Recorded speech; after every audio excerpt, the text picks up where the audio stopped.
welcome Counter-Strike fans from across the world, and welcome to PGL Stockholm Majors are back on the menu. It feels like a dream to be here. It's been so long without one, and now we're back, and it's the biggest one of all time. Joining me, your host Richard Lewis, to talk us through all the storylines over the coming weeks. We've got the best analyst team ever assembled.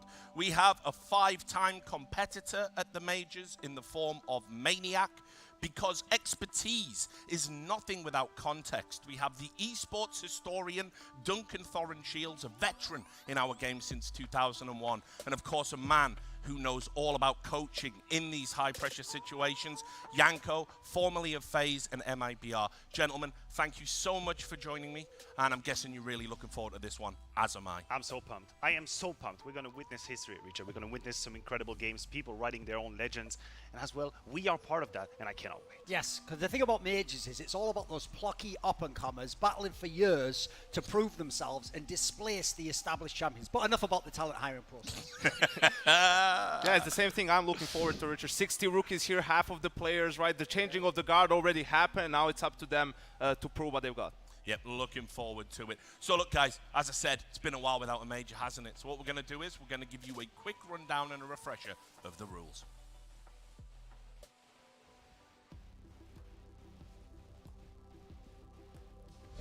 PGL Major Stockholm 2021. Welcome to the first LAN CS Go Major in the last 2 years. So let's take a look at the format. 24 teams will face each other for the chance to wear the crown of the most anticipated Counter-Strike event of the year. The tournament will start with the Challenger stage. 16 teams will compete against each other in the Swiss system format. 8 teams will advance to the Legends stage, and the other 8 will go home. In the Legends stage, the top 8 teams from seeding will wait to face off with the survivors of the Challenger stage. And yet again, the best 8 teams will breathe the fresh air of the Champions stage, while the bottom 8 will leave the competition. The Champions stage, taking place at the Avicii Arena, is where the best of the best will show down in the quarterfinals, semifinals, and of course, the grand final. Group stage matches are best of 1, while the deciding matches from group stage with all the playoff matches are best of 3. PGL Major Stockholm 2021. Locked and loaded. So that's the how. Hope you were paying attention to that. Now let's talk about the when. This is the time you need to have booked off work or make your excuses to your loved ones. We're going to have that Challenger stage starting today. Heartbreak is going to begin very quickly, as you'll see from the format. Then as we move through to the next week, it is going to be the Legend stage. That's when the big boys come to play. And then this is what it's all about, guys. Getting Counter-Strike back in a stadium, and it's going to be right there for the 4th of November. We will crown a champion on the 7th at the Avicii Arena. And when I said it was the biggest major, I'm not just talking about in terms of talent and depth and breadth. I'm talking about cold, hard cash too. For the first time in the game's history, $2 million up for grabs. The champion will walk away with $1 million. And this is going to be how the journey starts. As you can see, the 16 challenger teams, some people representing their nation at a major for the first time, lots of pride on the line. 8 teams from those on your screen right now will go through to the next stage, where they will face the Legends, where we've got 8 of the biggest names in Counter-Strike. And evil geniuses. Yes. And yes, evil geniuses are there too, Duncan. He's a big fan. And 8 teams will take on those guys. This is the schedule. We're going to be running concurrently at the moment. So you're going to have 2 streams to pick through. You can choose what game you prefer. They're all going to be bangers. You can see at the top, that's what's going to be on the main stream. And of course, underneath, that is going to be on the secondary stream.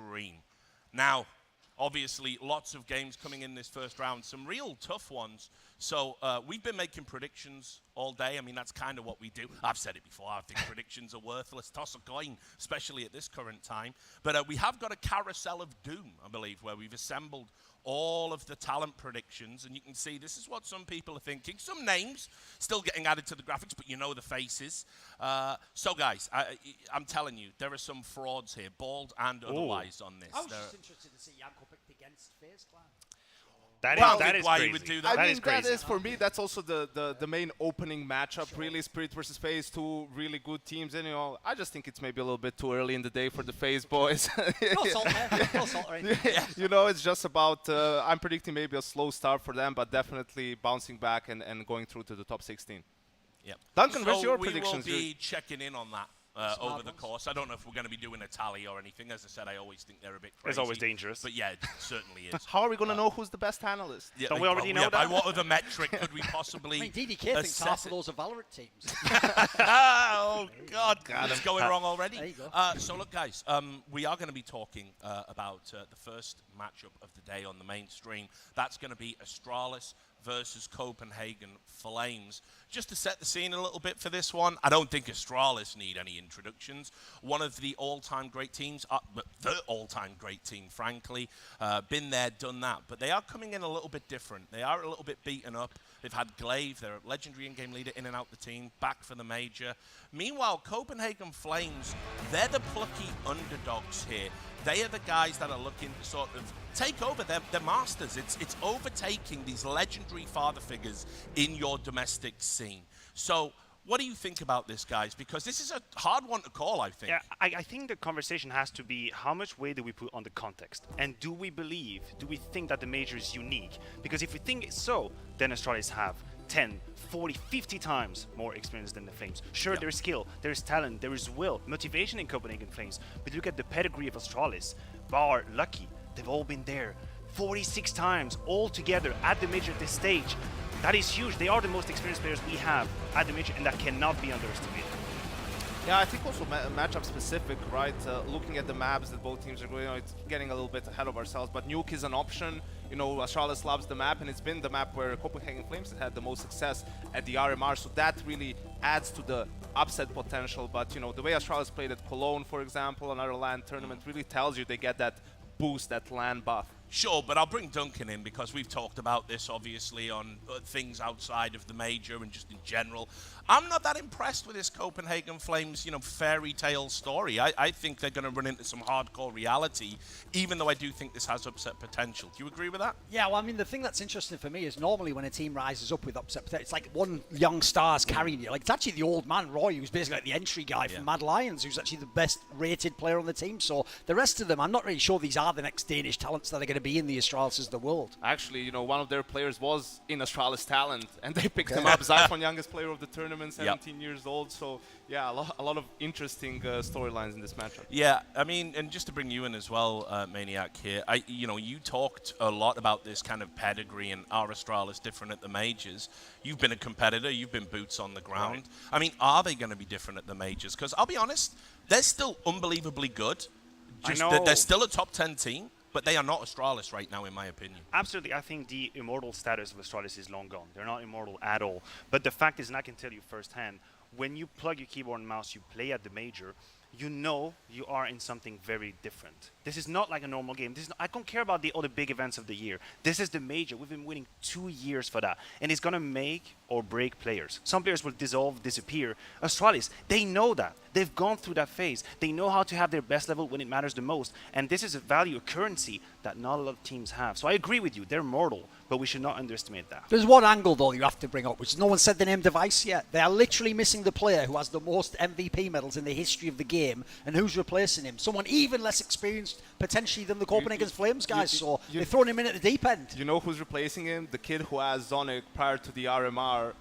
If he needs to bring his own PC to the tournament. That's so cute. That's how, you've done him dirty there. That's how unfamiliar. Zonic said this in an interview. That's how unfamiliar he was with the environment, right? And I think the benefit of it, you know, he was probably a couple of years ago watching Astralis lift all these trophies, and like now he's playing with them, right, for Copenhagen Flames. Now they have to play against them, and you know, it's just gonna be flashbacks. You see Glaive get 2 kills through the smoke. Some are like, oh, he's doing it to us now. I've seen him do this a million times, and that's a real thing when you get to the major stage. I got some good news for you, by the way, guys. We are going to be able to bring the Veto up on screen. We'll talk a little bit about that. We're going to get the maps early here. So, It is going to be Overpass. You can see the pick and ban process. That's where we've arrived at. Classic Danish map. Yes. And one that, honestly, has been decent for both teams, but is a big favorite of Astralis. I think we have to keep on with the Lucky conversation on Overpass, because you think about Device, it was a map where he was a pure reference. We're talking positioning, we're talking decisions, knowing when to be aggressive, when to go back. I don't believe Lucky can do that right now, but I also don't think he has to. And this is where Astralis have to come in with a mindset, with an idea for Lucky. You're not going to put him in Device's shoes. They said that multiple times. He's not here to refill. He's here to do its job, which isn't to be Device. I think the eye test also, Lucky was, doing his job, right? He exceeded expectations, in my opinion. Tapered off a little bit when it came to those LAN playoff games, but he needs that experience. The thing here, most of the maps they played were like Nuke Inferno. They kind of got away with that. Now, he has to get out of his comfort zone so far on Overpass. We'll see how he performs. Obviously, there's a lot of talent and experience of that team to win, even if he has a bad game. But for Astralis to make a deep run, he needs to do his part, he needs to contribute, and this will be a good first test. Well, I like the point you made in the green room, Duncan, where you were talking about how sometimes it can be cruel to throw a young guy in at the deep end. He doesn't have a lot of tournament experience. He's coming in, he's replacing one of the all-time greats, and if he has a bad start early at the tournament, you think that could snowball throughout, right? Yeah, this is equivalent to if you just take some guy from the youth squad who's like 17 years old and you throw him straight in a Premier League game for like Chelsea or something. You aren't just expected to be good in Premier League. You're supposed to score goals. You're supposed to win the game. You're replacing the guy with all the MVP medals. So I think in that scenario, he's kind of in an unfair situation. Like basically he has to hit the ground running and be good at least. Maybe not be Device, but be good. Like he has to be competent. Otherwise, like this could potentially ruin your career. People will have this in their mind for the next few years, playing back when they think about your performance and who you are as a player. Yeah, and just to talk a little bit about Flames, there are two teams in this, but Astralis are going to get all the attention. They've been on a tear against those, mid-tier oppositions, the ones you would sort of expect them to be. I think they've had a couple of high-profile scalps, but if they were to win here, that's a huge statement of intent, even if Astralis are betting in a new player and have all those problems. Yeah, I think also talking about the format, best of ones to start until elimination or a playoff game, like, you get hot today early, you can be 2-0 after today, right? Upset best of ones, we've seen it happen at the RMR as well, a lot more upset potential when it's not a best of 3 series, so that makes it really interesting. If you get a little bit lucky, if one of your players is performing really well, gets a couple of, good rounds, that's all it takes, and you can ride that momentum into the best of 3s. Yeah. Any final thoughts just about the Danish derby? Because we have got some time here where we're going to be able to talk about the B-Stream game as well. I've got something really quick I'd like to say, actually, just because it's the beginning of the major. Obviously, this year, sadly, there was a player who was a part of the Counter-Strike scene. He was called Michael Mainline Jaber, and he never actually played at a major, but he was a guy from the NA scene. He played for NME, I believe, and he was, gone but forgotten, basically. I thought we'd just reference him at the beginning of the major. No, that's good, man. Been a sad lot of that recently, the last few years. And it's good that we remember our own. After all, this is a celebration of the game's history. So let's talk a little bit about the game that's going to be on the secondary stream as well. I know you have some thoughts about this, so I'm going to throw straight to you.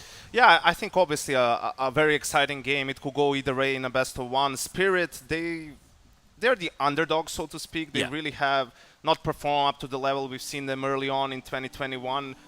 Their best work was done in the CIS RMR, right, which got them to the major, but there's talent on that team. CIS teams do really well at the major. I think it's because mentality-wise, it's like pressure doesn't really exist for them. Their game is not going to be different because the stage is bigger, and sure, FaZe has all the experience and has the talent, right, but it's a best of one, it's the first game of the major, and that's what gives them a big chance. Yeah, you're talking about mentality, and that is my problem with Spirit. Over the last few months, I have been disappointed. I feel like every single time, it was the moment for Spirit to make it to the next level, to win that specific game, that specific series that's going to transcend whatever level you're on. They would drop the ball. They would always drop the freaking ball. They would disappoint me, and they would disappoint themselves. So we at the major, I hope they forget about the pressure, because I've seen them crumble multiple times. They got real pressure now, haven't they? Because their stablemates in the Dota team just want TI. So, you got to sing for your supper a little bit. Let's talk about FaZe. You're talking about disappointments. I'm going to just call this. I think this version of FaZe, Carrigan Karrigan's FaZe with the addition of Twists. It's been the biggest disappointment for me in the online era, frankly. I had them pegged as a world #1 team. I think they still have the roster to do it, all the pieces, and yet they've just had this lackadaisical approach to the games where they're just kind of like limping through, and they keep promising we'll do it at the big one. Well, it is the big one.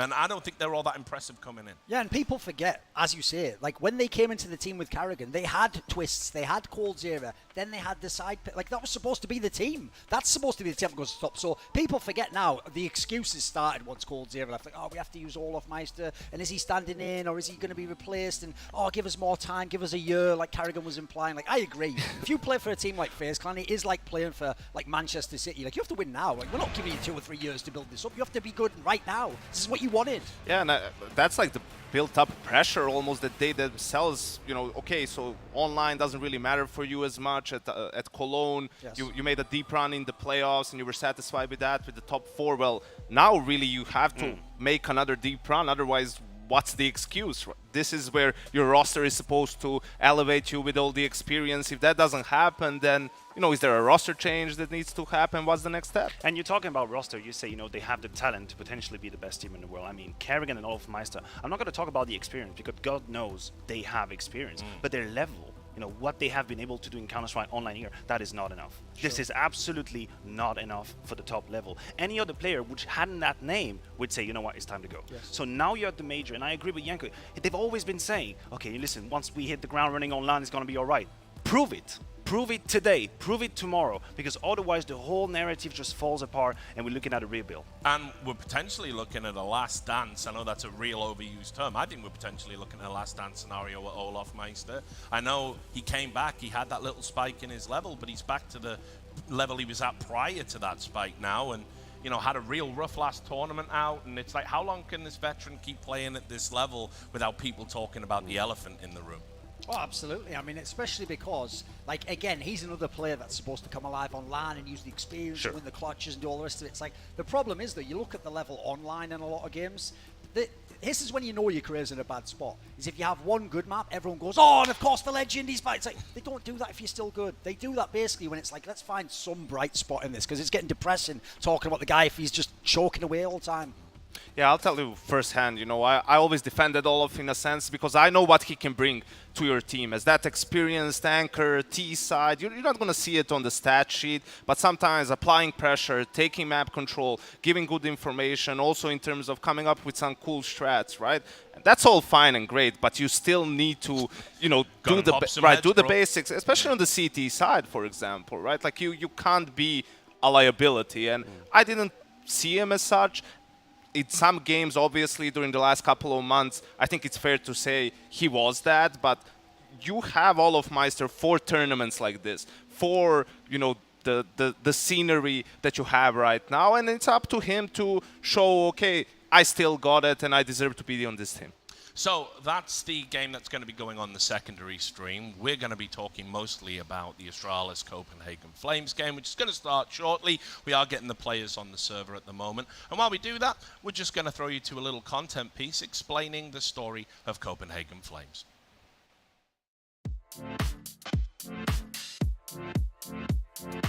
Oh, I like the rendezvous. Name a better duo, that's me plus you. All right, so Copenhagen Flames, you guys have made it to the major. First of all, obviously it's the first major back after 2 years. LAN's now on the cards. How does it feel? It feels amazing. Like we were at LAN 2 weeks ago, and being back already, it feels really amazing. And in terms of nerves, right, because it is the major, is it different compared to when you're playing online?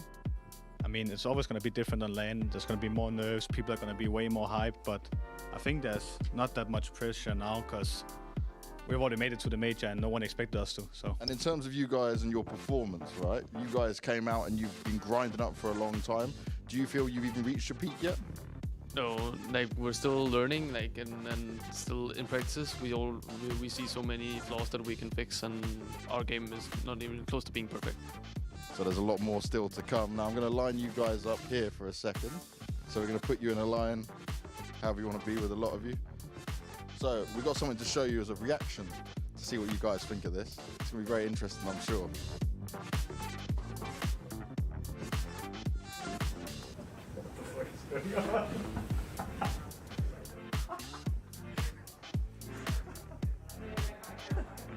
all I'm getting is a bunch of laughing from you boys. What do you mean? You just put down your pants like a fucking retard. There we go. The amount of times I'm going to have to do this across all these teams. Yeah. Are you going to do that 24 times? Yeah, across all the teams. It's going to be a good bit of fun. That's what you're there for, boys. Bloody well, do want to work Oh, mate. What to even say? There'll be more of James Banks later. Hopefully not that much. That was a little bit too much information, but fair enough. The things you have to do to work a major. I know, man. It's tough, isn't it? It's tough at the top. So, look, obviously, you can see there they were talking about their underdog status and the things you have to go through when you make it to a major.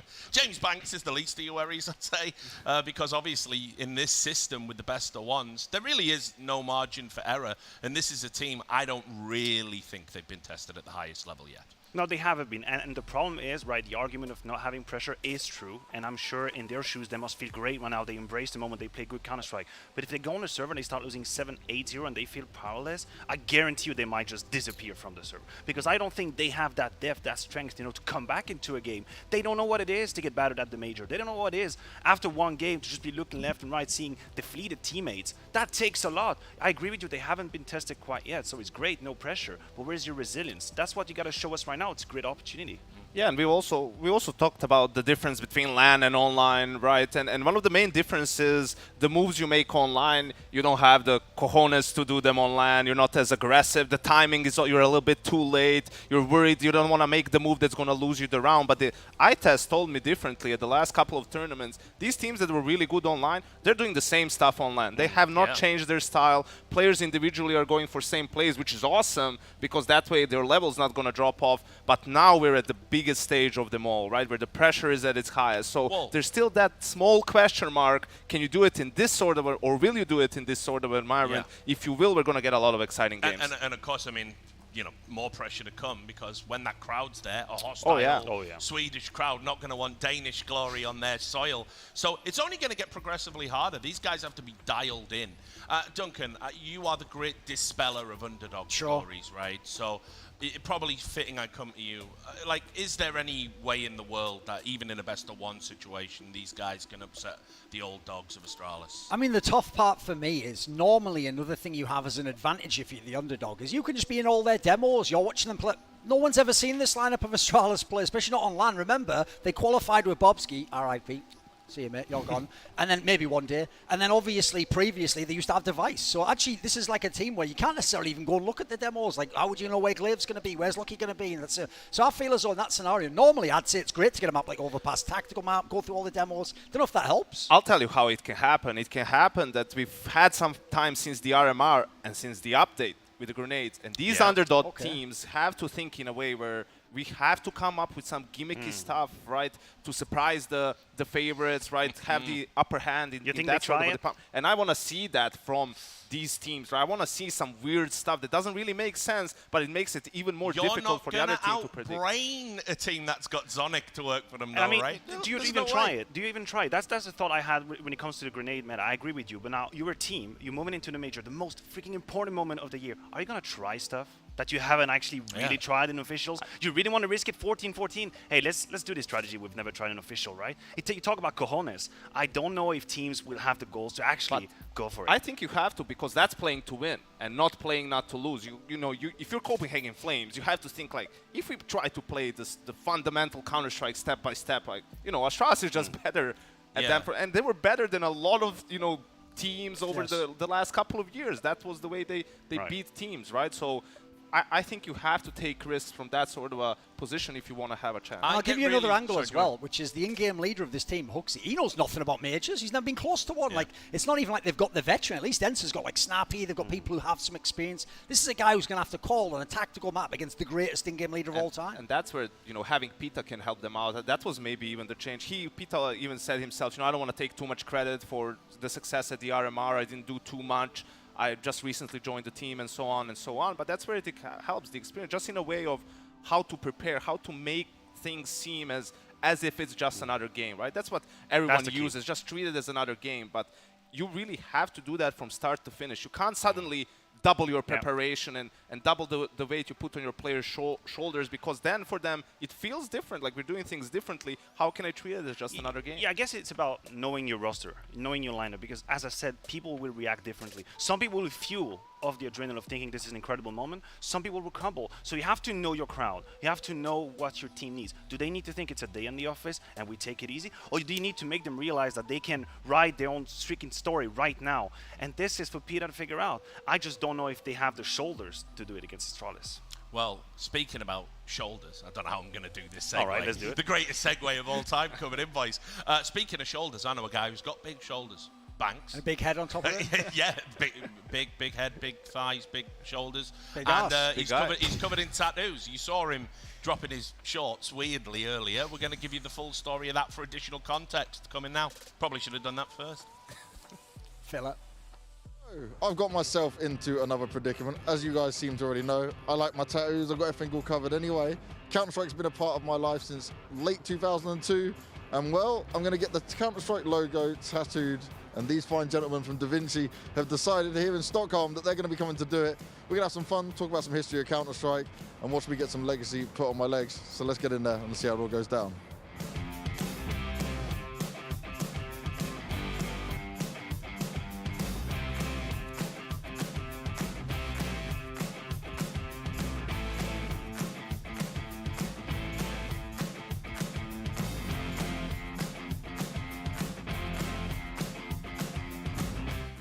Going on?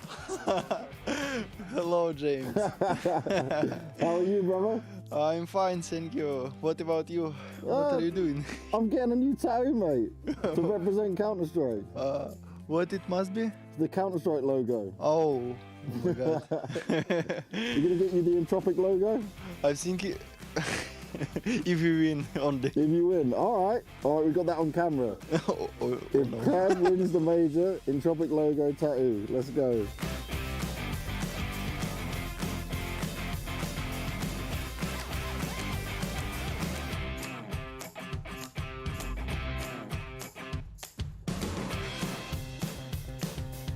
Who's your first game against? We are playing against BIG. Oh, okay. Have you practiced much against them? We played sometimes last month. Yeah. No, it was pretty comfortable. Well, easy for you? I think it will be not easy, but we will do it, I think. Yeah? Yeah. Good, man, good. So, James. Yes. Good luck. Thank you, brother. Thank you for stopping by. I'll show you the picture when it's all finished. Yeah, okay. All right, and good luck for you for your game. Yeah, thank you a lot. Boom. Hello, Entropiq team. What's going on? Make sure you're supporting and cheering these guys. As I just said, I've got them in the pick'ems to go through on the first stage. Let's see how far they can go. Crab's going to be a beast. Yes. See you later, boys. See you. So, like, I used to sell drugs, sadly, when I was like 9 till I was about 13, because where I'm from in London originally is quite a bad area, and there's not much opportunity for us. And basically, I'm a diabetic, a type 1 diabetic. I became diabetic, and I couldn't go out as much. And my dad gave me a computer, and I found this game Counter-Strike. I just played so much of it. I was pretty good. I was young and I was pretty good. I just played, like, I didn't go to school much anyway, so I just played a lot of video games. And then I went to a tournament with some friends from school, and so I used to obviously hang out with all like the bad people, the gangsters, whatever else you want to call them. And then when I came back to school after learning how to deal with diabetes, I went back in and I went to the geeks and I was like, do you play this game? And they thought, why the fuck is he talking to us about this game? And I said, oh, I picked this game up when I was off school. I said, like, can you guys show me some more stuff about it? And they said, like, I was really good at aiming because all I'd done was run around and just kill things. But they said I had no idea how to play with a team because I just played on my own. And so they taught me, we played together. I actually made new friends that way. And then when I was 13, we won our first event, but just like a local event, nothing big like you have now. It was just like people from the same area as us. 2003. Yeah, so the very early days. And then basically one of these other teams that was like a lot bigger team, they said like, oh, you've got a lot of skill. Would you like to join our team?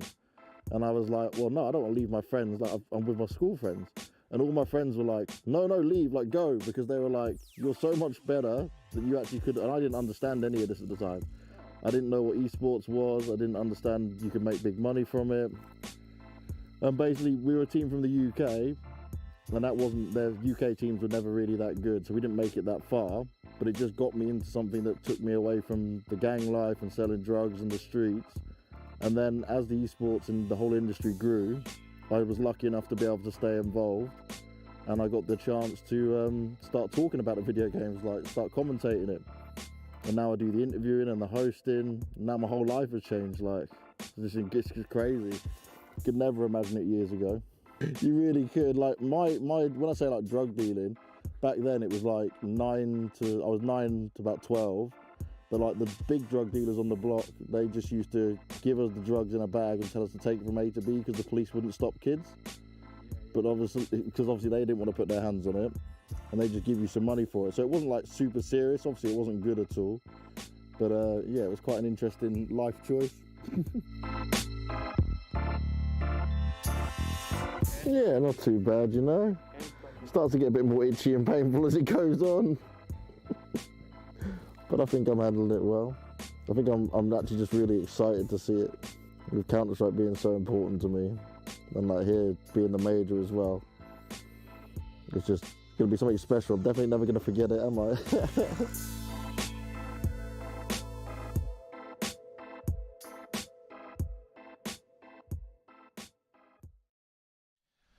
So I did say you get to know more about Banks. Listen, I think Counter-Strike will know does everything. save people from the streets, so there you go. There you go. Certainly saved us. So we're going to talk more about some of the other games we've got coming up, because I won't lie to you guys, I never tell lies. We have got the classic day one delay. They're working on the servers. Something to do with the tournament client. It's being updated right now. But that's fine, because it gives us time to pick out another game. Listen, I'm just going to throw us straight to that one at the end, right? I just want to say, Heroic being here under all of these circumstances, crazy, crazy story coming in. That's going to be definitely one to watch, especially going up against Tyloo. Tyloo is never an easy opponent to face, but I just want to mention about Heroic, right? Their level of Counter-Strike, disregarding all the rest, their level has remained very acceptable. The way they play Counter-Strike as a team. And we can all, you know, talk about the circumstances, the context. As a group, you see them on cam, they're in it together. They're really in it together against the whole world if they have to.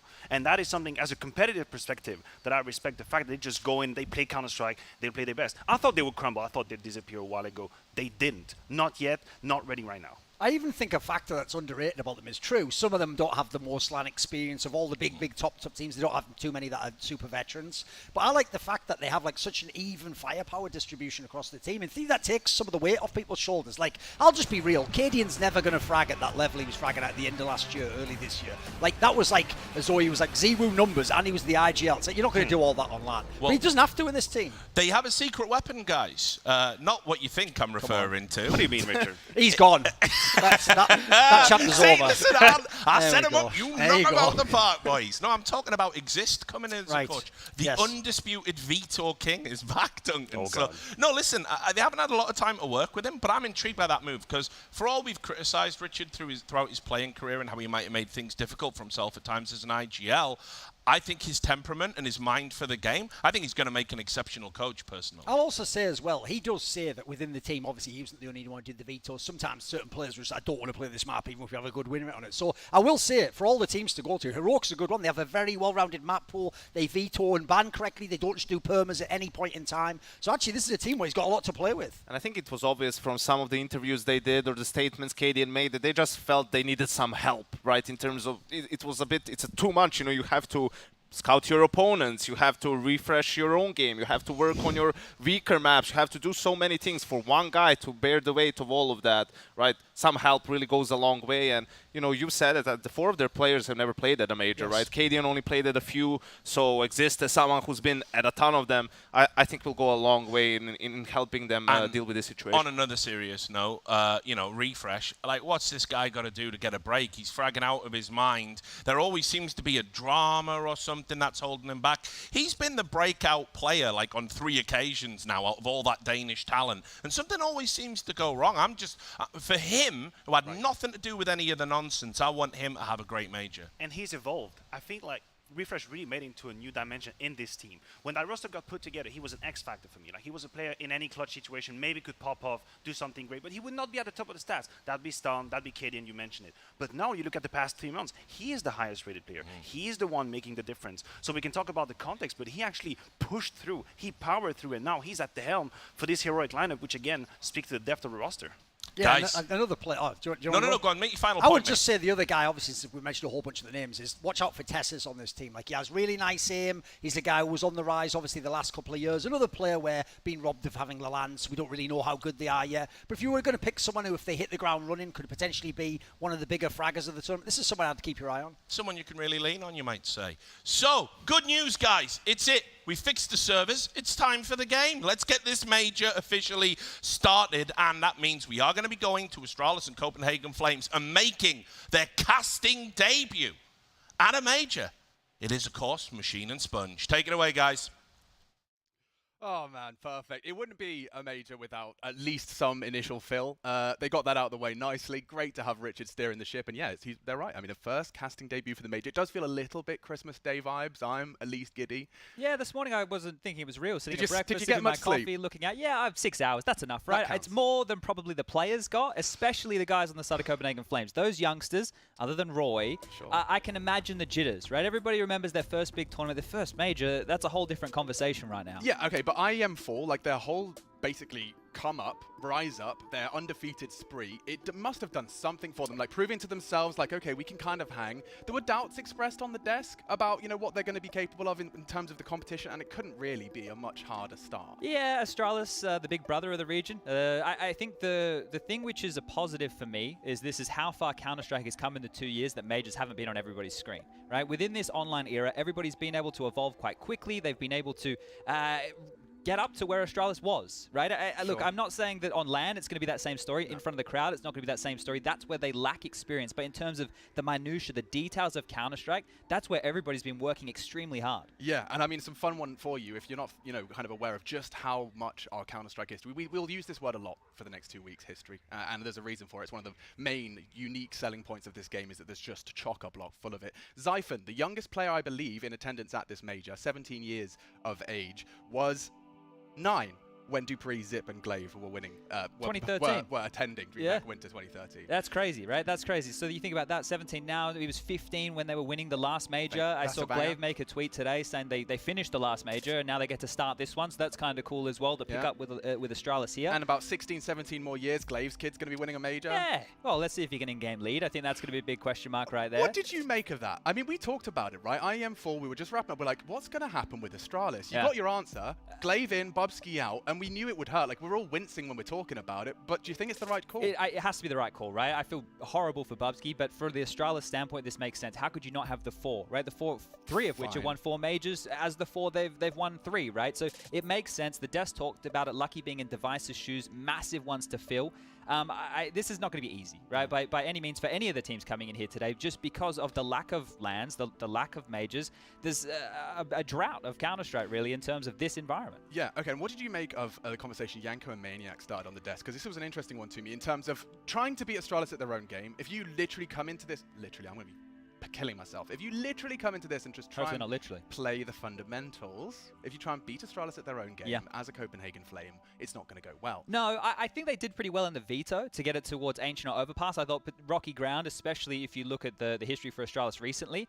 But then it comes down to what they mentioned regarding cheesy nades. Well, the lineup here of Astralis, we haven't seen this before. So no matter what prep you could have done, right? I think that goes out the window. And I was having a little bit of look. Overpass is the map we're playing on here. The Copenhagen Flames won 9 in a row. So actually, I think by getting there, that could work against them. They're on a 9 in a row winning streak. What are you going to change? And if you're Astralis, so Sonic's just picking up his Overpass Copenhagen Flame folder and slamming it on the table. So the prep right now, I think, is in the favor of Astralis, which is where the problems start to lie. Comfort, you can say for the Copenhagen Flames, but they're out of their element. They're up against Astralis. So it's really starting to weigh against them. And I think Roy here is the one that most people are familiar with because of the Mad Lions days, is the star of this team. So if he can have a good game and show the youngsters around him, hey, we can do this, we can play, hopefully that will lift them. But the cheese you're talking about with the nades, I agree with the sentiment that if you're Yanko, you may as well throw everything and the kitchen sink. If it doesn't work, it doesn't work. You're not expected to win this game here anyway. I would probably prefer to go the route of playing to win as opposed to going safe. You don't want to turtle up in an environment like this. Especially in your opening game. You want to prove to yourselves that you're going to be playing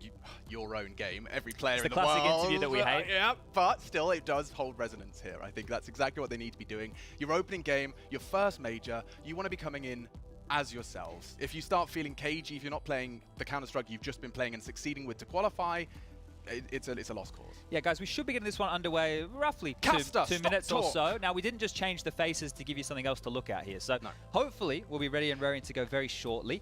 So look, how far do we want to delve with this? The other stream game that we have going right now, FaZe versus Spirit, James and Dan in the room next door, they're doing that one. I think that's obviously the bigger matchup of the two for at least the namesake. Important game for Spirit to get out the gates hot, considering the disappointments, but same for FaZe. Yeah, exactly, and that's the weird one because so in my mind, I'm just got your a flavor of your opinions over the couple of years. Like you've been marinating in my juices. Because I know you had a lot of faith in Spirit. I remember you saw them all streaming and fragging. That was out of the break. This was straight out of the break, and you started kind of bigging them up as like potentially a new like CIS #2, right? I hope I'm not. Because VP was like kind of starting to fall apart. Yeah. But there hasn't been the results to actually reinforce that. But you can't have 3 bad events in a row. Well, right? Maybe you can. I think Dexter's a revelation, but he needs to perform at that level. And then the players around him, I think then it looks to Mia. Right, and then you have to look towards Magix. But some of the issues that we've seen with this team in the past, and we got to identify, oh, we're underway. Let's stop.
In the 1v3. Sorry, so it looks like we're getting things resolved, and we are now on your screens and in your ears. So that's a good start. As this pistol is just winding on down, Nikodos is thrust into a clutch, and he's having a good shot into the head of Zipex. There's surely no more.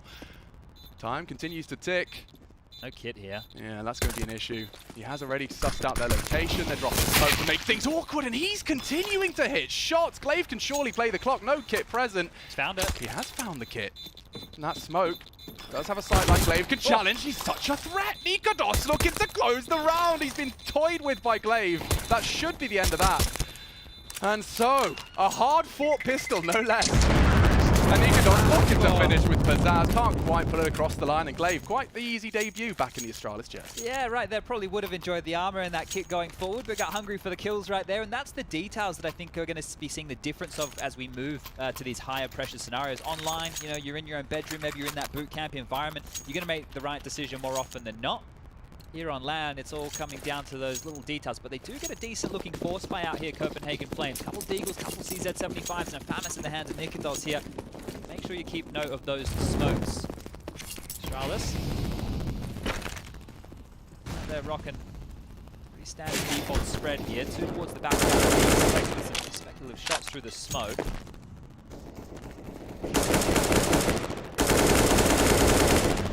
This is just just sit back, wait, see if the CTs want to go for any aggressive maneuvers. Oh, Roy. A lot of information on that, but that's his demise baited in nicely. Nikodos converts as the rifle now loose. And he's going for an Aggie one, pushing straight up for that info. He'll be able to lock the door on any funny business, rotating back through this playground. Once he confirms it's clear, which it looks like, he will be able to confirm it. And now he's locked them in. Oh, spotted out.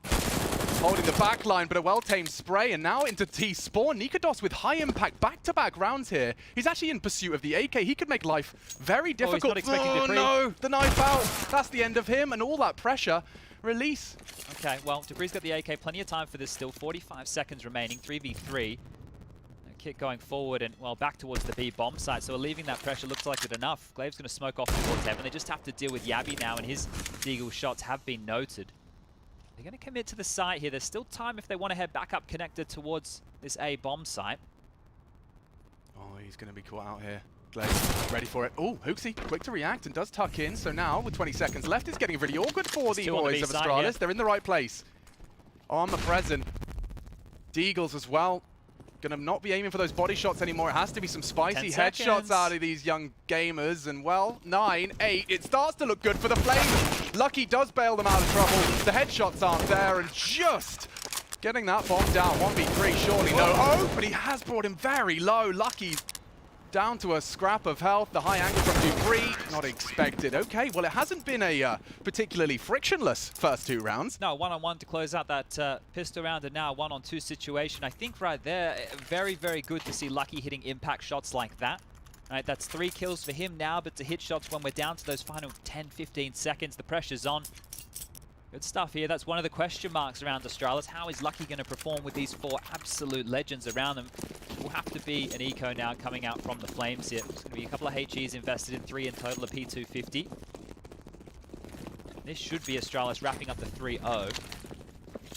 Comes the nades, and they've seen enough. Defensive molly, they're back on off. This one should be bombed up quite quickly here. Yeah, +1 thumbs to Siphon though for the hard commit. You know, like he's not. Someone's gonna do it. He's not scared of that Molotov. He's having none of that. And of course, you leave the MAC-10 just to corral and perhaps even farm up a little bit of extra juice. Magisk has been given the gift of that with his extra health.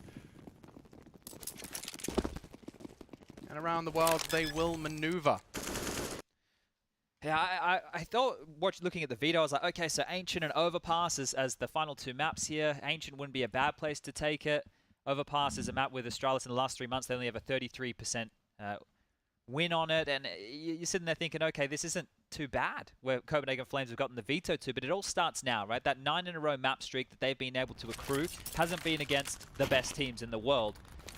And Astralis still fall into that category, regardless of their woes they've been having of recent times. Yeah, I mean, I was singing their praises of the fact that they can just keep bloody changing a player, make it 2, removing one of the star AWPers of the entire scene, and still functioning at a high top 10 team level. Got both big greens out here, Nikodos and Lucky with their primary weapons equipped on this. Straight for the party peak, or perhaps just a posture. He'll throw the nade, he'll throw the smoke, and that's a good one. Straight onto the noggin of Lucky.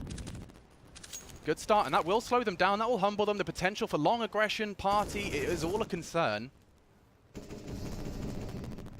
Speaking of aggression, I don't know if Dupree's considering anything further. He's just staring at that short smoke for now. Couple of hit here. Looks like we're going to collapse down onto the sewer position from Connector and the short push. Real aggressive. Oh my goodness, yeah, they found the first, not quite the second. Yabby with the trade does seize the advantage.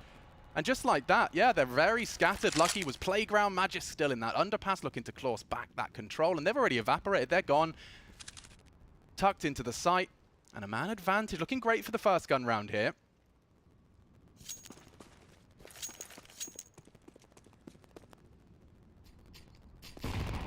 Back to B. More nades towards this monster position. Hooksy picking off the back. No info spotted so far. It's up through the sandbag position for Magisk here. And 42 seconds remaining. Still plenty of time. Nice nade. Flash as well, but the follow-through's not there. Zip goes down. Hooksy looking good for a second. It's just 1 man remaining. Lucky with that AWP. Running outside monster. Takes a shot. And I don't know what happened, guys. I can't see the I've screen. Lost video, so... Hold on. We're operating here. Whew. The best we can right now. Lucky would do very well to save right here. And it looks like he's going to get away with it. Taking on back towards T-Spawn. I'll let you sort that one out. I'll sort that out. You take over the casting. Let's get this one started. That's a lovely gun round, though. It really is. And that's exactly what they wanted to do, especially after the couple of oopsies in their initial conversions.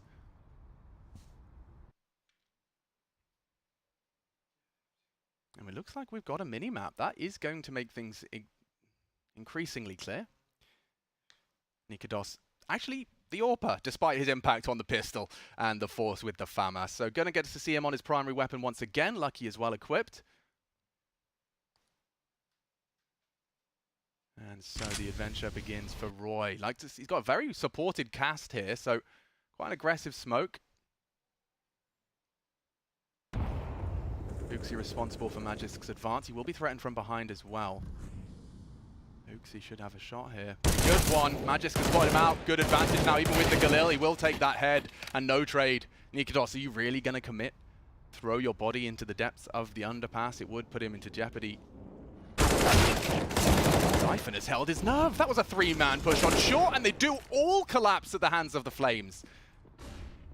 Just two now, and looking set to break. Astralis setting them back to just peanuts.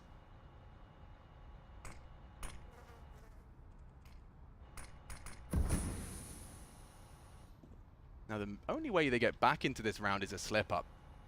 Lucky's hoping for it, staring at it. Magic's trying to take a gap, and it's unlikely there will be one with such a big man advantage. Roy, though, is being walked on here. He didn't fully take it clear, and down goes Roy. Problems. Nikodos is called upon. Lucky's on his way as well. They will be able to get some util down. What do you reckon? The bomb could be going down here, Chad. Yeah, plan to be nice considering the situation right now. Magic is the point man here. He's just scooped up another molly as well. They've got a perfect util set. Bank is locked. Bomb is down. A 2v4 suddenly feeling threatened. Maybe not anymore. Yabi, that's a great shot. Catches his second. He is already responsible. Low, yeah, and exactly. Lucky, he has the perfect situation for a 1 versus 3 here. The new addition. 18 years of age and representing the best team in his country. He'll give it a go. Misses the chance, and Nikodos does not let those slip. 7 kills right now for Nikodos. This is really good, right? You take a little bit of a look at the stats here for Copenhagen Flames. You've got Roy top of the charts here for Overpass, and then Nikodos coming in second place for the team as far as rating goes, and that's very important, right? I think having your AWPer as one of your highest rated players on a map like Overpass, especially on that CT side, is going to be integral here, but making something not at a nothing. Astralis keep it somewhat competitive. That's going to facilitate a bit of a half-buy scenario here. So you can see Magic investing into the Galil. There's some pistols scattered across. The financial management, right? When teams know how to be threatening, know what type of buys they can get away with, the loss bonus time and time again. We've got that right on down the stretch. And his spray's completely off the mark. Magic will break through. Issues now for the Barrels player. It's Yabi. Might want to reload. And he's already lined up the first. He knows there's multiple targets closing in on him here. The juggled rifles nicely. That's the bomb now down. Roy's contributed a lot, and that might take the wind out of the sails here of Astralis. Magic's so low. Zipex no armor behind the Galil, but they've managed to make a real round out of this Astralis.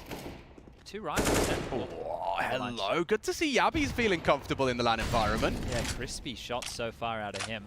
This one looks like it'll be cleaned up here. Zip's going to do something mental there, and without armor, you just see his head explode like a bit of a watermelon. And here he is again, Lucky. Just a P250 this time round.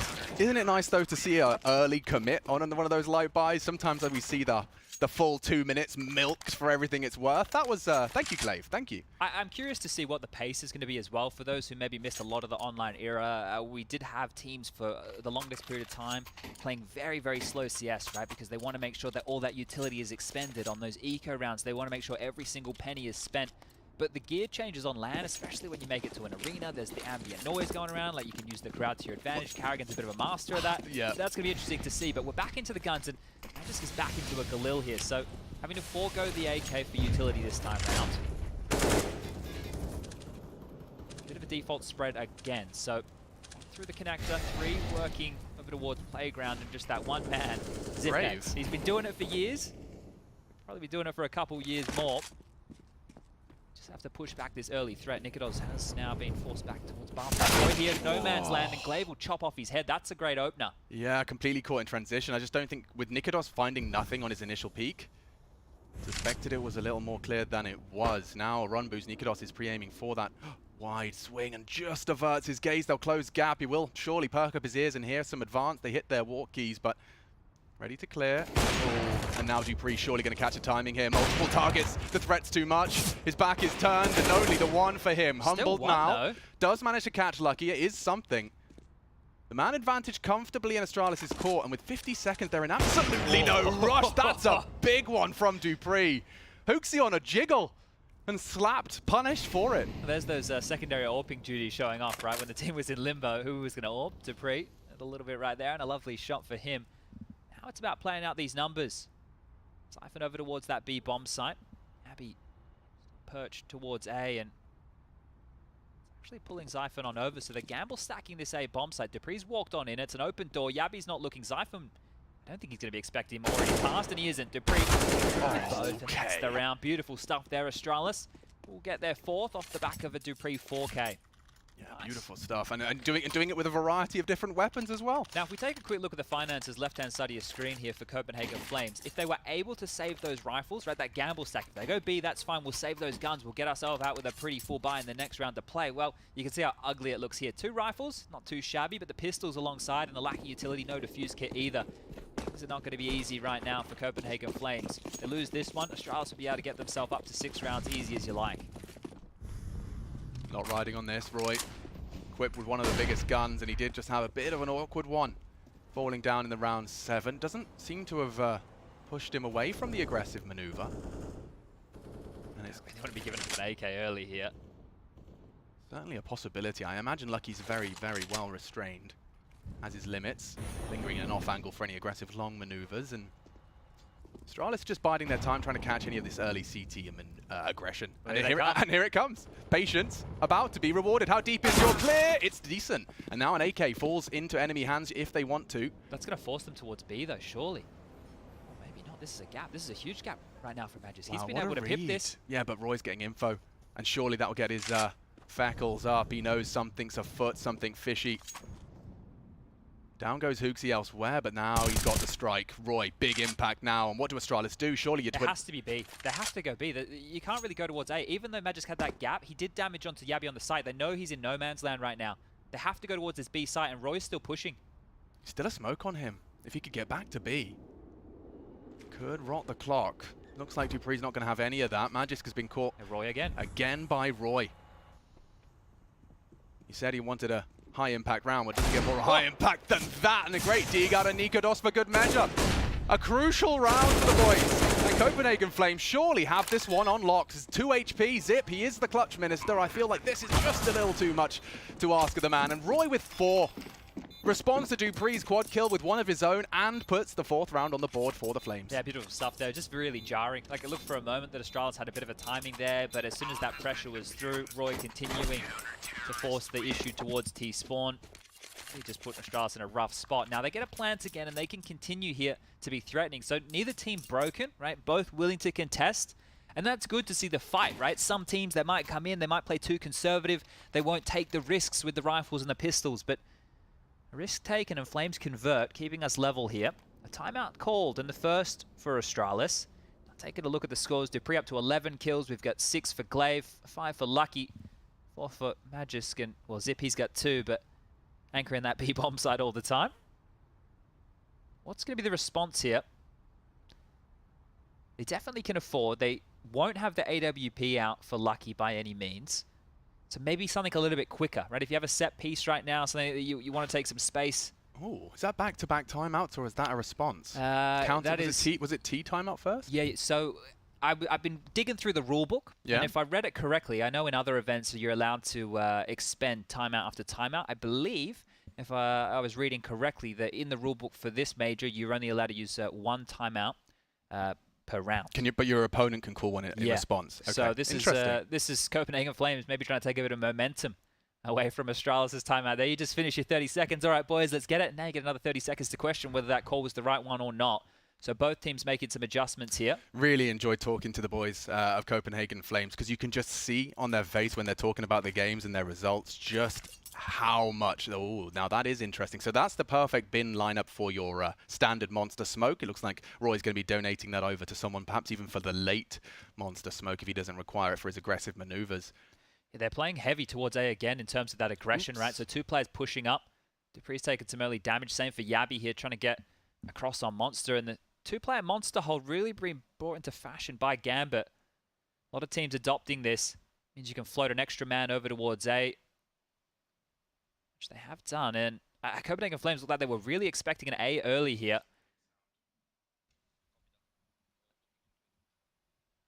The bait here, right? So HooXi is also able to combo in with Roy. He's the link man over to help Nikodos towards long as well. But their rotation over towards that B bomb site is going to be pretty far away. dupree's doesn't know what's lying on the other side here. Oh, HooXi could get caught in the timing here. It's all about dupree's intuition as to when to strike. Elsewhere, Zipex has posted, I believe it's his 3rd.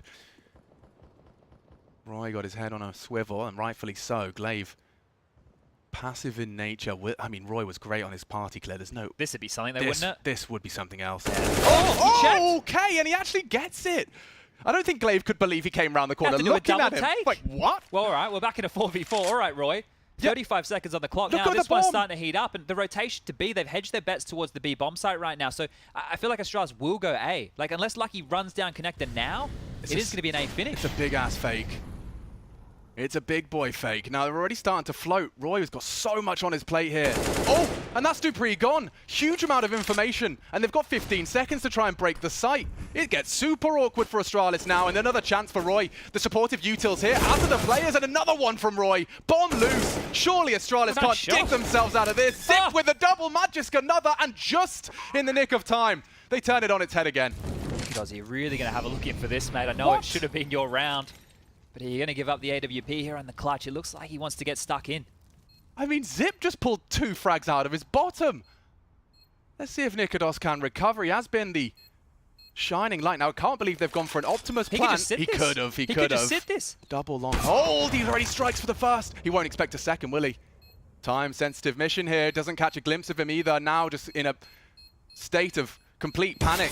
Nah, Magisk seals the deal for Astralis, and what a conversion between the two of them. That was all 5 from Zipex and Magisk, and they came within the closing 5 seconds. I mean, they probably had 0.5 on getting that bomb down. Yeah, bodyguarding well right there. That's when the pressure moments are on, right? If you're going to play this late round Counter-Strike, you can't get flustered. You can't fluff your lines. You need to hit the shots, and well, Zip with some massive impact right there. So back and forth we go again, but you see who comes out on the receiving end of this one. A timeout again for Copenhagen Flames. And, well, at the high end here, we're talking 4.3 on the AWPA, and on the low end, 1.5 for Yabi here. So, not really enough for Copenhagen Flames to warrant a buy. Big discussion to be had here. Do we get a rifle out in the hands of Nikodos? He get an M4, get some armor, a little bit of util. The rest can buy into pistols. We've already seen them give it a crack on the second round of play. He had the FAMAS, the rest all bored in, and here it is again. So, HooXi and the boys here. Okay, now I'm going to be intrigued to see as to how far these deagles go and how many we see. A lot of people starting to pull out the CZ, the 5.7. In fact, there you go. Nice prime example of the eclectic mix of sidearms you can treat yourself to now. Valve is smiling nicely. Yeah. Doesn't get more diverse than the left side of your screen, or even the right. Not too bad either. Mac 10, Galil, keeping it interesting, keeping it diverse. This is the same setup they just ran, or at least very similar, right? HooXi this time has taken the scout in lieu of the AWP towards long. Nikodos' barrel may be spotted, and actually no, they've opted for the banana side, and so Nikodos just a straight head-to-head duel. There's no util coming. Barrel and an easy conversion. Both of them! Nikodos has come alive here on LAN, and down goes the AWPA. This one has collapsed for Astralis, and again the Flames are threatening, confirming Nikodos' 3rd frag. He will be caught out in his green for that AWPA. The round is surely his, tagged.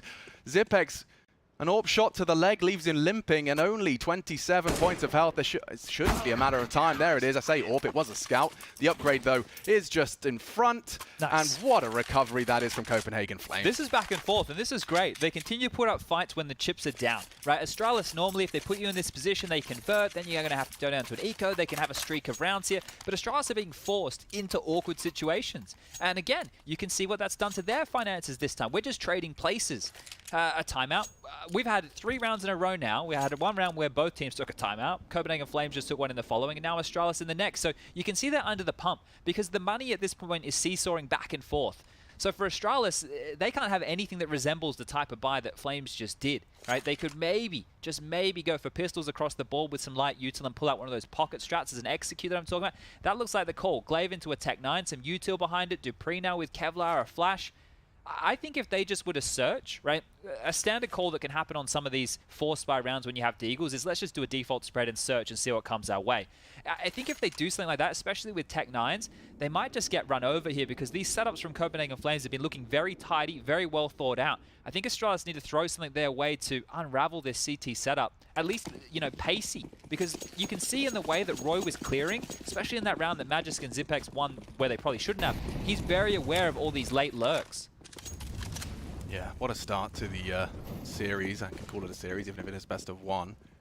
4 naked off individually, and Roy is the second name at the tip of my tongue. Saved now by Hooksy on the flank. Lucky's gone, and the rest of Astralis won't get anything done. Just Tech 9s and Armor. They wanted to battle for this economic control, but it's actually resulted in a Flame 6th. Glaive, a scrap of HP. He'd love a plant. He'd obviously love a round. It's not looking all the likely, even if FAMAS has found its way into his grasp. This is where Copenhagen Flames can start to pull away, right? Keep this one clean. You've already got yourself off to a great start. 1 man going down, fine, but make sure there's no more casualties. Make sure Zip and Glaive are unable to get a plant here. Force them to concede, have to take that eco. At that point, you're just looking at a scoreline of 7-5. Maybe the grasp of 10 is in their midst, but good stuff here. And yeah, some individuals stepping up. Like, it's really good to see that they're not shying away from the moment. We all know today they're not in that studio setup. This is comfort for Flames. And Yanko was talking about if somebody can catch fire, right? If one of these teams is able to get off to a hot start, they play their second best of 1 today. You could be sitting 2-0 or 0-2 by the end of today. Yeah, you're right. I mean, in terms of the way you come into the first day of the major has such huge ramifications. And I truly believe that Copenhagen Flames, if they've just been able to press pause on the LAN vibe they had at IEM4 and just press play as they step into the first day here at the PGL Major, that's brilliant. Like, that is exactly what it looks like right now. Like, Nikados is doing exactly what he just did. Roy, you talked about his individual performances, right? I remember there was that crazy one where he was like 27, pulling them desperately into the final round of play. He's doing it again. 14 and 13 respectively. They are some of the only players in the server who have managed to break the double digits. Dupree pulling Astralis forward with 11 of his own. I'm curious to see now what Astralis want to do with Lucky, right? Because in a couple of these rifle rounds, due to the financial nature of this, they haven't heavily invested in getting him the AWP, right? That's not the core of the game plan so far. So keep our eyes on if there is a shift, if they prioritize getting him that AWP. Right now, it will just be that economical round and a full eco. So these are the scenarios we were talking about, right? With the T side, they're going to take things very, very slow. They're going to bait out all of that CT utility, force Copenhagen Flames to have to reinvest, or maybe just pop them from this sandbag position. Zypher grabs one, and look at all that damage.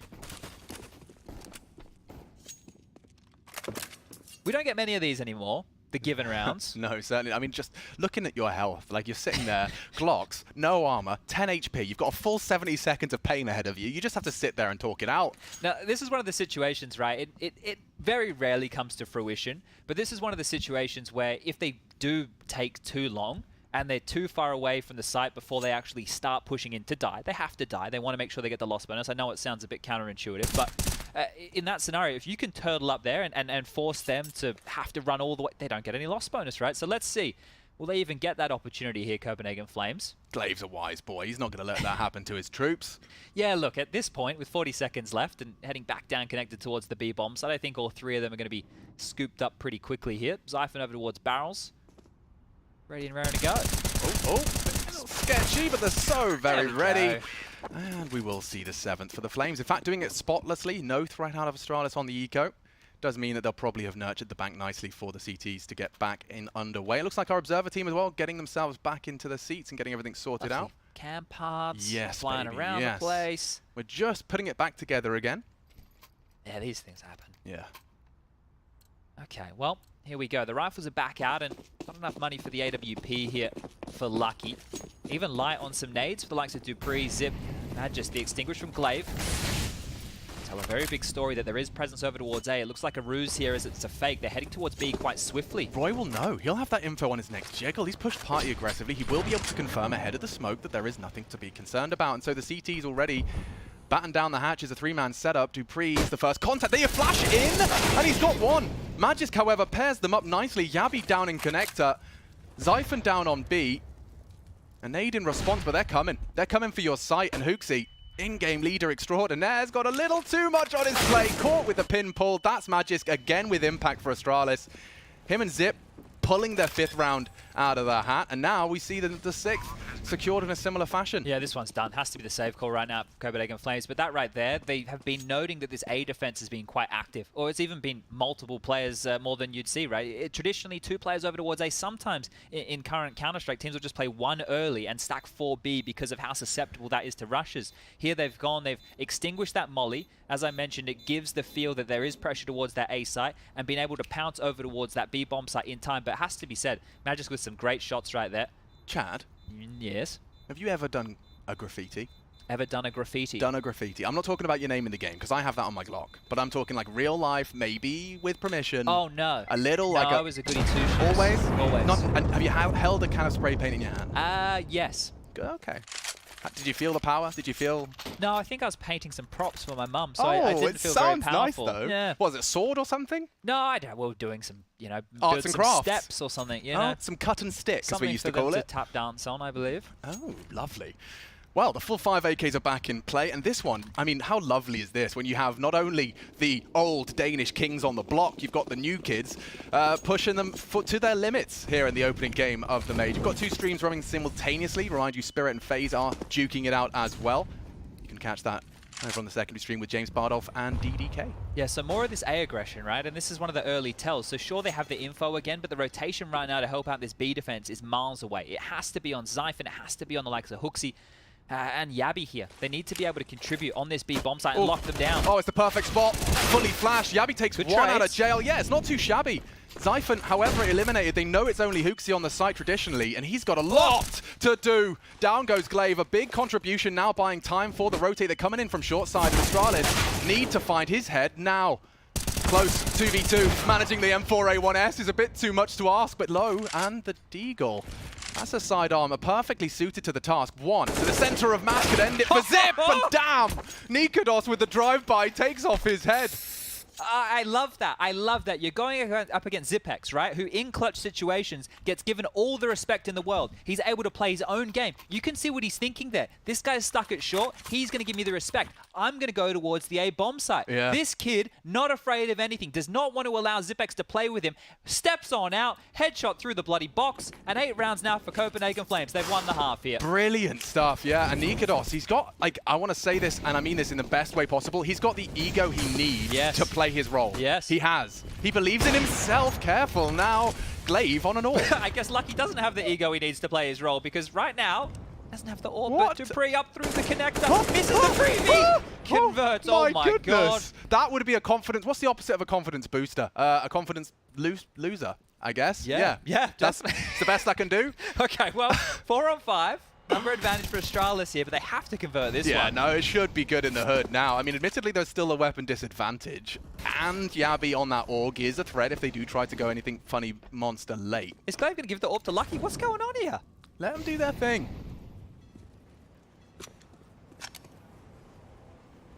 And we'll do ours as soon as we have our visual back. I apologize if we do randomly stop talking. Sometimes just genuinely unable to see the game. Oh, that's a big find. A dink exchange, but Magisk making a strong case for the Tech-9's return. Knocks the head off of a rifler there. And there's more to come. Hooksy actually re-aggressing, and he's punished Magisk for that. They're trying to continue to keep this pressure on, not let Astralis set up for the full commit. This is the final round of the half. And no halftime break. And no halftime break. So don't go anywhere. Don't think you can just pop to the loo. You've got Yabby, this is a freebie. an aggressive flank, and he's pulled it off. First HooXi, now Yabby, and Astralis kept guessing. 20 seconds now. What do they do? It has to be. Has to be. Glaive is making as much noise as he can, toilets. Zyphon's dealt with this, and it is surely going to fall apart. We're into the site, a one-on-one, a crucial one, and there it is. That should be the round. There's no time for this. Glaive will give it his best shot, some sort of double 360 no-scope through 7 walls. I think we've got ourselves an answer as to the half. Okay, you can see just how chill they are. They know they've won that one. 9-6 the score reads here. And a great half from Copenhagen Flames. They've definitely played some aggressive Counter-Strike, right? They've been happy to take these fights. They've been setting the tone and the pace. They forced Astralis into a lot of awkward situations. And when Astralis were looking like they were getting on top of the youngsters, they came back with 4 spies. They had some pistols. They had 1 rifle. And they kept those rounds exciting. You can see here on your screens, 5 out of the last 6 rounds. That is some great momentum for that of Copenhagen Flames to be taking here into this second half. And when we get it straight back underway, there's no 2-minute breather right here, right now. The action doesn't stop. Yeah, but this is the re-aggress. You know, you're just seeing HooXi not only go to all the way to toilets to re-aggress on the loss of the first, but then we also saw Yabby pushing into that underpass, just never letting Astralis breathe. And that has been a recurring theme, I'd say, of our first half. But we have swapped sides. Astralis on the defense. I'm intrigued to know how this pistol goes. Copenhagen Flames will be within touching distance should they convert. 5 sets of Kevlar here from Astralis, so nothing to work with. And, well, that's something to work with. Glaive, lovely shot into Zyphon. This will force the hand. It has to be the B. Yeah, and they're actually opting for short. They'll play retake. I say that as, yeah, lucky. Oh, actually, Zipex is now surely going to go down. They both lined up for the Glocks. It's an easy collection. There's no kit for the retake. B-site's open for business, and okay, HooXi's knocked another for 6. Nothing left other than Dupree and Glaive charging in from the monster now. They will have been heard. Some good shots, perhaps a little too much to ask. Glaive struggles, and that is a very convincing pistol. They lost the opening kill, and then everybody else survives. They get into the bomb site for free.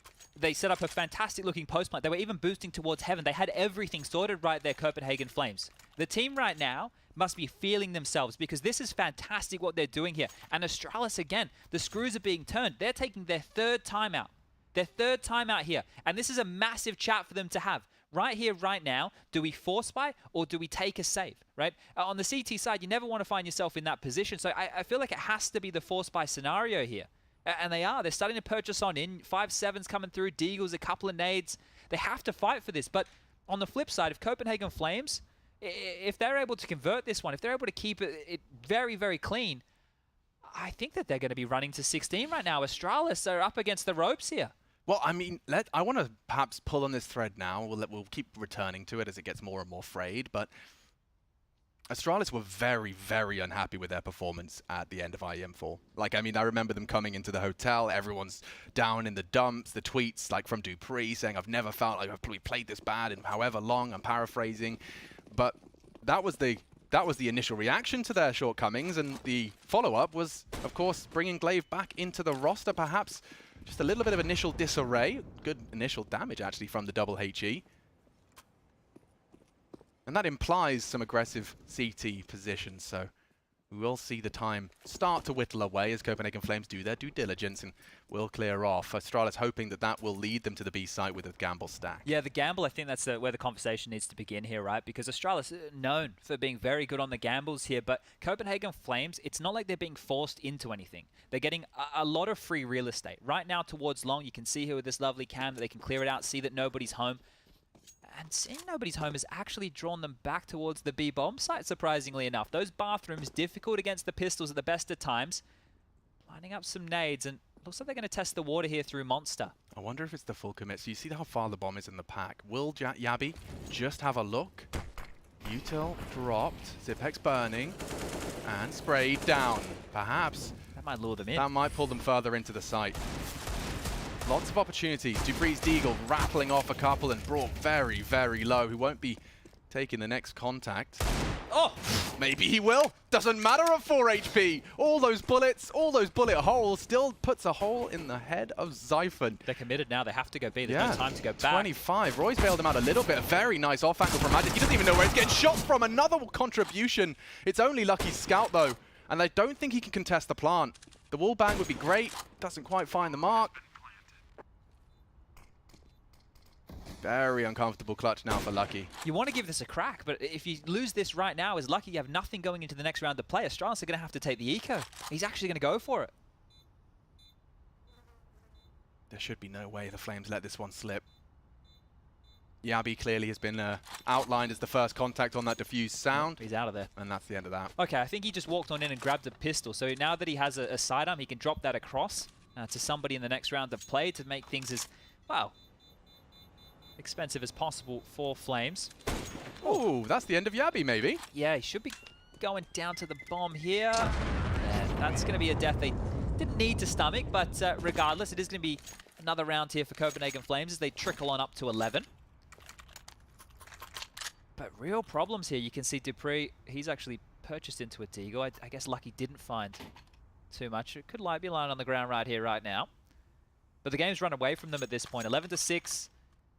Copenhagen Flames know that they're up against most likely players without head armor here.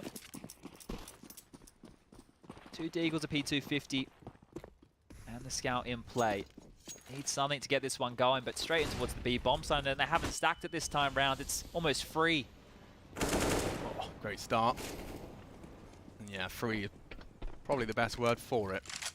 Like, at this point, I don't even know, like, you want to get exits if you're Astralis, right? But you've already lost the site here. You're coming from a place where one choke point is smoked off, the other continuously Molotoved. Like, do you want to drop back, go through Connect, and maybe go around to T-Spawn, see if you can catch them somewhere else? You know what we perhaps could return to as well, Chad? You remember we were talking about trying to beat Astralis at their own game? Yeah. Like, there's no gimmicks here. There's no funny business, no cheese. It genuinely feels like they are going blow for blow with Astralis, 4-time major champions Astralis. Yeah, and this is the thing, right? They've had to come in here and once again, excuse us, but it can only play their own game, right? You can study the tells of Astralis as the core, as the but team. Zero, yeah. Yeah, with this exact roster, right? What are you meant to be able to decipher here? So, Copenhagen Flames just looking well prepped. They've had a game plan that has clearly outplayed Astralis to this point. But if we're ever going to change that tune, this is where Astralis on the CT side need to start locking things down. And we've already seen some shaky aim from, admittedly, both sides of the server here, but this is where it heats up. Round 19, guns are out. Yeah, one person that hasn't had shaky aim is Dupree. So we'll see if his aggressions can be as rewarded as Roy's were. He's had a glance, he's considered it, and perhaps going to be flashed in again, a little late. As the molly fades in Playground, that's when Dupree at least has another cursory glance. Doesn't look to commit. Confirms it's clear, and the rejig of the CT space now. Now, there's a lot of utility left over here for Copenhagen Flames. They've been able to quietly take control of this sewer position here, using that smoke to their aid. U2 coming on out isn't going to force them anywhere. It's perfect for the Astralis stack nades that perhaps could have been wielded there. That's still 3 towards this B site. 2 players quite passively for Astralis towards that top of A. And they're just walking on in. They just want fights. Yeah, well, I don't blame them. They can see they've got the 2 smokes in React. In fact, dropping that out does indicate a Barrels player. Oh, and that's the fight they were waiting for. Magisk, they suspect another. They know where Zip is. They know he lives in the Barrels. Lucky's under scrutiny. He's gone too. Nearly all onto Dupree. He could have gone down in that spray too if he's not careful. He's stuck around. He's going for something aggressive. Hooksy trying to be the hero. That's the bomb delivered, and the flash is converted. Nikados strings together 2, where it should only ever have been 1. He's having a game. Having more than a game here. What That's a the bomb follow-up, going down. Chad. Zip's been in some clutch situations here, but this one looking very unlikely. Nade shy. There's no way. Nikados is going to get a little hungry for that one. Wants some info. Gets a bullet between the eyes. Any more for Zip? Loud about it. Playing the timings. Yabi to swing off contact or sound. There they are. Double peak. Countdown. 1, 2, 3, and 13 secured. That was fantastic from Zip to even get a kill there, but even better from Copenhagen Flames, the way that they dealt with that situation. And again, they're not afraid to take fights. Now, we don't have to go that far into recent history to talk about what happens when you're too passive in a clutch situation. So here, the initiative again, coming out massively. And this is a freebie. The bomb gets spotted. Hooksy doing the classic in-game leader play, taking the space, getting that info. That follow-up, man. That was round winning. This is great. Yabi even got that opening kill as they pushed up Sandbag, right? So Astralis back down to the pistols. Panic stations now. This is not looking good whatsoever. Great for the Flames here. Yeah. I mean, he's pushed up. It's threatening. And that is 2. Yabi's swallowed 2 Deagle bullets. He's lived to tell the tale. Can Glaive cancel play? I think the thing is, with his position right now, sure, there is an opportunity to catch someone sleeping, and That's it. But he should be dead. Like right now. Oh, Roy hasn't pushed. Roy didn't go for the frag. He should now. He knows he's confirmed that Glaive hasn't retreated just yet, and he is just crawling it back. Xiphon will secure it. So initial threat neutralized, and let's check that clock. He's still got 60 seconds, so no sweat on the brow just yet. They've actually interestingly gone for this triple boost. Yeah, now, look, this is the type of round that could unravel for the Flames. They have two players very, very low, Xiphon and Yabi, one bullet away from death. Now, it's going to come down to Roy and Hooksy, and speaking of Roy, there he is. Lucky's gone, number advantage, back in the favor of the Flames here. And it dismantles the boost, so the potency of that completely gone. They have to acknowledge the potential that they can tuck into some tight corners and still be threatening in this round. Astralis, this half by Kevlar and Desert Eagles, still definitely on trend. There's so many nades for this as well here. Copenhagen Flames can molly the site. They could smoke off towards Bank, smoke towards CT. There's flashes to boot. The clock is sketching me out a little, and combine that with a Magisk opener. Great molly. Zip will have to take a fight here on long, and if he could just have found the third, Roy lives on. Still a threat is Magisk, just distracted long enough to go down. Dupree's flank is wrapped up, and call it 14, Chad. These boys have come in absolutely, and pardon the pun, on fire. Yeah, this is great. Like, this is really good. And look at Roy's at the top of the scoreboard. Nikodos coming in second place with 19 kills, but everybody's had their moments. Hooksy with 16, Yabi with 13. Sure, Xiphon only has 10 kills, but everybody's had their moments here for Copenhagen Flames. Their game plan, right?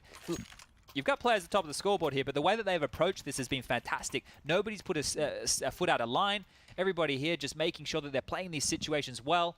And the last timeout called for Astralis. That's it, yeah. I mean, you're up against the ropes right now. You're battered, you're bloody. Your coach is just shaking his head. He doesn't even know what to say at this point. He's like, good, go kill. Yeah, that's the thing, right? It's the CT side here. So this is where the individuals need to start stepping up with multi-kills, right? One and done is not enough in these type of environments here, especially the way Copenhagen Flames are playing right now. Timeout is over. There'll be no more chiming in from Zonic here. And away we go. Well, as he furrows his brow and zips his lip, let's see if the Copenhagen Flames can really finish this off with style. You know, often teams newer to the scene, newer to this level of play, it can be hard when you're staring down the barrel of the upset win. You know, you're at 14, maybe even 15. And then as the reality check starts to arrive, you start second-guessing yourself and your play. It can be difficult to close out, especially in the less experienced. Look at this aggression, though. Yabi should have this every day of the week. Yeah, but in the off angle, okay, he's got time to adjust. Glaive has kind of fluffed his lines a little there, and a chance for Yabi to reposition. He knows he's spotted two. Got the info onto the monster aggression as well, and he's actually found him. What a fragger is Yabi. If he gets away with this, he's thrown out the smoke to retreat. Glaive confirms his presence, and they're going to go knocking on long. If Dupree goes down, this gets super awkward super fast. He has an AWP to support. Oh, he's not even looking! Look, what's Lucky looking at? Caught in the open, absolutely pantsed. And now, well, they can re-aggress anywhere they fancy. The fact that Glaive is stuck around is a bit of an element of surprise. Bogdan's Law, Yabi's got that AWP, and they're actually going back over towards the A bomb site here. Now, Glaive might hear a couple of those footsteps as they try and scamper away. It is going to be on Dupree. Wow, that's easy as you like. Brilliantly. They're all playing for info, but every time they play for info, they're getting owned. Into crosshairs. They are getting owned right now. I don't hear you say that often. Okay, Magisk, can you bail Astralis out of trouble? Last time out, and already another frag. That was the one he needed. The multis you were asking for yet to be delivered here by the Astralis individuals. He's heard him. He's heard him. They know exactly where he is. This has to be 15, and look at the plant. Planting bankside safe. There's no threat. The after plant can be played from T-steps, or rather, CT side. And yeah, Nikodos will collect. Easy as you like. Doesn't get better than that. This is wild. Like, Astralis aren't in the server right now. I can see the names, but Copenhagen Flames are outplaying them across the board here. Across the board. This is not the way I expected this to go off. Look, I understand we're talking about, you know, the first game, best of ones, you know, all those bits and bobs that are going to be thrown around here as reasons why Copenhagen Flames have come on in here and won. But this is a 15-6 scoreline right now. Yeah. This hasn't been close. 0 head-to-head as well. So many. You've got this. The map that Astralis are playing Flames on right now, they have a 9-map win streak on. Let's make it 10, shall we? Might have to.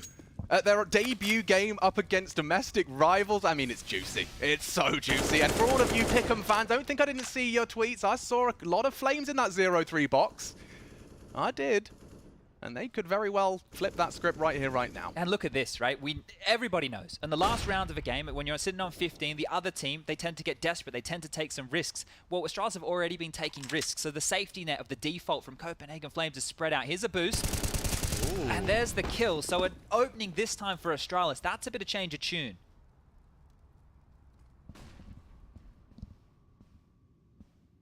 There's just so much searching from the CTs here. Like, it's like Astralis are never comfortable when they don't have any info, and they're always looking on the other side of this. Glaive, so many players around him. Every side, Glaive is pinned. He is pinned on in. That should be Lucky's. And it is.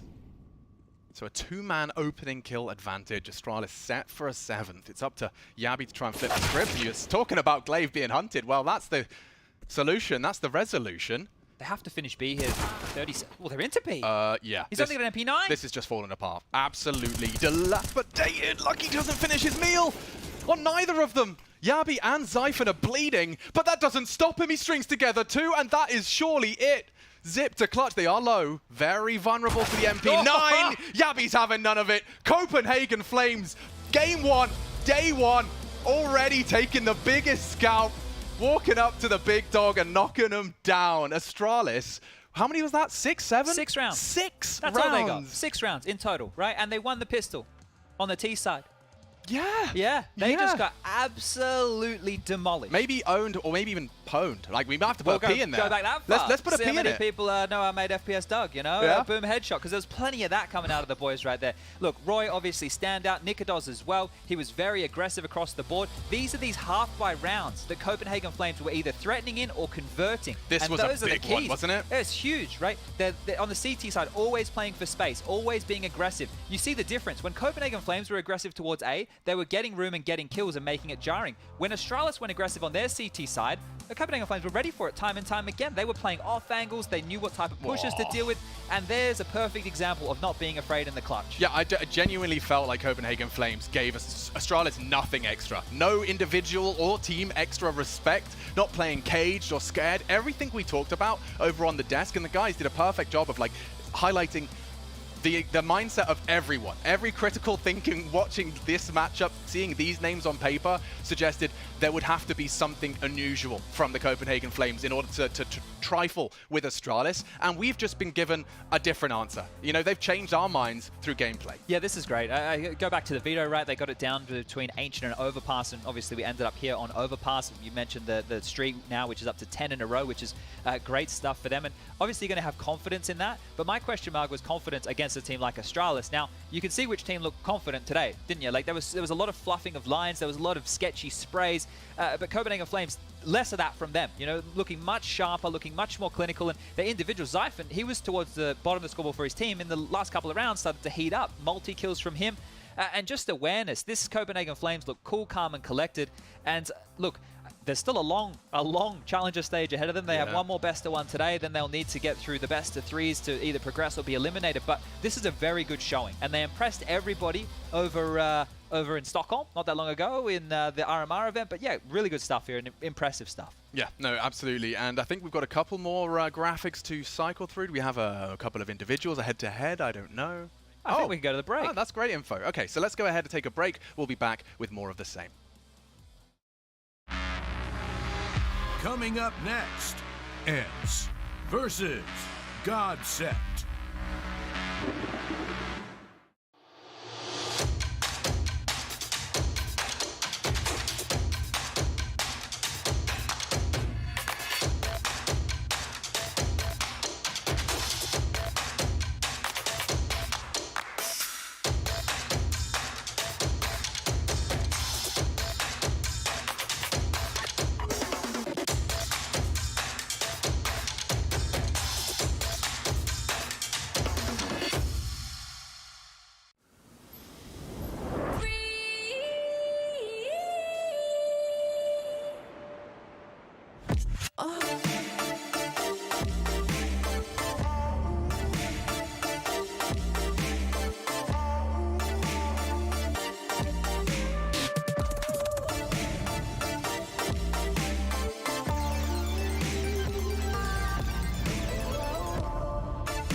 Your favorites will play soon.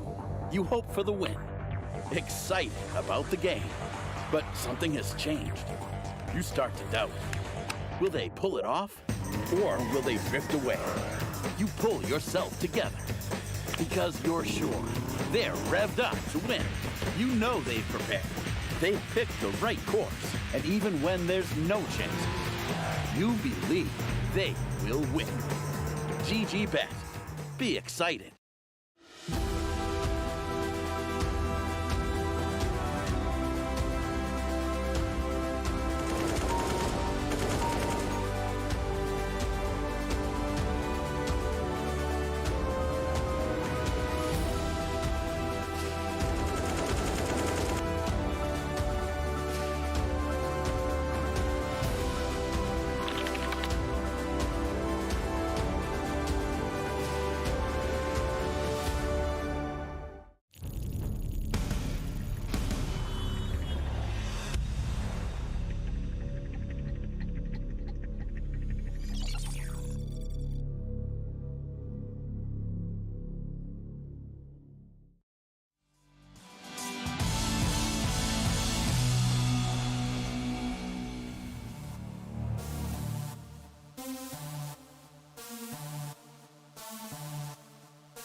PGL Major Stockholm 2021. We're still getting some of the kinks out of the system, and we're not going to talk about his because that's just not safe for broadcast. He is, however, Chad Sponge Birchall, of course, ex-professional Counter-Strike shooter, now professional Counter-Strike talker.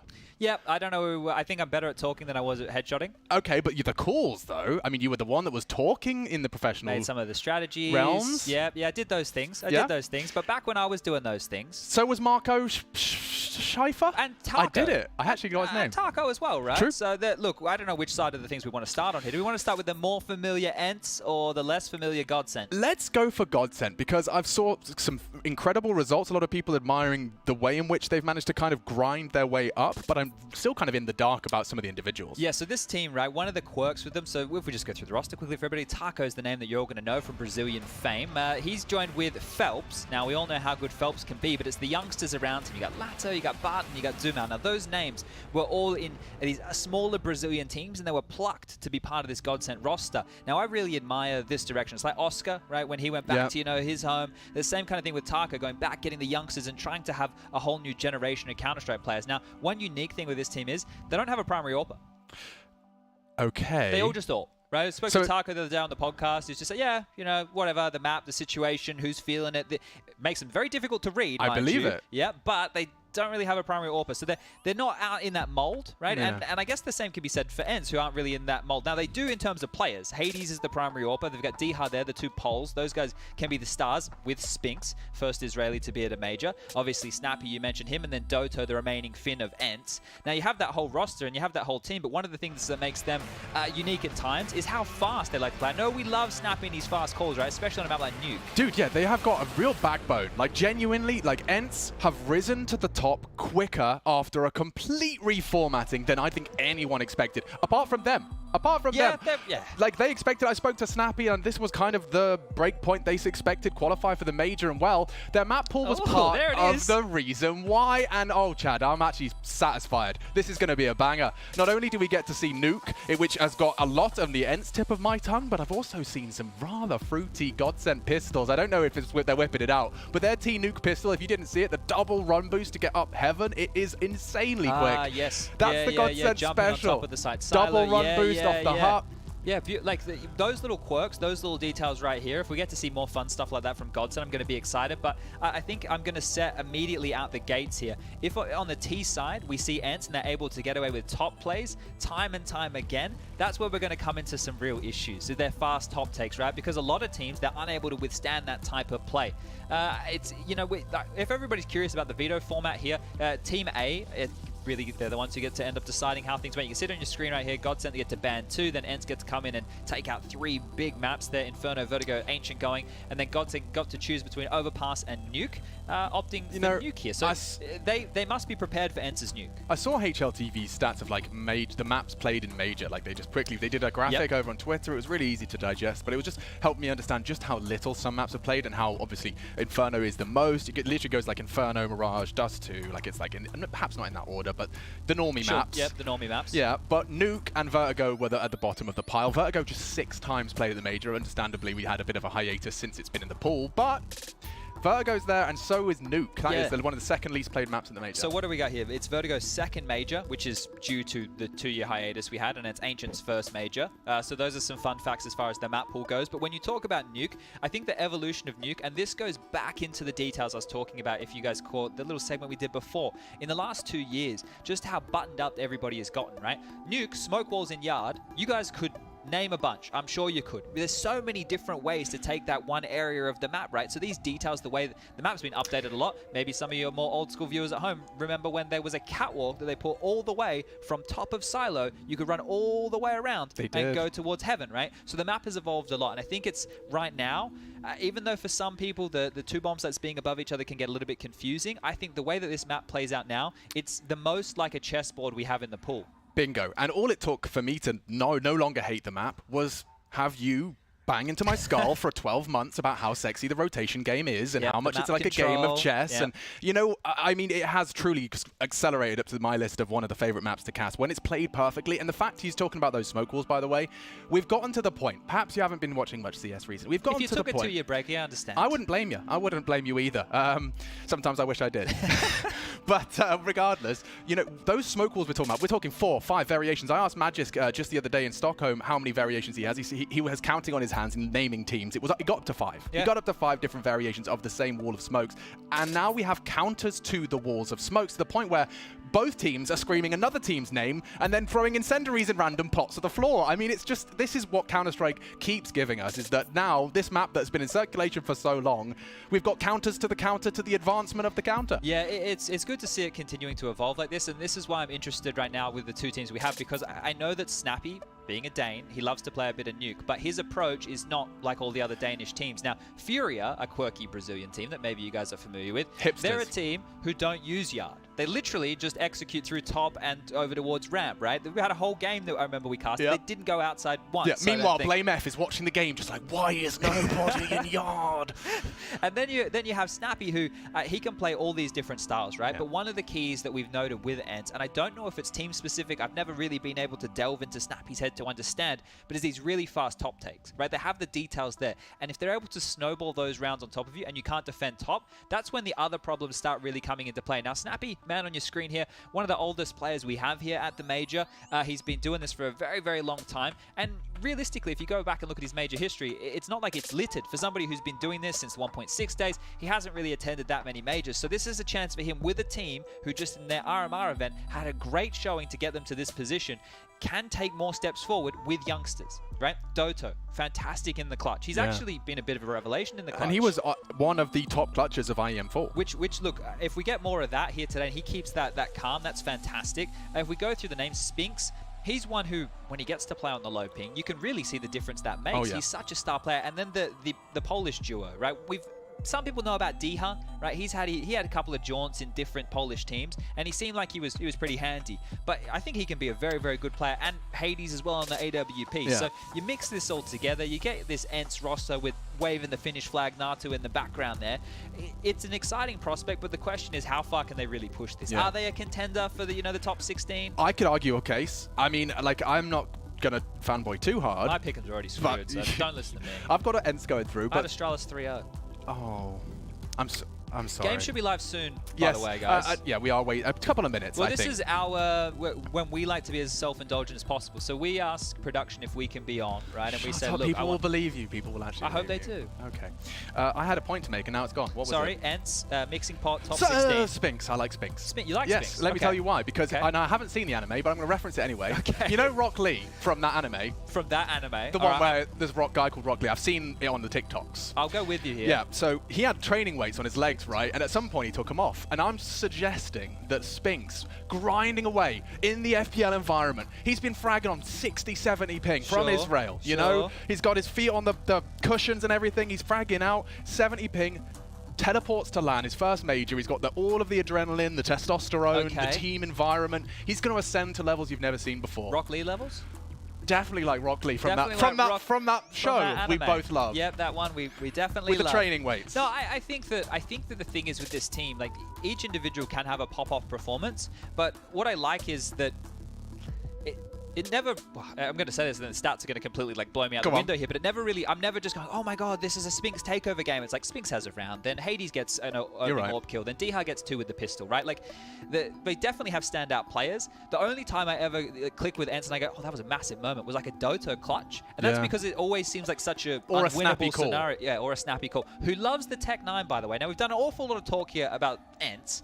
I guess maybe we'll do a little bit about this GODSENT roster, right? So I think I'd like to start by just talking about the fact that there is a correlation between the amount of time they've boot camped in Europe and their success domestically Once in they went America, back to North America, right? and their success in qualifying for the major. Yeah, I think here with this roster, it didn't really get off to the flying of starts, right? When they first came together as a team, I think the name that they had was Trope, right? When they first came over, this was before they were using it on an ESEA little event. I think they were playing against Endpoint, and I remember tuning in and I watched the game and I was like, oh, okay, look, this was kind of close. You can see some potential here. A couple of not warning signs, but like, oh, is this player going to be able to frag with the best of them? Obviously, Taco becoming an in-game leader. That's another transition. And it had to. I'm sorry to talk over you, but I mean, just thinking about Taco's story, there are so many players that have been presented his same set of cards, exactly the same set of circumstances. Don't forget, he's been pinned with the Sanji tag before Sanji. He was doing support play. He was doing the Coltero's right-hand itch man. rolls, Yep. you know. That's itch, ITCH. And what I want to say about that is that the only way he was going to ever dust himself down and find himself playing for the major again was A, swallowing his pride down to tier 2, and B, taking a leadership role and building up a new generation. He's doing it, and he's done it with stars so far. Yeah, and I like that he's taken Phelps along for the ride, right? Because when Phelps and Fur were both in the Brazilian teams at the same time, they were the same player, right? If Phelps is given space to flourish with Taco now, who's got to learn from the best in Brazil, Fallen, and then he spent time over in Liquid as well to see how other teams do it, he's got a pretty good understanding of how the game should be approached. But here we go, we're underway. The T-side start will be coming out for GODSENT here. So the Brazilians to kick things off with the attack. No Julies, Chad, I'm surprised. Thank God. All right, well, Squeaky's blown open. Taco waiting for anybody to have a little bit of a looky loo. And, oh, this is lobby. There's no yard play here from GODSENT early. Trying to scoop up anything that was left on the ground right there. Taco does have that smoke, and looks like they're going to hit this top site. Okay, so main going to be smoked off. It's up to Spinks, and that's a very quick find. Oh, he's done so well. The first clip, a double, and Doto will do the same. It could be over already. Dumau's left all to his own. He's about to be run down. Spinks will make it 3, and it's a 2-man ace. The boys on the top side don't need your help. No, it looked a bit too easy there, right? So you can see what GODSENT were hoping with the pressure there. Blow up and Squeaky, try and see if you can catch anybody coming in through that main position or getting cheeky with the rotates. Nothing found, nothing gained. And then it's 1-0 to kick things off here. The force bite in response from GODSENT. They're going for currently 3 Tech... Oh, make that 4 Tech 9s. A couple of flashbangs, a deagle in the hands of Lato, and some head armor go along with it. Now that HE from Lato, they can use that to blow open the Squeaky. It could just be about the pace on how they want to do this. Taco lining up a smoke there. And here we go. Squeaky flies on open, smoke's coming through, and away they go. Okay, can they do it twice? This time Spinks is not going to get anything done. And Dumau will find the Doto frag as well. Wow. We'll go down here. How stubborn do you have to be to throw it at them again? Tech 9s and armor, and they just break through. This time, rather bleak outlook for the boys on the CT side. Do you even want to go for it? I mean, look at this. You got one-way smoke to drop, perhaps. Yeah, this is the thing. You're going to turn over 2 M4s, and they already have 1 in their hands here, so it could be 3 in total. It feels like Save is a call Hades that's already coming on out. Yeah, so creeping on down Secret, the other 2 over towards that Heaven position. And it looks like, unless they go down to the bomb, all 5 members of GODSENT here will be surviving. So a great response here. A really good way to kick this off. You want to see how competitive this team can really be. Yeah, you take those every day of the week. Now, we know ENCE love a force buy as well, right? Now, it's not the weakest of force buys due to this save. 2 M4s is a great place to start. D-Har can drop something across. They can get some pistols in their hands. They still were able to hold on to a decent amount of utility there as well. But how are ENCE going to bounce back from this one?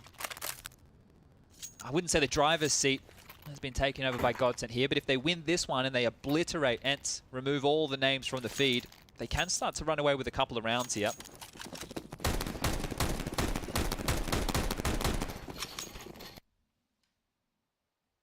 Okay, so we will see an aggressive CT smoke to enable deep nades and early control of red. Diha, many a nuke we've watched as he is a constant thorn in the side of yard players. He has catches timings and pushes, supportive flashes can be provided, and this time it's just going to be a Hades spray, trying to line him up. Diha could strike, but he's been found out. Dumau does his due diligence. 2 M4s still in the fray, so heavy advantage GODSENT, but they do know, and by they I do refer to ENCE, that this is a likely low site hit. It's up to Snappy initially, holding towards the window room. Oh, and they line up. Perfect from Snappy connecting too, and even pressure onto Taco's toes. They can't go for the plant now. The smoke indicated their back vent intent. top, yep. Who's holding it? They have someone up there. This is going to collapse. Distracted. Spinks was hanging out by the vent. Taco doesn't connect, and now pressure to top site. They've broken through just by the skin of their teeth into the top. Keep your eyes on Duma. He's going around towards Heaven. He could be the linchpin of this round right here for GODSENT. 2 frags to the good already. Maybe Snappy pivots. I don't know if they're going to be expecting him to come around Heaven here.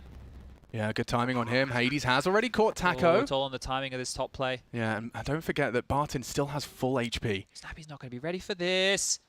Oh my god, the trigger discipline wants to make sure of it and does. Nice find. A one-on-one established and Doto's good in the clutch. Can't adjust. Barton secures it for GODSENT and now they have a very big advantage coming into this T side here on Nuke. Brave call from Dumao there, right? They had a pretty good understanding that there were so many players towards lower because of the face that GODSENT had shown and how many kills Snappy had there. But to leave his team, right, he left a lot of positions open where they could potentially poke their heads on through to secure that heaven. And that was huge. And this is what I'm talking about. See, ENCE, they know they get it down to a one-on-one situation. They buy back in. Most teams you wouldn't see going for a play like this, but they want to continue the force-buy wars. Scout, 2 MP9s, a Deagle and a 5-7. They want to fight for their right here. I'm not sure there's going to be much of a party. That nade could be destined for glory, though, and just shy of the mark. They do live on. Smoke's late and deployed. You can see the wall blooming now. Interesting variation, denies complete warehouse info.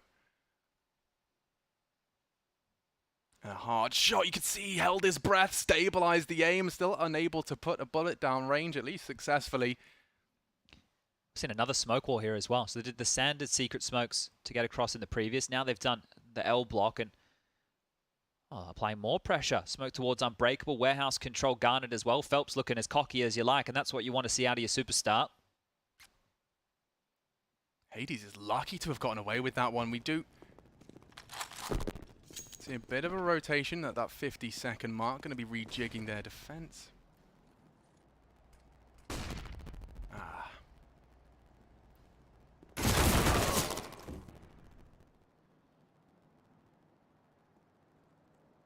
And we're back in. So someone died. Someone died. Someone did die. Gosh. We are going B. 30 seconds left. Don't think they want to go for the vent pivot again here, mind you. No, but happy to lock it down is Taco. Now, that bomb should be uncontested in this plant. I mean, Hades can give it a look, but don't fancy his chances. A molly, a bullet, anything to end his dreams. A safe plant opt for Lato. Is it just hold? Just it might have to be, right? Upgrades? Like, this is the thing. When you put yourself in this position as ENCE and you're unable to find any traction, you're hoping the round gets scrappy. You're hoping you either get a kill, the round stalls out, and then you're able to convert with the number advantage, or it gets scrappy, and that's when your pistols, your MP9s, they can do their absolute best work. But here, it just looked clean. GODSENT, the path of least resistance. They'll get themselves towards the lower site, they'll get the plan, and they'll get themselves their third round. So with this starting on the pistol where they got obliterated, it was Spinks chiming in with Doto, and that was the pistol done and dusted. They bounced back here, and it doesn't feel like ENCE are putting up too much resistance here. So going for the double dip on another force bite. This is basically going to act as an eco for them right now. You can see the loss bonus. Hades now 3,500 to his name, 2,500 for that at Doto. So next round we'll get the full buy. It'll all be good, but GODSENT will be finding themselves with a 4-1 lead before the full rifles are coming out for both teams. So this is where we need to start seeing how much ENCE can milk out of this. It's not like the money for GODSENT has exploded just yet. Phelps with 4k left after the buy, and at that low end, you're looking at Dumao with 2.3. So some damage right now, a couple of reinvestments, probably the main thing on the docket here for ENCE. There's no kit. We'll keep that in mind if we do find ourselves in another post-plant scenario, but they will fight more this time, right? They're not just going to go for the save if they lose that opening kill. Lining up some smokes again here. Yard presence on the agenda.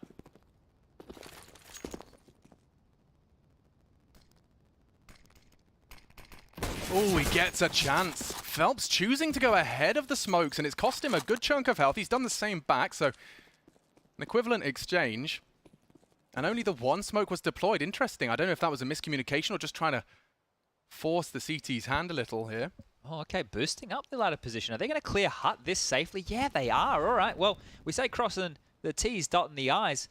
GODSENT are taking that to a different level. They've boosted to clear off towards a hut push. So not taking any chances here.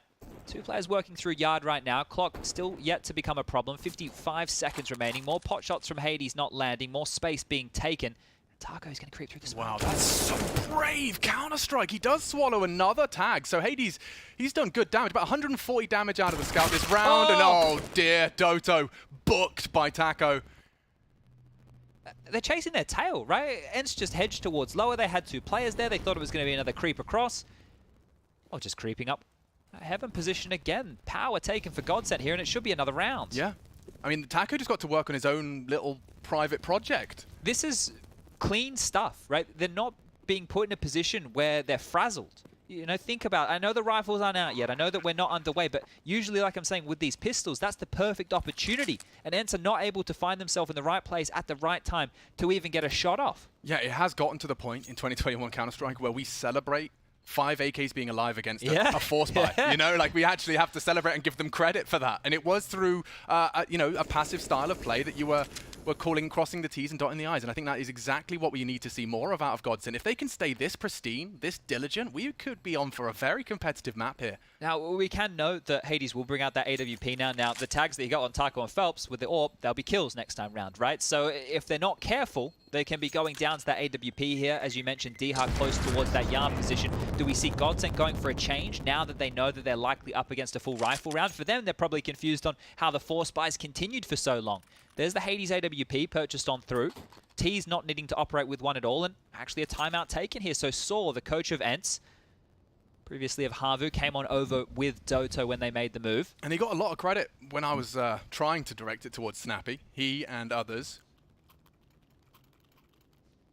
had a lot to say for Saw and his coaching, what he's provided for them in the coaching role. Yeah, it's interesting to see how that role has developed as well over time. Obviously, it's one that is highly guarded, a lot of trade secrets. Unless you want to be sending them across in Google Drives, but either way, we're going to get this one back underway. ENCE versus GODSENT, round number 6, and this is where we want to see the fight from ENCE here. Spinks still going to be operating with an SMG. He's going to have a bit of extra cash going forward with that. Deagle on his side. Yuto being purchased on through, and away we go. Okay, this is where it gets interesting. Diha talked about how much of a beast he can be in containing the yard aggressions. His timings and angles around people's smokes have been really naughty. For now, you can see it's actually Hades' responsibility. Good catch from the ops team. On this. He is not slowing down for anyone, and he will have info, answers behind the smoke wall instantly. Now, they're on the other side of it, and he could actually catch them. Oh, how deep will he peek? He will catch Phelps. Taco booked as well elsewhere. And now Duma will have to leave that lobby position, or at least gives them the sound cube towards ramp. They come and knock in, and Snappy, perfect angle to collect. ENCE on their feet. Knocks down 2 of the 3. Only Dumao thrust into a 1v5. First major for him. Damage could be name of the game right here, right? We're talking about what ENCE need to do. Well, Dumao now, a couple of kills wouldn't go right. Spinks, the top rope, gets the kill, gets himself an AK-47, and now ENCE are back on track here with their second CT-sided round. But that was interesting from Hades right there. He dropped that nade, right, so it didn't open the doors and just kept on running, just kept on going. Yeah, he really wasn't slowing down. And catching them as well. I mean, something so aggressive into that first gun round does give ENCE a nice little bit of a confidence boost.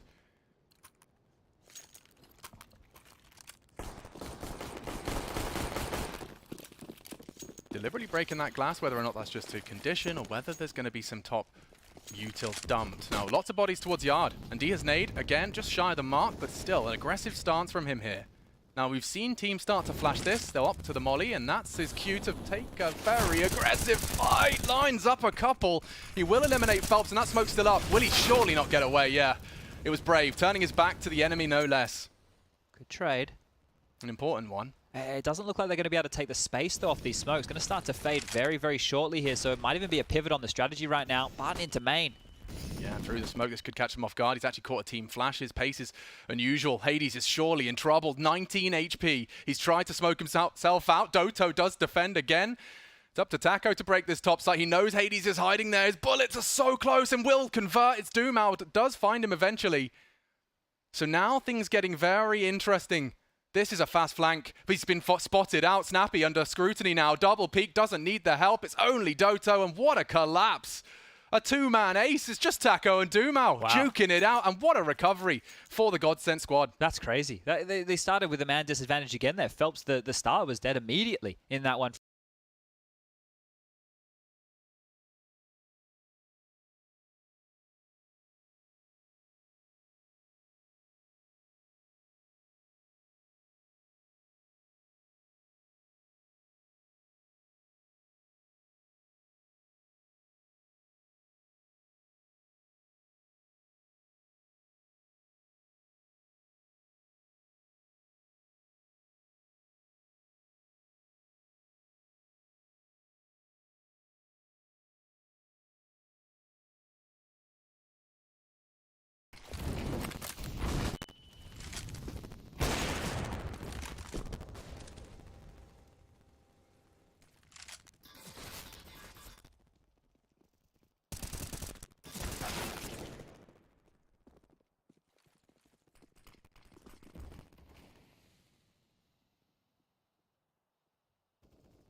Sorry about that, folks. We're getting things sorted out here just to get that day one sorted out and ready to rock and roll for this major. We enter our second game of the day. 4 best of ones to be brought to you by myself and Chadney.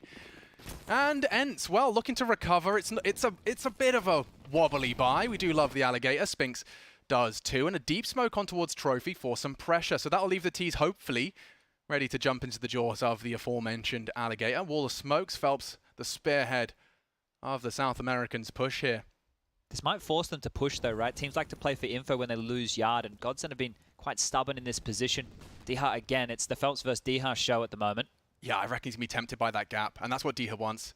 He's pre-aiming it on the jiggle. He's ready for this, exactly this He's angle. Think it's clear. Oh, it's perfect. Phelps nuked. Problem now is Trophy need to get out of there. Ramp is lost, and now Hades has to make a call. How do they rotate down? Whose responsibility is that? That was brave from Taka. The sound cue pulls Hades back from any rotation he was considering. Oh, Alex, they don't have any mollies or smokes here to take this lower site. They're going to have to do it with bullets alone. Snappy has help too. They have to go back towards top. Like going lower without a smoke or a molly, that would be death. And they're pushing up ramp as well, so everything being taken from GODSENT here. Yeah, bro. And if Snappy gets any more pushy than he is, he's going to get some info fast. Oh, the timing. Just as There's a Hades, gap. There's a huge gap. Just as Hades evacuates and smoke starts to fade. Oh, great angle. Lato babysitting nicely. Needed that one as well. Will he expect another? Spots him out. Doesn't finish his meal. Taco, that wasn't supposed to be yours. And now the round will just fall apart one by one. Walking into the crosshairs. Hades collects and the gap closes. Just the one separating ENCE and GODSENT. It's a risky game that Diha's playing towards yard, but the communication has to be, hey guys, there's a smoke wall. They can literally be anywhere, because you see the way that he's playing that, right? There's real windows of opportunity for Phelps to walk on through in different angles, but Diha hedged, right? That was the way he was going to clear. You could see just by tucking in like that, it's quite risky, right? He's not really spotting a whole lot, just playing the slitter on the side of his screen right there. And being the yard player, you feel like you're not doing your job when all you can say is they could be anywhere. Yeah. But I mean, he plays it to perfection, and it is a cruel reality. You can see this time he will be able to provide some answers for them, but I imagine that's an educated assumption that he's not up against anything particularly large. Oh. How does that do that? What did he see? I don't even know, but the Tech-9 chunks him. This pistol's coming back in a big way, this major. Calling it day one. Tech-9s are back in full force, and so is Hades. Looking to connect another early here, puts his name in the feed. Now they've dealt with this now. You can see just how passive they're starting to play. That's going to open the door actually, here. You know, Taco has slipped through. I don't think... Has he, though?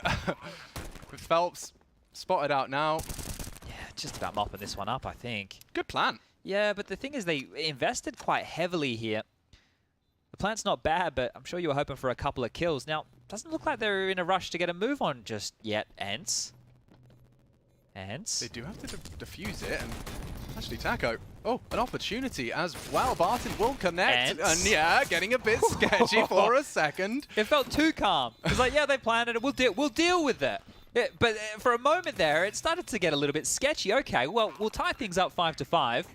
ENCE have recovered from that pretty rough start, right? 4-1 was the initial scoreline here. That was after they converted the pistol. GODSENT with the force buy. And you can see what I'm talking about. Sure, the plant was good. It's going to keep them in this half-buy position where they can invest again into the Tech-9s, the MAC-10s, the light U.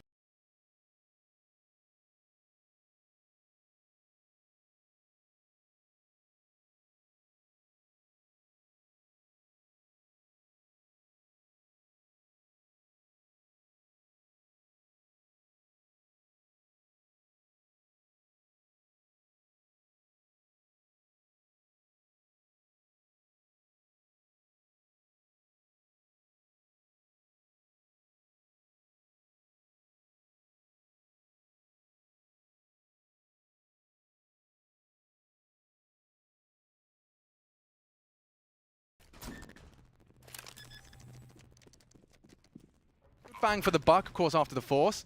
Talk about win this. He certainly could give it a go. Bomb ticking. He has to play close to the site, and this is brutal.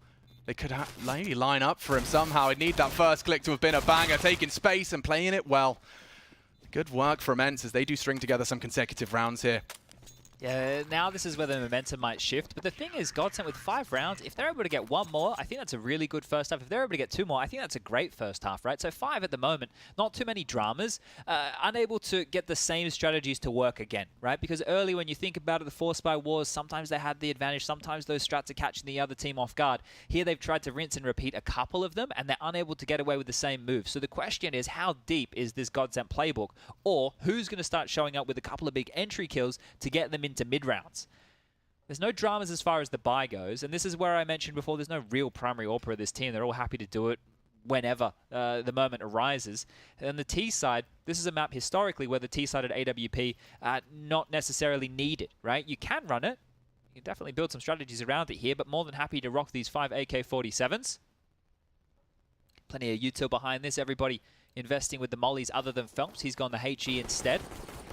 Maybe that'll say something about the pace. Traditionally, that nade used to open squeaky door, blow that off its hinges, and there it gets deployed early. So here we go. It's not looking too pacey. Interesting smoke for aggression into the heart. Wow, Spinks does get greedy. I can't believe he's gone for that. Straight going for the AK in a 4v4 scenario, and that's 4 thanks to Phelps. He's into the top site. A CT flash does delay, but it's a very fast flank from Snappy. They are really not letting up the gas. And now he has the bomb in his grasp. Phelps staring at an awkward smoke. Hades in support. This is falling. Nice opportunity now, and short-lived. Phelps not hit by the first, but does die to the second. And now Dumao. The element of surprise still present. And so he will have an opportunity here onto DR, and it's not going to happen. Doto connects. I'm just losing my mind, I think. Call him the wrong person twice.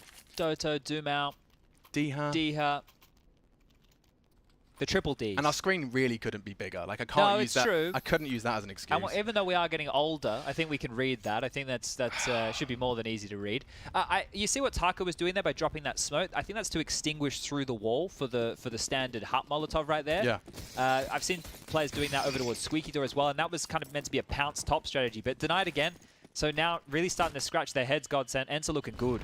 Oh, and there's the success he's been waiting for on his nade. D-Hut. Passive on Yard. Giving it to them. And what's going on with these smokes? Like, it's just enough, I guess. It's hinting, right? It's we could, but they're lining up what looks like the L block. And this could be the timing right now that Phelps tries to exploit here. The HP a bit of a drama right now against this silenced M4. L block's up. They have another disruptive incendiary there if he chooses the timing. They might try and peel through as a team here. A lot more numbers for this. Oh, and straight into main. Doto this time does deliver, trying to cower. Another provision this time from Spinks. Our numbers are equalized nicely. Doto crosshair in multiple places. It's up to Snappy again with this hero double. He arrives every time, just when he needs to, just when things look bleak. And now Dumao has been the best fragger for the GODSENT boys, but retrieving this bomb is hard enough. And Hades is crawling for the secure, lovely work, and this hyper-aggressive, reactive ENCE defense is working well. Yeah, Snappy's kind of like a wolf in sheep's clothing in a lot of these situations, right? Because they've just moved through main, right? And Snappy's immediately there. And the other round, yeah, they've moved straight through lobby into top. Snappy's immediately there, coming through ramp room as well. So his flanks on this, that's the last place GODSENT are expecting to be picked off from here. ENCE now up to 8 rounds, 8-5 the scores read, and a second timeout called for GODSENT. So a hot start, really starting to cool off now. Would love to see them get activated with a round here before we get to half-time. Yeah, and you know, if you told them, hey, in your opening game against ENCE, you're going to be able to get 6 rounds without winning the pistol on T-side nuke, you'd have bitten your arm off. You'd have taken that. I think as well, just to build on that, right, going into half-time, it's not like they get 2 minutes to sit and think and discuss things now. So if you leave with getting, I don't want to say pants towards the tail end of the half, but with a drought, the momentum's all one way. And you get 30 seconds to try and recover that. When previously, a lot of other events, you know, maybe you get 2 minutes. This here, ENCE are potentially going to be able to continue to roll with this momentum, and with their fast T sides, that could become a real issue for GODSENT here. Here's a fast T side for you. So a half, quote-unquote, half investment. They'll have enough to go again. But it's going to be something surely poppy with 2 MAC-10s in play, a Tech 9 no less, and a lot of util. How do they choose to shape this one up and keep them honest on Yard as well? They've been so pushy for info, trying to pop through. Diha has nothing but bullets to say about that one. Taco shut down before he could start. And another one, this time aggressive from Doto. He has been traded, and there's legs to this. 2 members low of GODSENT, though. very low. Oh, and that enables a wild smoke spray to put the bomb back on the floor. Bodies Snappy are dropping, again. and Snappy with the signature Snappy double. It's like they're never looking at him. Yeah, it is. It really is. So you can see they managed their money well. Aggressive pop with all that util. Still get to whip out the rifles for their final round of play. 15 kills for Snappy here, right? Like, if you wanted to talk about the impact he's having, he's the top of the scoreboard. The next closest Dodo with 12. And then you've only got 2 guys who are on double digits with them. Spinks on one side, Dumal the only player for GODSENT to hit that with 10 to his name. Everybody else, 5 or 6 kills for GODSENT. So just a lack of firepower here. You can see the strategy, you can see what they're thinking through, but going to start putting the crosshair in that right place. Deep nade again, this time not going to get anything done. And be careful swinging that door open. Hades AWP scoped on in.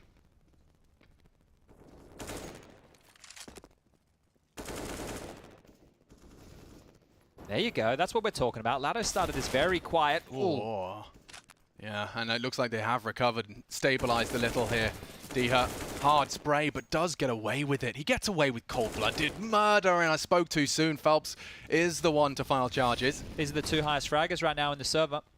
Spinks, Dodo and Snappy here. All right. Well, it's up to GODSENT to solve this puzzle. Yeah, they could fumble, right? Right now, still both players towards the top side. ENCE can wait for GODSENT to make the move and then try and play for the retake. But just hitting pause. GODSENT hoping for a push or two, and here it comes. Doto, no stranger to a clutch and a man disadvantage. Well, certainly this is his cup of tea. Fancies it. Oh, and the timing is perfect. So much info does go down to Dumal's drop. He got 2 lobbies the call, and surely, I mean, Snappy's been saving him. He is at the top of the scoreboard, but usually it's been 2, Chad. Is 3 just a little too much to ask? I think so. Looking at all this util as well, we have another smoke right now on Lato, a Molotov as well. That's going heaven any second, you'd think. Now, Snappy's very cautious, right? He doesn't know exactly where all the members are. More util lobbed out towards heaven time. Starting to become a bit of a problem here, but Snappy will go for this final round of the first half. See what he can find. Util at every entrance. You need to find a swift double as this smoke fades, and here it comes. Oh, not gonna happen. Make it 6. GODSENT not gonna be complaining about that. ENCE up to 9, and their flying start from the Brazilians has been just cooled off quite consistently by a strong defense there. They really do counter them with some of those aggressive pushes. Yeah, we'll get the cliches out early. Obviously, this pistol round going to be hugely important, right? You think about it for ENCE, they get it, they're going to be up to 10, they convert, you're going to be sitting at potentially 12 rounds. GODSENT on the other side of things, they need this to get back in a competitive stead. You can just see so many rounds in a row right here, 7 in total. And then the final one coming out from GODSENT there. So at least giving themselves something to believe in, right? I think if they lost the last round there as well, they'd be very, very light on confidence just through not getting many kills, obviously the rounds. But here we go. Taking a look here at GODSENT's buy. There's a kit for Dumal smoke as well. Barton's gone for util, so they have 2 smokes to work with on the CT side and 2 flashes. And you compare this to ENCE, who have gone 4 sets of Kevlar and wow, Snappy with some util. It doesn't get more explosive of a pistol buy than this. Oh, they're just going to rush ramp. All right, well, here we go. A bit of a Snappy classic here. Gets the molly down the vents. Your rotate's going to suck. And wow, Taco doesn't. Takes the head off of Hades quickly. Sends him to the underworld, where he belongs. They are going to get the bomb down here. Remember, there's smokes for this retake. You can see the priority, Chad. Look at that priority. They all want this side of the retake. They're all coming from ramp as well right now. Clearing everything out. Very diligent stuff from GODSENT here. Bomb down 40 seconds has begun, and Phelps will be that late man pincering on in. So let's check out this utility from the retake. Yeah, if they can get the kit and the smoke on that bomb, oh, it's going to get threatening. And they've even got another one for doors, so this could really be a problem for ENCE. Gonna need some headshots. There's the smoke windows. There's another for this defuse. Gotta get Doom out to that Barton now. needs to get that smoke down soon, and Phelps is already hitting up more headshots. ENCE with just 3 left. The kit, the defuse, it's surely locked in for them. 4 on 2 now. The defuse gonna go through, and there you have GODSENT's 7th. Gosh, it looked promising for ENCE until you started describing GODSENT's util. Yeah, they played for the retake there, right? Yeah. So the fact that Taco gets 1 is fantastic. That gives them a massive leg up on the way in for that. Pistol converted, so the force buy for GODSENT in the first half, and now the pistol in the second half. But guess what? Here's that ENCE purchase. Let's see how furious they're going to be with the pace. Is it going to be the quick tops that I keep talking about, or are they going to go for something a little bit different here? Out towards Yard, so we are definitely seeing a different look. Helps the man tasked with Yard, so I think we might see more of the Diha versus Phelps battles. The only rifle for the T side right now is in the hands of Diha. Spinks Able to get down the vent. That's a lot from Spinks. Now, they'll have to opt for ramp or down secret behind him. Has to be ramp, right? You can't go down the vent. Oh, no, they're down the vent. What? And he's actually got the frag. That was Spinks' all day long. It is traded. It's a rifle upgrade. Not going to be easy. You've still got 2 players from GODSENT hanging out here on this top site. Alps and his teammate Taco responsible. And if you give him an inch here, Diha will take the full mile. Taco's in such a powerful position here, even if the bomb goes down. Oh, and the fact that Phelps has found first contact, that should line up nicely. Taco strikes. They'd love to go up the vent. And they will. That's the bomb as well. They should get this plant down here, so something for ENCE. Very nice. They'll be loud about their heaven presence, so a main plant, a main smoke does buy them the safety. Now this would be very hard for GODSENT to slip up on this one.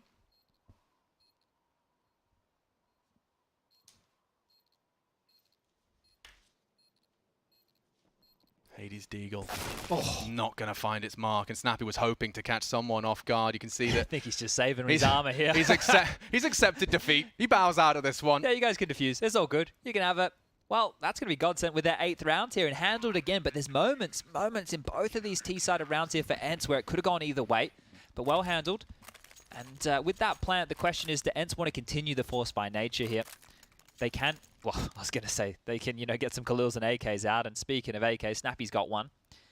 How many more are they going to invest in here? Timeout called. Discussions to be had. And if they buy in here, it's not going to be looking as good as GODSENT's buy. Look at theirs right now. They have 5 rifles, right? There's a M4A4 in play. Good to see one of those. Quite rare these days. The rest are with the silenced M4s. There's defuse kits. There's Molotovs. Dumao's going to have a full bucket of utility now. They have everything they want to work with to lock down here on this CT side. If I'm ENCE, I don't know if I want everybody to force buy in here. It might just be the Snappy AK perch. Never mind. There you go. So they're all going in. All right. A lot riding on this here from ENCE. I feel like a plant in a scenario like this is going to have to be essential. They don't want to allow this economy to get out of control. They don't want to allow GODSENT to get away with a couple of freebie rifle rounds here. They're going to contest every single one. So let's see, ENCE, what do you got in store? Plenty of utility to work with on your own. Okay, so a lot of early util, and Phelps has managed to tuck in early to secret. So this wall of smokes already, there is a canary in the coal mine for the info as to the loss of secret control. A flash for good measure. He'll have a little peek and confirms no one's home. Well, he could just stand if he wanted. He's even extinguished that secret. So now we have a real problem. Not only is he working with gaps, maybe even one way over that to a slight extent. Phelps doesn't have a lot of info. He just knows they're not down secret. So still is pressure towards Yard, but it's a ruse. They're hitting top. Okay. Down the vent? There's so many options. He's keeping them guessing for sure here. And on the clear, wow, Doto does clear it. Dumao contributes, even trades. Look at this one. Back and forth. Now the man advantage rests with the defense. Bomb's lower. And will be another plant. Yeah, it should be uncontested. Good. Okay, so he's safe from ramp, gets it down. Important plant. Mission accomplished in that respect, but they would not complain for a 10th. And confirmation that ramp is going to be an issue. He doesn't choose to escape. He's got multiple targets, both bearing down on him. And it's no util to threaten him just yet. And he doesn't quite find the target he was hoping for. D had the unknown entity. Bomb ticking in his favor. And the longer he goes unspotted, the more threatening he is. Barrel spotted, does take the first strike. He's not ready for the swing though, and Taco secures it for the boys. GODSENT tie things up neat and tidy. We talked about them not complaining about their T side. It seems they won't have any complaints to file just yet about the defense either. Yeah, looking good here, but this is where we start to get underway. These are hot starts for GODSENT in both halves, right? But now it's about consolidating and making sure you're able to do that with rifle rounds. ENCE, I said it was an important plant, and because of the loss bonus where it's at, because of the bomb going down, they're going to be able to get themselves out rifles again, but still, it's not perfect. 3 Galils, 2 AKs, U2, a little bit skimp on some of the members here as well. Look, they have enough, but they need to get more than just the bomb down. That can't be the objective here now that we're tied up with 9-9.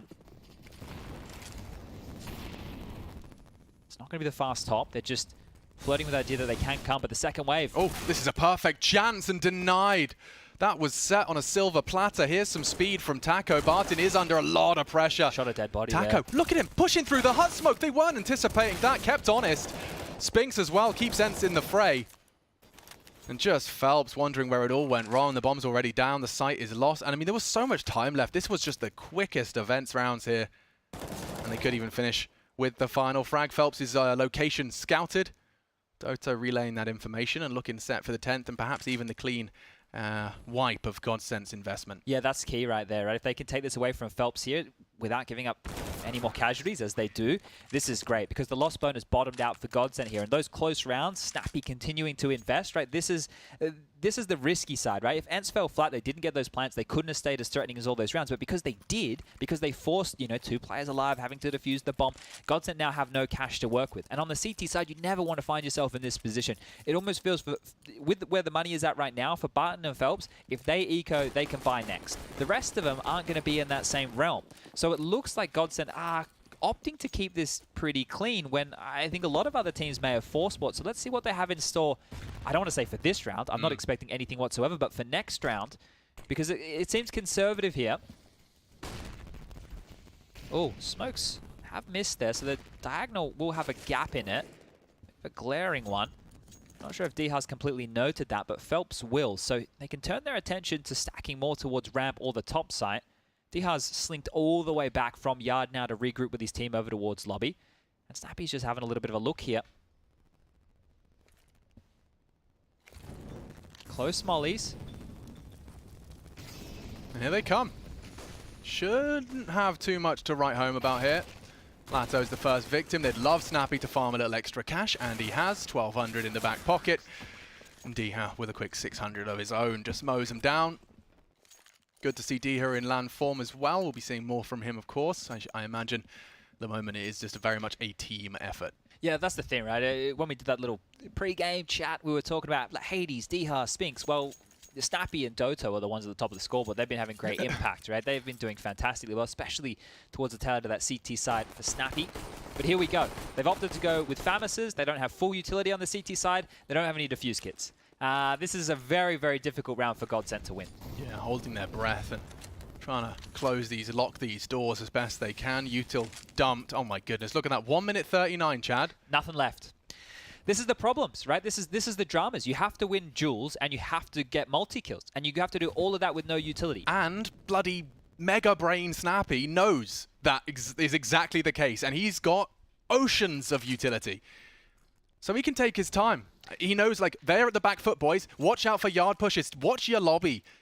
And cook up some trouble. Is he doing fake mollies? He's pulling the pin repeatedly, and now gets it right, gets it down, and no one to burn out just yet. They got 3 players top side. It's Dumal responsible here on yard. And oh, Silo spotted him out. Okay, so there's some information. We're at that 60-second mark, so no nerves just yet. Really just has to be hitting shots. Yeah, it's down to Phelps and his individual prowess at this point. Turns the util well, a nice angle and a nice frag. Could get 2. Denied. Hades lives on. And looking to finish the job. He knows they're low, and a couple of bullets into that smoke could have sealed the deal. Taco to fill the void. I don't expect this. Phelps, and they likely won't.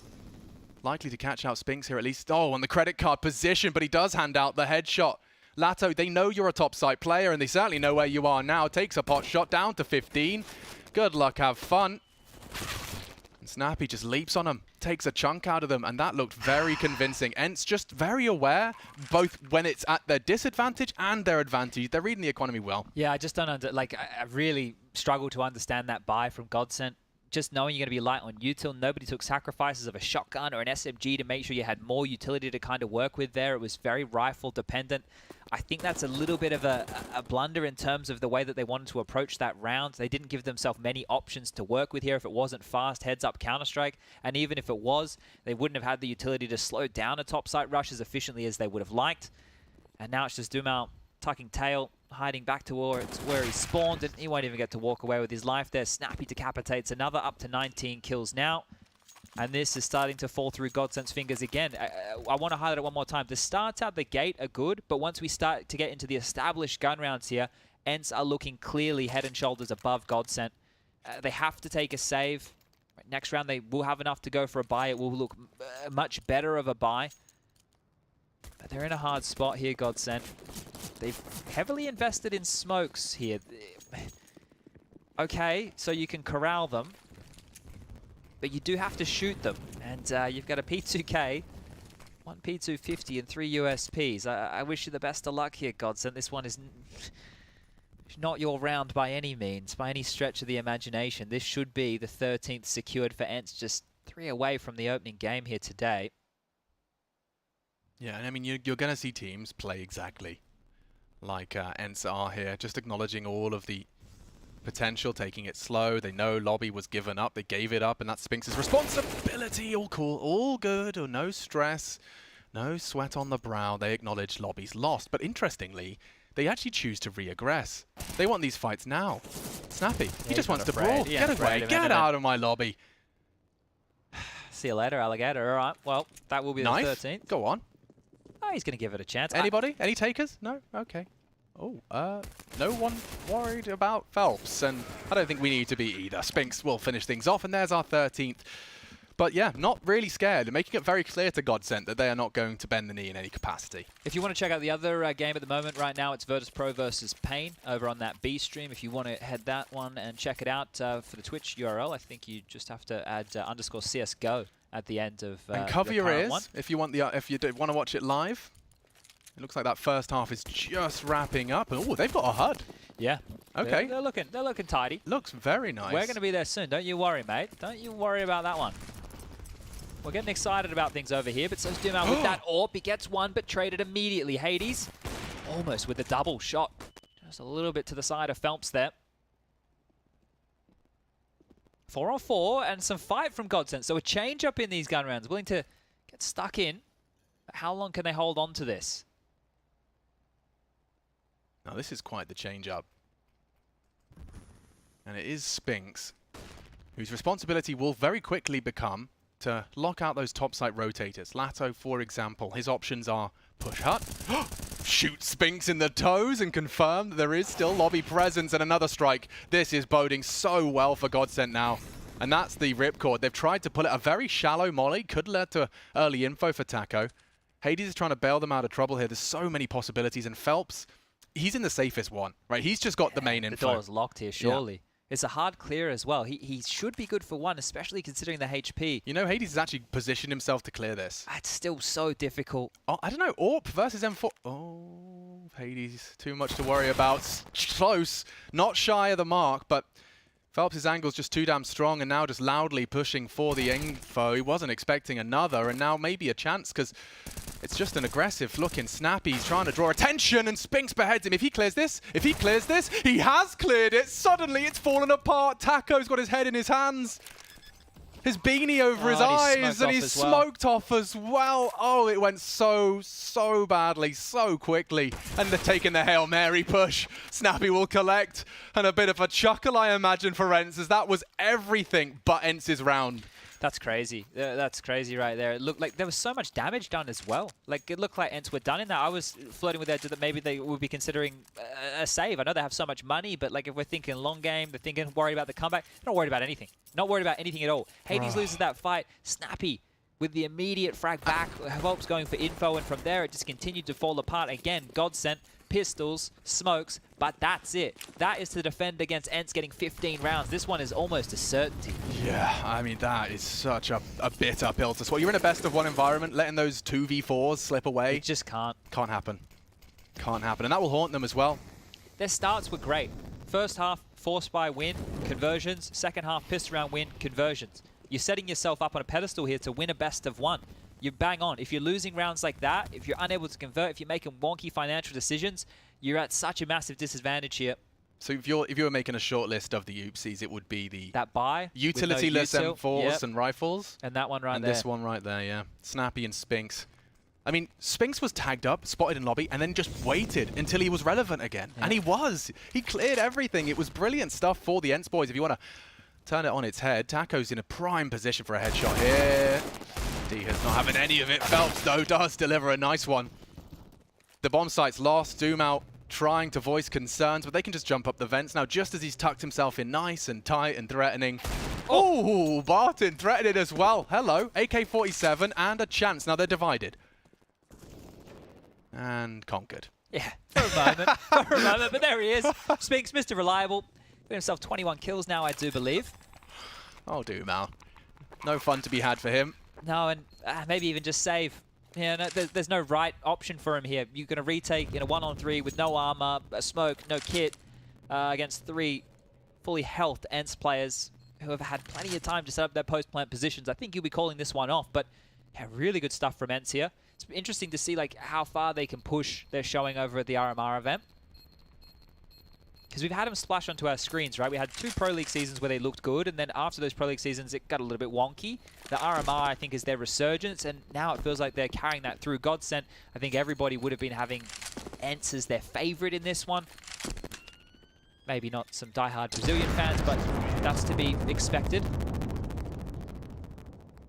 Here we go, the final stand for GODSENT. Plenty of cash. Third timeout called, and you can understand why. Yeah, may as well, right? You got to use them. Use them at some point here. I don't know what the discussion can be, because it's felt like whether we see them with pistols and smokes or we see them with guns, it hasn't really been too much of a different discussion. Rounds have still been just flowing in ENCE's way. And everybody's showing up now. Just a quick look at the scores on the doors again here. 23 for Snappy, 21 for Spinks, 17 for Doto. He's been quite quiet in the last couple of rounds. Dihal with 16, 12 for Hades. And on the other side of things, taking a look, we've got top fragging Phelps with 15, 14 for Dumau, Barton with 13, 11 for Taco, and Lato with 8. So the individuals for GODSENT, if they step up now, maybe we have a couple more rounds to talk about here. There you go. There's a mix-up for you, Chatty. Sorry to talk over you, but we've got ourselves an AWP. Dumau's chosen to pull it out, the big green, and looking to ply his trade towards either ramp or top. We have a T-side AWP in response. Hades is actually just going to be a part of the initial setups. He's got his util to throw first, and it looks like it's a bit of a fruity one towards Heaven. That one should be landing back at the bomb site. Lato, quiet so far. And Barton has delivered the first. Doto's eyes are looking the wrong way. This is more like it. Something, however, to be said for ENCE, and it was Diha. Barton stands his ground, and Hades thrust into a very unfavorable clutch. Scope would have been heard there from the vent as well, so they know where he is. Yeah, they've got it locked on down.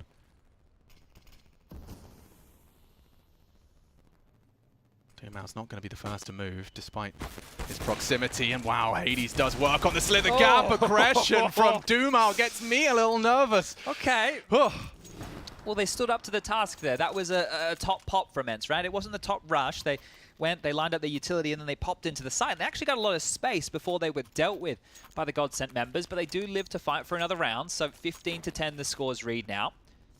All right, it's going to be the ENCE's boys' turn to call an extra timeout just to get their heads screwed on tight. Got themselves now an additional 5 opportunities to close this one out in regulation. This is one of those matter of time games, it feels like here. Yeah. GODSENT haven't really given us enough to sink our teeth into. Now, they can down the stretch right now, and this would be the perfect time to do so, but the only way they can be winning this one is through overtime. MR3 10K. But as you mentioned, 5 rounds for ENCE to close, 5 rounds for GODSENT to take us there. Now, Dumau's AWP, right? He was able to, in yard before, get one and die. This time we didn't need to see him actually doing too much with the AWP other than popping up the vent. How active do they want to make him be in this whole situation?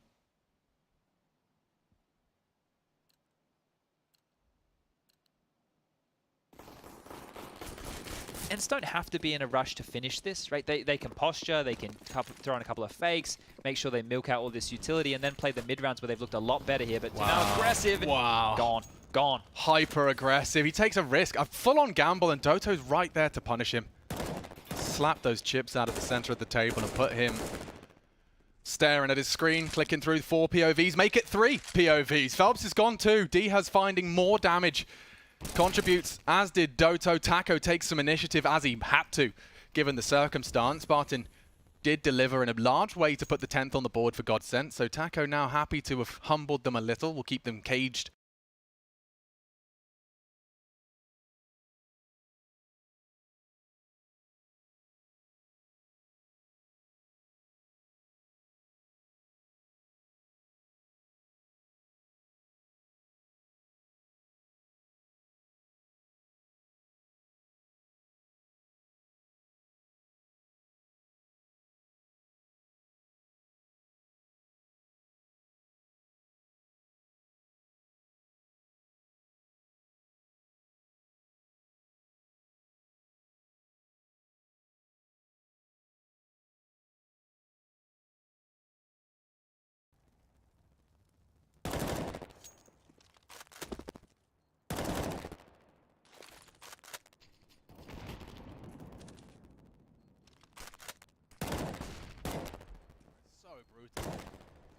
like ENCE weathered the storm. GODSENT down and out. Nice find. Okay, first game in their head-to-head, and it's a big win for the boys of ENCE. Yeah, look, that's decent for them to come out of the gates like that. I think the slower starts, when you go back and look at the game, it's not going to be as close as the scoreline reflects, right? Yep. I think here the ENCE were the clear team in the driver's seat for all of that right there. So positive signs. And great to see Snappy getting off to a good start. I think that brought a buffer for his teammates to warm into the environment. Well, I think they've been in the same hotel. You know, I think they know the environment quite well as where they were for the RMR not long ago. So for them, just picking up where they left off, for GODSENT, had their moments. Good starts, but unable to convert that into the gun rounds. And sometimes this can happen with a team where you dig too much into the strategies and the way that you want to approach it, as opposed to breaking it down to, well, yeah, sure, smoke walls, timings, perfect executes, well-rehearsed dry runs. You still need a headshot. And that it didn't feel like it was there. It didn't. And as admittedly, these highlights are now deep into the second half. But just to reiterate that Snappy was really influential in those moments where GODSENT could have broken through, could have had a 8 round T-side haul. They didn't, and they were kept humble because of Snappy turning things around and just having such a good intuition as to when his pushes were going to be completely free.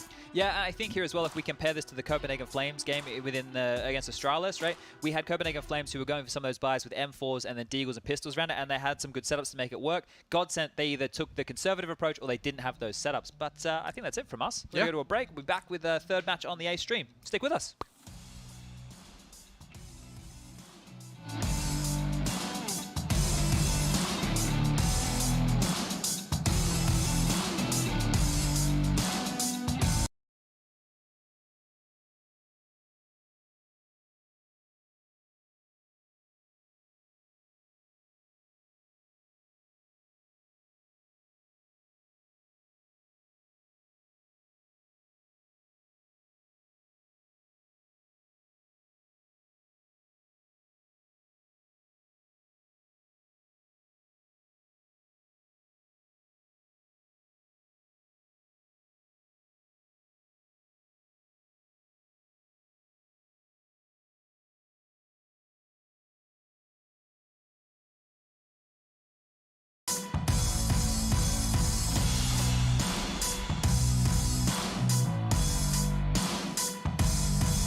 Hello everyone, PGL Major Stockholm back in business 2021. We're live from Bucharest for this first week. The players, of course, playing from Stockholm. And for the first day only, we won't be seeing them in the setups just because we are doing so many bloody games and already a couple of hitches already extending our schedule. So grateful perhaps we weren't hot swapping all those PCs. Yeah, it does get a bit tricky moving everybody around all the time. But tomorrow, everyone, you're going to get to see their beautiful faces. So don't you worry. But we're going to get straight into this one. Big versus Entropiq. We'll get the Veto underway straight away. And having a look at these teams, going straight towards Nuke again. Having a look at the map pools, it's, I want to say middle, but more like the bottom of the middle for these guys here. I don't think either team are fantastic on Nuke, so this might actually turn out to be a bit of a scrappier affair. Obviously, if you're not too familiar, Big, they've recently added Gade to the roster in place of Zentaris. Turns out Gade the Dane can speak German. That's quite nice. Gade the Dane, who was in the doldrums of mixed international rosters and never quite really got his moment in the spotlight. Well, no better spotlight than jumping into an opening game at the Major representing Big Clan, who have always just been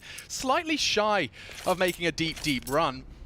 You've got big names such as Tabson as well, with the individual prowess of him looking to do damage here up against the plucky Entropiq. Elian, very impressive in the online realms with his AWP, but into the pistol and into some aggression. Chad, they've called an early trophy push, and it's Keto's responsibility to house this. There's 4 of them here. Oh, and the first duel's a mess. It's up to Searson, another very flamboyant individual, and he's already handing out headshots. Yeah, lucky to be alive there. Searson is under so much scrutiny and he's just laughing it off. He's taken 2 of them down.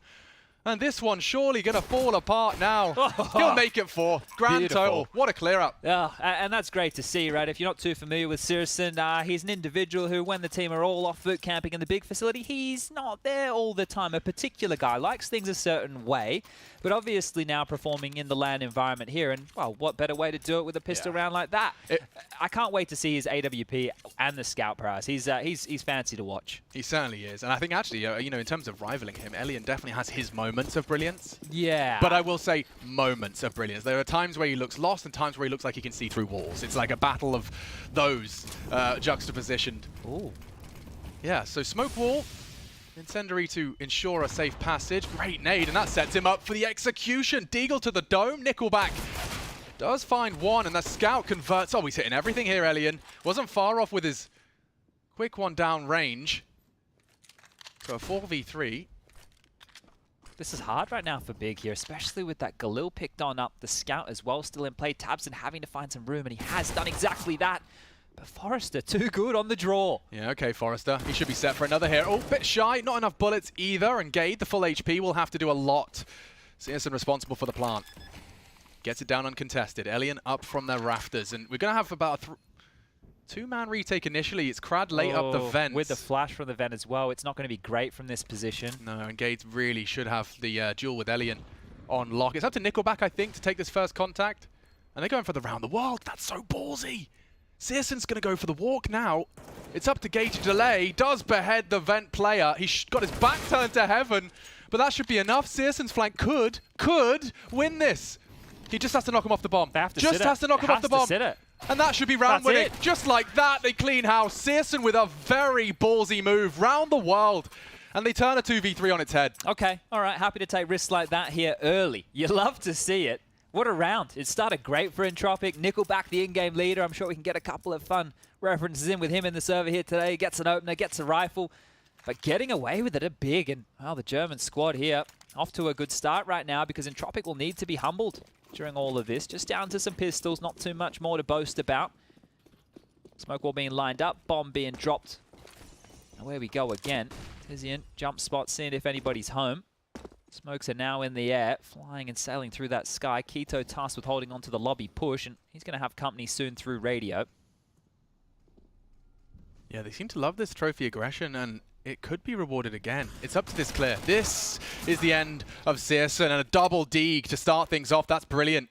Tabson called to action. He should have a weapon to retrieve. He's only operating at a P250 for now. Priority being Util. Tizian twice now caught on his yard walks. And it seems that this one could shape up very nicely. A 2 versus 4 early.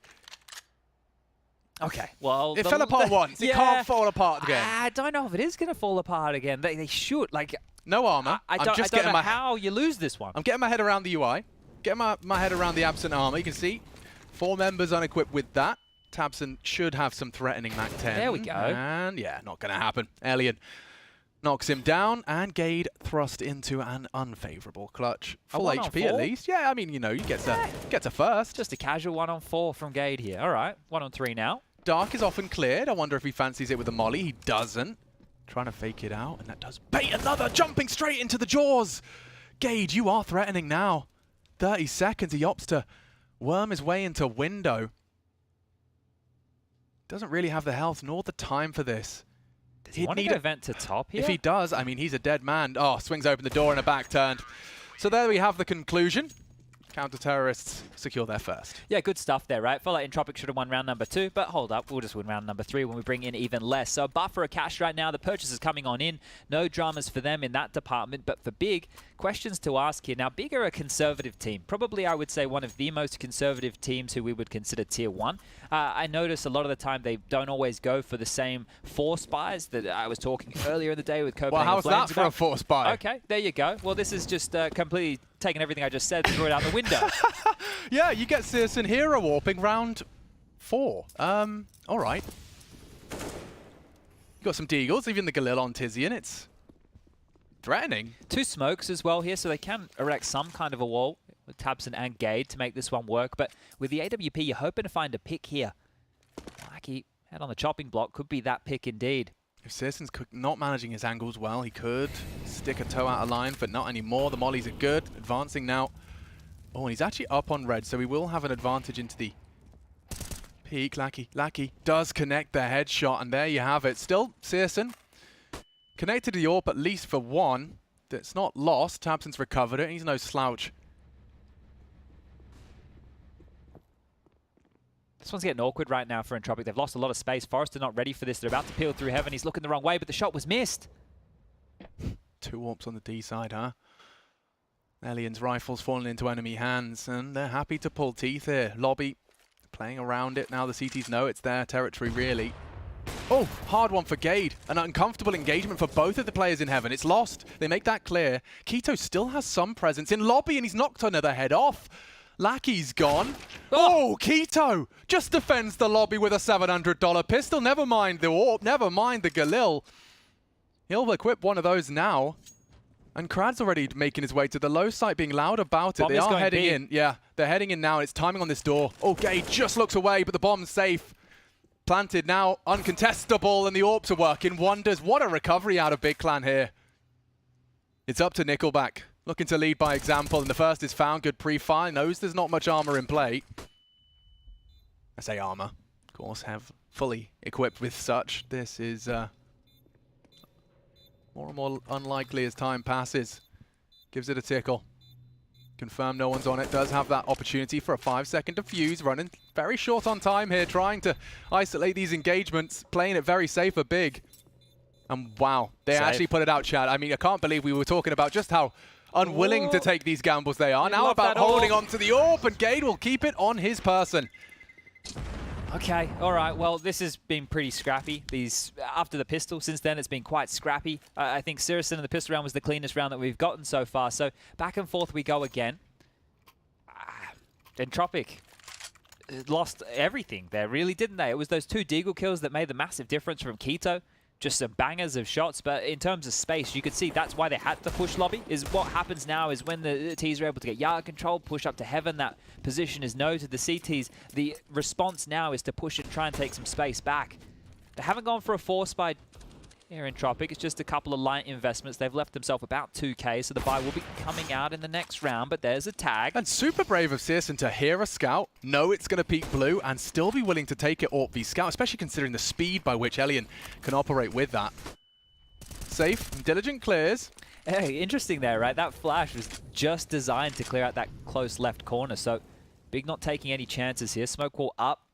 Molotov subsiding, and down secret, they'll pop with the bomb. They don't have to commit here, right? You can see they left 2 players just floating behind red on top of main. Just find out what's home, see if anybody wants to chase that tail that slipped down secret. But you're not expecting a lot from Entropiq in this round. Yeah, shouldn't be too much to say about this one. Big happy to just knock on that secret door, make it clear that there's a threat.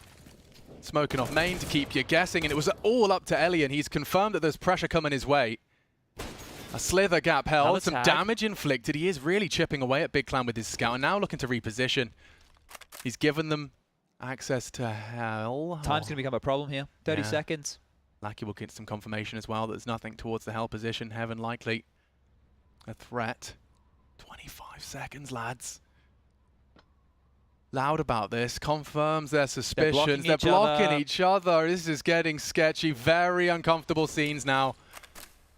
And yeah, you need both. You need both and you find both.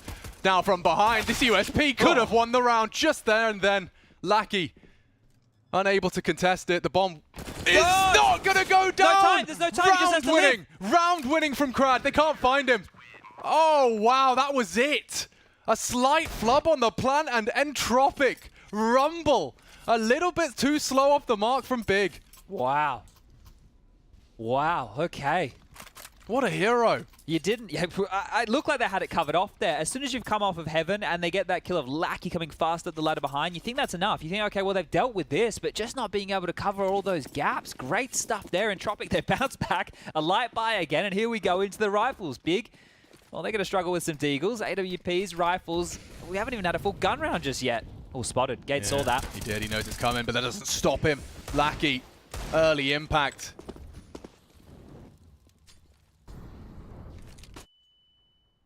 If you come towards his position as well, he's going to knock your socks off, quite literally, Searson. Barefooted for the rest of the round. Another tag out of Elian. Doesn't matter if it's Scout or Orb. He's finding early damage. Tizian, of course, forced to watch all of this transpire.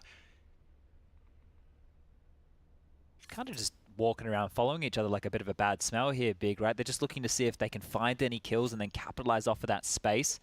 But again, they still do have smokes for the smoke wall. And on the other side of things, Entropiq have actually gone through a big chunk of their utility. So if Big want, they can drop these smokes. They can make their way across down towards Secret. But they will have to deal with Elian's Orb, which is lower. Now, lining some goodies up here. You can see Tabson making the call on the fly. Smoke drops. Molly towards Secret. Means they're going to work either towards main or ladder again here. Okay. Through the smoke. They really like this. Yeah, Nickelback's just going to laugh at them. Oh, it doesn't get worse than that. The only thing saving Keto was the reload. Nickelback looking to complete the set. Oh, and he will. That's perfect. 8 in total, 4 in that round. And now Entropiq really tying things up and breaking the bank as well. Yeah, that's great. So they've dealt with Big. And now we've actually seen them do it here when they should, right? The rounds that they've won prior to this are rounds that they're less likely to win. Coming through grey screen, they're all dead. Great round here from Nickelback. Really, really good stuff. And now they should get a gimme. Now they should be getting themselves their 4th round on the board here. Big have to swallow that pride and take themselves a bit of a save. Now, Lackey's found a bit of impact in a couple of these rounds. He's been jarring with a kill or two. He's a player online when we've been casting Entropiq games who I think has always had a bit more room, a little bit more to give. Because I remember years ago when we first saw Lackey and Elian on the same team, they were both quite good players. I think Elian is the only one who's maintained that. So if we can get a bit more out of Lackey here for Entropiq, that'll be exciting. But multiple bodies spotted and multiple bodies dropping. Forrester and Elian both chime on in. 3 more to find, and this one should be done and dusted quite quickly. Elian. Oh, he does hit everything, doesn't he? And He's Searson on his head. Oh, he's not quite dead yet. It's changing quickly. Krad will deal with it. And Entropiq, yeah, they are looking like the individuals are at least here and present in their opening game. Yeah, so just the men behind these teams as well. For Entropiq, we have Hooch. Some of you may remember him. Quite a legend from the Russian days. And on this side, Big Legia has taken over the duties there. They still have Dude. He's doing the analyst work, but not with the team currently. So here we go. It's going to be... Okay, here we go. Now that conservative conversation I tried before they did the force by Orb, now it comes into fruition. You can see now Big here are taking another partial investment. So they had an eco, now they have a half buy, and with this util trying to... Entropiq honest. Bullets through the smoke, nothing found. Krad with the nade as well is going to be shy of the mark. A rally of nades in exchange here, but it is back towards yard where the focus needs to be.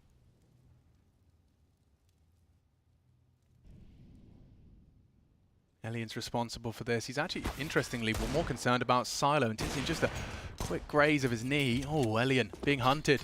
He knows it's coming. Great response with the nade. And now it's just a question of what Searson can get done. He's trying to play against the AWP, play to his strengths.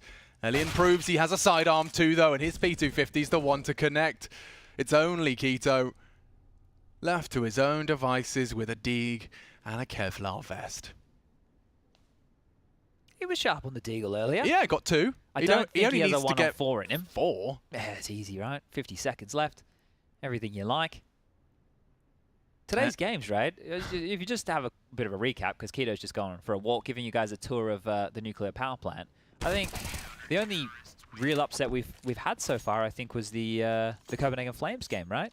ENCE won theirs, VP won theirs, FaZe won theirs. Just by the way. Yeah, the VP oh one was my very gosh. close. Good to see Yakinda have a good performance in that one. I didn't personally get to see it. We were casting at the time, but the stats say that he had a pretty decent game. Yeah, and my heart bleeds as well for Pain, because from what my understanding is I caught the clutch. I was just in the green room for that, but I understand they lost the anti-eco afterwards. I mean, after, you know, when you've just had like a career-defining clutch and it's full match point and then you lose the anti-eco. You don't love that. Yeah. You definitely don't love that. It's just a bit of a heartbreak one.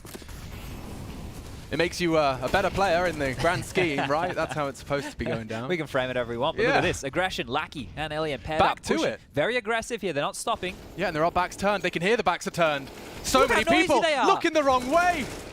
Booked. Fortunately, Tabson's controlled the spray with masterful precision. A quick descent. Okay, Big have got some pace and some intent now. Very deep main smoke. You'll have to just accept that one. Take that one on the chin. Searson's got your vent lock. What's the util situation? 2 smokes, Molotov. They will be able to take the space on ramp. And in fact, look, juggling it over to Tizian so we can get the windows and smoke off Elian. Chances are, and if I know Elian, he might even want to play ahead of them. He sees the window break. He surely knows what's coming next. And he's not smoked off just yet. Okay, well, open for business for Big Clan. You've got about another 10 seconds. Sight is clear. Searson's found Nickelback, and Searson's dealt with them both. 2 CTs down the vents and on lock by that close quarters AWP. Lock it down, looking to save. Yeah, right. That's why as soon as they had lost that control, there's not too many ways back in. And with Searson just set up with that AWP, he's either going to be watching ramp, watching vent, he's going to have something covered off, and he's going to be good for a kill or 2. And well, exactly that comes on through. So holding on to these goodies right here. Should be seeing another buy coming on through in the following round. From the Entropiq boys. Shouldn't be too many dramas. You can see we've got about 7k on Elian here, about 8k on Forrester. So even if their teammates require drops, they will be able to make all the magic happen. But bomb goes off. We keep a 1-round differential right here, 5-4. And they make it look easy. So a bit of a tug of war right now. Nobody pulling too far ahead just yet. And happy to have that conservative approach. And we do have that B stream going on PGL_CSGO on Twitch. It's Renegades taking on the Movistar Riders. 2 very passionate fan bases, I might say. So if you want to have both those heading on at the same time, they're also playing on Nuke. Here we go. I'm genuinely interested to see how far or how much Movi can do.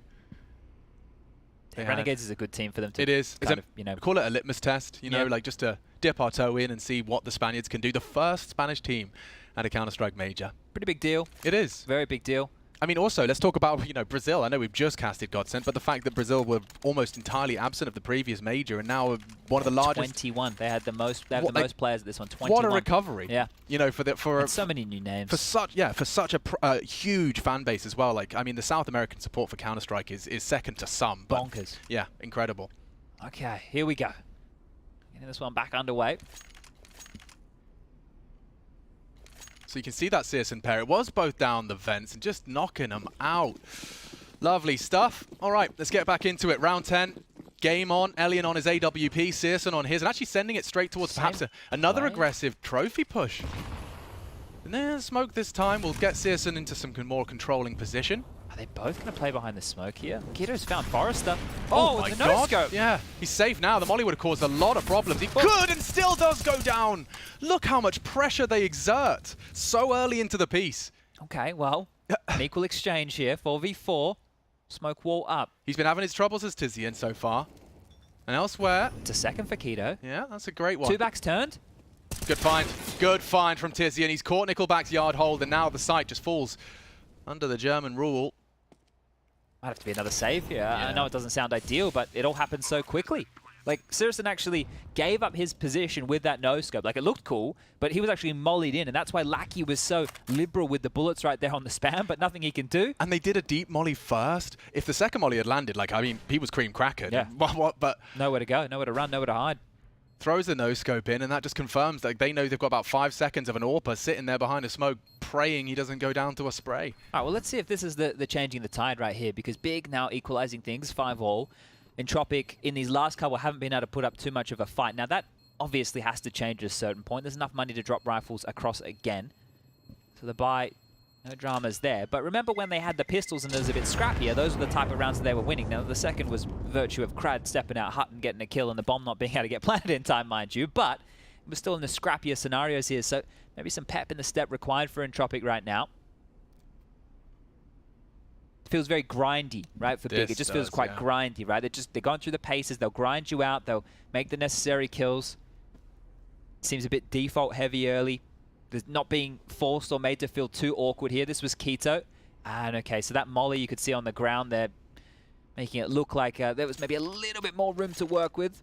Good stuff from Keto. Great conversions. And here we go again. Double AWP seemed to be the response here. So Lackey's into one, Elian the primary onto the other. I wonder if we'll see any more. Like he's demonstrated he's up for the task of like a bit of an aggressive yard. We've seen him swing out on that red a little bit as well. See where he looks to find that impact. 2 AWPs in play, and Elian has been leaning more towards that ramp side of the map. But let's get into it. It looks like a turtle setup right now with both AWPs, playing kind of far back here. Okay, so aren't going to be getting too many early engagements. But if I'm Big, I'm also hyper paranoid about this trophy push. Like they've demonstrated that there's going to be either a smoke or bodies or both early on towards that trophy lobby pressure. Yeah, so right now, if you just take a look at Big setup, they're waiting out all the protocol utility, right? So the mollies and smokes that land towards Hut and Squeaky early to stop the rush, to stop the vent control. They've rotated Elian down towards Secret here on the Entropiq side, and he has to be careful. He can't have a misstep here because he could very well lose his head. Tizian's the one finding the room towards Yard right now. And I think he's going to call that off. So he's cleared the close right. He knows that there can't be anybody too up close and personal to call no Yard presence. And that's a great start for Big with a minute left on the clock. Still plenty of utility left for them. A bunch of smokes, a couple of mollies, some flashes as well. They can set up for a top set piece. And we've seen Big with some quirky ones. We might even see the one where they molly through the rafter position. Okay, setting up for top heart. So is this going to be any more layers to it, or is it just the top finish? At 30 seconds, you could end up on vent. Yeah, it's up to the fall of the cards. Very Great blind. flash. What a flash, and down the vents with the bomb. Bang on. Searson's not allowed, and neither is the next. Keto beheaded. Oh my god, they can't even get the bomb down. What a response. It's up to Tizian. Not even allowed to pick up that bomb. Gade all alone. Left, disconnected from the pack and the bomb. He's been spotted out by the still lingering Rafters player, and he will go hunting for it. That's great. That's even Huge better. Damage, Takes 2 of the CTs in the 1v4 and allowed to retrieve, or rather maintain, his AK-47. So that's something. Do they think he was going to save or something there? Were they trying to deny that? Because like the chase right there, Big have had a couple of rounds. They've kept a lot of players alive. They're looking pretty good for cash. So by going into Gade like that, I feel like you had a little bit more to lose if you were Entropiq. Well, fair play. Crad actually hit that headshot on Searson. A bit of a wild one, but he was fully flashed, and had they got down, 3 players down that vent, it's a very different round. So Crad, despite the perfect pop flash from Big, does contribute in a big way. Okay, well, the buy's back in. There's no dramas there whatsoever. M4's, AWPs, everything still looking beautiful right now for Entropiq as they do pull ahead by 1 round yet again. Going to start turning the screws here, and we're going to have a heads-up AWP duel if Searson continues this jaunt towards ramp. Yard smokes have been dropped on out. What rotations will that force here? It's all about that chessboard and moving those pieces around. Yeah, so pressure Yard. They're hoping that leads to a little opener here on Lackey's hold. They boost Searson Doing up. it again. Yeah. Leg spotted. He's pre-aiming it. Oh, he's ready for you. Hitting the time and hits the shot. Searson executed, missing his second chance and allowed to retreat, but the AWPs fill the feed for Entropiq. What little remains, trying to, bit of a on-the-fly call. There's someone waiting for. Oh my God, Forrest is going to be feeling a little hot under the collar. taunted by Gade, and they've got time. Like, they can actually slow this down. What was a 3v5 has become a little more threatening. He scuffed the one-way. Yeah, still full vision for Elian to work with here. You need to flash him off. And they have a missed shot. No, they're blocking each other. It's absolute pandemonium on the top site. Still 30 seconds, and they will go for a full plant. Okay, game on. And tabseN's maybe going to get away with this. He wants to make it clear, like bait, that Gade has a timing, and he does. Strikes into Elian. There's more as well. This double orb retake's not ideal. Nickelback up from heaven has nothing to report. What is going on? Gade with another. This round is ridiculous. It's the Dane that saves them. 4 from Gade. How? And remember how that started. 2 orb kills. 2 orbs. They went up heaven. Gade got the kill on the ladder. Literally on the ladder. Against Forrester on the ladder. I'd love to see that one again. I mean, look at this nonsense. He's playing with... What is Forrester doing? He's embarrassed after that one, for sure. And then brilliant. You can see what tabseN's intentions were. Gade had a bit of a head start. Try and sell, I am on the hut side, I am on the hut side. And it was enough for Elian to have his knife out. Brilliant work. I can't believe that. All right. Well, that's done a lot here. Entropiq are bruised right now. They are able to buy something. Oh, God, Keto, that's naughty as well. Down loudly. He didn't quite catch the ladder as he intended. But at the bare minimum, you're forced to rotate and a frag. Nickelback? I'm not sure either. You had to... This is kooky. They had to have heard that drop, surely. Maybe the LAN comms are at an all-time high. Yeah, that's true. There is a bit more ambient noise, right? It's not the quiet of your bedroom at home here. We do know that audio can play a little bit of a bigger factor right now. But with a player lower, if you just do secret wall smokes right now and cross, Keto can cover this off, right? This should be Big's round, unless they trip over their own shoelaces. Yeah, if they do yard smokes, though, and that lobby player is, again, the hero of the previous, so... I wouldn't count your blessings. If Gade was to go down, it gets awkward. Wait, that's the bomb. Oh, wait, hold on. That is the bomb. What version of Counter-Strike are they playing? It's different to the one that we play, that's for sure. We don't even take the bomb from T-Spawn, so they've got it to lobby at least. And well, now we find ourselves in a 3-on-3, but this one is all topsy-turvy. It is. Yeah, a bit of a role reversal. So now it's the T's looking to retake, if you will. The whole lobby position, 35 from the seconds. top side. Oh, and he's been caught out by Forrester's lingering presence. This is odd. It is odd, but it is around. No disputing that. Tizian's got so much to deal with. The perfect molly, maybe? No, it hasn't spread. Oh. Well, that sours the mood quite quickly for Big Clan. And yeah, push from 3 different angles of Assault. Entropiq, 7. Chad Birchall with the weather. So they went... I think Big tried to be too tricky, because if they had just gone yard and just done the secret smokes and just left Keto to cover off the vent rotation, they would have been fine. But what they opted to do was have Keto sell a lower fake, hope that that would draw the players back towards the lower site from ramp instead of pushing lobby. So Gade was on his own. He goes down as part of the top split brigade. And it's all done and dusted, and now they're on a bloody eco. Full eco.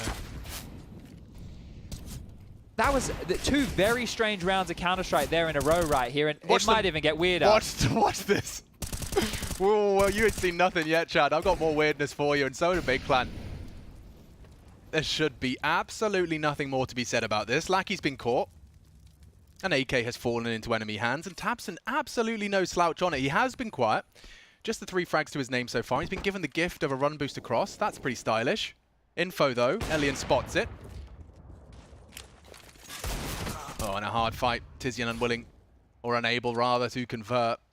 He hits that. The tags, though, you know? That. Yeah, I would love to see his ADR for an AWPer. Well, it does get sketchy, of course. Okay, well, they're across. They don't really have anything to work with. They have to hope for the kills. I think they heard the footsteps. If they can isolate Elian here. Okay, well, he is drawing them in. tabseN's AK still present, only for a second. You thought you had the collapse. I thought he was going to kill his teammate. Yeah. That's what I thought was about to happen. All right. 8-6. Well, they've won the half. Okay. This has been odd, right? Let's just recount the rounds that Entropiq have won. They won a force buy round. Well, it wasn't even a force buy round. It was they lost the force buy, then they went for a pistol upgrade round. Then won that. So then they won a round as well where Krad gets a kill to deny the plant. They've had that really strange one that we just had a gun round in a bit ago. But all right. Final rounds here of the first half.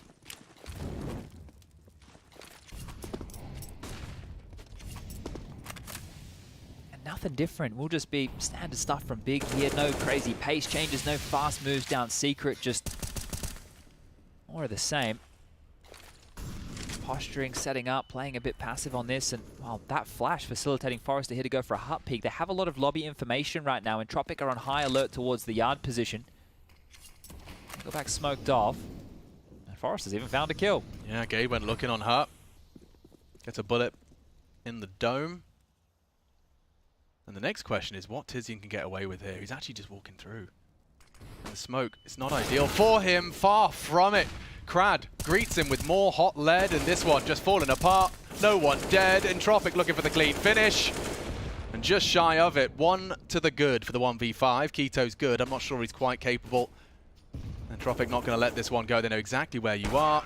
And Elian collects 9 on their CT haul after an absolutely bonkers first half. Yeah, it was a little bit strange, I have to say here, but both teams going to be quite happy with that considering how the things unfolded within that first half. But just some notes, like having Tizian as that yard lurk, I swear for the longest period of time, he was the squeaky player, right? I remember we'd always talk about Tizian. He'd be the guy in squeaky door, making sure you can't rotate down the fence and all that good stuff. And now having him as your yard lurk and behind the smoke walls, I don't know if he's proactive enough of a player. Gade as your lobby lurk. Yeah, like I understand why you want to kind of take that responsibility away from Tabson in yard, right? Because you want him to be more with the pack, being able to call, but yeah, I don't know. But look, these are questions I'm sure the desk can break down in the middle of the day here as they discuss through the first 8 best of ones. But Entropiq, look, they're not sitting pretty, but they're in a very decent spot here. We get back like they're in the underway. VIP luxury seats with the reclining feature, maybe a little massage or heat.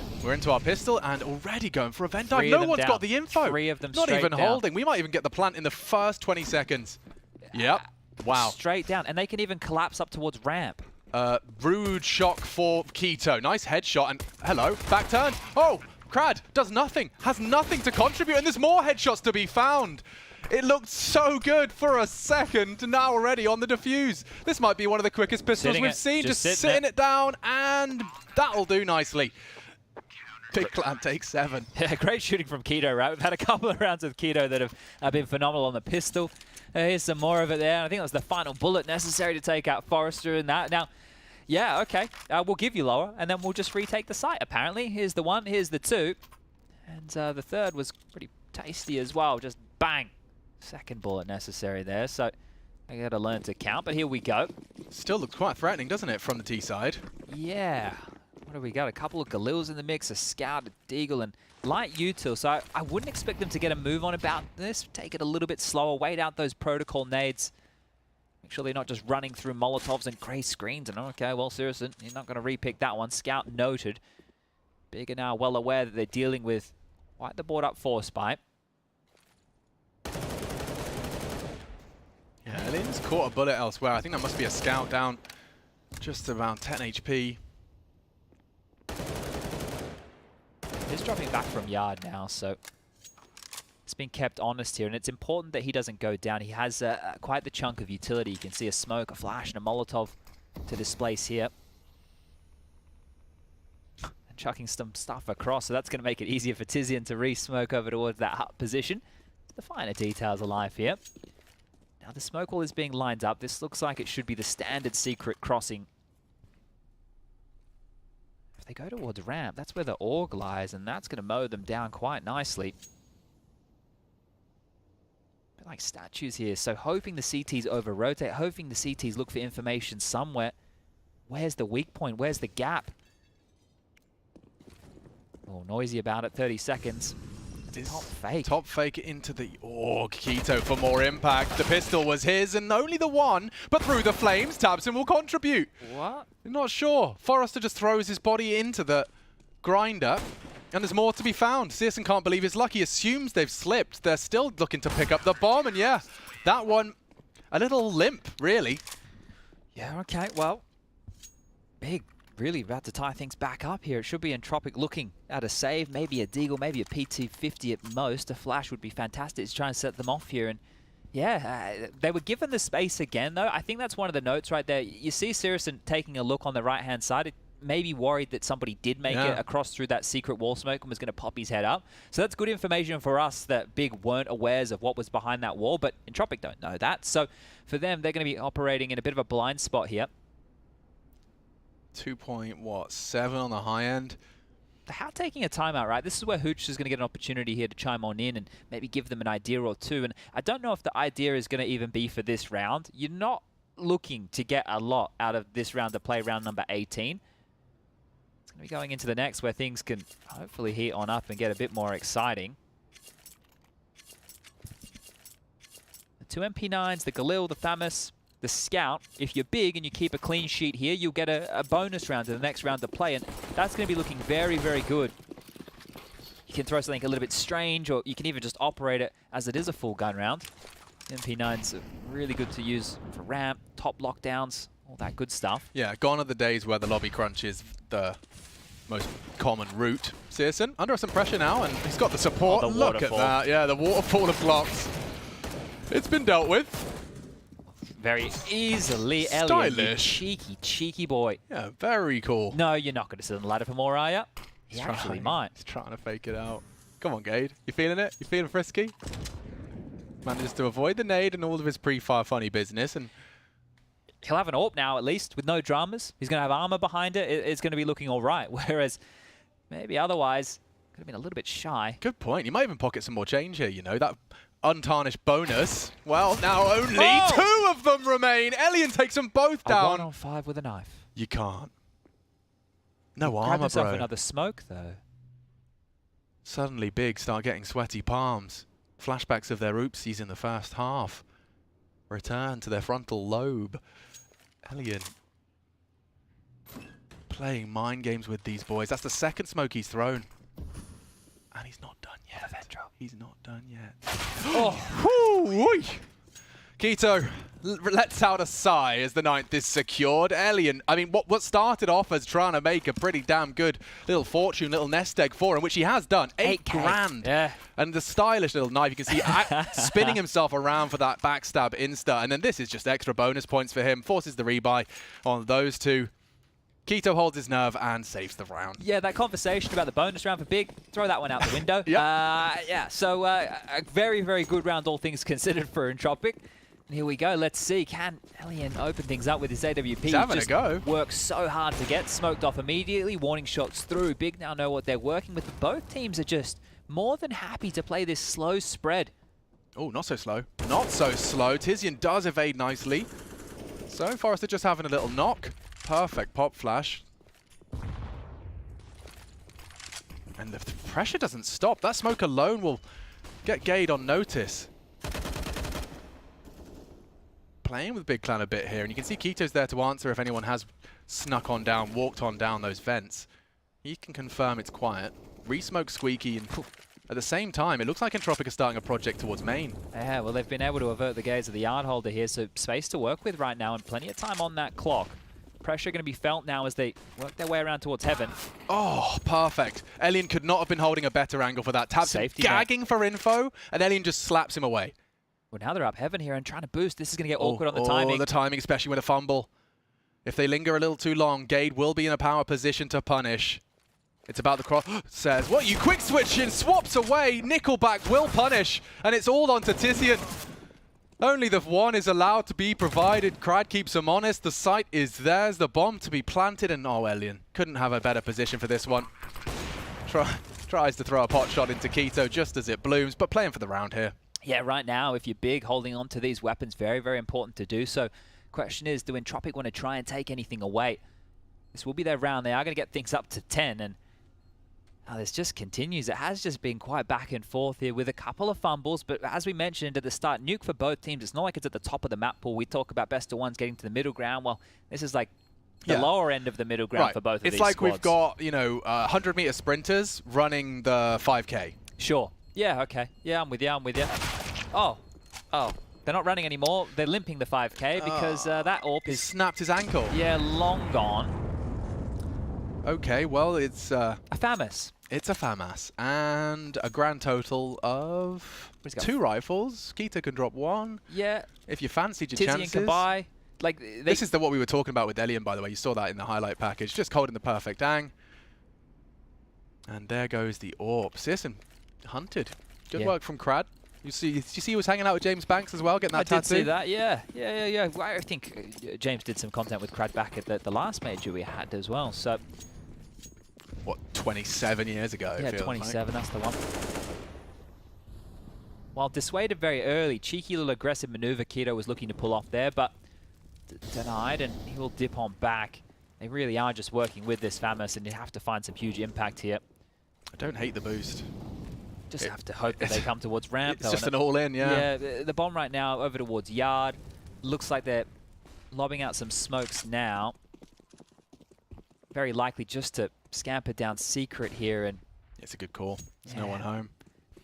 This is just looking like the runway is open here. Now, that was the case on the pistol round. They were able to drop down the vent and get into the lower side. And Big were happy to retake, but this is a completely different story, right? They don't want to be retaking, especially the weapon disadvantage, the utility disadvantage.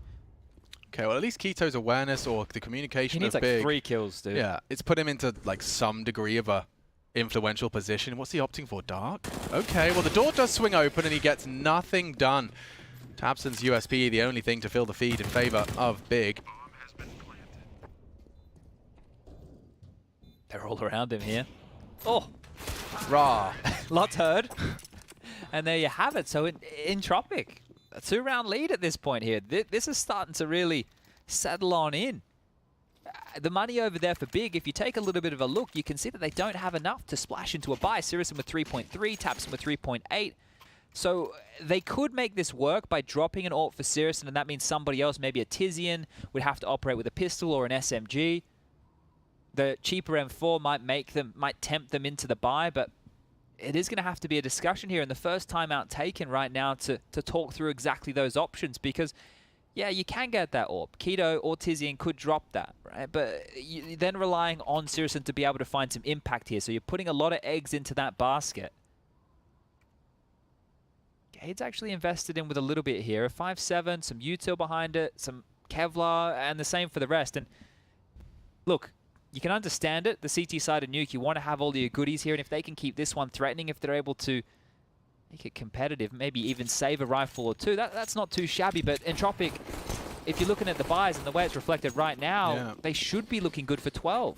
Yeah, and I mean, it's such a stark contrast when you see the way ENCE were buying, and then you look the way Big were buying. Sure. There is, we're already seeing a stylistic difference in terms of what they feel like they can get away with Big, make it apparent that they need the bells, the whistles, the lanyards. Well, at least safe from the stack nade. It's a lovely little set piece you can throw into that site player. So pretty much the standard hold. 5-7s. I mean, the snapping turtle, Chad. We know this pistol. It's not bad, especially close, squeaky, and hot. If anyone was to step a toe out of line, these 5-7s can snap closed and punish. And their setup, the gap is yard. And, well, you'll never believe where Entropiq are going. Straight towards the gap. Yeah, and look at these smokes as well. So they've even been able to smoke off towards the locker room. So they're going to get the space to work with here. tabseN's the man they have to clear. Oh, he doesn't get better than that. AK, express delivery, Lackey Services have put an AK-47 into a very threatening hand. I mean, they chose not to invest into this. If they could connect to the Hail Mary round, I mean, 38, the clock could become an enemy here, Chad. And even this angle from Tizian, I mean, it will be likely cleared, but he will get a chance to pull the trigger. And look how much pressure they have in Trophy, Where bro. are they meant to go? They have to go through into top. If they go out squeaky and drop vent, that is the best decision they can make right now. And they come in top site. The bomb's going in through Hutlo. The flank's going to be so Tizian, fast. Tizian does take ahead. Here comes the flank. So They're not fast. looking. They're not looking. It's so fast. The taste of their own medicine. Look, from behind, Keto strikes the bomb, will not be planted, and so many weapons to hoover up. Let's see how efficient they are. 3 AK-47s and an AWP. Could not have been better. Big Clan, conservative in their investment, but absolutely brilliant in the execution. Well, they got one of their own back, right? You just have to remember, again, we'll highlight it again, that crowd round, but this time it's going to be Big pulling the rug out from under them here. And just the quickness of this flank. Like, even if Gade goes down there, it's still so unlikely that Entropiq are able to convert this round. You see Elian taking fights on multiple fronts, and back and forth we go. So neither team willing to relent right here. We keep one round the difference. and both are going to be able to buy again. Crad clearly enjoying this T-sided Krieg. He's gone for that purchase one more time. Money's starting to be siphoned through now, however. Nickelback doesn't have a lot left after he's going to buy nades here. The rest of the team's starting to look a little bit bleak as well. Forrester has the most with 2.5, Nickelback with only $50. So that's the price range they're working with here, and the loss bonus coming through in the next round of play as well. Need to get something out of this Entropiq. Well, big scuttle together a couple here to close out this map. Passive position taken from Sirison there. Squeaky blown off, nades thrown. Snap's not bad either, so light little tickling either way. Searching, Crad looks aggressive. Oh, he's through. He's aggressive. Through. Okay, but Keto, only the one. It's Nickelback that immediately reclaims the ramp room, and they are quick to descend. Gade the same down the vents. This is fast. Look how quick they are. Tizian, he's in support. That's a perfect smoke, so we can still swing open that doors and question the plan. Looking the wrong way. Shots to the thigh. The CTs are here, but so are the Ts. This could be a very quick 4v4. Out of nades here. Entropiq have to get the bomb down now. Oh, that's a good flash. Really good flash. It will force more time off the clock. Bomb to be planted. The bodyguards are in. Another for good measure. This is the fight. And it does go down. 1 for 1. Up to Lackey. Can't deliver a second. Elian can, as can Nickelback, putting another frag in the feed. They know he's dark. Sirison in the 1v2. He's got time to wait it out, but Elian's got no reason to give him an inch.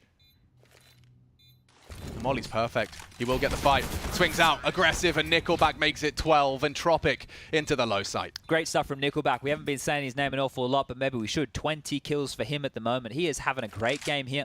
You see, there's a transfer we kind of didn't get to catch from his POV, but we caught in the replay where he did manage to control a beautiful AK spray. He's been looking good individually.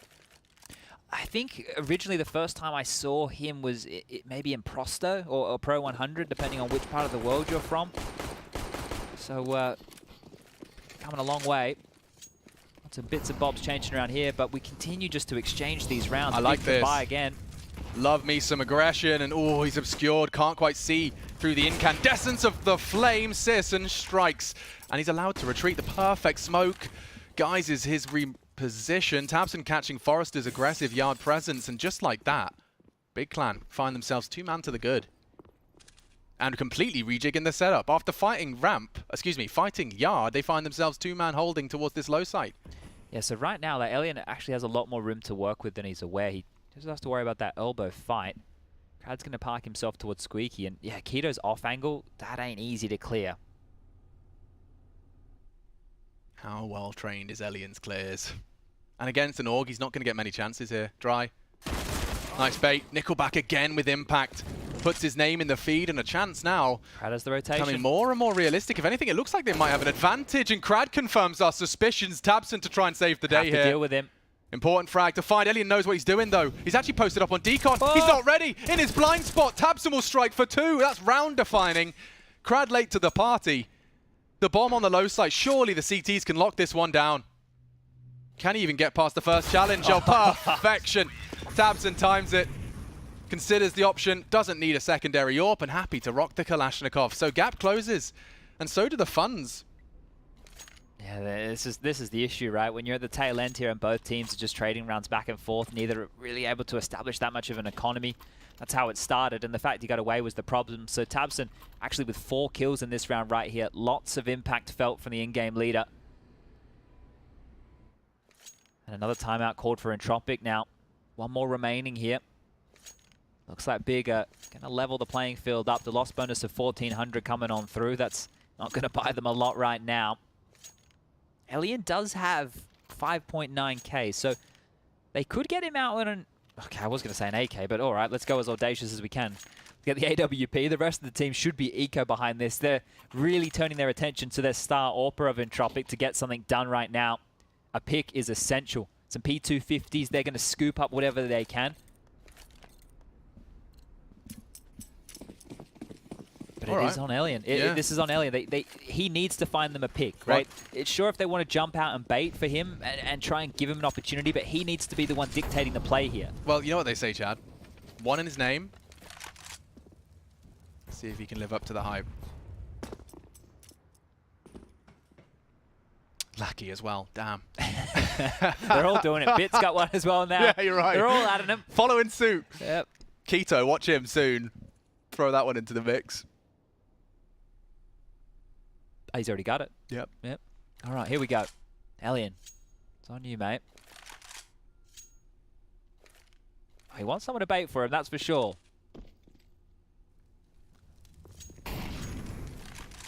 I just think trying to go for a T-side hero AWP on Nuke. It's very alien, it's very Russian, and it's going to work. Okay.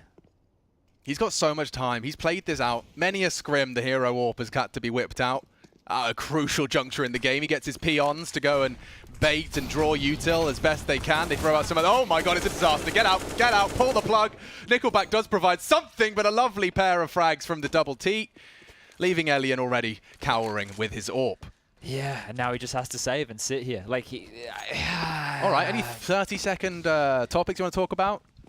Anything we can do in 30 seconds? There's lots of things I can do in 30 seconds. Yeah, look, there's been some real interesting financial decisions from teams in these last two best of ones. The GODSENT one as well, and now this one here with Entropiq on that AW. Like, if you weren't willing to lose the AWP, I don't understand why you'd go for it, because you have to take some risks with that if you wanted to convert this round. It's like, we'll buy it, and then if we don't get anywhere, I'll just save it. It's like, well, no, that's not the point. The point is you buy it so you can get us some kills so we can win the round. Yeah, I mean, you go ramp, you get to fire off a shot, and then there's smokes, and then you just end up staring at a 45-second timer, and committing into that hut really did end disastrously. Fair play, Nickelback found a little bit of room, but yeah, an incendiary landing on your nose and sprayed down. It was well timed, yeah, it was, that's for sure. Couldn't have been better. Okay, so this is it. It almost feels like we're getting to last chance saloon right now for Entropiq here, because they're still down the bottom. Well, both teams are.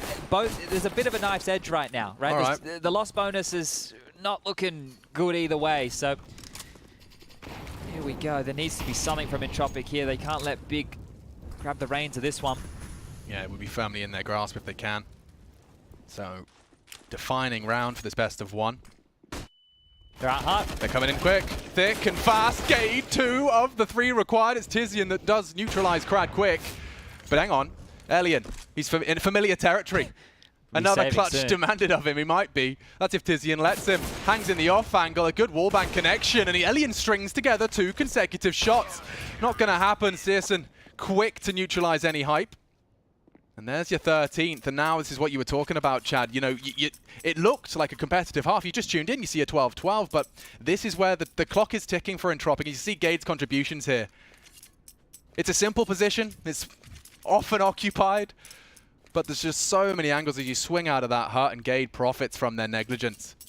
Just a rough one now because it's back to pistols here. I think that Entropiq are going to be kicking themselves that they lost that round where Lackey initially gave up the AK against the pistol upgrade, a big towards that yard position, and then it continued to fall apart from there. So the ramifications of that one are being felt right now. And they will be stomaching what should be a 14th for Big here. A couple of P2, well, 4 P250s and a Glock. Oh, so I love this. If you can get vision over there, dropping his util to his friend to provide too much info, way too much. And now an AWP has actually fallen behind that blue. Already quick steps out. Nickelback, he could catch the rotate here. Nice info. Gade does catch him. Not dead, but wounded. Bleeding from every orifice, and that's the end of that. Okay, secrets unlocked. Gade gives his team a nice sigh of relief with that. That off angle at ramp right there, I don't think you're getting past that either. Yeah, the kills just keep coming in left, right, and center. 2 more to find right now, and let's make that one. Mopped on up, Tizian. He'll get it done, and looking good now. Big. It has been close. They have been pushed. There have been moments. But they're looking like they're in the driver's seat here. Plenty of cash to splash. Investment's not a problem. Entropiq the same.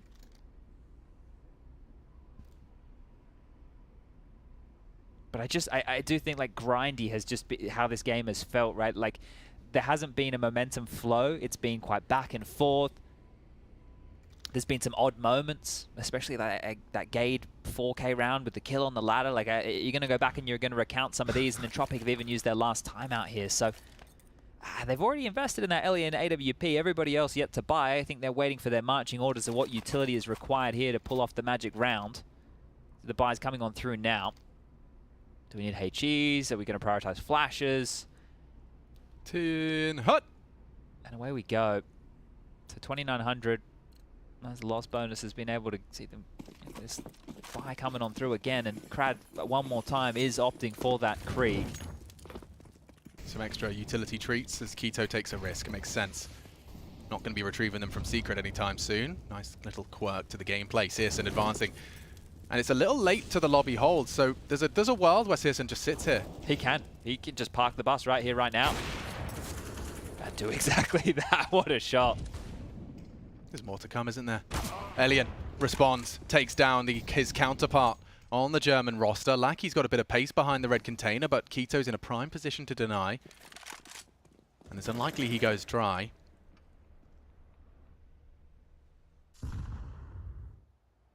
Oh, looking for info, and he's shy. Nice shot. Just a slither of Lackey, and he does drop a deep smoke, so indicative of his intentions there. Maybe that lulls them into a false sense of security. They wouldn't try and walk through it. The toes, any second now. Could get caught here. Crad is in pursuit of this. So bombs on Elian. It's Crad's responsibility to call it clear, and he won't be able to do it. Great reactions out of Keto. Doesn't hesitate for a second. Entropiq just running out of opportunities now. I hate to say it, but it might even have to be another save here. Like, it doesn't feel ideal by any means, by any stretch of the imagination, but what are you meant to do? There's 20 seconds left on the clock. Forrester is smoked off, which is about to fade. He'd have to go bonkers right now. Elian would need to hit an absolute scorcher onto Keto. It is just the save, right? They've gone fishing, but with no intention to catch the fish, right? They're just there for fun right now, and well, this is 15 now for Big. Run out of steam here. And some great shooting from Keto. But yeah, it has just petered out, right? It is really just, I don't know, there's no wind beneath the sails here. And I'm not even sure what they can do to get themselves into this. Yeah, Nickelback scratching his head. I want something fast, but at the same time, like right there, they were playing Counter-Strike by the book. We kill the AWPer, we go back to Yard because we know that there's no AWPer, so there's no long-range fights that we can essentially lose here. But anyway, Big. You've got to admire it. They've just been able to keep grinding away at this one and put themselves one round away here.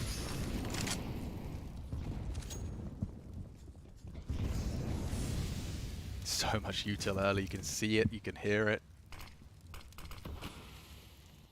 Forrester certainly can't see much.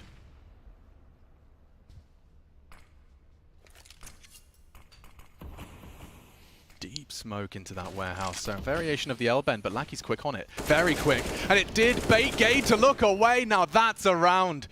That's beautiful. I can't believe Searson's even going for the Hail Mary. Up the ladder, goes for the no-scope. But yeah, I mean, you couldn't have asked for more. There, Entropiq. The timing on that. What is going on? Do you know what they just did? Like, they completely exploited your expectations. When the elf block smokes land, you're concerned about your lobby. You know you've got a little window. You want to maybe put some bullets to the secret cross. Never mind, Lackey is already got vision. He's already swinging through main, and Gay just pantsed. The top site falls, and the rest, well, it's 13. It felt like something a little bit more decisive right there, you know, less about just the wander around and hope you find a pick. It felt like they had a goal coming out of spawn, and they're able to keep this one going, but only just. Searson needs to run. Door swung open. He's getting chased. Should get away with this one right here, right now. So the AWP retained. Say that, just retained. There's enough money to go for the buys here. They can drop some guns across, I do believe. Good stuff from Lackey and heads-up play. So let's see, are they going to continue? If there's something more decisive here, are they going to fall back into where their issues have come from, those slower, more meandering plays across the map? But where this game is at, if Entropiq win this one, it feels like we are destined for overtime. There's just not enough money left in the big bank balances to get the full buys out going forward. It is going to get very awkward here to the final round of play. So if Entropiq can win this, maybe we will have overtime on the agenda. We do have a little bit of a tech issue here. Should be a quick one to fix, normally is. So just bear with us, guys. We do have the B stream going on right now as well. If you want to find that on Twitch, I do believe it's twitch.tv/PGL_CSGO. Oh, that's nice. The producer just told me what's going on. Oh, what's the drama? Bardov was charging his Tamagotchi. He's Tamagotchi. Straight into the server. What, is that still from 1994? Yeah. Yeah, he's still got his 1994 he's kept Tamagotchi. it alive. Yeah, he's basically all those years. Well, what the problem was is he was trying to pick up the waste of the Tamagotchi. You know, mid series. Of course. It was a problem. Trying to pick it all up, but ran out of battery and in a rush, unplugged the mainframe. Okay, fair enough.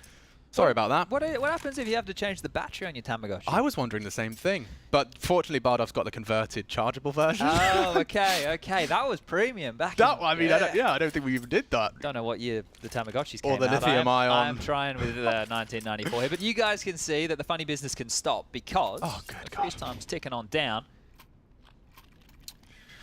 All right. Couldn't really be more of the business end of this best of one. Opening game for Entropiq and Big, and every team looking to start off strong, of course. He says, a sentence with absolutely no substance. That's my specialty. So let's get into it. Let's see if they can have something as decisive as the previous. Like Entropiq, that's the first round we've seen in some time where it does look like a true threatening T side. Well, this is looking fast as well. They've guaranteed that smoke wall cross with their own Molotov here, but Siriuson's got one pinned. Forrester is in a bit of trouble. And they've got Tabson this time responsible for the yard cross. Forrester could catch Searson out, but he's quick. Oh, the reflexes. Loud, yeah. And he's heard people drop Secret as well, so bit of a weird one for Searson to deal with. He slipped past twice, but Searson looks aware and hits the shot. 4v5. Okay. Problem now, and actually looking to change it up. They smoke lockers on the fly. This is an on-the-fly call, Chad. And they will clear him out. Nickelback again with impact. Tabson could have and should have perhaps had more than one. They're swarming heaven. Still 60 seconds on this, and they're going for that counter boost. Now, this could lead to a bit of an element of surprise here. If he hurries up, you can see Gade got pace on the mind. He wants to close this gap and just about tucks in. Oh, he's going to hide. Yeah, that's perfect. The barrel won't be spotted. Instead, changes his mind, looking for an off angle. One of the two required. And they've still got time to cook this one up. The bomb was spotted, though. Lackey had that equipped, and he was the one to trade. And so into the low site they go. Quick catch. Crowd unable to support. The bomb, however, now planted, and Elian's in a great position to provide some covering fire. Oh, just shy. Searson provides. It's up to Lackey now. Entropiq counting on Lackey. 48 points of health. 2 barreling towards him. Rifles equipped. Needs them both and denied. Big Clan will take it with some extra time to spare and a round for good measure. 16-30. Close. They didn't get it done in the easy way by any mean, right? They were forced across the line. They were forced into some whoopsies.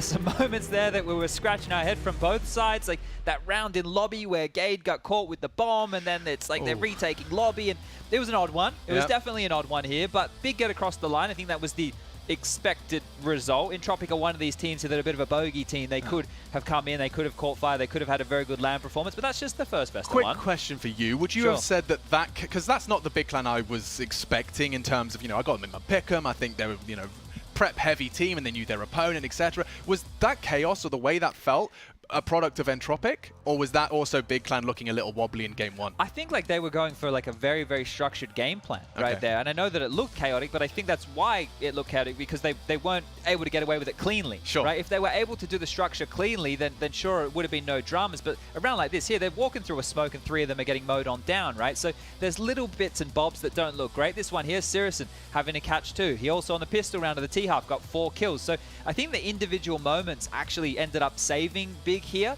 That round. I completely forgot about the Gade ladder nonsense. Like, that's the thing. You tally these up. I think Big kind of saved themselves in some of these moments here. I don't think Entropiq, necessarily played great or played badly. I don't think either team played fantastically well here, right? I think it was just that grind. I've used that word quite a lot. There's another impact round. Keto with 3 kills on the pistol. I'm sure these multi-kill rounds, I don't have the figures right in front of me, but that's going to be the differentiating factor, at least in my mind, for this one. Yeah, and credit, of course, to be given to Gade, not only stepping into the LAN realms again with the boys, but delivering a couple of high impactful rounds. Of course, the oopsie is there as well. But yeah, a discombobulated Big, pull it across the line in 29 rounds of regulation. It sets the scene interestingly for the coming games. We get to see Entropiq in their head-to-head and Big Clan as well. Yeah, I obviously want to see a bit more of Big here. We're going to see plenty more of Big, right? But I think the next one we have next is Heroic versus Tyloo on the mainstream here. So I think we'll go to a break. I think we'll come on back, and you guys wait. I was a little bit early. I thought, see, this is why I don't do the throws. This is why they don't normally let me do this stuff, guys. It's not on my page. Who do you think you are? Yet. Yeah, sorry. I'm stealing that away from you. Do you want to do the honors? You do the honors. I'll show you how it's done. Okay. Let's take a break. Coming up next, Heroic versus Tyloo.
Your favorites will play soon.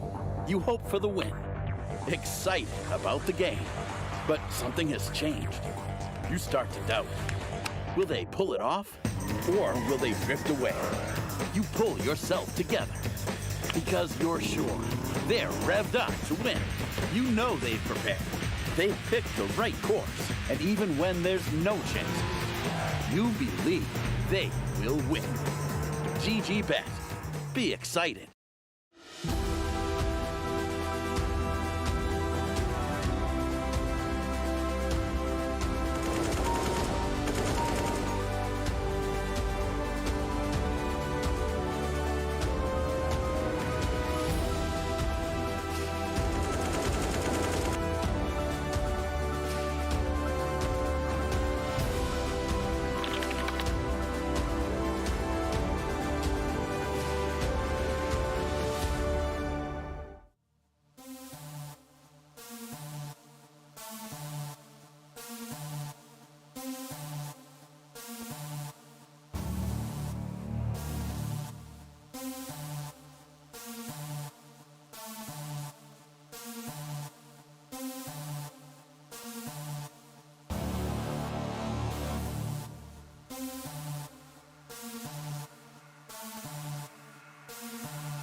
Hello, ladies and gentlemen. We're back for the PGL Stockholm Major 2021. It's the first day, and it's been rife with first day vibes. Yeah, just how it normally goes, but it's all right. We're getting past those now. Daddy Volvo, they're always treating us. It's fun. We like it. You know, it keeps everybody on their toes. And I think this next matchup is going to keep Heroic on their toes. Heroic versus Tyloo. Now, Tyloo, I have a lot of experience playing against the Chinese teams from back in the day, and it was always difficult to understand what they were going to be throwing your way. And I think we might get more of that today because they've been removed from the international scene for this entire online era. We're talking, yeah, and remind you, this online era is not, 6 months. The full 2 years. We really have not got to see this kind of competition for the boys of Tyloo. There's been a whole up and down. Vici Gaming looking dominant in the region for a long time. Tyloo have now kind of bucked that trend and returned to the fray. Yeah, it's been weird. They've kind of done like a relay. Because for a period of time it was Tyloo, and then Vici went, well, we'll take that. And then Tyloo just now, before we get into the major, have come and taken it back. So obviously they have 2 new additions, Slowly and Dan King,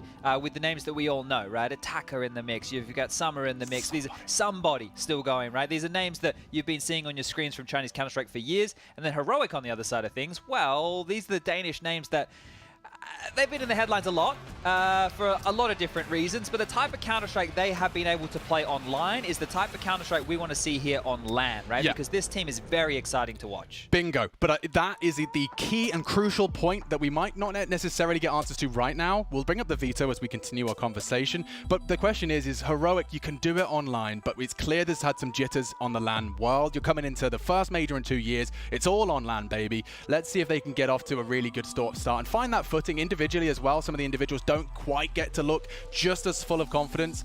Ooh, careful now. And Inferno's confirmed as our last map. Yeah. Or first map. I mean, first and last map. So you were right. In every way. In every single way. But still right sounded there. stupid. But I think it's interesting to see it going to Inferno right there. I would have been interested to see it go towards Vertigo because it's actually a map that Tyloo played a decent chunk of. So they've opted to go towards Inferno right now. And that's a map where I think it's hard to have the same level of experience as Heroic on that map just because of the type of Counter-Strike they're playing, right? The difference in that type of Counter-Strike, but we're underway, we're live, and we're going to get to see it in front of us unfolding. Shush across mid, 3 towards top banana, and, well, Tyloo are coming. Oh, there's no doubt that Asian CS has the best names, but struggling in-game. Attacker with 1, but the rest fall by the wayside. They just threw bodies up banana, and look at their health. Good God.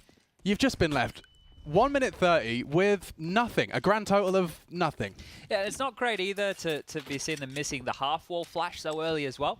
Those little details are things that are going to be integral as we move through this map right here, but still have a smoke to work with right now. They can lob that one over and link the CT with the coffins, but it should just be a stiff breeze here, and they'll be getting bowled on out of this one. Down, blocks the smoke. 3 players linger over towards this bomb site here for Heroic. Creeping on in. Summer grabs one, but the trade is there, and it will just be somebody here. Not long for this world. Refresh will finish him off, and there you have it. 1-0 the start for Heroic. Now, really excited to see if we can get that. Really, we call them the fakey boys, right? And we get to see them at the height of their powers, just how quick they're able to react. That's one of the questions here is when you do make it on LAN and you're staring down the barrel of that type of environment, especially if they do make it as far as the audience, the arena, the Avicii arena, is how quick will you be able to react to the calls of your in-game leader or the information that's been given. But round 2, we'll see Tyloo opting on in with a bit of a buy here. Some Deagles, Tech 9, some light util as well, and a bit more of a slower pace out of this one. Oh, that's brutal. You knew the bullets were coming. You see the bullet holes on the wall of ramp, and just on one of the bursts, you lose the first victim. It'd be crazy if Stown gets off to like a super star-studded performance here. This would be a great place to get your confidence up, right, against Tyloo, because coming into this, I don't think too many people have them as a team going through this group stage. So for somebody like Heroic, a team who should be in the contender conversation, or at least close enough to, if they can come out and just beat them down, and Stown can have a really good game. He's one of these names here that I think can be really exciting for Heroic. There's another one, Refresh. If you're not familiar with his exploits as of late, probably type in Refresh 1v5 in YouTube and watch that one, because it's a really, really tasty round to sink your teeth into. But that's 2-0. And likely to be 3-0 here as Tyloo limp out the gates. So Renegades lost to the Movistar Riders by the looks of things. Okay, I mean, that was a toss-up. I think a lot of people were uncertain as to how that one would play out. 16-13 by the end of things there. So a close one. What map did they end up on? Ended up on Nuke. Okay, a lot of people thought we might get an Inferno. We have MOUZ versus Sharks as well, and I think they'll be going down on Inferno. So we got both Infernos for both streams. Lovely jubbly. Stown is continuing where he left off, and yeah, it is light from Tyloo. There's something back. Dan King puts one down range and into the dome of the Danish leader.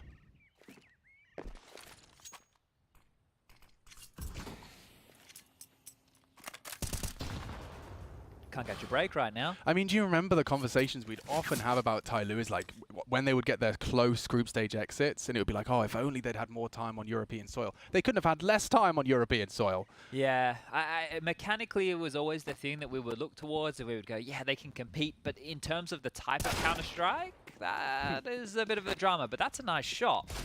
Yeah, if he gets another, you really are cooking with gas, and he's had a couple of opportunities. They won't be given to him quickly or easily. Oh, that should, and Wiz refreshes frag, but there's a dig from Slowly. Falls by the wayside, and it's up to somebody to try and make something happen. Who? Somebody that I used to know. Okay, all right. Well, I think somebody's going to get a plant right here. If he just beelines it for this B bomb site, he can plant. He can even smoke off towards CT spawn. Being able to pick up an MP9, this one starts to become a bit of a discussion here.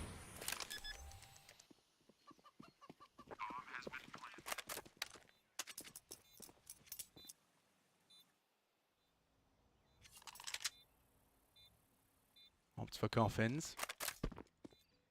Still 30 seconds on that bomb. He's a threat, you know. He could be anywhere.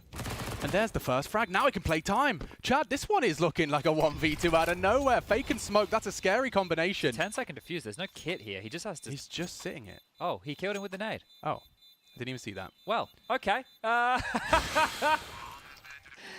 I didn't need the smoke. Didn't need it. Too easy. Just the nade. That's all it needed. Blink and you miss it around here. Well, that one almost got out of control, didn't it? But Heroic, they keep it together. It looked too good, right? The opening kills come on in. Dan King, yeah, sure, he's got a kill. No big dramas. Even this one after Summer, you're not too worried about this, but slowly taking off the head of Shush, it gets very, very interesting at this point. Somebody able to... Yeah, you can see just there the nade. It looked like it was miles away, so... Here we go. The guns are out. Dan King into the AWP. Katie in the same. Piran down middle here and actually wants to get a little bit jiggy with it. Is going to take a pick to second mid. Nobody home. Backs on off. I do think we are, in this matchup in particular, going to get to see Heroic's flair. You think? Yeah. Think they're going to be let off the leash a bit? A little. I mean, I think Cadian's mid-push there was a good prime example of exactly what we'll be seeing a little more of. Because it's not like they don't have a lot of coordinated aggressive moves, especially here on their CT side. It's just, I suspect it's going to be something that they're going to be pulling out quite early and quite frequently. Dan King's whipping out that T-side AWP, and I wonder what he can do with it. I was going to say towards apartments, but now it looks like they are going to go for retake banana control. They don't have control of anything right now. They're just at 1 minute starting to work on boiler and halls, right? You can see this util coming on through. That's going to allow Summer to start taking a look, and banana as well, as you mentioned, right? So they're about to walk into this. Double nades through. Chipped on down. Attacker softened up to 64, and that's going to push them back towards this A bomb site. Wait, or is it? I mean, the bomb's leaning that way, but it's not stopping Slowly from trying to take some contact play here. And Stown just greets him from the off angle. Not even a bullet down range, and they can escape in front of the smoke. That's a lovely little aggressive maneuver. Smoke as well. Yeah. Just going to lock him out. And they've got, what, 10 seconds? Good luck. They have to go through it. Yep. And they will. Couple of high flashes. One by one. Single file. Summer does contribute in a massive way. That's a very disruptive incendiary. The safe plant denied, and he's ready for the push. No, he's not. Doesn't pull the trigger. Cadian pantsed. Refresh, however, threatening on the retake. He didn't catch a glimpse of any more. And Dan King's AWP, surely the perfect weapon for the job. CS Goad on the first. Not going to happen for the following. Heroic 3, Tyloo 1. All right, well, the ramifications of that Stown round with the nade kill to finish it off and get the defuse is going to be felt here immediately because he was the only man standing. There's not a lot of cash carried over for Heroic here. And Tyloo, I don't know if they've broken Heroic here, but they've definitely battered them significantly. It's going to be a question mark of whether Heroic want to invest here behind... or if they want to opt for a bit of a save scenario and purchase in the next. So it's going to be a timeout to immediately discuss that. And if you notice there on the hero shots that we had of the teams, Exist, the coach of Heroic now. So this is apparently a bit of a temporary scenario, going to feel each other out, see how things end up falling in place. But having Exist there, getting him to chime in early, it's going to be interesting to see that dynamic. If you're unfamiliar with the coaching woes of Heroic, that's another thing I recommend you give a bit of a Google. Certainly, but I mean, you know what? Just talking to... who was I talking to? It was Cadian and someone else. Cadian and Refresh in a sit-down over in Stockholm a couple of weeks ago, just asking about like who's taking on the extra load in the absence of Hunden. And, well, the answer was everyone. Yeah, the entire squad. So I think the trial of Exist is not only to try him out and let him stretch his legs and give the role a go, it's also just for them to have some of the heavy-duty hard work done by a third party. Yeah, you want your players focusing on things that aren't, you know, outside of their realm. And here comes Attacker. Now, I imagine this is just going to be a little lone, pokey, proddy mission. You can see, in fact, the minimap embodies that. And with pretty passive, isn't it? Yeah, full stack. So he's going to be sitting there looking to park the bus, catch any CT aggressive maneuvers, which is exactly what he might get. Yep, hello. I had at least 2 steps. Yeah, at this point, though, you'd think they'd start getting a bit of a move on towards A to claw back some space, but nothing just yet. They tried to fake the speedway rotate because they know of this potential for Attacker to be tucked in, and now re-stacking up on B. It's the right gamble stack call. Like, we can still see it's worked. 100% they have top mid. Like, I think Shush is the one giving them info for that right now, not Cadian even. Can't afford to lose a penny here. Coffins, double Coffins, catches them off. The dinks are good. The dinks are too good. Stown's taken 2 heads. It does calm down. It should and will calm down. Bomb can be planted. Just Stown with some great contributions. A chance as well for Cadian to get a little bit more done, but there you have it. Tyloo do recover. A couple of casualties where they didn't want them. But 3-2, the scoreline gap closed. Okay, so it feels early that Tyloo don't want to get involved in any of this silly banana control business, right? Like, it's one of the hottest topics that we have on a map like this about, oh yeah, look at this. Beautiful stuff here from South. The fact he was able to just calm himself down there to get the second, good shooting. But if Tyloo were opting to play this slowly in every single round, then the adjustment that needs to come out from Heroic is being a little bit more stoic with their nades, right? Trying to hold on to that, be a bit more conservative. Flash. Mid, Cadian's off the line. Oh, this looks quick. Yeah, it's a pace change. They're getting barrel straight up. Yeah, okay, Cadian safe. Just a little too deep on the flash, full vision, 1 for 1, and Cadian's sticking around for more. Oh, he sets all the info and the frag.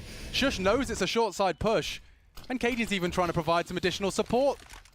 They're into the site now. The smoke has guised them. A good catch from Shush, but can they clear him? Somebody's so low, he shouldn't be able to get this bomb down. We should even think about bailing here. Like, committing to this A site just seems like a death sentence right now. That's nice. He's actually managed to slip away. Let's pull the full rotation here. B-bomb site is open again. Now, we've already seen somebody just go around the world here and get that bomb down. If he gets a move on now, he can do the same, but they don't have this vision. They can't see that everybody from Heroic has rotated into the side. But Danking, he has that rotation. What a gamer. Holding that rotation in the arch, and now on the ready repeak is Cadian. Danking might catch him, not to be. Bomb to be planted, but at least he's kept their feet planted on A. He's kept them planted for somebody to give it another go. A second bite of the 1v2 cherry. Oh, there's no nade this time to deal with him here unless that gets scooped up on the way over. Bomb goes down, the post-plant position, looking like he's opting for banana here, and he will have a fight coming his way. It's going to be a 1v1 at least. You know, you talk about isolating Jules, and damn! Somebody strikes down, booked. And he's even got a Molotov, Chad. Yeah, but so does Shush here. Interesting. Oh, and he doesn't have the HP to swing on it, so if he gets that floor laden with flame, it is a 10-second defuse, though.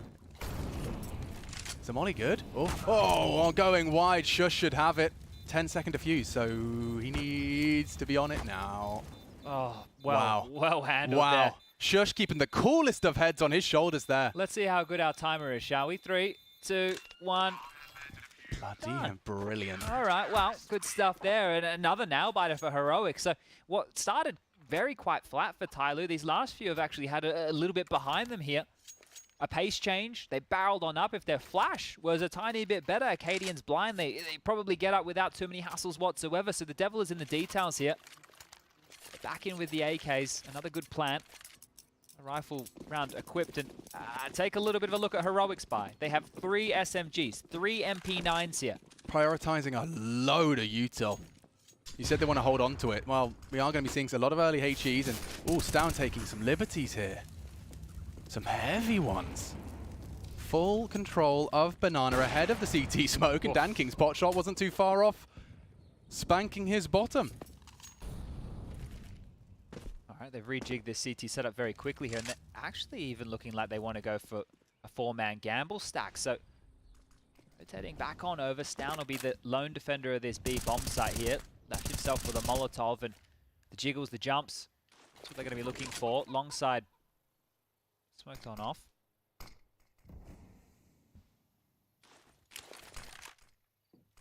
Top mid control is being given here. Nade from Cadian, not going to find anything whatsoever. He can smoke if he wants to lock them on out here, but Tyloo will be using this to their advantage. The next piece of the puzzle they need to get is this full Banana control. So top mid, short, but Banana necessary, and we're looking at about 45 seconds on the clock now. Stown calls for aid, still has this molly in his hands, and he actually drops it out quite early here. Is that... For a second, it looked like that was enough to call the cancel. The CT smoke was in the air. So the util's been very well timed here, and the smoke indicative of full Banana control. They're looking for a bit of a cheeky split here. This is a huge gap. Nobody's watching mid to B whatsoever. And they just smoked Moto. This is dreamy. It's going to be a 2v5 on the B side. Stown, you're good, but you're going to have to be great.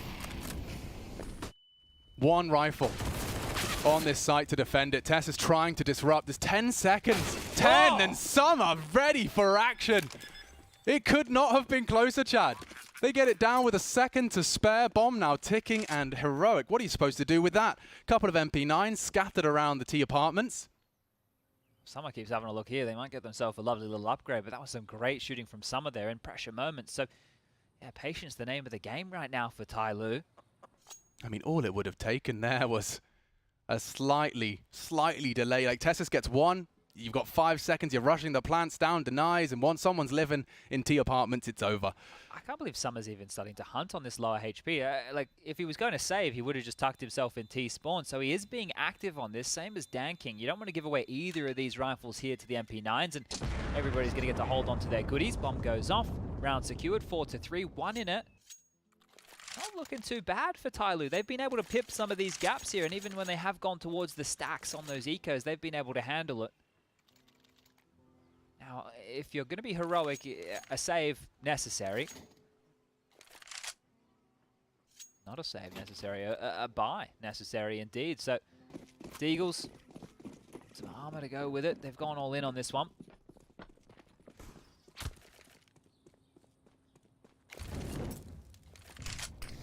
This would be a good indicator of how Tyloo can handle their European force buys. This is the harder rounds to win, right? If they're able to hold on here. They just naded it, so that, I was going to say not expecting logs, they drop a molly as well, so slowly wondering how much he has to wait out. But there's just a lot of posturing here. Again, just Tyloo waiting for Heroic to give them something, to give them anything. Really patient stuff. And the clock yet to really bite them. A couple of very last second plants, but some threatening 1v2 situations. If you Summer here, you cannot go while that mid smoke is up, because you just see how many CTs are on the other side here. Clamping down, they have 4 players top mid starting to peek on in. Ooh. And jumping into the jaws. A 1-for-1 trade. Cadian baits the crosshair. Shush collects. That's the swing. He was ready for it. Somebody surely going to go down. And he will. Tessus aggresses. Stown trying to play anti, and he is in a prime position. Unloads his mag, finds an AK. He's trying to survive. The tracer fires there. He does find Attacker. Blind in the smoke. It's up to DanKing, and a Heroic no scope makes the 1v2 realistic. Make it 1v3. He's just got one more to find. And Refresh has been given the gift of time. It's not like he can go A now. He's closed the gap, and DanKing, ooh, at least gets the info and should have an uncontested plant here. Should.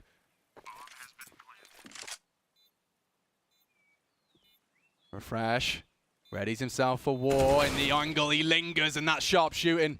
The Dane again secures it, and that's what, 3 1v1s going Heroic's way, Chad. Yeah, good stuff from Refresh there. Just having a little bit of a look for the AWP right now to see if he can find that one and carry it through for the boss man, Acadian. But yeah, that one almost got out of control as well. Now that was the upgrade of the pistols, the MP9s carried through, and the saved AK of Shush. And you could see Heroic were being active there. Now, it wasn't active initially, right? They weren't active out the gates. They had that top mid setup with 4 players, looking great. And you have to give a big thumbs up to Stown here. 2 kills for him. He's on 155 ADR. On Stown? Yeah. Oh, wow. I can't see that from here. My eyes are... Yeah, it's grey on black. It's not... Well... Oh, yeah. Yeah. Yeah, all right, I got it here in front of me. All right. I don't know if that was correct, but it looks like a might big pop number. Up in a second. I'm looking intently right now, but that was the thing I was saying, right? If Stown can get off to a really good game, like if he can be that star fragger, because I remember when I would always talk about Heroic, it was with Stown at the top of my list, but that hasn't necessarily been the case. This has been quite a high skill ceiling team with a lot of different individuals showing up. And this is before we even talk about the Nico and Burrow version of this team as well. Like we kind of just talk about Heroic as this one big entity over the online era. 5-3, guns back out. Consecutive rounds now for either side. At Tyloo, will there be another pace change? Deep mid smoke lobbed on out. Gives him a bit of a buffer here to dissuade any of those faster mid pops, and can also drop that utility deeper on that CT side. Warning shots exchanged. AWP will be noted. A bit of chip damage there to slowly. So again, wanting to get that mid control. They've done the porch boost here to maintain some information. Happy to give up banana control and have the stack. Meanwhile, keeping top mid under the CT side remit. You can see the setup here. So Caden gets to pull the trigger, and then a reactive flash to stop any swings. It's down to hunt you down. Oh, it gets the info. Look at his moves. He's got punished for it. Cadian did connect with his AWP. See a complete relocation, a rejigging again of Heroic. They do like to keep it dynamic, and it's a gamble stack. They've just completely left banana off for that. Yeah, this is quite ballsy here. They still have mid info, so I don't know what's spurred on this rotation, but it's the wrong one. The B bomb site is open right now. If they get a move on now, they can get back in position before they lose the site, but it would have to be now. Yeah, well, especially now Refresh has dealt with somebody. Tessus loves to get that smoke down before they arrive. I think he's just made it in time. Oh, and it's at the 30-second mark, Chad. It's absolutely brutal for Tyloo. He even has a molly to work with as well. Oh, he can put that behind it. There's a flash in support. Heroic have booked him here. Yeah, molly pull. The plant's going to be denied. There's a flash for good measure. You're looking one way or the other, and there is the strike. That is the dunk. Heroic looking set for 6. Yeah, this was tidy stuff there. The gamble looks super risky, but some are still alive. There you go. A nice chance for the first, and even a chance at the second. Jeez. Cadian, what are you up to, my man? Coming out grey screen. Yeah. Giving him a chance. We've all seen what happens there. Jeez, okay. 6-3. Keeping himself ahead here, Heroic. We're going to have one round in this one, Chad, I'm telling you now.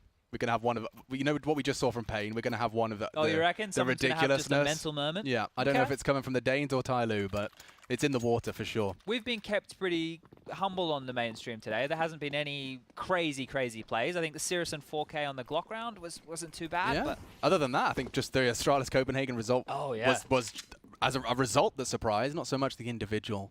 Well, farming for Stown now. We are farmers. It's going to be how many can he get is the real question here. Is it going to be 2, 3? Yes, again, like Tyloo, still back 3 of them T-stairs, 2 of them working slowly. Second mid to mid, 1 apartment. So there is a gap right now. Like Stown has gone through without any resistance. Yeah, this is the dream situation for Stown, right? When you've been given the freedom to let off the leash, and well, his teammate might find all the hard work. Never mind, now he can strike. It's long range though, not ideal. Choosing to bide his time and now peppering them up.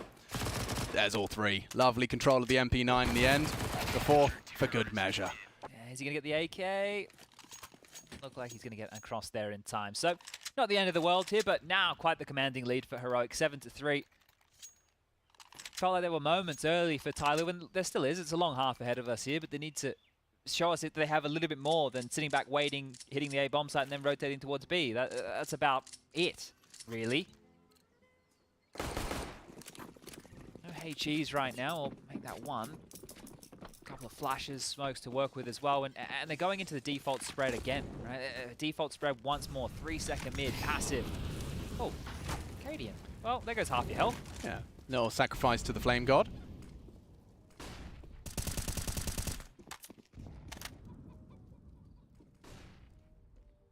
It must be a dream right now if you're Heroic. Yeah, so they just kind of gave us banana every round.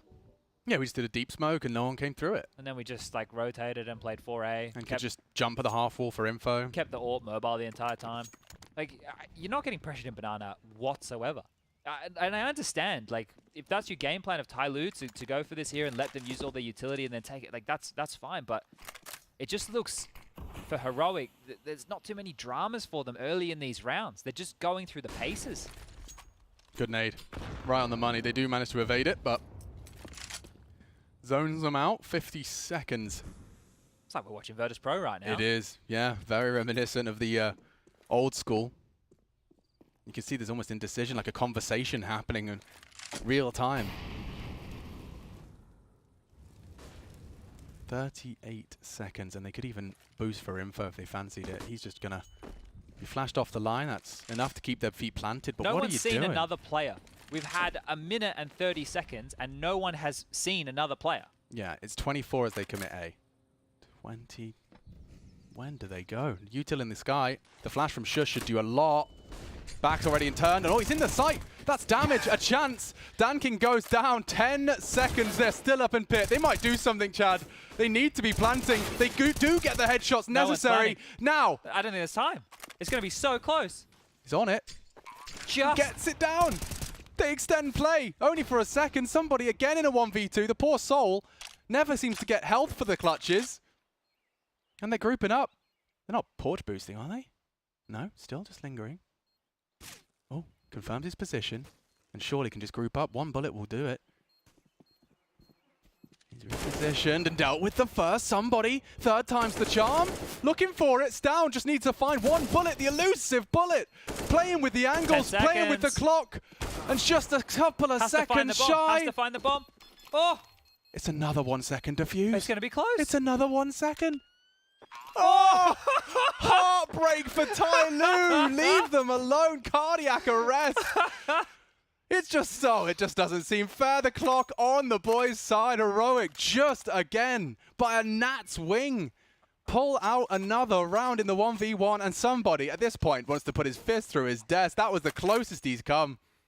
I can't believe the trades even started to fall in their favor here. Right. It was like, what was it, 22 seconds as they started the hit onto the site, and then they were stalled out by utility. They were flashed off, and they still managed to get the bomb down and find themselves in a one-on-one situation. Like, Heroic are just getting through these rounds. I'd hate to see how this one looked. 0.2 seconds in it, Chad. Holy moly, red beans and ravioli. All right. Wow. Close stuff here. Okay, what do you need to do, Tyloo, to get this one done? Well, getting that bomb down again. 0.2, yeah. Wow, Okay. Well, the AK's back out. Util is lighter every time, right? Because, sure, they can buy because of the bomb going down, because of the loss bonus, but there's nothing to work with. Oh, this is so aggressive. Stown.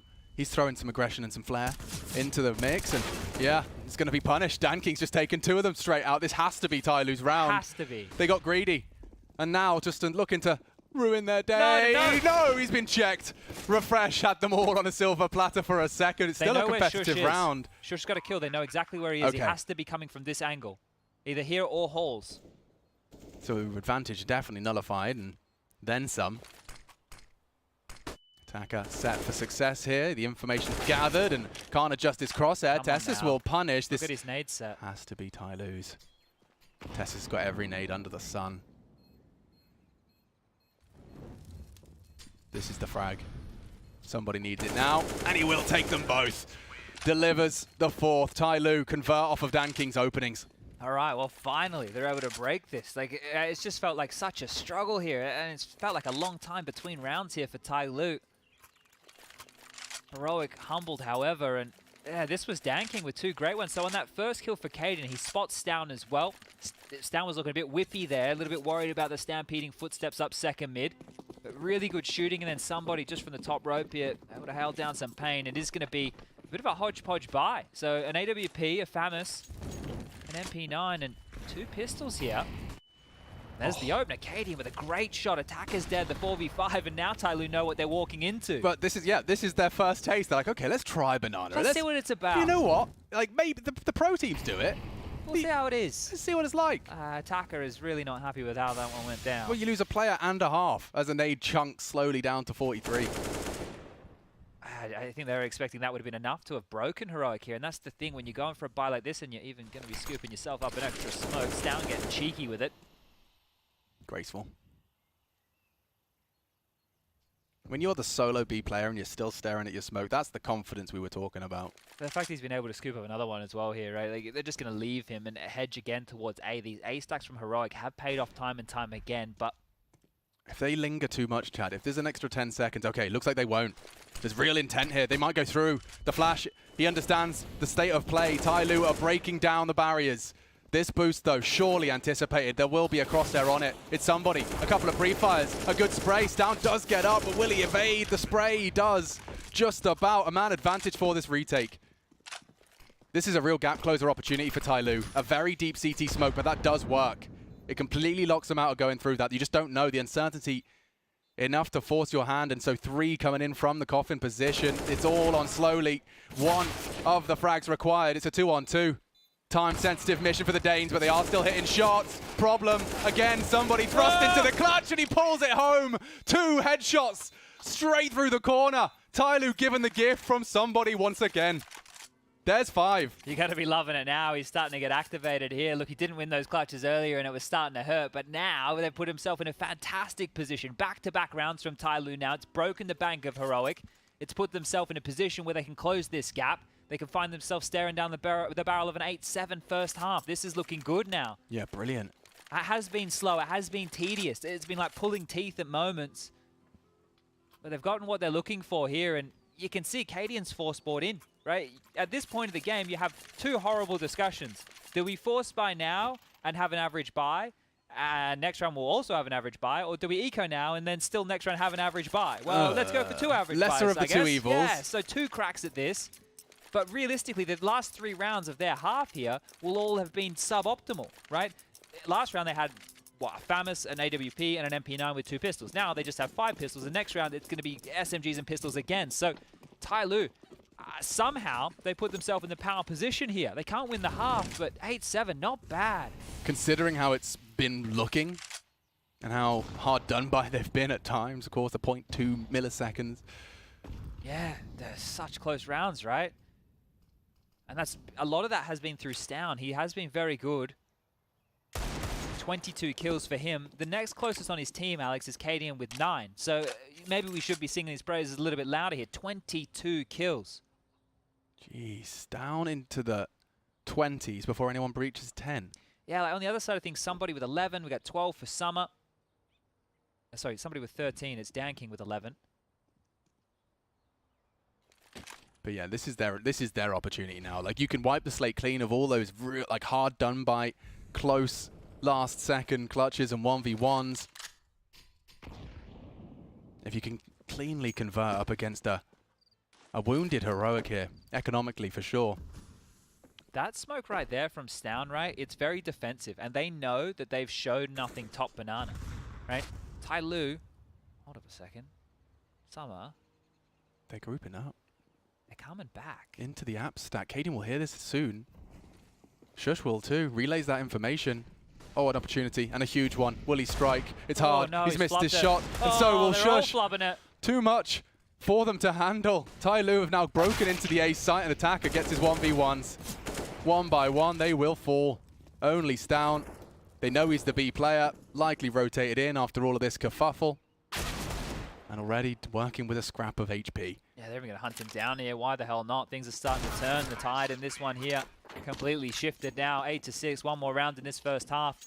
And again, you're going to see what I'm talking about, that buy, 2.4k. That's all they have to spend. It's going to be very similar scenes to what you just saw them purchase. Deagles with util, maybe some MP9s. That's the best they have to boast right now. And that was actually a really good opportunity for Heroic. They had 2 players behind them, and they flubbed the shots. They missed the shots. You're not going to get many opportunities like that. We get that T-side AWP out again. It's up against those, as you discussed, 2 bites of the same buy. Deagles and a nice mix-up for the MP9. Shush kept very honest so far. This is looking a bit more active. Flash and go. Yeah, and slowly the spread could get him. And he throws out the smoke. It's so telegraphed. It's down a chance. Denied. Good spray. And he makes it 2. B site should be open for business. A 2-1 split of what little remains from Heroic, and Refresh is even considering the gamble as well. I can't believe how much this game has changed. Yeah. We're sitting at 7-3, I think the scoreline was, and it's like, okay, well, Tyloo, they can win just by melting down the clock and hopefully out-rotating Heroic. But now, once they broke that economy, Heroic have just fallen into that trap, right? They've been left with not too many options here, and 3 rounds on the trot to lose the half with rubbish buys, realistically, and back towards B. So after not going B whatsoever, not going for the banana control, Tyloo are testing their luck here again late, and it's looking like it's working time and time again. Smoke's over, nobody home. The gamble stack from Heroic this time over towards the A bomb site, and as they hear those smokes bloom, as they hear those flashes off in the distance, they know that they've gambled incorrectly. And look how safe Tyloo are playing this. There's no rush. They're sending slowly ahead of the pack. They're sending him in to make sure nobody's home. The bomb comes across now. The mid-rotation's still held. The bomb will go down, and this is almost guaranteed right now to be the 7th. I mean, what a fantastic second half of our first here. Like Tyloo reinvigorated. And they're just now leaving the A site. I mean, you don't have to be a genius to see how this one ends. Oh, somebody as well. Yeah, look, even if they get a kill or 2 here, somebody's got them all. Yeah, that's if Danking doesn't lock them down. Bait and switch. Oh, Danking. Lovely finish. Good sequence on the AWP. And tying it right up. Tyloo 7. Heroic 8. Swapping sides. Tyloo heading over into the defense, Chad. And that gives me some grounds to believe that there is a world where Tyloo can take a huge and heavy scalp. This is already much more competitive than I thought it was going to be. In my mind, I'm wanting to see the Heroic hit the ground running. I'm wanting to see the Heroic that we've all grown to love, and it's just not to be the case. And that scoreboard tells the story. One player was active for them. That was it. It was Stown. He was getting so much done. Everybody else quiet, right? Normally, Shush is a pretty good safe pair of hands, or Cadian's finding some impact on that AWP. Well, it's not to be. And now they have to do it on the T side. They were using Summer as a lovely little kind of decoy, for lack of a better term, just drawing them in, and then he's peeking off of the hide of his teammate. Very cool, very cool. Let's get into our pistol. You can see Cadian's opted for a little util, the rest opting to equip themselves with a Kevlar vest, and the same, in fact, for Tyloo, 5 of them. So we've got some headshots to be seen. Somebody hands Cadian one quick. They're noisy too, he's hearing a lot of this. Yeah, he's ready. He's got his head on a swivel. 2 quick headshots. Somebody. He's looking the wrong way. Yeah, it doesn't matter. I mean, admittedly, he was solo. It has led to a very lost sight, and that's a very long-range goosh. Okay. Not the easiest of retakes. Bomb starts to tick. 2 up mid quite quickly here. Going to be able to clamp down on this. Tessa's playing a very passive line. He's just dealing with any apps jumps. He can obviously strike. Stown's going to be the first contact here. Loud drawing the crosshairs. Summer does a lot with that, and it's up to Refresh to go all the clutch. Not to happen again.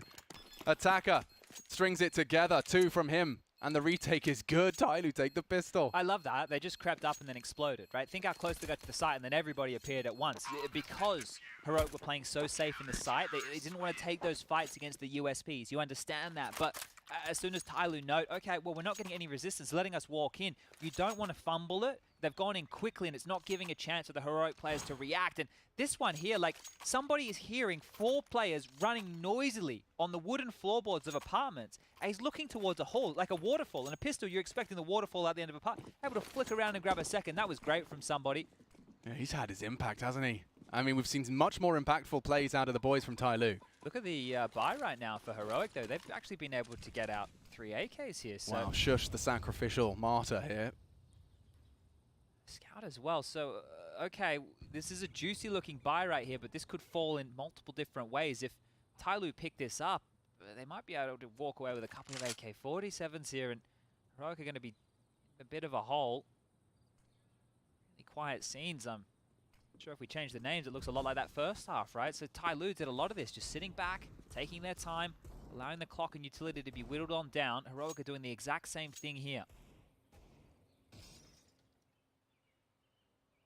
Pretty strong mid crossfire they have as well. Get the silent mantle. Refresh given the gift of a bump. This is difficult, though, because the clear on the balcony position over towards the porch side, that won't be easy. And they also have a player tucked in Summer. And as well, you can get the strike from DanKing over towards that trash side. So posturing in Banana, waiting out this mid smoke. Time sensitive. There's still more util to be dropped. Oh, another smoke. Like Heroic almost counting on Refresh or a very late hit. They're going to have to go with about 15 seconds left. Or not a whole lot of time here unless they want to go through this fading smoke. That seems the plan. Caden's been given the flash. It's not going to catch Attacker. He's in such a prime position to wreck him here. Oh my god, you see the damage. An armorless Cadian left wounded and not checking their corners. The clock's too light. The spray's a little shy, but it's not a problem. Laughed out of the round. Tyloo collect and connect. And the 3 AKs out of Heroic fall flat. Beautiful stuff. 4 kills for Attacker there. Like that position, he didn't have to move from it from the start of the round. They didn't have to move that CT setup. Because of the slow nature of all of this, Tyloo just stuck to their guns. And now, I can't believe I'm saying this, they're in the lead. 9 to 8, it's likely to be 10 to 8 here, and some great shooting out of Attacker there. Oh. Just they've dealt with that. They get 2 AKs to carry on through. This is great for Tyloo now. All they need to do is keep this clean, and there's nothing on the other side of things that said it shouldn't be. Yeah. Looking like a B rush though. It is, and if they can handle business, it looks like they will, and they have. Somebody deals with the first 2. The nades are brilliant, so slowly contributes from the Flame alone. The nade took a chunk out of them. Look at the CTs. They're pushing. They just want to finish this right now. Get SMG hunting. Yeah, get them out of here. They're feeling the mojo. It has led to the demise of DanKing, but not much more should be written in the chapter of Heroics. And then 10 to 8. They extend their lead, Chad. They've got goodies to spare. AK-47s for good measure. DanKing's on his signature weapon. And yeah, let's see if Heroic can give us a bit of a masterclass and do some convincing of their own here in the first gun. Yeah, I think we might get a bit more flair out of this gun round as opposed to the ones where they forced him with the AKs. You were light on util. You couldn't have your safety net holding the flash, bottom of T stairs to flash up a Banana. You didn't have all the smokes to extinguish the Molotovs, but now they do. So I think we should see something a bit more standard on this Heroic T side. But DanKing, how brave are you? How wide are you going to go? The tight line taken, the flash off, and just around the corner. Ooh, yeah, that was lucky. The nade's well placed. Refresh swallows it. Might even go with timing here. Like, it was looking like he wanted to go through that arch-side smoke. Yeah, but he's also just reminded himself of the score and doesn't want to be taking any of these unregistered gambles. But now they're boxed in. Like, look how much Banana pressure there is. They're all in this mid-corridor. And a deeper smoke here as well. Hyper. They have 2 players at logs on the CT side. I don't think I've ever seen this. I've never seen it. 1 anti as well. It's kooky. And they're keeping 3 players Banana here. It must be a detail that Heroic are going to want this Banana control. They're going to fight for their lives here. They're not going to drop back. They plan to win the round on Heroic's fight for this territory. 100%, and the bomb's coming in too. Oh, first is found. Baited in perfectly. You're not going to check again, and slowly strikes. And a smoke on top to get him out. It's brilliant. Oh, and it's been rumbled by a smoke spray. Stown has given Heroic a little bit of a shining light at the end of a rather bleak tunnel. Do you go A or B? That's the question. 45 seconds, plenty of time to make up your choice here. The smoke would be perfect. If he drops that now, they're going to have about 20 seconds if they wanted to commit B, and it might enable a little bit of a gamble of sorts. There's only 2 of them left. DanKing, the solo A holder. It's a good spot for this. Yeah, potential timing on that long. He won't get paranoid just yet, but the flash... Oh, he has crossed. no info. He's worked it out, though. He's tracking as best he here. can. Oh my god, he's unchecked, and he strikes onto Refresh. The bomb's now loose, and DanKing strikes twice, maybe thrice. Oh. Tessus has time, plenty of it. Summer this time thrust into the clutch. He's rotating in now, late now from Banana. 2 of the 3 required. DanKing's gone above and beyond. Summer has a kit, and 30 seconds to work his magic. Tessus concerned for long. Battle of wits between the 2 here. Tessus ready and strikes. Scary stuff. Heroic given the 9th. Again in a 1v1. Oh, it looks so good for Tyloo, right? That Banana setup, it looked great. You're thinking they're converting there. The kill through the smoke, that was the difference maker, right? Slowly going down, getting the ants in his pants, having to move out of that logs position. And when he drops, that was the difference maker because they were able to get the bomb back. They were able to pick that up, and from there, able to play out the round. But this DanKing moment, the fact that the first goes past, and he doesn't even note, right? Like, he has an idea, gets 2 kills, forces this into a one-on-one scenario. How much more do you need from DanKing there? Maybe a bit more because he has the AWP out again. Tyloo need to respond with a round of their own. Quicker here with the boiler control. Refresh up again. Yeah, but bomb still T-stabs, indicative of perhaps just a little bit of a solo mission in towards the apartments. Really enjoying the hedge of the 3 players B here again from Tyloo, right? They're happy just to have 2 defenders over towards the A side. Yeah, and it could work wonders. Unfortunately, slowly was flash, doesn't quite catch. And Cadian will punish. I know there's at least one more on yeah, the but B they're looking side. like they've just got a very serious intent to finish right here and now. 4 on 4 as they do swallow that flash and unloading the mags. The CTs have done so much damage. The dust will settle into a 2v2. This nade could be set for glory. Not bad. It's a bit deep. On the money. The bullets are too. Shush is gone. The bomb now ticking and it's Cadian working with a bit of a limp. Anticipating the peak and gets the info. That's big from Summer. He knows. They know. Still knocks his head off. Just a little ahead of the Dan King arrival. And Cadian's playing good game. He's got his eyes in the prize and knows exactly when to strike. Dan King. Couple of missed shots now, and Cadian, the clock's on his side. If he goes for the fake, Cadian, it's not a fake, it's a full 10 second, and he is sticking out in the smoke and the stab for good measure. Cadian pulls the clutch across the line. Again, though, every round we see Heroic convert, it is by the skin of their teeth. Yeah, there's been a lot of 1v1s in this one here, and we're tied up at 10-10, so hopefully we get a lot more. But both teams now are really stomaching some of these financial woes, being felt a little bit more so on the Tyloo side of things. Now, this is where a timeout is really important, because the discussion at this point is, hey, we know that their money sucks too. So do we want to go for a force buy here? The best we're going to be looking at is maybe some MP9s, maybe a couple of pistol upgrades. That's the best, right? With armor and some light util around it. But if we win that round, we can get this economy back in our favor. And that's going to have to be the conversation that's being had right now from Tyloo. Do we want to go all in? Do we want to chase this? Do we want to see if we can take it away from them? Or do we want to just concede and know that we can get it done when the rifles are back out? It's a big question to ask here as we're getting towards the business end of this one. Looks like they will be taking the save scenario. Flashbang out, P250. That's the best they have to boast right here. So it's going to be a top mid flash and a peak with 4 of them. Like it. It's got legs. Just waiting for a sound cue, some sort of indicator. I'd love some util thrown up there just to imply a commitment. But look at the liberties taken now. Very loud. They know it's light. Bombs there. Execute coming soon. Ah, brutal. Well, this is the opposite end of the spectrum. Yeah, if they, I guess if they had done it at most, there would have been 1 or 2 players in the mid corridor. Now, unlikely to find anybody. I feel like using the flash right now is almost a bit of a waste. So they will hold on to it. They just peek and call it clear. If they can use it to either head back over towards CT and maybe flash themselves in, or... Okay, they just don't want to give away anything. Fair enough. Yeah, some MAC-10s hunting you. This from a financial standpoint makes a lot of sense, right? If you're new at Counter-Strike, if you're on the T side, right, and you don't die at the end of the round, you don't get the loss bonus. On the CT side, that doesn't happen, right? The Ts are the ones who have to force the objective. So that's to encourage them to actually go for the objective, right? So the CTs here, by staying alive, they will be avoiding death to those MAC-10s, which are $600 a pop. Whereas the AKs, they're $300 a pop. The AWP, it's $100 a pop. So not allowing Heroic to get the free kills is actually going to hamper them. They will get the round win bonus, right? But they don't get anything extra. And it also means that they're going to hold on to these MAC-10s. So we'll see how far we can keep that into play. But Tyloo being financially responsible here. Goes off. Unicorn round. As everybody stays alive. They don't happen too often. Just like unicorns. Yeah, that was... Yeah. I hope people at home would get that. Just unless you believe in unicorns. Well, we have to if we're using them as an analogy, right? It can't be a fictitious creature. True. Well, yeah, you're right. If they only show up sometimes, it means they're showing up. Yeah, okay. Oh in dear. people's Oh dear. Basically. Hallucinations, maybe. Yes, okay.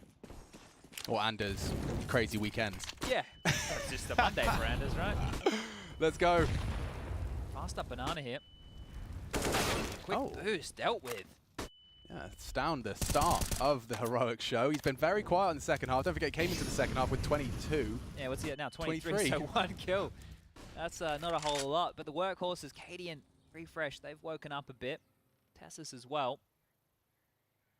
Number disadvantage to push the 4v5, not going to be easy. Flash is lined on up. Sandbag position still being held on to. The Hobbit-esque play here. Yeah, I don't hate the flash as well. Should be in prime position. The trajectory of the nade alone. He's out. Yeah, he manages to get away completely. That's not bad. Brave from Cadian. Peeks straight on in. A chance. Goes awry. 50 seconds then, and the bomb's posturing B. But they're not smoking it off just yet. There you are. Right, it was being forced at them. They had to. Made him work for it though. Heroic. Pull out the smoke. There's more to be coming from the Tyloo defense. Well, they only have one smoke, a flash, and a HE now for Heroic here to attack this A site, and there's 2 players still passive, 1 deep pit at Bike, 1 in the site tucked in on Coldzera. So with this kind of a setup and low on time, it's not going to be easy to get on through. Yeah, Refreshers are going to look to get space here. If he loses his life early, they're actually going long side. 20 seconds to go long side. You're going to have to get through the arch hold. You don't have util for this. You just hope it... Oh, they've looked away. They've slipped the net. They've slipped the net. They're going to gamble B. 3 of them leaning the wrong way. Bomb spotted. They know Attacker, what's up. he's still got help. And he's got the time on his side if he can just delay. And he will. He's done enough, I think. Oh, I'm not sure. I thought it looked a bit late. It looked late. It's just down in time. Hard to believe. Hard to stomach, perhaps. But Tyloo, they still have the man advantage. Good to work this one out. A nice smoke to neutralize the pit threat. Is there a one-way around that? Is there a gap? He's going to investigate. He's got something there. A tiny gap for Shush. And Refresh does not have the ideal weapon for the job. Still, time-sensitive mission here. And Shush, catches a whisper of somebody. The site's open for business and they know he's pit.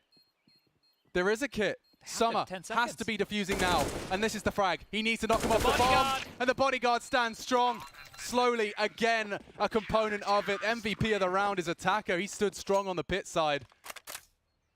Okay. The timing on that arch rotation is mental.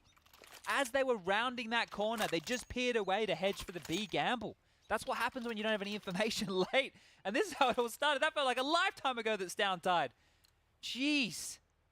Nearly 3 out of Attacker as well. What? I mean, these rounds, there's a different flavor to them, Chad. Yeah, these are nail biters here. And well, we continue to go back and forth. This one. Make a wish, 11-11. Oh, here's the change up. This is faster towards mid. That smoke, denial. They could flash through. It's a bit old school. They're looking like it. And yeah, I think they've second guessed the boost. That's actually probably the best call because they'd have been caught fumbling.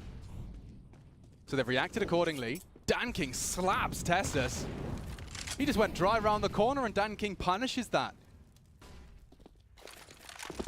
They're still heading A here. Yeah, library side smoke. They really like this arch side, but there's 2 players over towards arch now. 1 library, 1 in arch. And they've dropped their own smokes forward. Oh, a dink exchange. Shush's gun is just better.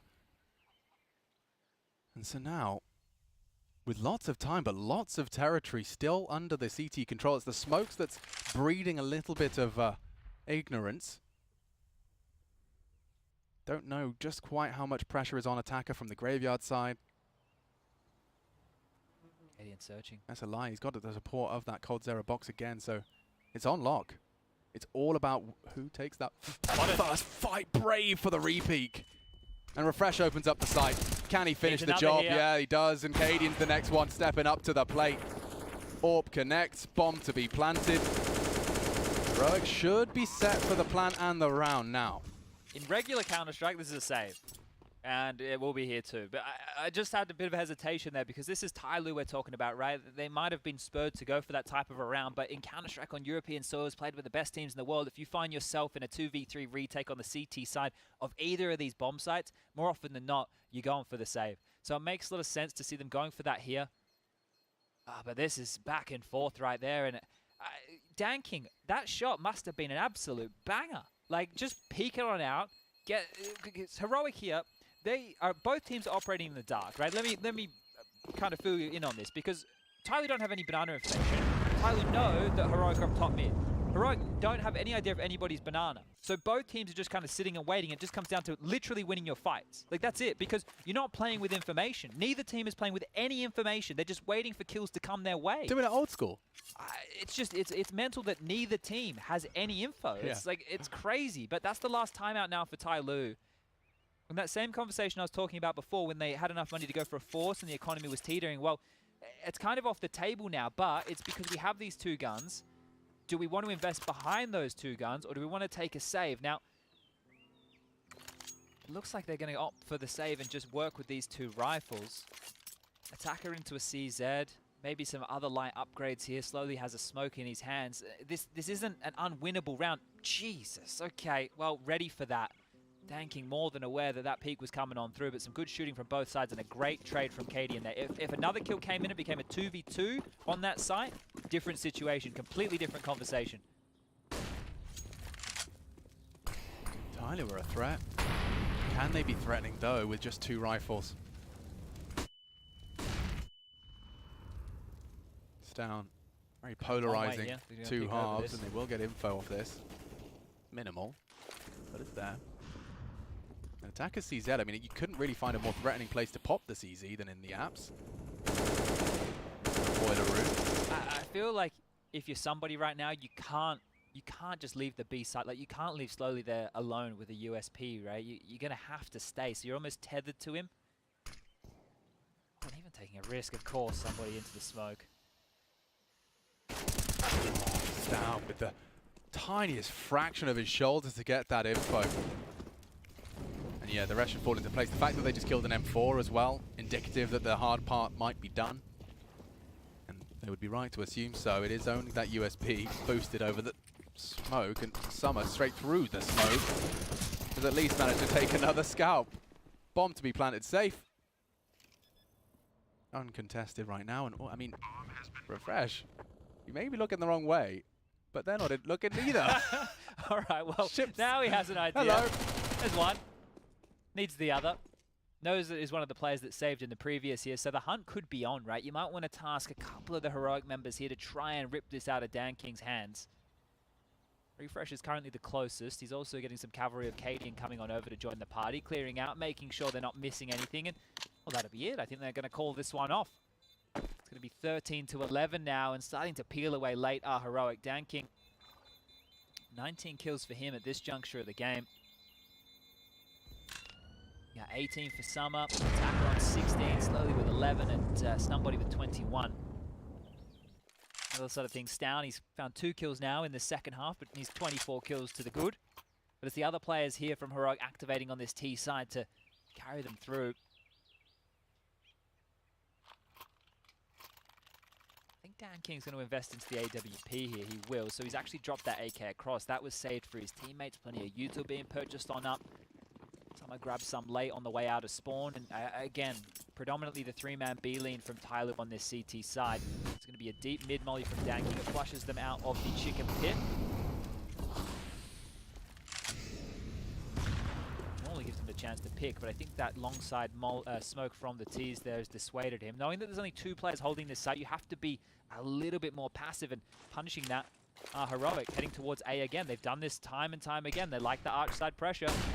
Yeah, let's see if Danking can do anything more with this. Smokes, flashes, everything they've thrown is working perfectly, and pot shots is his best bet. They have to save. The round's already over. Yeah. The round is already over. Some are dead, no kills, no traction. Danking not able to help contest because he got put behind their smoke wall. That's 14. That's as easy as it looks. Like, that's all it takes. What are you meant to do? Your rotation point is guarded by multiple Ts who just swarm that side of the map, and now I would be hunting. Holding off on the plant is shush, allowing his teammates here to get into position to start to hunt this one out. We'll be planting open. Tess is clearing library. There's going to be pressure through the arch side from Stown. There's 2 players working through Banana. They want to take these guns away, and that would be massive. This is a huge break point for Tyloo's survivability. They've got 30 seconds now, and an entire force. They're so passive. Slowly, methodically, trying to close that gap, and they do confirm the AWP has been spotted in the coffins. It's also indicative that the heroic hunt is on. Great pop flash, Slowly gobbles that one up. White screen for a second longer. Danking ready and threatening as well. And they're going to have a little poke and a prod. Danking's been dinked up, got to watch himself now. He's on notice. Holding on to 3 rifles. Nice hold, Slowly, lives on, and there you have it, Tyloo, they passed the test. Okay, well, they're going to be able to drop a gun across here, so the fact that they keep that many players alive is great considering the circumstances. Things aren't going to be as bleak as they could have been, but you can see the intention there from Heroic. They're unable to pull it off, but regardless, 14-11 now. And again, the conversation of this one has completely changed.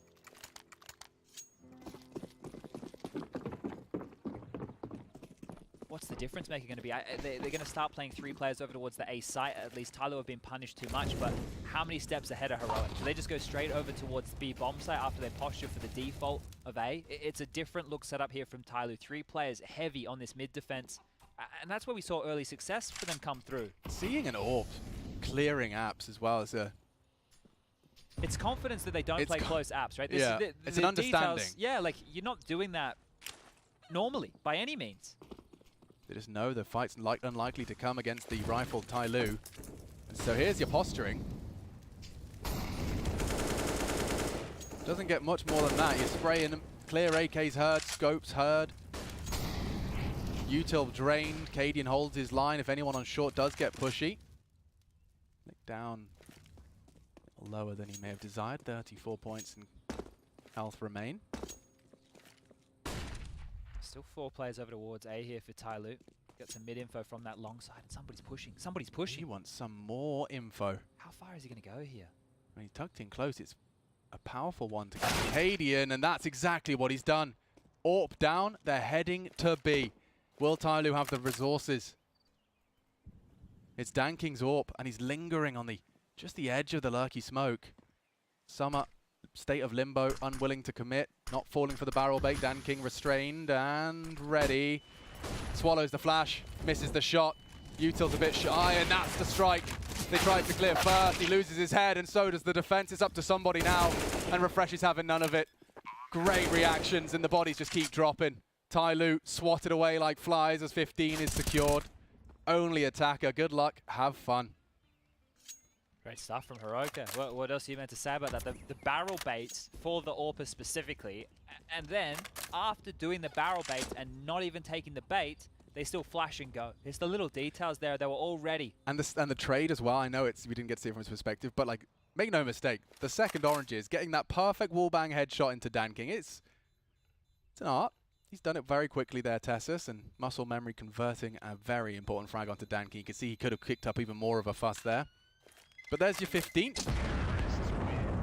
Looking very likely now just to close this one out, isn't it? After that first half, 8-7 on the half, Chad. Yeah, this has just kind of felt like one-way traffic in the late stages of this, because Heroic, with their game plan, I'm not sure if this would have been specific against Tyloo. It must have been. But just to continue to pepper that arch side and force Tyloo to start playing more of these 3-man leans, which is the traditional setup on the CT side of this map, right? That's what you play, normally 3 over towards the A side. After beating them up and securing the bag over on the A side with all of that and conditioning them to play an extra player, they isolate the 2 players on B. Yeah, it's naughty stuff. It is, and it could end right now. Peeking over the flames, it's Danking. Wise to your tricks, Cadian, and a 300-calorie nade down the gullet. Somebody flashed in. Not enough, surely, but he still managed to snap into the head of Tessus. So we've got ourselves a 4v3 established now, and Surprise Down is choosing to opt for the AWP.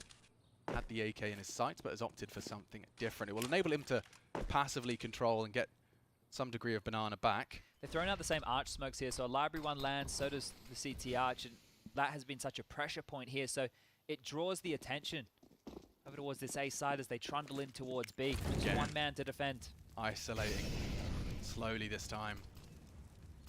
He's going to have to think and communicate quickly. That is exactly what the doctor ordered. 3 on the spray, and he saves them. It could have very well been the final round of the best of 1. Slowly says no. He's been the quietest out of the Tyloo mob here today, so great for him in a pressure moment to step up with a multi-kill like that. You have to be happy with this. You can see it again in the replay here. Just steps on out, 25 bullets of pain.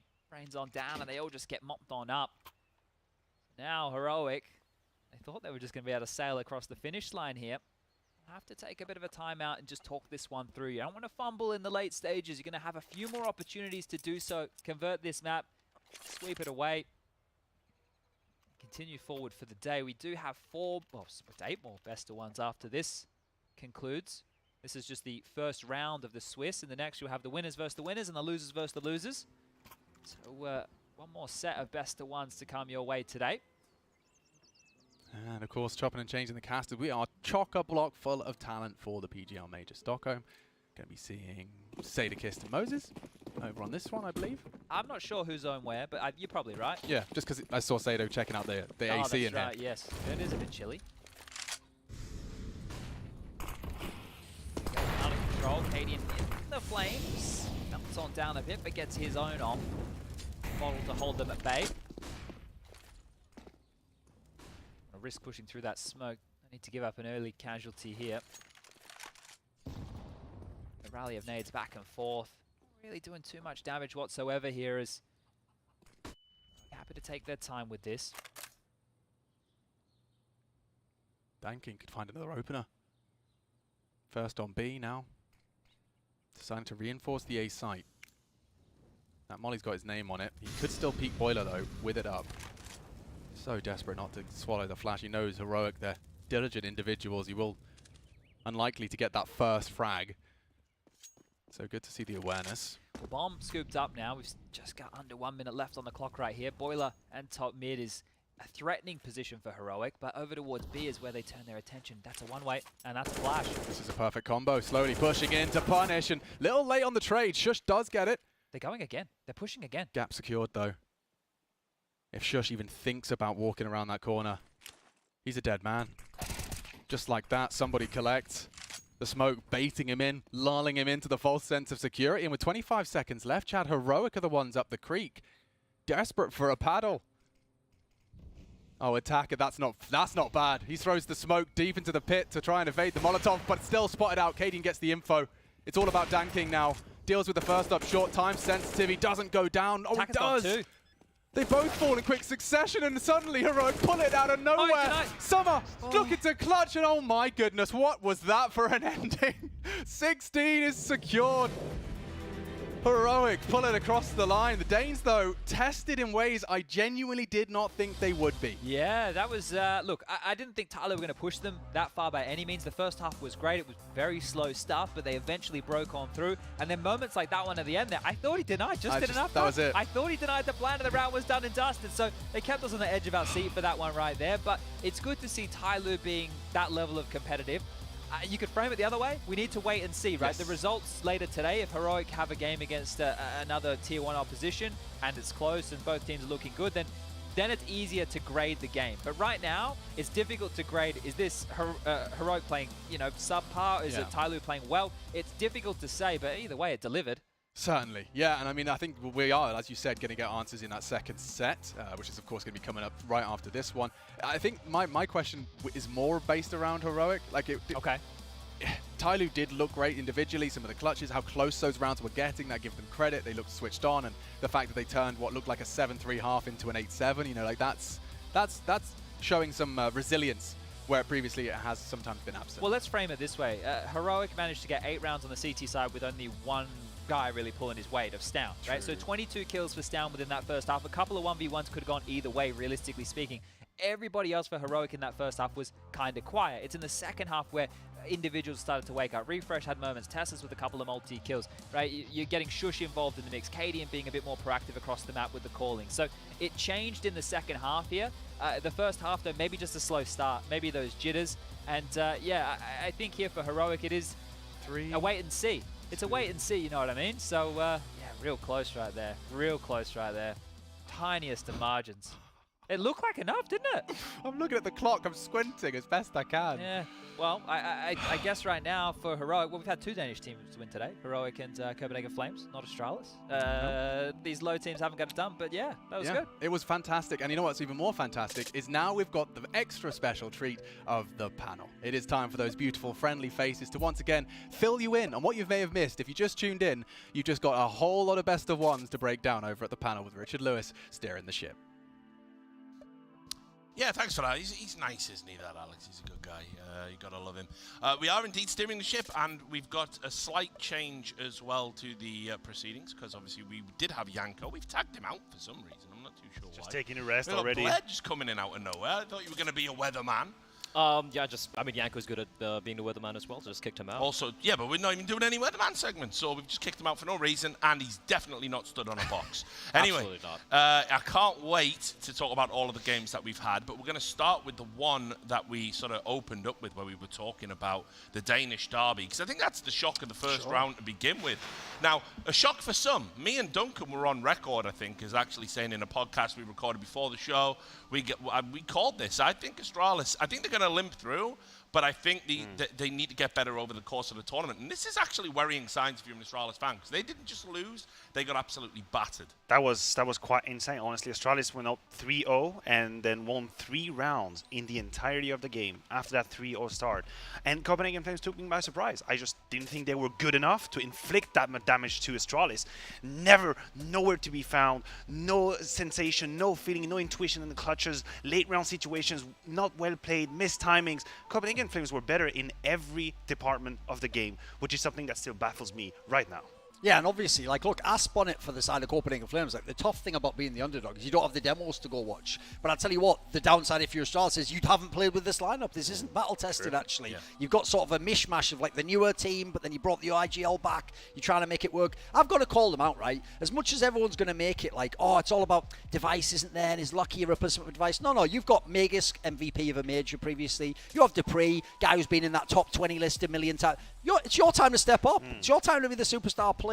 These are games against, in theory, lesser opposition. People will never be in Astralis. Like, you're supposed to handle business. As the casters said, this is the only low-ranked team that's actually won the first round, and it's against the team that you want to believe still has the stuff to win a major. Yeah, I mean, Blair, what did you make of it? Obviously, I saw you watching it with us in the green room. Yeah, I just want to add on to what Maniac said right there. Like, you look at the veterans over there, you have Glaive, you have Magisk, all these guys. Glaive was looking lost on that T side, and it was so shocking. And you look at the Flames boys, apart from Roy, who is a veteran, but then again, he's never really played at the levels of the Astralis guys. Yes. And you have all these youngsters coming in, they're firing on all cylinders, looking good, they have a game plan, and they're also hitting the shots and looking like they're the veteran team, which should not be the case here.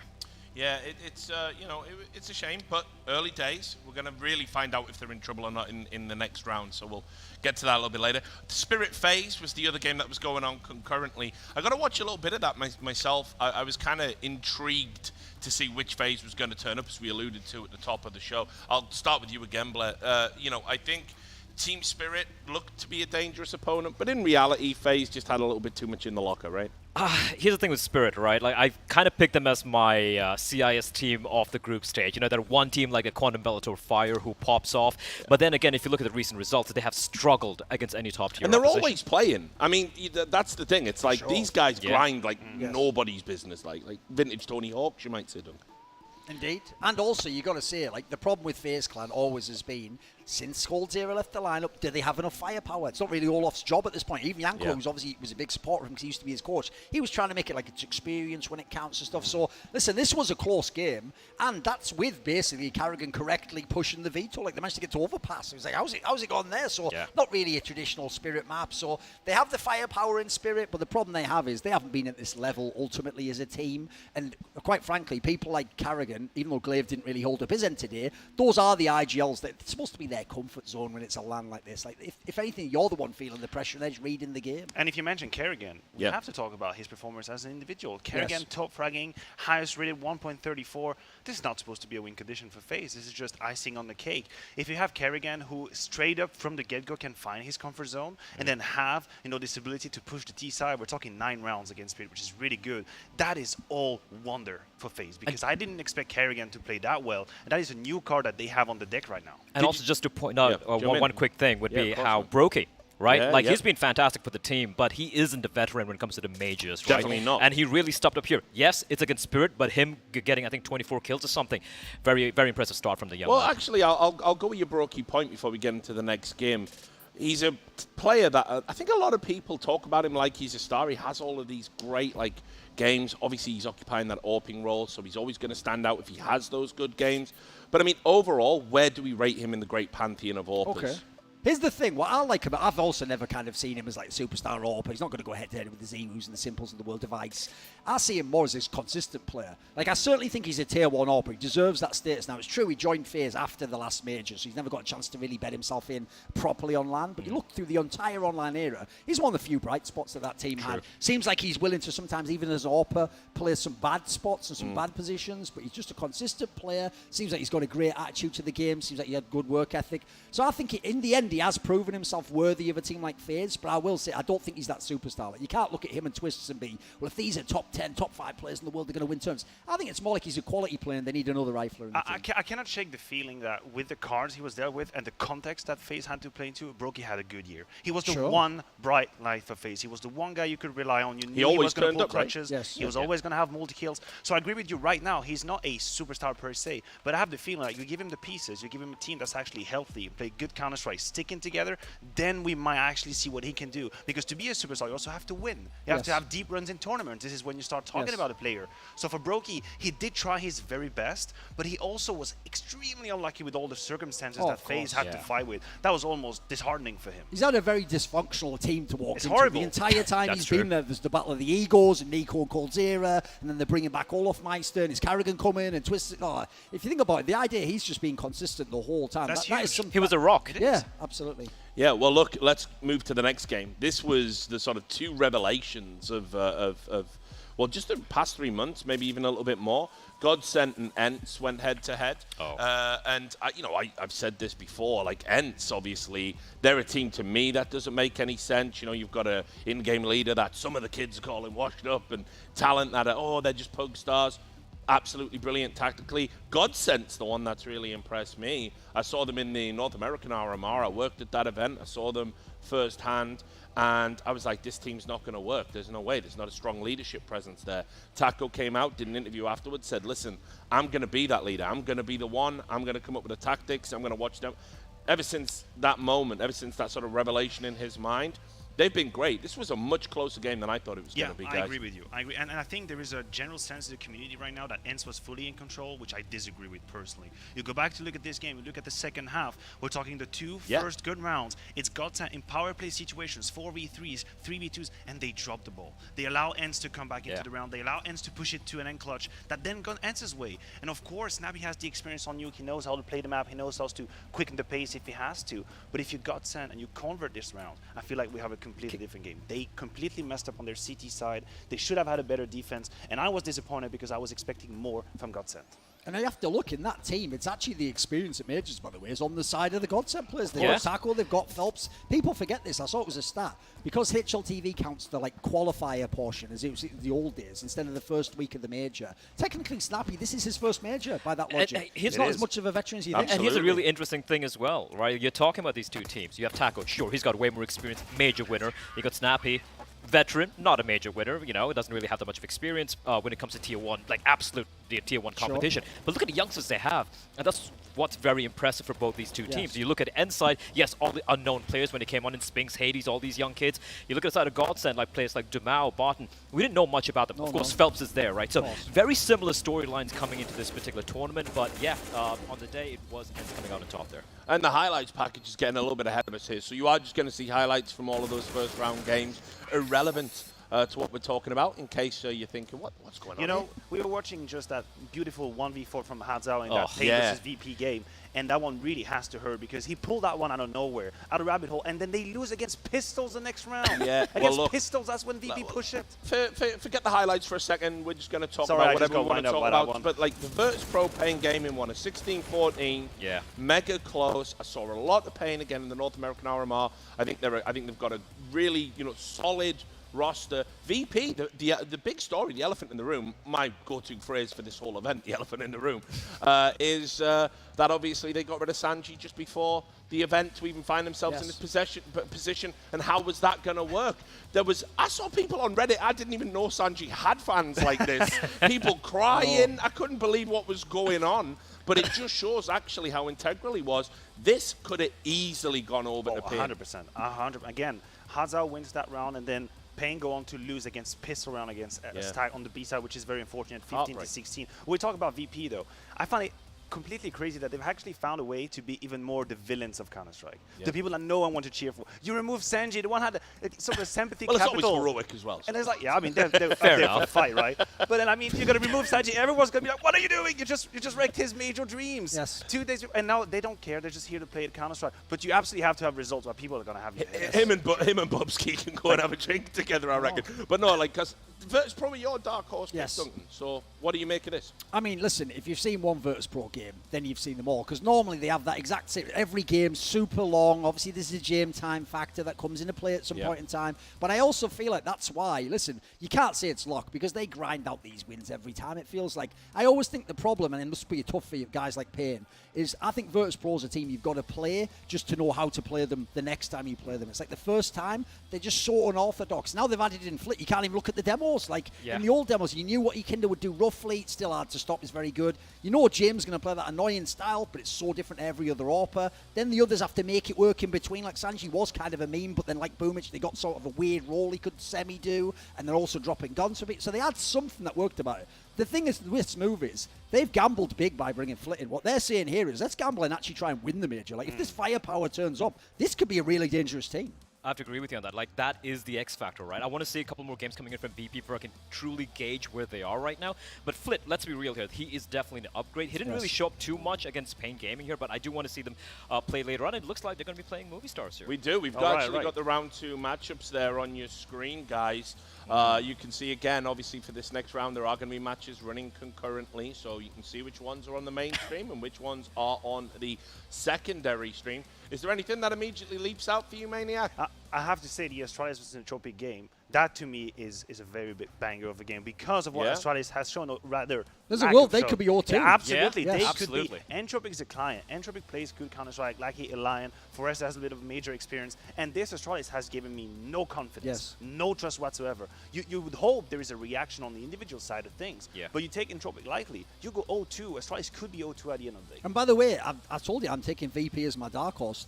They get Movistar Riders right in the second round. They can be 2-0, almost basically into the next phase of the major, and then in that kind of scenario, what are you going to do? I think the one thing that jumps out at me is Sharks and Tyloo there, so a lot of people are going to have their pick'ems completely screwed. The pick'ems are already wrecked, Blair. Let's I know, be but honest like, about it, mate. They went out with the first game. True.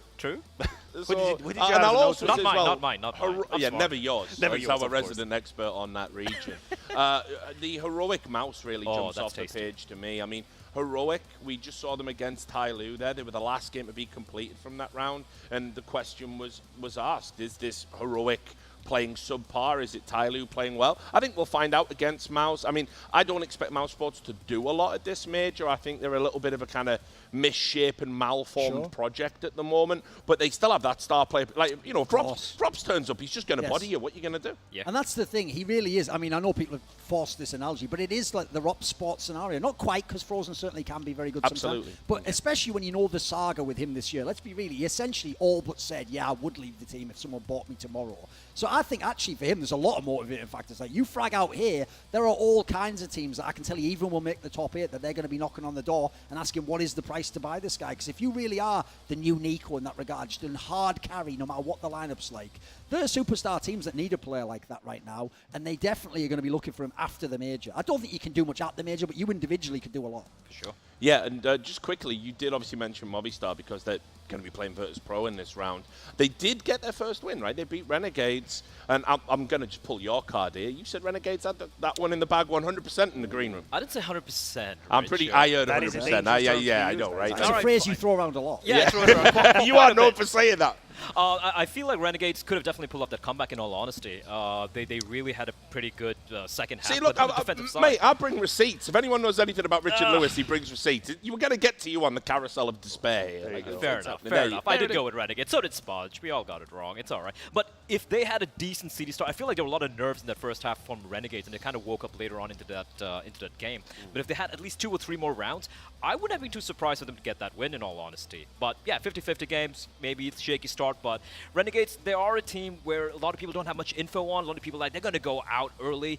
But I do believe they can, at the very least, pull off a couple of upsets here. I think you're a bit too optimistic when it comes to Renegades. Just to quickly touch on the Movistar Riders, right? Yeah, they came here with some Pyjamas as a player that everyone was keeping an eye on. During the IM, obviously extremely good. He was really nowhere to be found in that game, which in a way could be a blessing in disguise, right? Your star is not quite there yet, but you still managed to pull up the win. You had Mopos, who was doing that carry, but for some Pyjamas, now it's time to actually play. Yes. We don't care. The community doesn't care. You did well at the IM to qualify. You are at the major now. Where is that performance now? Be there for your team. Be there for your dream, right? If you can frag, if Mopos is there with the experience, by the way, in this team for about 5 years now, you have something going on. So against VP, it's not as clear-cut. They played against a Blast. It was not an easy game for either part. Well, look, Final thoughts about these second round matchups just before we get to them. I mean, how are we all feeling about, predictions? Are we going to see any major upsets that leap off the page immediately? I'll tell you an obvious one. I feel like it's on the cards. ENCE versus FaZe. Yeah. Wasn't that a matchup? Like, that's one right there. Well, listen, there's a world where I might even say ENCE has more firepower right now than FaZe Clan. Like, I could see that being the potential one that sends FaZe to that tricky 1-1 situation. Yeah. Yeah. For me, I got to say that Astralis came against Entropiq, right? Like, you're the defending champions. Yes. You're already down a game. You're going to be facing off against the CIS guys who have proven that they can hang with some of the best out there against Navis, against your Gambits and the CIS side of things. So now there is a potential reality where Astralis could be 0-2 facing elimination from a major that they are defending. Delicious fanboy tears. Feed me the maniac. What do you think? I'd like not to think about this Astralis 0-2 scenario, right? But it is an occurrence that could happen. Look, the Heroic versus MOUZ game is a cool one. It's a really, really cool one to watch. We just saw Heroic barely making it through Tyloo, winning a couple of very iffy clutches. That's what I was talking about. All these clutches, we're talking about in milliseconds making the difference. So that wasn't all easy or nice for Heroic. They really had to fight. Now, MOUZ was at an easy game against Sharks. Maybe that confidence plays into it, and we have an upset there. All right, guys, great to get your thoughts. Great to finally work with you as well, my brother. Thank you. And we are going to go to a quick break. When we come back, we're going to get into the action in it. Who better at a major? It's going to be Anderson Semler. We'll see you in a moment.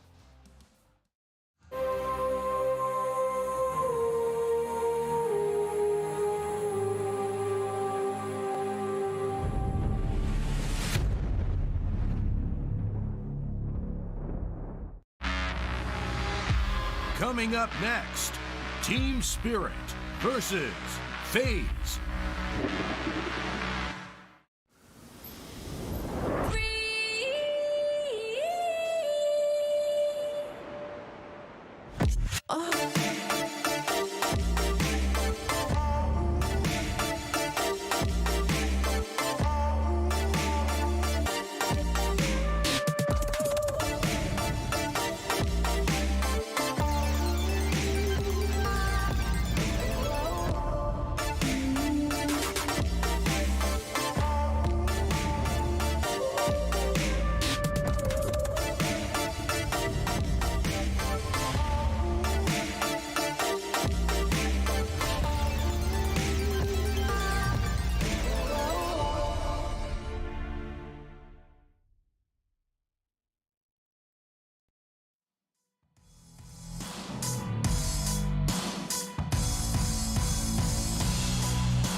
there we are. We were watching the graphics. Look, it's the first time we've been back in a while. It's good to be back, Jason. This is like 2014 all over again. Yeah, it's okay having you back too. Thanks, man. Yeah, it's been a good start so far. Yeah, we're excited to kick this one off. Obviously, a little bit of a resurgence here. We've got the first major resurging back in the first major in the last 2 years. We're pumped for this one. It feels good too to from a personal note.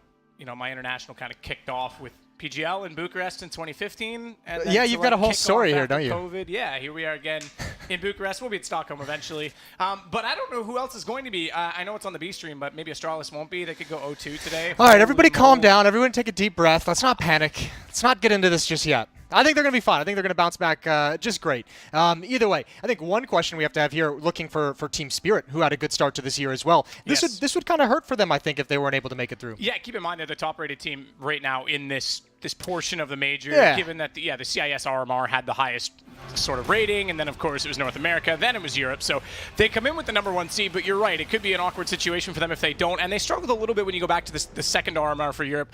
They did walk away with that one. Virtus.pro actually had the worst of all of their events in that one, and weren't even sure that they were going to make it through to this major at that point. But yeah, Spirit was a little bit inconsistent. Yeah. I do think they have some decent firepower on. I think Sumdai Young is really great when he's on his game, and I think that they could definitely pose a threat in this portion of the major. Whether they'll make it into the Legends or the Champions, but I have them getting through. I've been concerned about them for some time, but I mean, you can't talk about Spirit's firepower without someone like Dexter, right? True. Like Dexter, Mir, these guys can put some numbers up on the board. Yeah, and yeah, I think what was the stat? There's a ridiculous amount this time. Now, it's kind of a weird one because there's a ridiculous amount of people in their first major, but if you go back to majors when we had sort of the minors that were the round of 24, as opposed... There was people at this portion of the event, if you will, but it wasn't called a major. So we fudged the language a little bit. A little bit. That's one of those like the semantic, technical arguments. But Mir's obviously been around. You go back to the Vegas team, Squadron. Exactly. Yes. I was going to say the team that knocked out MIP famously at E-League in the minor, and that was sort of his first foray into this territory internationally, and you're right, he's definitely someone that can be a huge threat for them. Yeah, and this will be a tough matchup, and obviously, gonna be rough going into their opposition. GODSENT. I mean, this is gonna be a huge test for them as well. A lot of cool names on the GODSENT team. Obviously, you're gonna start with Taco, obviously with his legend throughout the Brazilian scene, but the real obviously interesting one for me on the squad, someone like Phelps, who's seemingly struggled to kind of find his place in that Brazilian team. He's always been joining like the legendary rosters and trying to carve out his role with guys who are already established.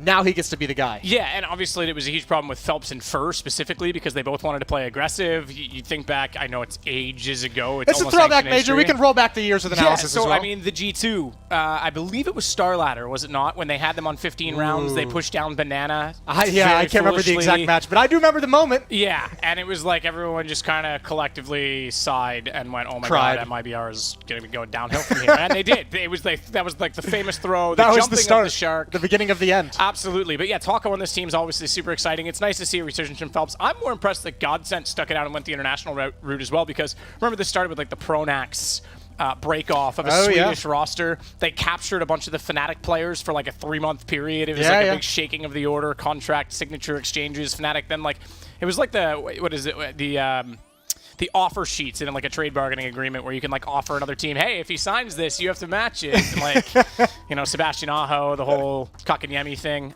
But it obviously now they've made themselves a legitimate org and gone international and are sticking it out. And it's great to see because the reason I bring that up, obviously during COVID, it's been quite difficult. We've seen a lot of North American rosters kind of disappear. A lot of organizations kind of not stick with the investment of Counter-Strike. So it's really cool they found a team, especially Brazil. I think the Brazilian scene is really strong right now in terms, maybe not as at a top level as they were when they had MIBR winning events and such, but in terms of a foundation of a scene, they've got a really good thing going on. A lot of cool like younger players, younger talent starting to come through the scene, which is also when we're talking about GODSENT as well, you can bring up, they just announced kind of Zeus coming on board with GODSENT as a content creator, not as a coach, which we're kind of used to seeing, but he's expressed that like part of his interest in it is helping build up kind of some of the young Brazilian players, so that'll be cool to keep our eyes on. Either way, we can get to the map veto for this matchup for Spirit taking on GODSENT as well.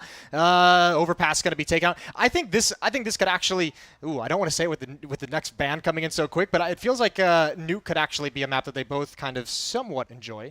Yeah, weirdly enough, my eyes went to Nuke as well in this. Just drawn right to it? Magical? It was, a little bit. It just, I don't know. It seems like a map that you could easily see either of these teams going to. Certainly, we know that the CIS teams that like to play that slower style still, and Nuke can favor that on the T side because obviously CT rotations are, as soon as you lose any ground on Nuke, it actually almost like turns the tables completely. Yeah. My, how the turntables. My, how the turntables. Nicely done. Turned. Yeah, but I mean, I would like to see it go to something more like Inferno for the sake of a brawl and back and forth. But this is the first game we've casted at the Major. I don't care what map it is. Let's just get it underway. That's what I'm ready for. Fair enough. I would like to see more Ancient. I think Ancient is. You've been enjoying watching Ancient? I think that map is. I'll say this: it's not perfect yet. Here we go. But in terms of an initial like first iteration of a map, it's the best first iteration that we've seen. I mean, you think of Overpass, how many different versions we had of that before they got anywhere close. Cobble as well. Train went through a number of iterations even, and that was a classic map. Oh, you're really rolling back the years on that one. Yeah, but I mean, if you go back to like 1.6, Train was like a staple, and then in CSGO, it never really had that same. Part of it, I think, is still not being able to crawl under the trains. I'll just say it. That was a beautiful thing, yeah. But yeah, I think Ancient coming in the way that it did is actually pretty sweet for the first version of the map. It's been an exciting map to watch. Textures can change. A-site maybe shift out to the corner a little more and have less open alleyways, not as much utility. You need like 4 smokes just to take that site, and B could have a little more cover. But otherwise, really close. I do like the strategic. It reminds me of a bit of Cash because you have a very distinct mid breaking off from that. Yeah, I know what you mean. It's a very similar structure. Yeah, I got you. Who are you taking for this matchup? For this one? Yeah. I did. Oh, that's a good question. Who did I take for this one? I'm trying to think. Obviously a very convincing thought process. The thing is, I could answer differently than what I predicted, and then it would look really bad when even the producers, like you said, Spirit, dude, and I was about to say GODSENT to you. So for the sake of consistency, that's the magic strategy. Spirit. There we go. You know, you're going to be right on one one of both. them. Exactly. Yeah. So with that though, the team that I did pick was Spirit, and we had a chance to sit down with them earlier. Not from Bucharest. They're in Stockholm. It's Dexter ahead of the Stockholm Major, and I guess to start with, how does it feel to be at the Major and also finally we're back on land? For me, it's like first land for sure, for the first big event. So I was very excited to play on this Major. When I came to Stockholm, I was thinking, whoa, I spent 2 years without any LAN tournaments, but when I was young, I was thinking, I want to be an esport player and see the stadium, see arena with people who will cheering for me, who will cheer for my team or for my opponents, to see their emotions when you do some highlights, some other stuff that shocked me when I was young and I was watching the translation on Twitch. So yes, I'm very excited to play here. When you first joined Spirit, right, we saw the performance of the team get better, but recently we've seen you guys drop off a little bit. So what's going on in the team right now? We spent a lot of time to fix everything that we see, but yeah, our results is not the best, not these results I wanted when I was joining in the team. Yeah. And in terms of going into this event, how do you feel the current form of the team is now? Do you guys feel more confident in your game? Yes, we spent 4 weeks on bootcamp. Wow. With full isolation, without walks outside, go to the city and do other stuff like that. I was preparing for the Major because it's a very important tournament for us. We want to be the best team in the world, and we need to practice. Actually, I think our current form is one of the best for our team, and I just want to see it on tournament. That's what it's all about, trying to get it ready for the Major. In terms of your individual performance, you right now, to me, you have this very high skill ceiling, and we know you put a lot of time into the game. Do you feel like you're ready to just dominate when it comes to LAN? Yes, I'm confident with that. I was very excited for this Major. It's like all what I want from this game. Brilliant. I just came to stadium. It's one of the best feels, I think. I never feel them, but I think it's one of the best feelings. That's why I play this game, I think. That's one of the best motivations for me, to see people who cheers. Maybe not for me, but anyways, I like to see emotions. Yeah, that's what it's all about, man. That's what you're fighting for. Now, your first game you're going to have is going up against FaZe Clan. You played a recent best of 3 against them. It was quite a close series, but you did end up losing it. How confident do you feel in a best-of-1 scenario going up against FaZe? Do you think it's better for you guys or worse? I don't think better or worse. We are confident in our team and our form. We don't care against who will play. I think if you wanna be winner on a tournament like Major, you should not care against what team you will play. I am confident, my team is confident, and we are ready to play here. Well, this gets me excited about Spirit. Dexter, thank you very much for your time, man. Certainly going to be excited to see what they can deliver in the opening game against FaZe. Thank you, James Banks. Love your pants today. Just want to point out for the record that every team says that, oh, we have to beat everyone. Doesn't matter who you play. Everyone cares who they play. Everyone wants the easy draw early in a tournament. Let's be honest. Yeah. I get the mentality. It's a confidence thing, but, like, come on. You care a little bit, but it's more just excitement if you get if you get a little bit of an easier team. But that's also a little bit of a trap if you start going into things, especially because the online era has taught us, I mean, it really leveled out the playing field. Like, there really was not a whole lot of easy games, even for the best teams in the world. Regardless, I liked what he said about Spirit. Like, they basically had to go back and kind of just figure out everything was wrong during this boot camp, obviously. For me, I like hearing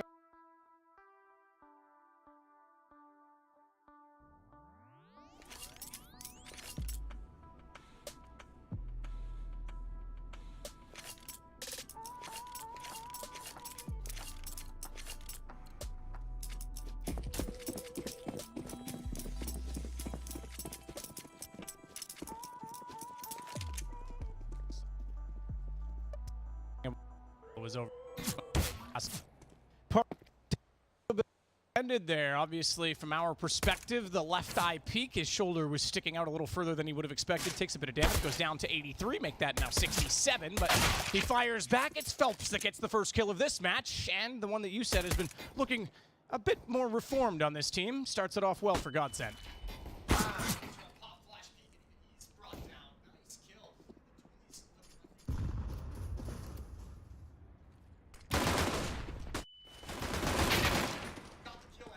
Yeah, I played that very well. Didn't overextend back into it, knowing that they were trying to bait the second player in. Got the sound cue and got the shot. Magic as we go outside, catches off Lado. That was going to take down the secret position. And not only that, they've got the bomb inside of the lobby.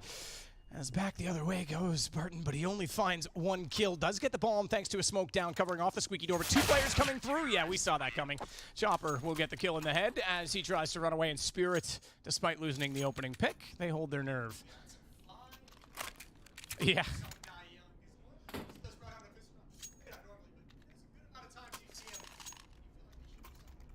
See, that's a win-win name, right? Because, like, only the good die young. So when he dies early, he's like, yeah, it's because I'm good. But if he lasts long and around, it's like, yeah, it's because I'm good. And this is why I'm back.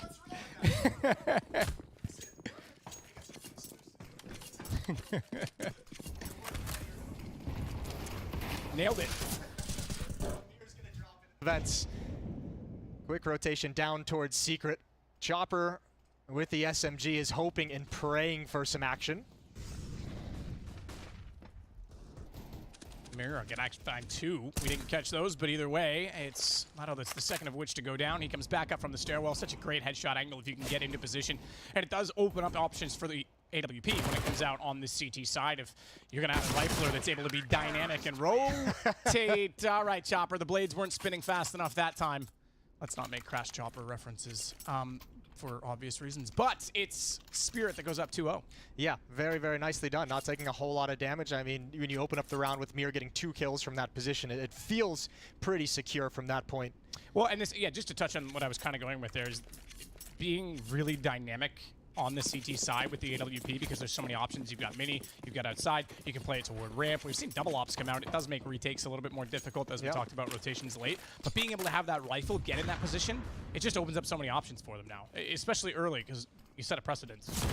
Ooh, good kill from Chopper. Aggression in towards lobby. They've taken over this part of the map, and I mean, if you're GODSENT, yeah, you're unarmored in Glocks. It's not a great round for you anyways to take a win, but certainly feel like the map and your options have all shrunk. So we're going to sit into a bit of a stalemate as GODSENT decide exactly where on the map they would like to go die. Phelps does have the Deagle. If he could just get 1 or 2 picks with that weapon, it might be quite nice. Chip away at the economy a little bit, but Chopper's going to keep adding more kills on top.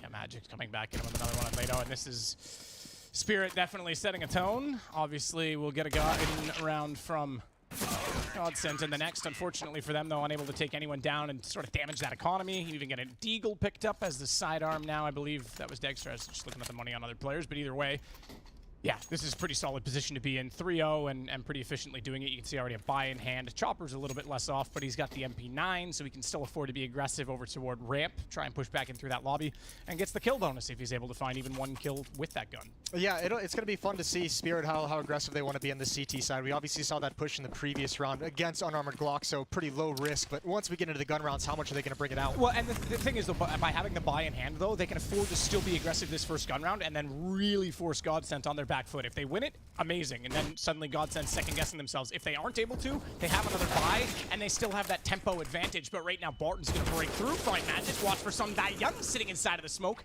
tagged up, but oh, finally he will go down. Barton again with another kill.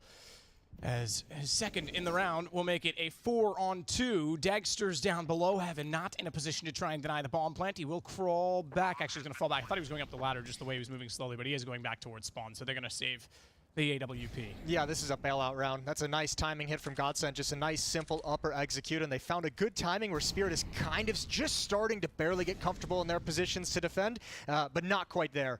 And this one, a bit brutal. So, 3-0, as you said, the op going to be saved so they don't lose the huge weapon. They did just lose a FAMAS and SMG on Chopper. And GODSENT's going to be on the board. A good start to the game. Again, though, the money's still intact right now for Spirit. It's just nice to have that buy in hand. They didn't do anything unorthodox. I thought maybe you could justify being a bit more aggressive. There's less risk. There's plenty of time involved for that in the rest of this half. Well, there is, absolutely. But I think Nuke, I don't know, my mentality, I mean, don't ever play matchmaking with me because I just rush everything, W key everywhere. But my mentality is if you have the money early on a map that is very momentum based on the CT side. I won't say it's a CT side as it used to be. Obviously, it's not like a 12-3 all the time anymore. But if you can start to take the options away early in the half from the teams, it slows them down and forces utility out in the middle of the half, and then you can really control the pace. Yeah, certainly. We've seen it a number of times. I mean, obviously, teams loving to get aggressive outside, as we're seeing on the... Oh, excuse me, they didn't push all the way up. Thought they were pushing outside, but yeah, if you can establish that you can hold outside. Here comes another timing hit towards the upper bomb site. This time the flashbang isn't good. Magix is good. Wow. Triple kill from up high. Finally goes down, but he's done his work. And a gap in the smoke means Taco cannot cross. Oh, they did spot him, though. SDY goes down, but that's why Magix was able to stay up on top of the hut, or the rafters above the hut, excuse me, for so long, is because of that gap in the smoke. SDY was able to call and hear everything that was going on towards Squeaky, so he didn't have to worry about a second player going through to catch him out. They've dropped to the lower bomb site, Matt. They've completely fooled them. They've made it look like the upper execute is obviously one thing. The kill from Taco opened up a second option. Instead of planting and being boxed in, and now Taco's having great mid-round impact as well. We're in a 2-on-2. This is certainly a roster where Taco doesn't necessarily have to be quite as passive as he was with the traditional MIBR roster where you had the hyper-aggressive Cold, where you had a guy like Fur. He can actually expand himself a bit, and that's a huge lurk, you're right, because they force the rotation, he beats them, gets ahead of it, and they had to come all the way down from Heaven, did Dexter and Chopper, and in fact, the AWP clears out control. Chopper wants to balance himself on the beam as he crawls across Catwalk, and Taco, door's already open. He won't have to give himself up with noise, but it means he's spotted when he does peek, and a double peek back the other way. Chopper wins the duels. The setup, though, I had to say was in the favor, I was going to say of GODSENT, but that was just enough time. Oh, boy, if you're GODSENT, you brought that round back in an incredible fashion, and that is going to be a round that feels horrible to lose. You had to have felt like you had control. After this sequence as well, this round just felt like there was not going to be an opportunity. I think Taco realized the gap in the smoke to get this opening kill. Yeah, and he's able to grab it. Everything from here from Taco is great, but unfortunately the post plant cannot go their way. That one hurts. 4-1 for Team Spirit. Yeah, and one kill from either of those two remaining teams wins that round, because we saw how close the defuse was. Yeah. As soon as Chopper goes down, that round's over. You just push in, even if you die, you get him off the bomb. And it goes 3-2, but Team Spirit back in control again. The money established. We've got a little bit left over with the lost round bonus. And the plant obviously helped out, yeah. Absolutely, yeah, on the GODSENT side, so that's what this timeout is naturally going to be about. Well, they tried to rinse and repeat. They tried that kind of similar, just basic, fundamental upper execute with a timing to it. Second time, it gets completely shut down. First time was the round they won. We'll see what they decide to switch into next. Full AK-47s for the GODSENT attack, and obviously Team Spirit looking good as well. We haven't really seen Dexter's AWP come into play quite yet. He's sitting with 0 kills, 1 death. Hasn't had a whole lot of action come in his direction. That's not going to last the entire half, especially now you see the smokes coming outside. Missed Molotov. Just trying to clear out the back box, but they put the close smokes down, so despite that they couldn't quite clear the position, they will at least deter the vision. But look who's back in the stairs, and this time with an AK-47 makes no mistakes finding Phelps. Yeah, and Phelps was very lackadaisical about that. He didn't have a care in the world. He looks like he was just lounging outside, didn't really consider, didn't really expect, didn't really watch towards the top of those secret stairs. It's actually confusing to me that you would Molotov behind the smoke to push back when the smoke's arguably doing a similar thing. Why not put that Molotov on those stairs? You want I think they wanted the Molotov on top of the box to prevent anyone from peeking over the wall of smokes. And obviously it's a brutal Molotov to miss because poor Phelps is just like, please don't peek over the smoke.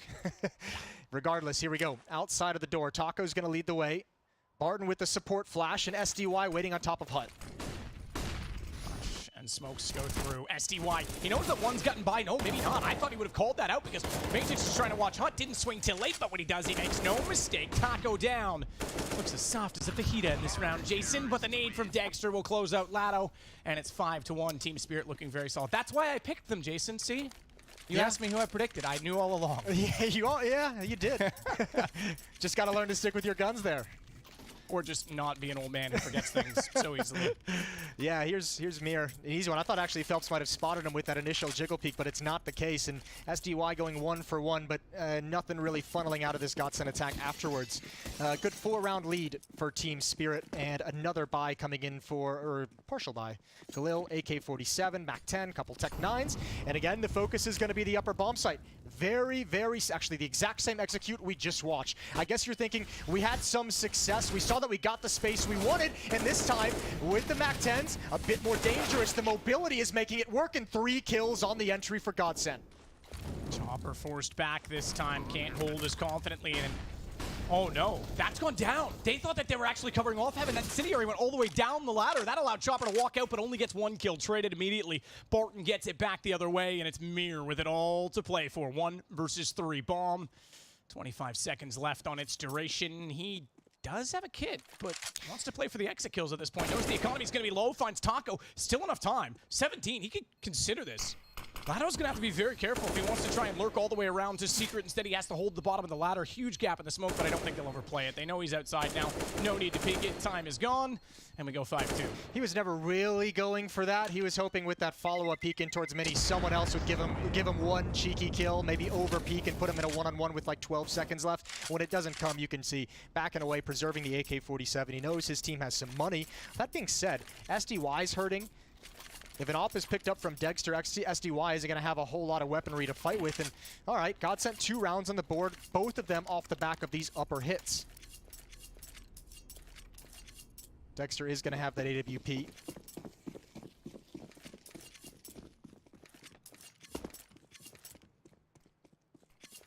Here again, outside.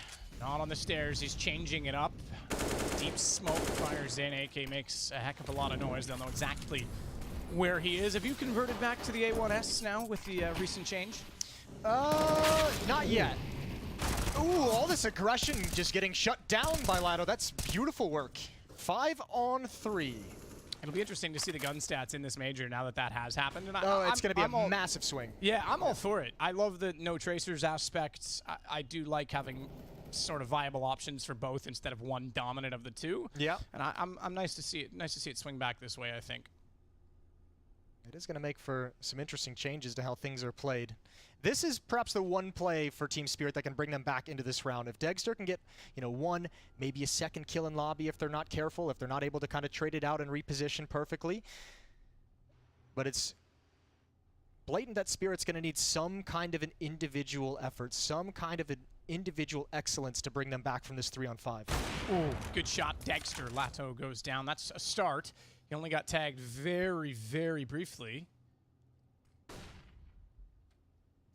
89! SDY got 2. They walk in the same line. He didn't even have to move his crosshair and gets 2 taps onto the heads of 2 GODSENT players who will now go straight to hell as Barton tries to make amends with it. He'll run down towards Secret. Smoke off as they know that they're going to have to come this way. But 18 seconds and the crossfire is established. That is the worst crossfire to go against in the whole game, in my opinion, on the T side. They needed that op kill in lobby as well to force GODSENT to commit elsewhere on the map. You don't want to kind of go in towards lobby. You don't want to attack ramp room against that AWP, and that's a gamble from Spirits. And we're going to stack 2 players down here. Just get your 1 kill. If they come down here, we win. If they go elsewhere, it's going to be a struggle. But what a great recovery for Team Spirit. And GODSENT now, man, that's a 5-on-3. Previously, they had the 2-on-5 that turned into a 2-on-2 that they lost in a post plant very narrowly. Couple heartbreakers early on in this offensive half on Nuke for GODSENT, and they're going to have to recover.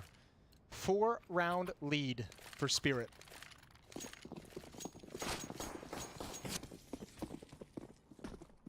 Well, this time we will get to see exactly what we talked about. The change up outside yet again. It's not going to be Mir. The AWP with Dexter goes back toward the big garage. That allows Mir to play a little bit more aggressively with the AK. I shouldn't say he's not outside, excuse me. I misspoke on that. He's just not playing it with the same angles, that same tradition that he has been. And this is another sort of look that GODSENT has yet to see in this game. And oh, this is too easy. Oh, the second player. I know. I thought he might have been more patient. I think he thought he had them both. He still holds his nerve, but you're right. That could have gone badly. He had just snuck past the angle, but it came right back for it, and a really kind of a weak peak to kind of clear out that position. So Mir's got a double kill. They've got the bomb down, and they've got an AWP to hold on and support him as he's pushed up. That's huge. 3-on-4, though, as Chopper went down in ramp room. Still, big advantage for Team Spirit in a lot of different ways. Now holding this time outside with Mir. They know he's in this cubby position. They know he's there, but he has the bomb. And they know there's an AWP that was already back toward the garage as well that baited a lot of those shots. So this is a really tough thing to approach. That's such a bold way to swing for a fight if you're Dexter. If you go down peeking on top of that roof and turn it into a 3-on-3, because you missed that shot, you don't really have a whole lot of places to hide. Well, not only that, if he missed that shot and went down, Mir's done. Because we just saw where Lado was. He goes straight above him, looks straight down, easy kill, because he can't watch both angles. You swing that together. Regardless, that's all an alternate universe, because he hit the shot. But isn't that Counter-Strike in a nutshell, though? It's all so situational, very, very minute details. Well, let's go back to your point that you made kind of early on in this half about setting.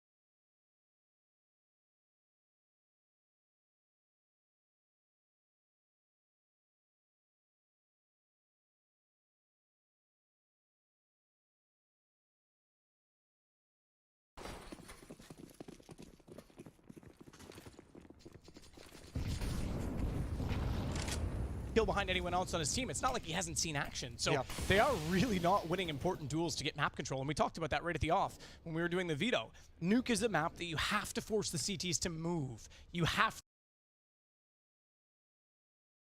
I wonder how much of Spirit can read this round. This time there's no presence outside. There was one smoke that might allow a cross to the red box, but Mir's been out there spotting for it, hasn't seen anything. So alarm bells kind of got to be ringing. If you're Spirit, you might be expecting another one of those upper execs, but instead we're going to see Dexter. Easy first kill onto Barton. And the rest of GODSENT coming in. He's got a teammate here, got to protect the space, and Dexter, he's going to bail out. Good decision. Yeah, efficiency at ramp is extremely important. We talk about Zipix sort of being the probably best at that in this role for Astralis. Pretty iconic player in the position. Yeah, exactly. Obviously, they're playing right now on the B stream. Not sure how that's going, but it's still worth noting that he's so good at that. And a lot of players, you know, especially newer players to the game, think they have to be a hero in that position. You don't. You play the information. Taco! That is a wonderful kill. As Mir thought he had an off angle, and he's able to get one back. Brings it a little bit closer, but he's on 12 HP, and Dumao's very far away. Downstairs lurking. He'll find SDY. And this opens up a situation that's actually workable because he's going to work in with 23 seconds and find Dexter as well. Bomb will make its way in the hands of Taco down to the lower bomb site, and it's just going to arrive now. That does give a bit of rotation time for Magics. This is a losable 2v1. but they can't afford it. They've already had too many heartbreaks. Magix is, ooh, he's gonna get dropped. Wow. Dumao, what a swing. Ready for that, and again, you know, GODSENT looked good. The 2 rounds where they've been able to get a couple kills and drop down and readdress to the lower bomb site, they've looked good in the open spaces, and as you said, the mobility that forces on the CT side, they've looked good exploiting that. They just haven't been able to pull it off too many times. I think Dumao just got, what, 3 kills in that round, if I'm not mistaken, and he has 4 totals, so that's a huge contribution. And yeah, this is Dexter. We talked about it, playing efficiently, manages to get 2, and still they couldn't convert. That was huge from Taco. That was a great read to know that Mirror was going to be rotating back over. This is the best round Dumao's had by far in this game. Yeah. No better time for it. And it is the second time they've made a good adjustment to get to lower and force the CTs down there, but you mentioned it before, they lost that first one, yeah. Too. Yeah.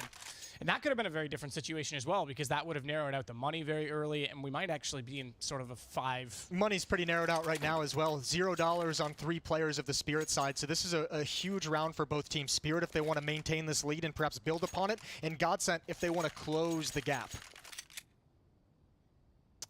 Which you obviously would like to do. Yeah, absolutely would. Shout out John Madden.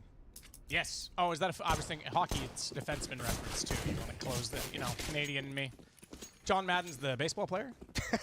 I hate you. 7-3. Here we go. Dumao with the AWP, clearing out the top roof. Some attention given towards secret stairs. 3 smokes thrown outside for GODSENT, but again, it's going to be a play towards the upper bomb site. It's all a ruse. You love seeing a shotgun in Hot on Nuke, don't you? I make this reference. It's about as old as the jeans that he still calls me out for, but Hiko used to do this all the time. Back in the day. Back in the day, 2015. There's another Bucharest reference. But yeah, he used to famously. Now, and we talk about it's still relevant. Super good in that very close quarters position. The problem is rotations. If they go downstairs, you got to get down the vents. It gets a little awkward. Or if you miss that first shot, it can be very punishing. Yeah. Also, most of GODSENT's upper executes have been sending 3 players outdoor. It's not like he's getting too much attention, but that might actually be a positive. If he can get 1 kill and hold on to the hut position, that's a tough angle to clear. Here we go. 2 players peeking verticality. Whoa. From the bomb site. Dumao's got a kill with the AWP, and Magic's just trying to hold on, and he's doing great so far. Buying time for Chopper to arrive, and Dumao's in a 1v2. With the AWP as well, the better of the 2 shotguns in that situation, because he quickscoped SDY, who, you're right, had such a strong position, especially where bomb went down, but that's still the factor that wins them the round. Dexter making damn sure of it as the bomb never gets planted. We go 8-3, and without that bomb plant as well, money's still a little bit grim on the GODSENT side. Oh, that one hurts, yeah. That would have been great for GODSENT to pick up, as we mentioned. Would have been a reset for Spear, would have destroyed their economy, but doesn't go their way. Again, those upper hits, I mean, that's the danger of this at this point for GODSENT, is now what do you go back to? Because you probably, as we said, don't feel confident going outside where Mir's just been an absolute beast. Where's Chopper gonna go? His turn at hut? Oh, he's got the auto shotty. He's been playing, yeah, I was gonna say, he's been playing ramp. You can play that ramp. All right, I like it. Get behind that smoke, baby. He's going to. Oh. Treat yourself. Okay, good. He stayed wide enough. I thought maybe his feet would show if he wasn't clever or smart about this, but I like it. Different shotgun. Let's get all the guns in this major. I want to see every gun used. All right, I want to see Negevs. Oh, this is awkward. Oh, it's awkward. It's very awkward. It's the worst time to back up. AK to the head. Down they go. Barton's going to be the second one into the site, running with just his P250, and SDY knows they're coming that direction from obviously the information of his teammate going down, but also the Molotov on the stairs, but that means he's putting his attention up them, and he's got to be careful because inside of the site, exactly that, he turns to find Taco. Good read, good awareness. Yeah, and I think Taco didn't realize they hadn't really cleared that out. They had the Molotov down pretty quick. I think he thought that position was impossible. Some Die Young out the window, being aggressive. It's Dexter with the kill, and all of a sudden it's just Dumao. Again, a winnable scenario. Maybe not so much anymore, down to low HP, but the Deagle is going to ring out, and it's going to ring true. Oh, and he had the right intention to try and take the battle against SDY, who was on very low HP, 15. He manages to sneak out. That's a good round from SDY. Not just the 2 kills in the second on Taco, but immediately puts the incendiary down behind him so he can fortify that position and make them have to take more time to get to him. They wanted to chase him. They thought better. They saw the flames on the floor. They're like, nah, bail out. Yeah. And that, I mean, just that, like, what, 3 seconds they invest into that and realize that allows a swing from Toxic Doorway. And Bob's your relative. 2021, Jason. We got to be careful with that one. I think Uncle's still okay. Maybe. Taco, a couple nice entries with this AK-47, the only weapon they bring into it, and just not enough firepower around it to really capitalize. So, coming down to the wire here in the first half of Nuke, and Team Spirit is looking very, very comfortable for the moment. 9-3. They've got money. They've got all the weaponry they need. But a good buy coming in for GODSENT. Yeah, back into that money bracket. And I couldn't tell you exactly what the lost round bonus is. They got 4 this round, so they're on the 4th, not 5th yet. That's how this HUD works. I'm learning as we go. Okay. But yeah, obviously, funny system, no longer hard resets. Do you remember those days? That was brutal because GODSENT would be in a much more difficult situation. Meanwhile, though, they are going to catch out some aggression from the CTs. There's not a lot of money in reserve right now for Team Spirit, so the fact that they choose this round of all rounds to go aggressive with an AUG, no less, is interesting because they almost need this next kill. That timing on the nade, oh, he just faded inside of the smoke. Yeah, but he just gave him a lot of HP to throw out to get out that nade. And I think here, as you mentioned, not a lot of money for Team Spirit. I think Dexter and Mir now have to just say, we're going to save these weapons. Can't do anything with them. 2 on 4. Unless you get a couple gifts and you need multiple gifts, this isn't worth it. So they're going to bail out. Good round from GODSENT. Although, to be fair, it was Team Spirit kind of bringing the aggression in towards lobby, and GODSENT was just focused and ready for it.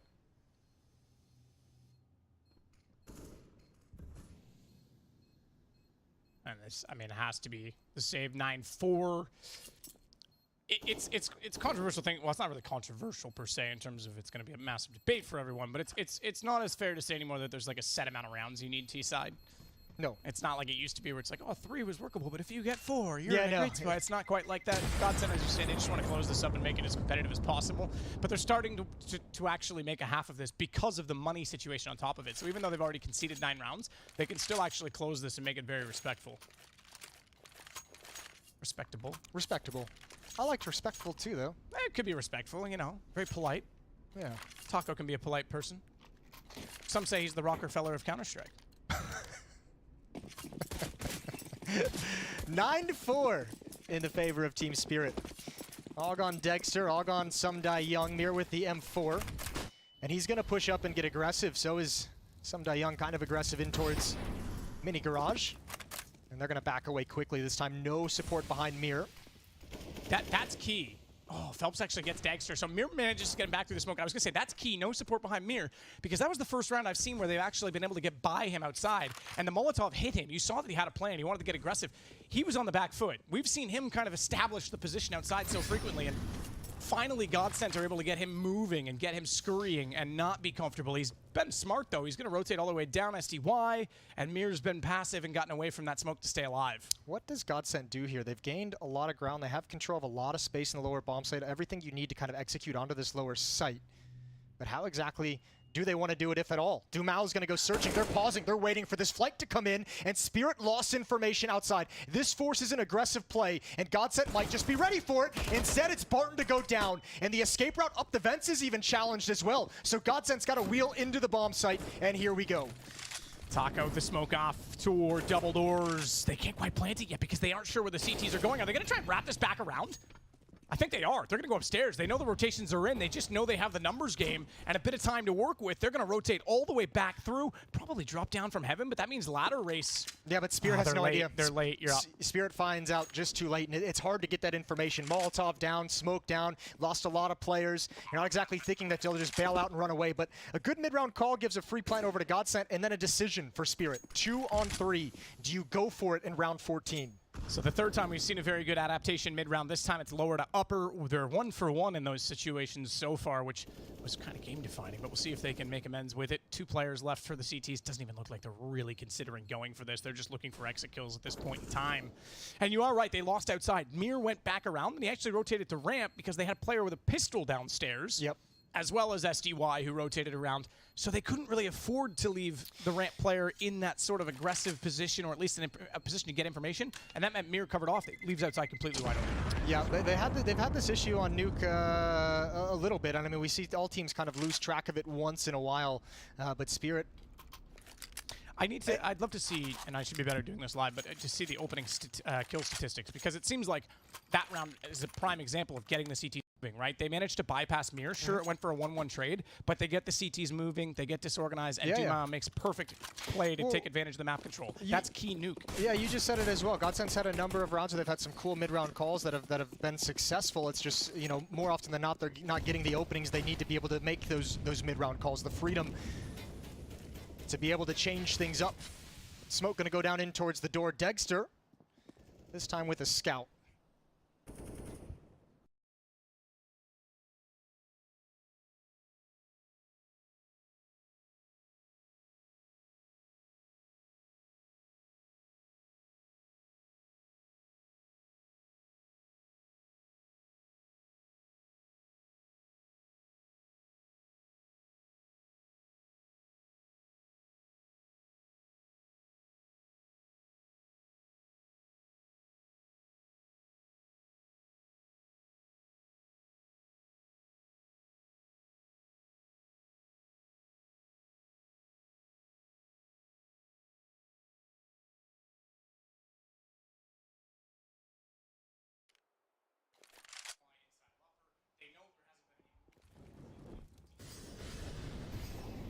Yeah, they lost a lot of intel, though. Mir kind of going towards the vents to throw the smoke towards door, and Degster going towards ramp room to boost Chopper. That's like 10 to 12 seconds where you don't have intel outside.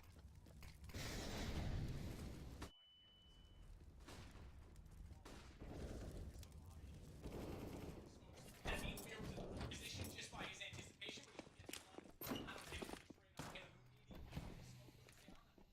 20 seconds.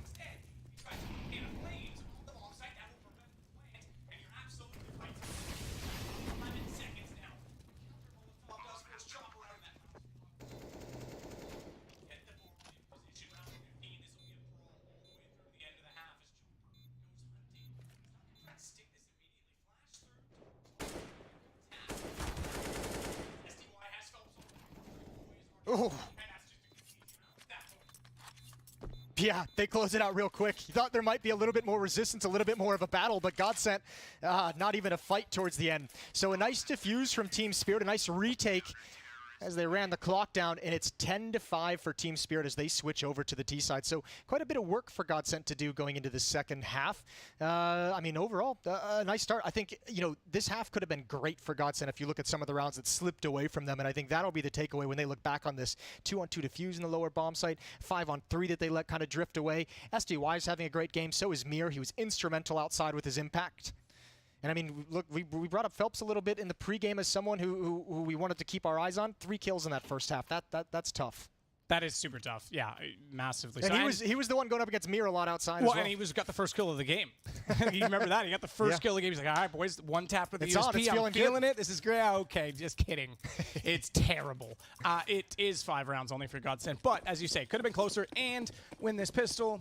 And it is pretty close, traditionally speaking. God knows the ecos and Counter-Strike. They're a dangerous beast. Yeah, they are. Mir, though, is going to be very aggressive. Far more aggressive toward upper and inside, specifically, than what we saw from GODSENT on their pistol, but it's a 1-for-1 trade. Magics will shut down Barton, and Bomb is just going to be planted now, so they've at least established that. If you're going to be aggressive and make those trades T-side, you definitely want to get that bomb down. Well, Barton's got to feel real lonely defending the upper bomb site all on his own on a pistol round. God bless his heart and soul. Lado trying to tap one away before the retake begins. 3 players from heaven. Here they come, streaming out, and 1-for-1.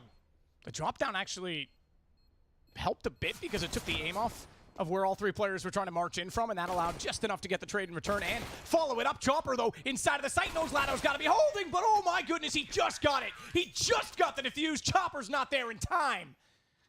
Get to the chopper. A little bit late that time, buddy. It's 6 for GODSENT. That was a great play from Chopper, though. Running backwards towards the bomb site, knowing that player is going to come through the smoke, but still. Spirit, that's a tough retake if you're GODSENT. I mean, you're in a 4-on-4 retake against all the Glocks that can be everywhere in that bomb site, and they manage it very, very well. 4-round lead.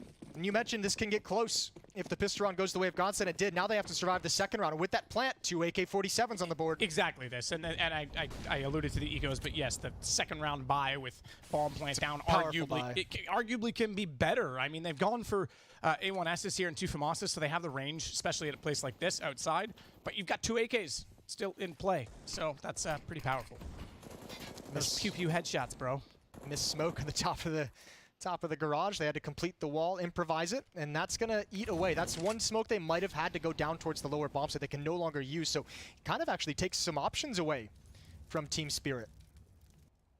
They're out of smokes for the rest of the round. 2 flashes and a Molotov to use, and one of them is on one of the flashbangs is here on Mir, who's just going to camp out in big garage, hoping he catches a lurker, hoping he catches someone from GODSENT looking for information. That is tough. I hate getting into the specifics of like the left eye peek, but that is a tough angle because you can be spotted pretty quickly there. Obviously, he's anticipating that they're going to be swinging around red crate. You can still get a clean shot, but we saw it even in the first half where Dexter took some damage there. Taco rotates back around toward control room. Mir now trying to find exactly what's going on outside, and if anyone's going to push back through Mini. He does get Dumao as we snapped away from it, so that's one opening kill, and look at how much information this gets them. They can afford, well, they've got 30 seconds. They can't afford too much, but they can afford to now work off of this pick. Well, I think the issue is they don't have the smoke for the lower bomb site. That's what's caused them to readdress and come towards upper. They didn't have any smoke for the doors, for the windows, or anything. Now they've got to stream up ladder. 18 seconds on the clock. One player dink. Deagle's going to lead the way, and there's the work inside the bomb site. Oh, he does turn, and Magix can't get the kill. Dexter's going to find one and nothing else. Good call. Yeah, they didn't have the utility. Even though they got that one pick, they had nowhere to go with it. And as soon as Mir went down, they'd already committed to rotating back where they just lost a man. I feel like that has to be that one smoke. They had to improvise to complete the wall outside. They get down lower, and they're like, all right, we need to be able to smoke off. They get into ramp room. They want to be able to smoke off window. They want to be able to smoke off one of the doors or drop a smoke in the site so they can plant in it, and they just don't have the resources. A little bit of a mistake with big consequences, perhaps 10-7. Yeah, knife those walls. Get him. Super good for the blade. That'll be like the next... If this was Tarkov, that'd be like a realism thing. Like you had to bring a grindstone in to sharpen your knife. Yeah, Nikita, I'm looking at you, all right? I shouldn't even give that man ideas. Yeah? Just ignore everything I just said. Don't worry about it. I'm not gonna lie. I got nothing to build off Tarkov. I got no frame of reference there. It's fine. Phelps is gonna. I'll try and limit the references. He's gonna chill in the big garage corner. There is an AK-47 on Mir dropped over by Dexter. He did get some great opening kills in the previous round, lurking outside, not finding anything to start for his teammates. In fact, the movement of Phelps has just basically neutralized Mir's position. Now he's got to be aggressive and hunt these kills down, and he almost got a second. A third. He's already got 2 in the round. So he's going to try and swing this back and stay alive, allow rotations. Phelps just holding off, but Mir is able to go in toward the garage and not tunnel his vision toward just one target. Catches out the fact that Leto was going to be in support of Phelps. Didn't quite spot each other fast enough inside of that smoke. This is a big fight right here. Phelps, Mir, good win for Phelps, much needed. That's the rifle down, and unfortunately, if you're Team Spirit, those 2 kills from Mir, you can't recover those weapons. Now they just have to hope for the plant. Maybe some miraculous shots with the P250 with the Tech 9, but at the moment, you're just thinking bomb plant, and we'll go from there. Phelps downstairs. Man advantage to his squad, but the bomb does get planted. Team Spirit, this is a big plant as well because that's going to give them money in the next round, but now, additionally, a Tech 9 takes out Taco, and it's going to give them an SMG up close when they have to go for their fuse. If Magix plays this well with the time. Oh, glass is still intact, though. That's the problem, because now, okay, fair enough, it's not. Barton backs away and gives away the position, but it does mean that they had a noise cue. They still have the M4, and Phelps gets an ace. You talked about the fact that he didn't do much in the first half. Well, he certainly has in the second. It's 10-8. That's a huge round from Phelps. He had 19 HP this whole time he's trying to cover the lower bomb site. They just needed to tap him once. No kit as well. Good work from Phelps. Magnificent ace to get GODSENT within striking distance. Yeah, this is a well put together round from start to finish for Phelps. But you gotta say, remember, Spirit came into this round with scraps, with an AK-47, Tech 9, a P250, not a whole lot of armor either. To get 4 kills in a bomb plant is huge. Now you've got GODSENT in a weird economic situation super early on. GODSENT had to grind the economy away from Team Spirit in the first half. Team Spirit's already got the opportunity to regain control right in the first gun round. So Sumdai Young holds lobby as Mir jumps around in the position he was found in very frequently in the first half, outside with the AK. From the opposite perspective, and Chopper's up above on Silo. Remember when that was called Twinkie? Twinkie. Where's the cream filling though, bro? Oh, it's got so many layers. Yeah, except the cream filling. Missing that layer. That's probably, you know what, we probably just like dated ourselves. We're definitely boomers for that one. Oh, yeah. All the kids there are gonna be like, what are they talking about? What the hell is a Twinkie? Just like YouTube it. You'll find the old adverts, find out they're probably not all that funny and that we're just old. But Phelps, again, playing very passively outside. Dumau this time beside with the WP. Dexter has Lato. That's off camera, but an opening pick to the T side. We didn't see a T side at all very frequently. In fact, maybe at all from GODSENT.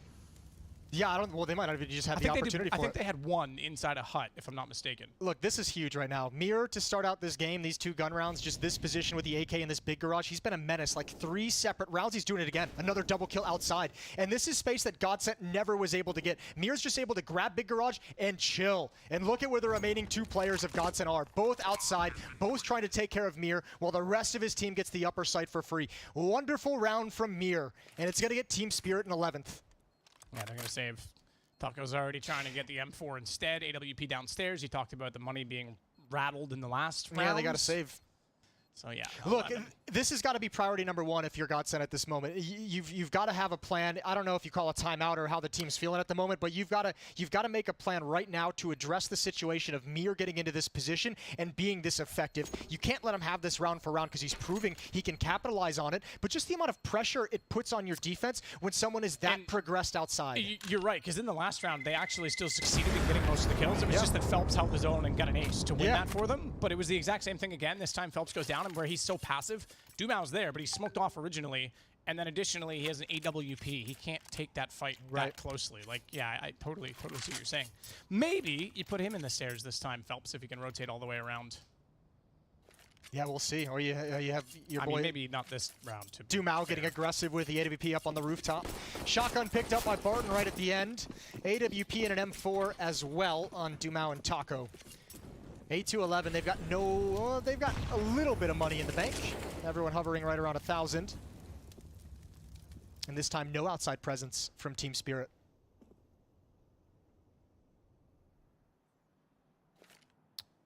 Dumau waiting toward the huts. We have Barton on the Swaggy Maggie. Swaggy Maggie. Coming back in hot and just reinventing words. Yeah. It's all right, we'll bring the Jaden round back this event too. Perfect, that's what I wanted. Dumau though, there's the AWP, and there's Swaggy Maggie showing off her long, sexy locks, so she'll take down 1 kill, and it's on top of that, the Chopper finally gets 1 back, but the advantage is with GODSENT. They've made this scrappy buy work, and they've bought a little bit of time. Still a minute to play with, but Barton's got the AK now, and Mir goes down. And this is falling apart very quickly for Team Spirit, and this is a game cracked wide open by GODSENT if they win this round. Well, speaking of cracked wide open, Chopper, if he can do something from this position, but they're aware of the possibility. Phelps, low HP, is just looking for him to go outside. Even the player inside the bomb site is staring back up towards heaven. They're very cognizant of this, and it takes too long. Phelps is going to flank him. Chopper sliding out. Good, easy win from Barton. And Dexter now has to make the decision. 30 seconds on the clock, save or go for it. And I don't actually think it's much of a question at this point. Not really. Just a big green gun. Just a big green gun. That is a classic. I forgot all about it. You guys referenced it, and I was the one who said it, and I didn't even remember. We've held on to that reference for years, Matt. I hate to break it to you. Either way, yeah, that's a huge round from GODSENT. And it's interesting as well because it's the scrappy buy, but it's the first time we've really seen Team Spirit change it up and go toward the upper bomb site without really putting any pressure. I think they were counting on GODSENT being out there. Well, they were counting, yeah, well, perhaps that, but also I think they were probably just counting on GODSENT having at least 2 players outside since they've been able to abuse outside so much. Either way, utility wasn't really as effective as they would have liked. Shotgun had clear vision up inside the bomb site, had no pressure put on him whatsoever. So pretty standard defense for GODSENT. It all works out. Look, I know it's a technology era, and most people watching have a means of looking on other monitors and things, so I don't need to update you. Okay. And it's probably not a spoiler, but if someone else wants to watch the game later on that's on the B stream, maybe mute me in like 3, 2, 1. Entropiq's winning 10-4. Astralis, 3 majors in a row, might be going down 3 maps in a row if they're not careful in this event. That's crazy. That could be dicey. That could be, what a spicy way to start out the major if that were to be the case. They would have to have a crazy, crazy run back into the group stage. It's over on the B stream, if you guys would like to tune into that. We've got a pretty, a nice little banger here, though, 11-9. 2-round lead for Team Spirit. They've lost some die young. Chopper's at 2 HP, so this round number 21 is not looking good for him. Not only a failed movement, that's like even a slap in the face. How's your legs, bro? I shouldn't make broken bone I was references gonna say, after this summer. Of all the people. Richard goes, when we leave the green room, he goes, break a leg, bro. I was like, really? You're going to say that to me this summer? That's like, not bad. That's you know, good banter. Only half my upper body's been broken, but it's fine. That's good, clean fun. Well, Chopper, a very low HP.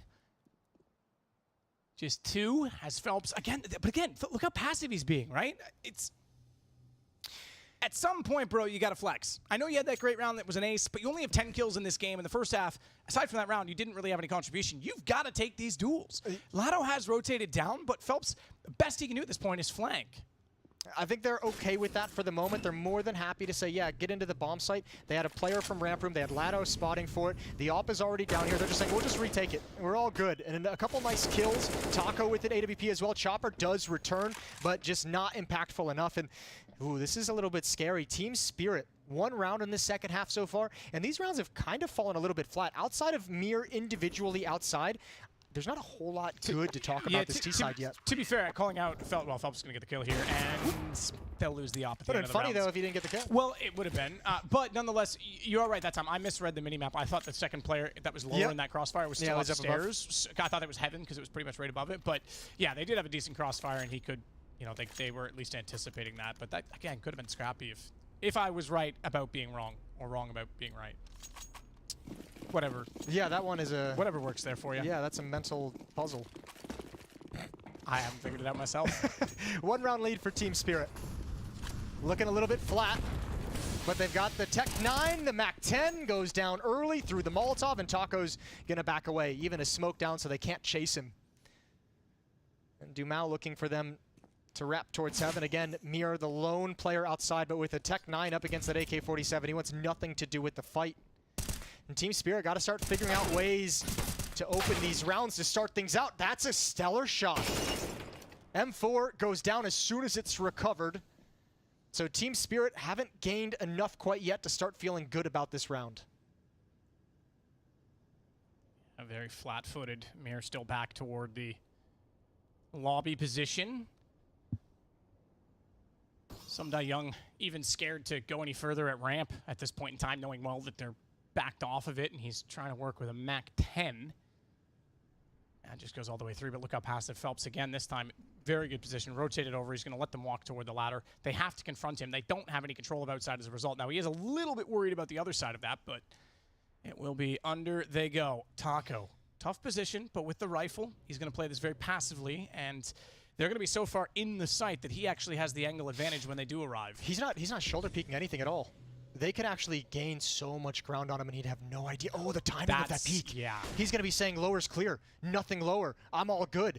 If they open this door and just blow up on him in net, they do. Headshot, Taco's down. 3-on-3 post plant. Yeah, I kind of agree. He needed to shoulder peek that a few times. I was saying that they were going to be so far in the sight, but now Taco's gun is going to hunt them as Mir picks it up. And he shows that he can peek with it. He gets a kill. That makes it now a 3-on-2 bomb just planted. But the HP combined of those 3 players is less than anyone on GODSENT. As both players still on 100 HP with kits have AKs to try and retake the site. 5-7 in reserve as well for Lado, should that come into play. But he doesn't want it to go that far. They want to try and use this crossfire. Oh, to perfection. Lado's gone. It's not going to come into play, but that's because he didn't fire a bullet. No. Barton, a 1-on-2. It's Mir that goes down. That's one of the guns gone. It's a Tech 9 and a Mac 10 to try and hold this on, but time is the bigger weapon that they have to work with on Team Spirit. And oh, they got Spirit, baby. They got 12 rounds. Magic's 2 disgusting shots with that Tech 9. First to open it up under under heaven, excuse me. And that final one right there, but yeah, that's rough. Taco, just a little bit too passive inside that bomb site. Never had the intel they were coming to his position. Never had any sound cues. A clever and a bold play for Team Spirit to just walk that entire way. What a round to lose. Team Spirit, a little bit of life in them. 12-10, back to a 2-round lead. 2 rounds is not a lot, though, when you consider what we were saying at the opening of this game. Yeah, but that can blow up exponentially off the back of a second win in a row. Good shot from Dumao.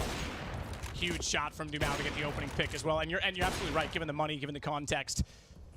But it is now a very different situation. The problem, again, though, is Mir gets outside. The smokes go down. And if I'm not mistaken, it was Phelps, once again, passive toward the big garage. So they're almost allowing this. The crossfire is thereabouts. Taco's close enough he can swing, but Lado, okay, now Taco's going to be in a perfect position because Lado's going to make the call. They're both going to be there, but they've got a crossfire in return, and they've got accuracy. My God, Magisk.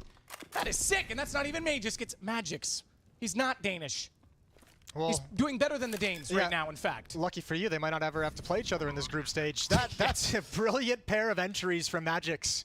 And I mean, you could see it too. There is a crossfire set up there, right? But like usually, like some kind of you feel like some kind of indication when you hear a flashbang, when you see a pin pulled, or when you hear a pin pulled, when you see grenades, Molotov, whatever, that's indicating they're going to hit this. And just like last round, Spirit's taking the gamble of just saying we're just going to dry contact peek around this corner, and if you're not ready, you're just going to get your head ripped off. And he does it twice. 13-10 is going to be the score now. And yeah, this save is the only option GODSENT has because they have no money behind it. Those 2 kills, I know we saw it from Taco's perspective, and I think any observer in the world would have looked at Taco's perspective because he's getting baited in by Lado. And I already said that's like the worst crossfire to go against. And he nails both of them. Like, that's a perfect 90-degree with, what, like an 8-foot variance in the stair width. Like, it's not clean-cut shots. And he nailed both those. Taco even peeked up as soon as he had the indication. It just didn't, like, his teammate died so quick. He was like, oh, I can't take this fight. This is not good. 13-10. Like, what is it at the start of Top Gun? It's like on the radar, there's like flying above each other, and it's like, you know, holy shit, there's 2 of them. Sorry, I swore, but like I can't not use the correct quote. You know not what I when mean? you're quoting Top Gun, yeah. Yeah, no. Oh, love that movie. Just keeping up foreign relations. 13-10. You know, the bird, I'm sorry, I hate it when it does that. Sequel comes out May 2022. I know. It would have been out already if not for COVID, but I'm still stoked. Can we go together? Yeah. Can we make it a date night? We got you. Can I be your Maverick and you can be my Goose? I'll be Goose. I got you. You can be my wingman.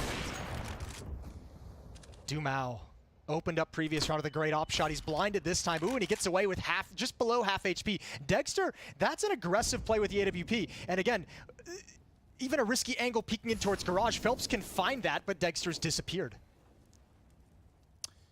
Bit more of forcefully aggressive by nature of the position this time from Phelps. He can't just fall back in that big garage. He will have to get confrontational when they go towards Secret, and Lado can play off of that. So this is a small adjustment that does make a big bit of difference. However, Team Spirit are going back toward lobby. Now, this is the same situation, well, not identical, but similar situation to the last time they were against a scrappy buy, and Dumao had the AWP. They went lobby and got obliterated. So they went upper, yeah. This time they're going at the USP.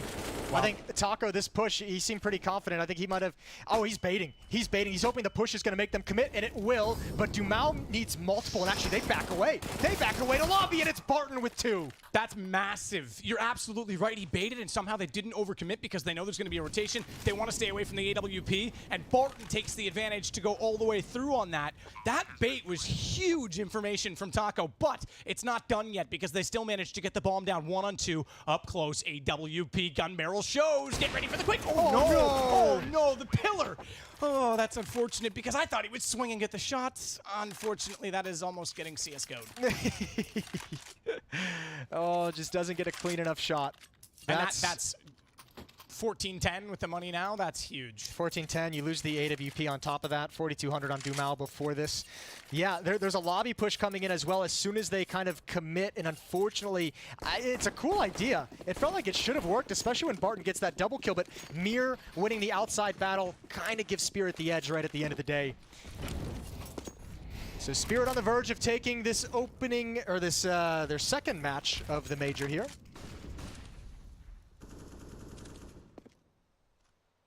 Dexter just holding to make sure that outside has some attention as the rest of his team tries to advance. In fact, they're going to put a smoke toward Mini and a flash as well. That actually signals Phelps that they were up close, but it baits him out, and Mir's got the shot instead with the AK. How many times have we said that this half? Mir outside is just so good right now. And Taco, again, he's being so passive. Phelps, sorry. Not Taco. Tacos are delicious. Phelps, again, that ace was a phenomenal round. It's kind of the only highlight this game. I hate to harp on the guy. I mean, I wouldn't even put it on him. I'd say Mir's just playing an excellent game. 22 and 14. Ever the optimist. Yeah, when he's gotten into position in Garage, he's played those angles so well. He's been so patient. He's been able to find entries when they're presented to him. They've even given a different look out there. Remember, the previous round was a really, really quick pop flash so that Dexter could get an angle. And now Spirit just gets to slow things down with the man advantage and see what they can find. Doubled up on top of Hut is the defense.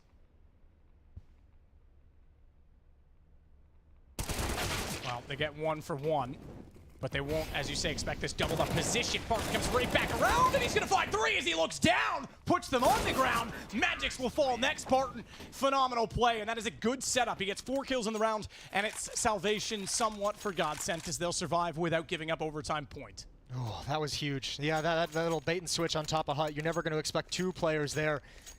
And they couldn't react in time. Couldn't recover to peer up. I think they thought it was crazy a second player would be there.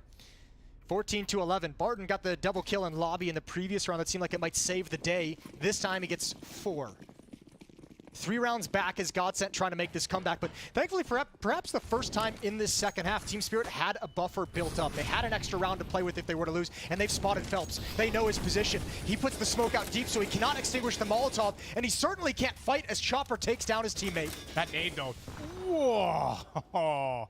Chopper got away just in time because that was a Pokeball that looked deadly. Pokeballs aren't really deadly though because they keep them alive. They are to Pokemon. Well, not really, because they're still alive. They're just captured. Is that any way to live, Matt? Depends. Pokemon Go, it is. Okay. Either way, as we turn back to the Counter-Strike, Taco's going to go into our lobby, but that was obviously going to be a one and done. We could see it from his perspective. Good read on Magic jumping across, but SDY was there for the trade. That opens up a lot more map control for the T's. Yeah, I don't think Spirit spotted both players, but still GODSENT haven't really reacted. The ramp room is open. They have a teammate there who's come up from Secret and said, they're not here yet. They're not attacking. There's no pressure. Just chill. Everyone calm down. And now they've gotten themselves a new position. Tough to cover this upper bomb site from these angles. And even Phelps is kind of going to back away, saying, yeah, they didn't commit off of that, so I'm going to come back and stack the upper bomb site, and he would be dead wrong. And now you're looking at a world where to play for the win, GODSENT's going to have to retake the lower bomb site with 3 players dropping through vents. If they want to go for it. If they want to go for it. It's tough because you concede overtime points if you don't, but I think but if you go for it and lose, yeah, you have no weapons anyway, right? Yep. So after this round comes to a conclusion, GODSENT's going to have to rattle off 4 in a row to force OT here against Team Spirit. Looking good on Nuke. Speaking of looking good, have you seen Entropiq today? Yeah. They're currently in a similar situation. They've got for a little B-Stream update if you're looking at it. 15-6 is the scoreline for Entropiq. If you're some reason. Did you have it on that monitor the whole time? Yeah, you've got it on yours too. Just click my goodness, that's crazy. The stream B button. Well there. done, PGL. You're smarter than. Okay, actually, everyone's smarter than me, but you know, yeah, I'll give you credit anyway. I didn't know that was there. I was like looking it up on my phone every round. I know. I was watching you do it. I didn't want to say anything. I thought you were having a good time. I was like, whatever. Okay, well, now that we're all on the same page. Ooh. Tough for GODSENT. So they're going to come into this round. A couple of FAMAs picked up on Dumao and Taco. How does Team Spirit want to open things up? Mir outside, why not? He's had just a never-ending amount of success in this portion of the map, so keep pressuring it, keep seeing what you can find. Barton this time will be way up above by the catwalk on rafters. Mir again, no surprise outside, sneaking through smokes like he's in a corn maze just before Halloween. The real tough part is, if you guys didn't tune into the games earlier today, this is an 0-1 matchup, so whoever loses this goes 0-2. Not a place you would like to be at the major. Yeah, no, not at all. Especially for Team Spirit, it would be a bit awkward. Again, they're technically the #1 rated team in this portion of the event, based on how the RMRs were structured and them coming out of the European region, or the CIS region, excuse me. But particularly if you're a team like GODSENT, who's looking for that breakthrough still, if you're a team like, let's say, Sharks, or even Renegades, who's been forced to play in Australia so much during COVID and not really have their footing in the international scene, we don't really know how this is going to translate into the next major for qualifiers. Are we going to stick with a similar point system? Are we going to go back to sort of the challengers of, you know, the minors and whatnot? Because this was very much an adaptation of the system to make up for lost time, right? We couldn't just give people a pass like we had in the past to other majors. So it really sets the tone and makes it more difficult to qualify the next time around with, you know, if we can continue having regular events. Obviously, COVID is still very all over the place, but you get my point. 3-on-3. Lado's going to try and fire back through. He's in an awkward position, but that smoke saves him for a little while. Dexter does finally find him inside the doorway, and Bomb goes down at the same time. That puts Team Spirit with a man advantage and 33 seconds on the better side of winning this map and at least leveling out at 1-1. Phelps will get Dexter in return. That forces Chopper's hand. Has to swing, but both players have made noise. They both coming through the double door. Good flash, but not good enough as SDY was able to get Phelps, and Barton was held at bay by SDY. Chopper will go down 1-on-1, but time, 13 seconds. He's got it. He's got enough time. He doesn't even need a kit. Doesn't matter because he's got one. Don't be a nit. Defuse the bomb. 15-12.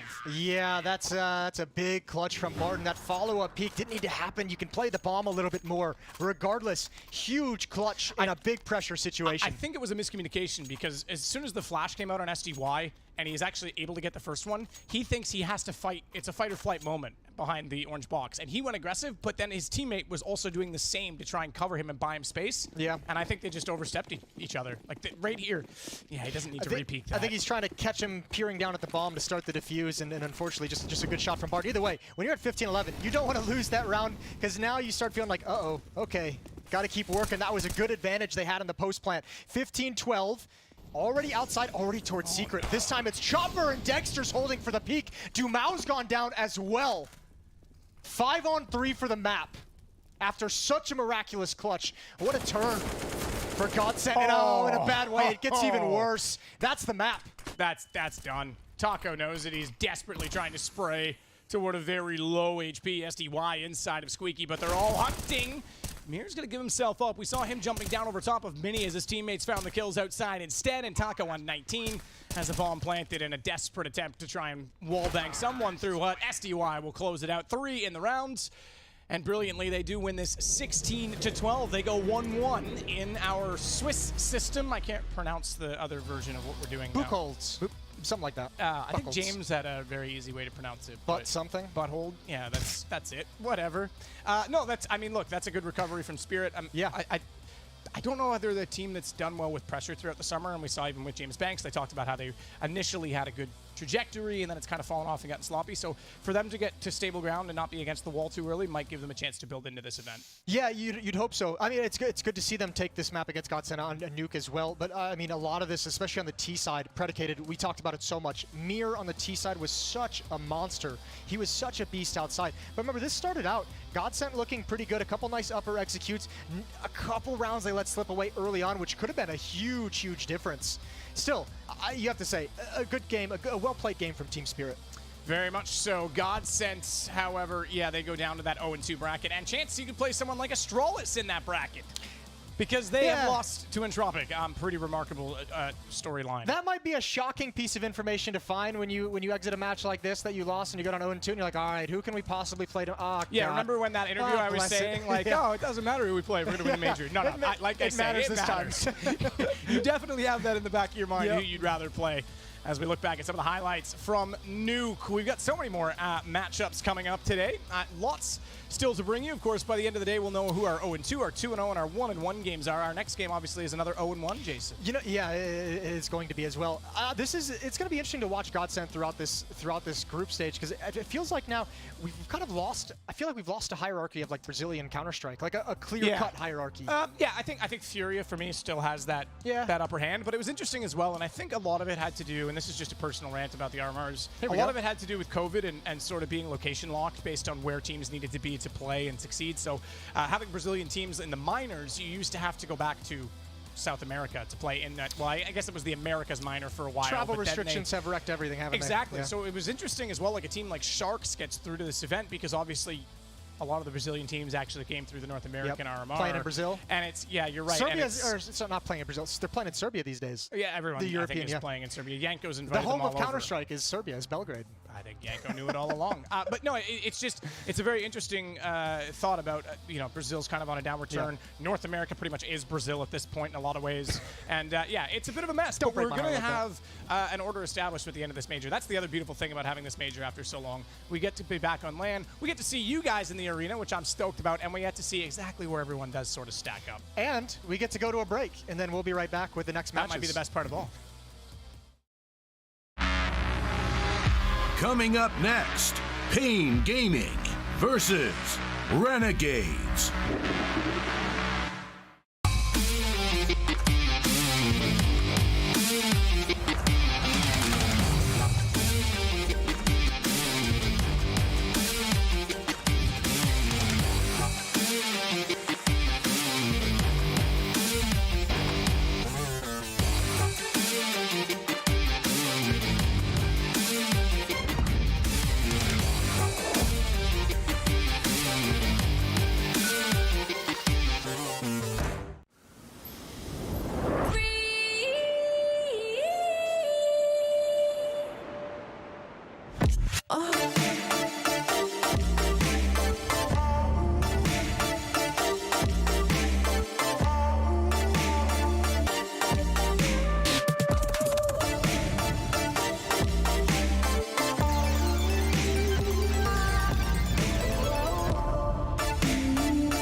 Your favorites will play soon.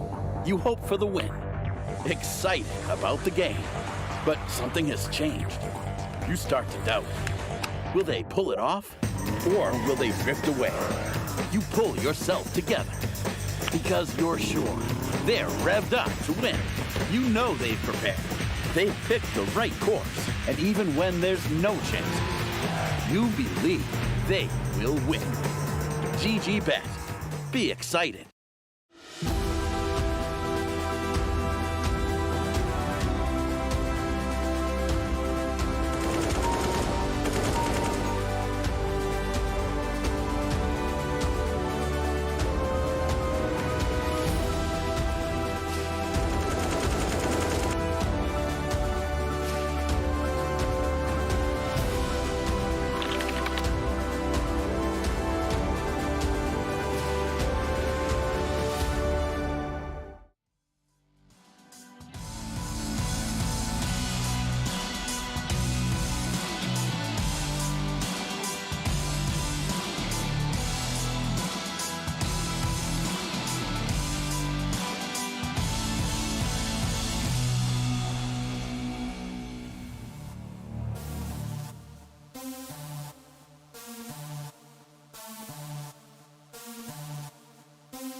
like a midnight Stockholm vibe, Jason, but that's kind of illegal, and just go to the track and get a proper license and don't be an idiot. But we're back, and all of that aside, because no one cares, we've got Counter-Strike, another 0-1 matchup, and it could be a bit painful, Jason. Yeah, Pain Gaming. Nice transition. Thanks, that was great. Taking on Renegades, the pride of Australia. They've traveled all this way, and here we go, 0-1. This is going to be good. I'm excited to see this. Renegades is a bit weird to kind of look into, just because they've been playing in Australia. You don't quite know like how those stats are going to transfer, and we just said it in the last match. Kind of like there's some chaos and confusion in the hierarchy of Brazilian Counter-Strike, so we're going to see another team right here. Yeah, absolutely, and it's cool that there is this many teams, because remember, it's actually quite recent that Brazil returned to Counter-Strike. I know that seems weird, 2015, but there was a lull. There was a period in time when Kogu and those guys were kind of gone and in the background. No, but seriously, right? Yeah, I mean, a lot of the other countries had a head start, and then they came in with one team, and it was one team for a long time, and then Immortals 2017 had a great run, made it to a major final, in fact, the last PGL major at Krakow, and now, okay, and we're going to go to Nuke again, Nuke Jason. again, baby. Wow, I'm loving it. But now we're seeing a bunch of teams, and the order has been shaken, and sometimes that's really good, because a lot of times when we see the top team in a country fall off, there's kind of been that lockout.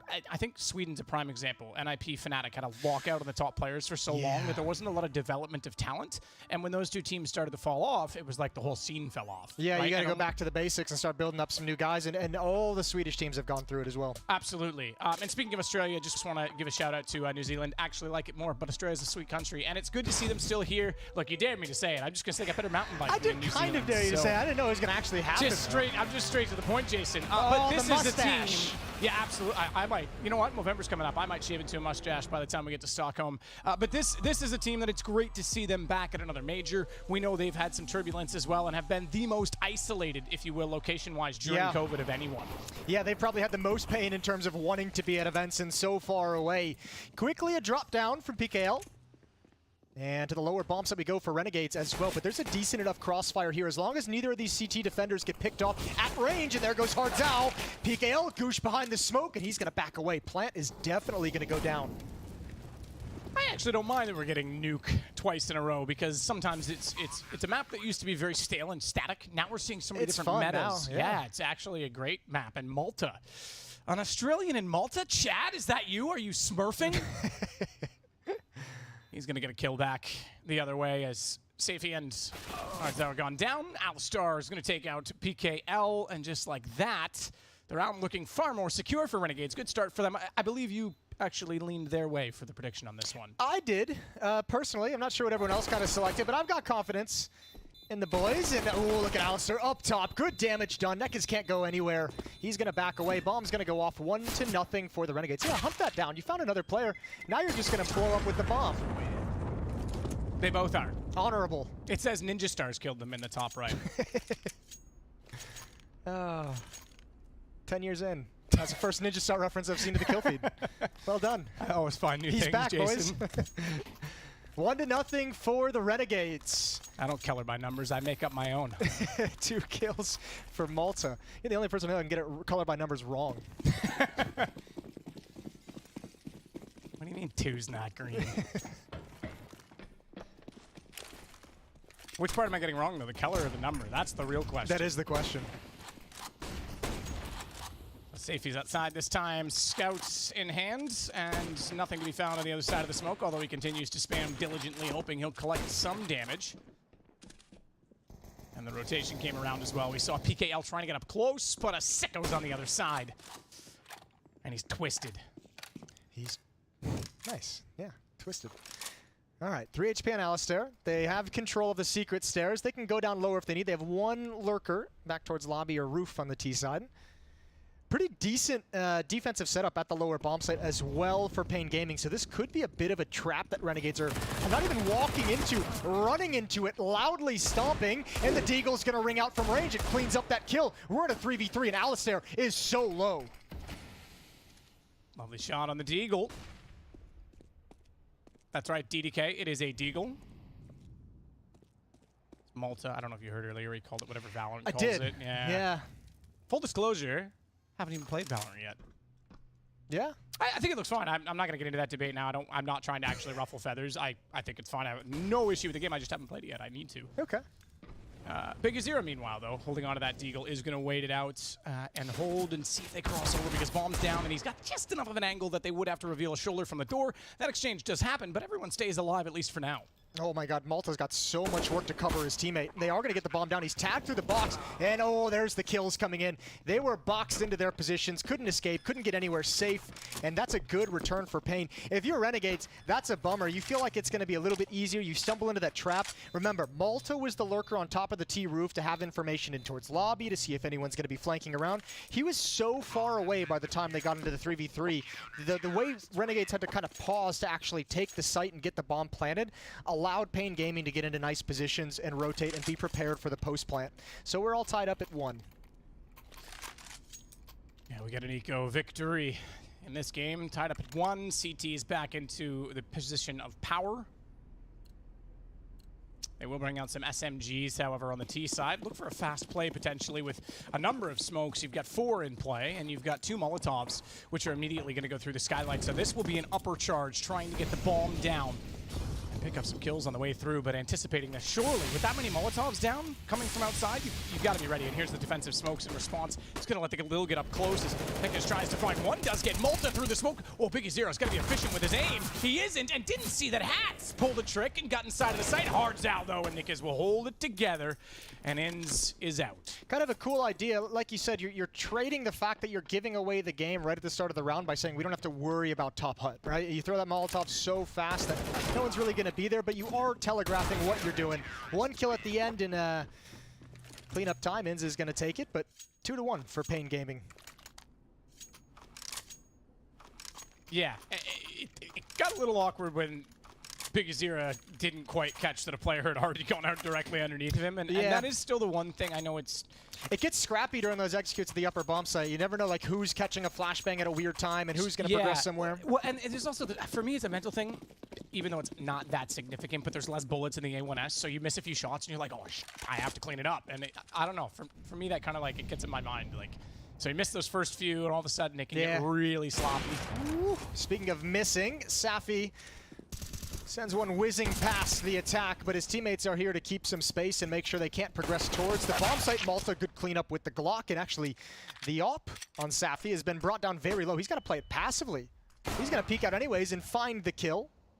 Hat's the only one remaining for Renegades. A man of many hats, some say. Although he has a beautiful head of hair, so doesn't need one. Think he's a fedora kind of a guy, baseball cap, trucker cap? What are we working with? Toque. What? Don't worry, Boo, today. He's got a toque. Big Azira will take down Hats. Come on, you don't know what a toque is? No. All right, I'll wear a toque for you tomorrow, maybe. Great. Not on camera, but, well, maybe on camera. I'm sure some of the viewers don't know what that weird word means. I'm sure lots of the viewers do because they're cultured, Jason. All right, it's just America that doesn't teach about other countries. Yeah, we're just jealous of those denim tuxedos. Goddamn right, the Canadian tuxedo is beautiful. I don't actually own one. It's kind of sad that I don't, but yeah. 3-1. Getting away from fashion. Texas tuxedo. Pain Gaming with a 2-round lead real early on, but the AKs are out for the Renegade side. Hats is peeking for this exact position, but PKL is playing a bit of an off angle behind the smoke, so not spotted quite yet.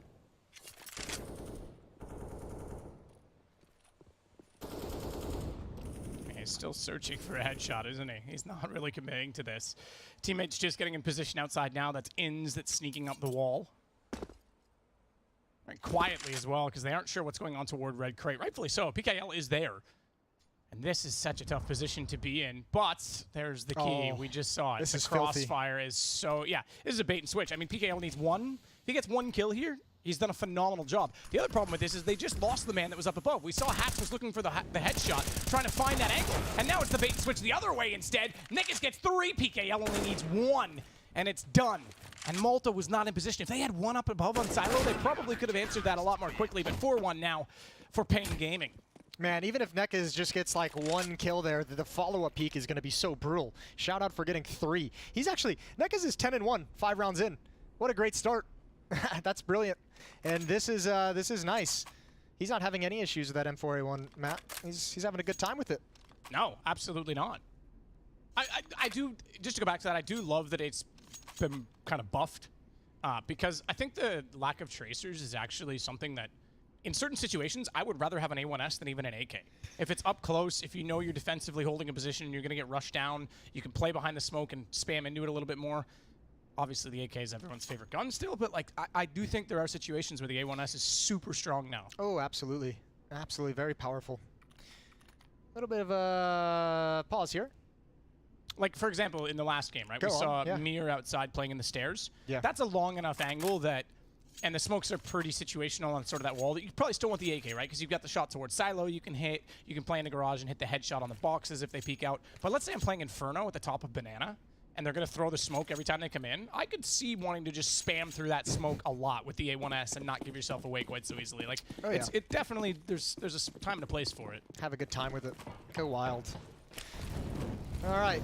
Defensive Molotov, defensive nades tossed out. Pain Gaming making sure they can't get beat by the fast rush.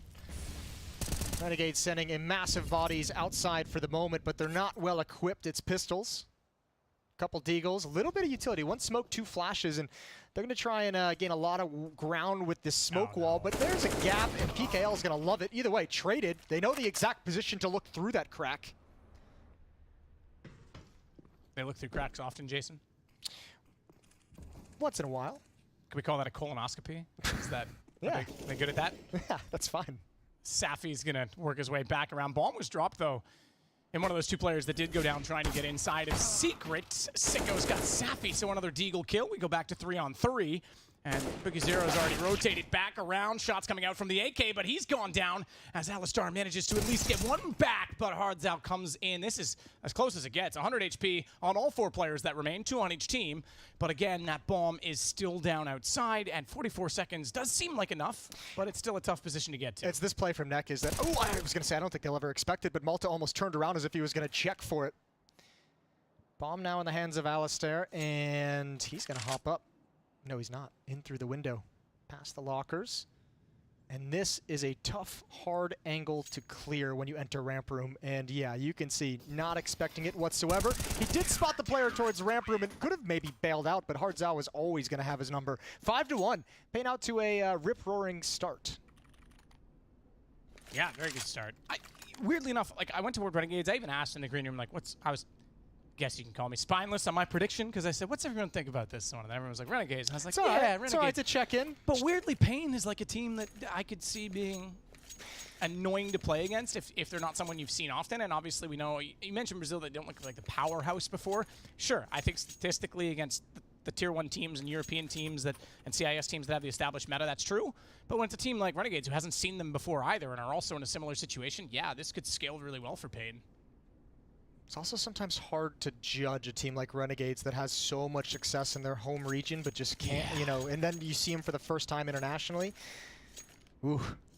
Either way, tough start for them. We'll see if they can dig out of it. This is, again, another 0-1 matchup, so loser here falls down to 0-2. It is in a basically elimination position. Doornated open, utilities out. Again, defensive Molotovs, as we'll see round after round. Aggression from ramp room behind the Molotov. There's an AWP and an M4. The op is falling away in support as they don't get any quick action. But Pain Gaming early on showing a couple different looks. Renegades now creeping as well by the smoke wall outside. They've got control of Secret Stairs, got control of Big Garage. But this is going to spread them pretty thin across the map. Only one smoke remaining for the T side as well. That's in ENCE's hands. So coming back to kind of try and split the upper bomb site has some dangers to it. Renegades is hoping this little bit of map control actually forces a rotation or some kind of a mistake out from the defense.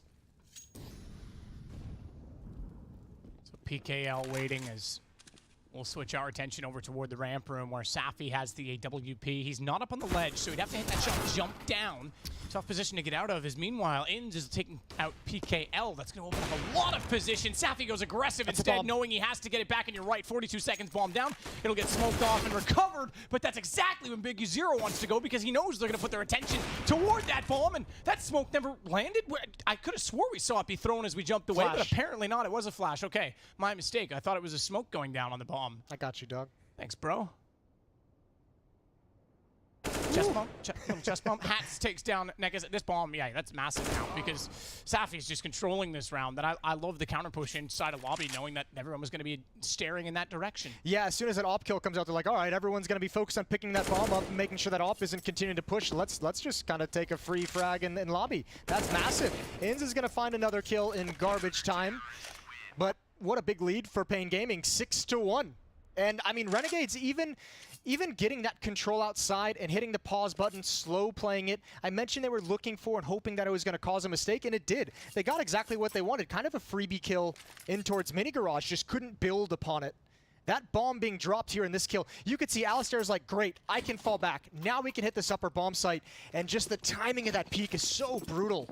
Drops the op, or excuse me, drops the bomb, and it just ruins all of their plans. So really, really rough start to the offensive half for Renegades. Safi trying to get something through the smoke of the squeaky door with the EWP, and then he'll elect to rotate that down below instead. Slow rotation, though, to get back towards Secret, and with smokes already on the big garage. Does mean there's a bit of pressure on PKL to make sure no one gets by, so that they can get that op back into position. You can tell they're not 100% certain about it. Meanwhile, PKL does get one kill. That's going to give them a lot more confidence in their position now as Hardzao passively falls down the ramp. Not out of the woods yet. Man advantage, but still being pushed back slightly by the T's. Yeah, which, I mean, they're going to be fine with getting pushed back at the moment. They have the advantage. They know it's a tough economic situation for Renegades to be in. So play the man advantage, play the weaponry advantage. You can see Zera just holding on to his position. PKL's actually found the kill from God knows where. It's way out toward. Okay, he was closer to lockers. He was out toward Big Garage, but he was moving through the yard, I think. Just mowing the lawn. Mowing the lawn. Just a nice Tuesday. Hardzao. Just gonna be chilling. He's got the windows to give him information. Renegades have made their way into the bomb site with the doors open. There is nothing they can do to get this bomb planted. Sicko's going to be a freebie, and Hats had, I mean, there was nothing he could do even to cover him, even if he was in the right position. Now going to get aggressive and shot from behind, and Pain Gaming playing very well at the moment. All 5 players surviving, a lot of money built up in the bank, and they're looking good. Yeah, I think he knows he's never going to get away with the plant there, so he just tries to bait it out like he's going for the money and wants one gun going down, but yeah, not a lot of a chance in that situation to get anything done. Good play from Pain, and you're right. They had the weapons. They were very comfortable being passive in that round. So a lot more in hand. And it's a full loss round bonus that's been very quickly spent by Renegades. They bring out the AWP, in fact, for Alistair.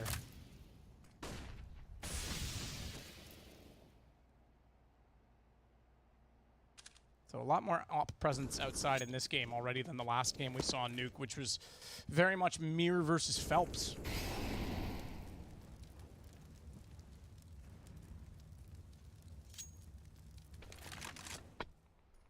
Ooh, risky clear with the op. A little bit of parkour.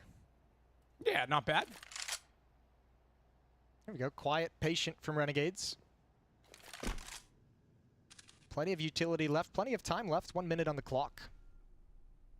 And again, just, I mean, basically in their positions, waiting for a peek, waiting for a mistake. Did he see the foot there?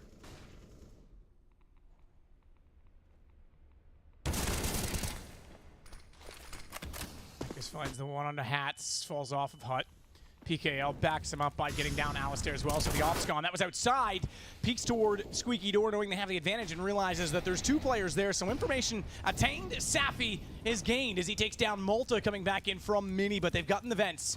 Sicko's below and ENCE inside, has the bomb in hand, but it's very low HP, just 6 to work with. At the very least, he gets the bomb down, but now he's stuck behind the pillar. Good shoulder peeks and taps, forces Hardzao to get off it, because he doesn't want to give up anything too early in this round and needs his teammates to get in position to trade off of him. That's allowed ENCE to move. That's pretty aggressive movement considering his HP. I like it. He has to.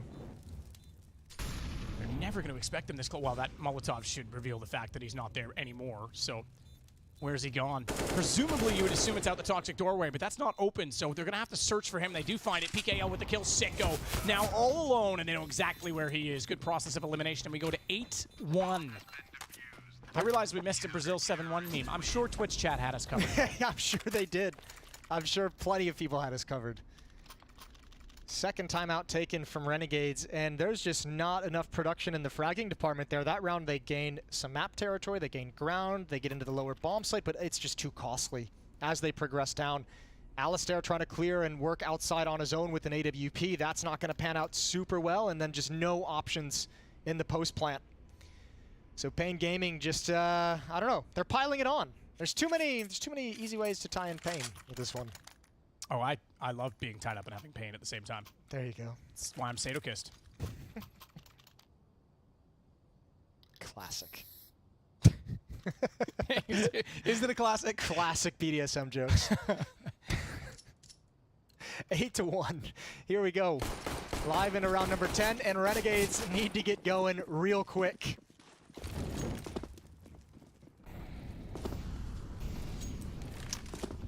Safi again this time has the AWP, but unlike previous rounds, he's not toward outside. He'll go toward the highway instead, cover off a ramp. He's got the support of Hard Zhao in that position, but Neck is up close. Very close. I don't think we've seen a CT really play this position this early in a round all day. Now, the smokes outside from Renegades have actually pulled Safi with that AWP over towards lockers to get an angle to kind of peek outside. They've done the feint well enough to have an opening, but now with Hard Zhao dropping, now with the up coming back, no Molotov, and you're going to peek right into it. Good entries. They needed them. 5-on-3, and now they have to convert. I don't even know if Pain Gaming's going to rotate to try and come back into it. That's circuit overload. He peeks out, has a perfect shot, and he shoots right between two. I'm sure his muscles and his mind were doing two different things. I'm like, which one do I shoot? Yeah. Goes right between them and gets dropped. Good take from Renegades. Yeah, but they haven't committed. They've fallen back. They didn't go all the way downstairs, and this is given an opportunity for the return from Pain Gaming, but PKL and the gun switch didn't have it out in time, and Renegades can breathe a sigh of relief. I very much hope that that wasn't strictly based on Malta's call. I think he was in a better position to lurk. They're going to rotate lower if they commit to that. Instead, he's sitting at Squeaky. Either way, and they might get away with this. Nick is left in a 1-on-3 with 30 seconds left on the bomb. It's got all the utility to go for this, but more importantly, he can get exit kills, which would benefit them quite a bit.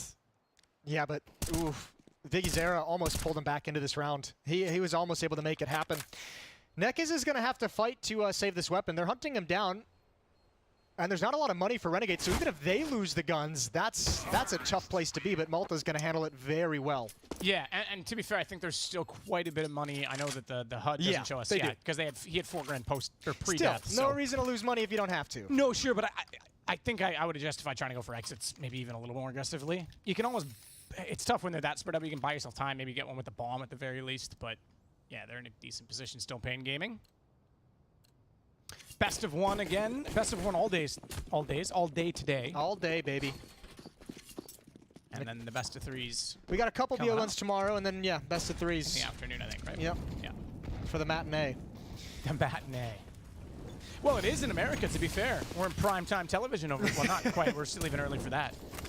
We're getting there. But I do commend anyone specifically, or I guess especially on the West Coast, who is up bright and early this morning to catch. Or just stayed up. Didn't even go to sleep. Some people might have done that. You're absolutely right. But yeah, first major in over 700 days.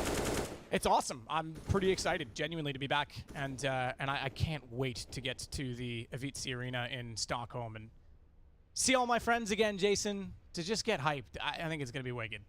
Oh, it's gonna be sick. It's been too long. It has. It really has. Okay. Slow again from Renegades to open things up. And one more time, just at the minute mark, maybe trying to set up and execute here. Looks towards the upper bomb site with Alistair up on the roof. Molotov for the bomb site. Flashbang as well to come in. 3 players with rifles going to try and get the entries and create the space needed, but this is going to be a strong position. I don't know if they have enough utility to really neutralize all these different positions. Yeah, that one flashbang isn't enough. Double kill from up above.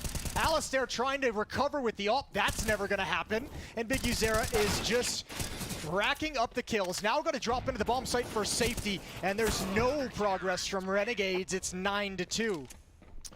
Yeah, 9-2 indeed, and it'll be back down to a 4-round loss bonus for Renegades. They'll be able to, well, they could force into this pretty comfortably. I think actually Hat says 57-50. Malta's a little bit less off, but they can distribute the wealth accordingly. And Pain Gaming, forced into buy a little bit more. They did get enough players down that they could actually still break this and swing this into a somewhat reasonable half. We did see 9-6 was very possible to work with. 10-5, I suppose it was, but 9-6 was possible to work with first for GODSENT. So similar situation. Safi, I'm loving this AWP route, right? Like goes toward hut, couldn't find anything through Squeaky. The window in the hut obviously makes that position a lot less viable for AWP players, but then immediately goes down through the vent. He's holding his own, though. He's actually gone back up. I thought when he got... No, he's okay, he is down below. Yeah, he's that down. angle says it better. He was looking to see someone lurk through the smoke down the vent just for a second, and now just got a position to protect that lower bomb. So yeah, the AWP down low when it drops into the vents like this sometimes can get a little bit sketchy depending on the angles you take. But at the moment, this is a pretty safe one, and he hasn't seen anything. So all the information being passed on to his teammates that not yet is anyone attacking the lower bomb site. Keep in mind, double up as well. Hard's out. We just saw it over toward ramp. Didn't have information outer. I thought maybe they could actually get Safi to rotate all the way around to the secret stairs, but they've given that up. And the retakes become a lot more difficult, double up on nukes. So they've given up so much ground. PKL going to be very passive, knowing that he has this as a possibility. Oh, he's got perfect crosshair. He's going to walk out, but nails it. The right eye. Peeker's advantage. AK gets the kill, and it's Neck is down below, but the damage is done. And Biggie Zero's found a kill as well. If I'm not mistaken, that bomb, it did. It fell inside. Oh, it fell down the ladder. Okay. Oh, no. So it's, I was going to say it's recoverable, but look who's there. Biggie Zero's behind them. That's even worse. I thought it fell into the site, which you could still attack forward and recover. Now you've got to go back. Time, though. 15 seconds of the clock. There's no way. The off is well covering it. And now I feel like, ooh, he can't. Sicko's going to get the bomb and go up. The off is going to rotate through the main lobby, and we have a one-on-one. I'm impressed they managed to make that work because it had to be everyone retreating to get it one-on-one. Noise made as well. Molotov goes inside hut. That should reveal that he's still back in the backside of the site, but he's up close, and the AK gets the advantage as Sicko takes down Hardzao. That could have been awkward. When that bomb went down the ladder, oh, man. What a recovery from Renegades. I wasn't even sure there was a possibility. That was a desperate situation that they come out on top of, and Hardzao running that whole way through lobby. Might have been able to play it a little bit sneakier, but hard to criticize too much. Just what a clutch for Sicko. Renegades needed that. You mentioned they had still the opportunity to kind of shatter the economy of Pain's defense. Well, they had to have that round to be able to do it in a timely enough fashion to close the gap. So Renegades, that round is a lifeline into this map. I was going to mention this position in the last map when we talked about that missed Molotov on the box.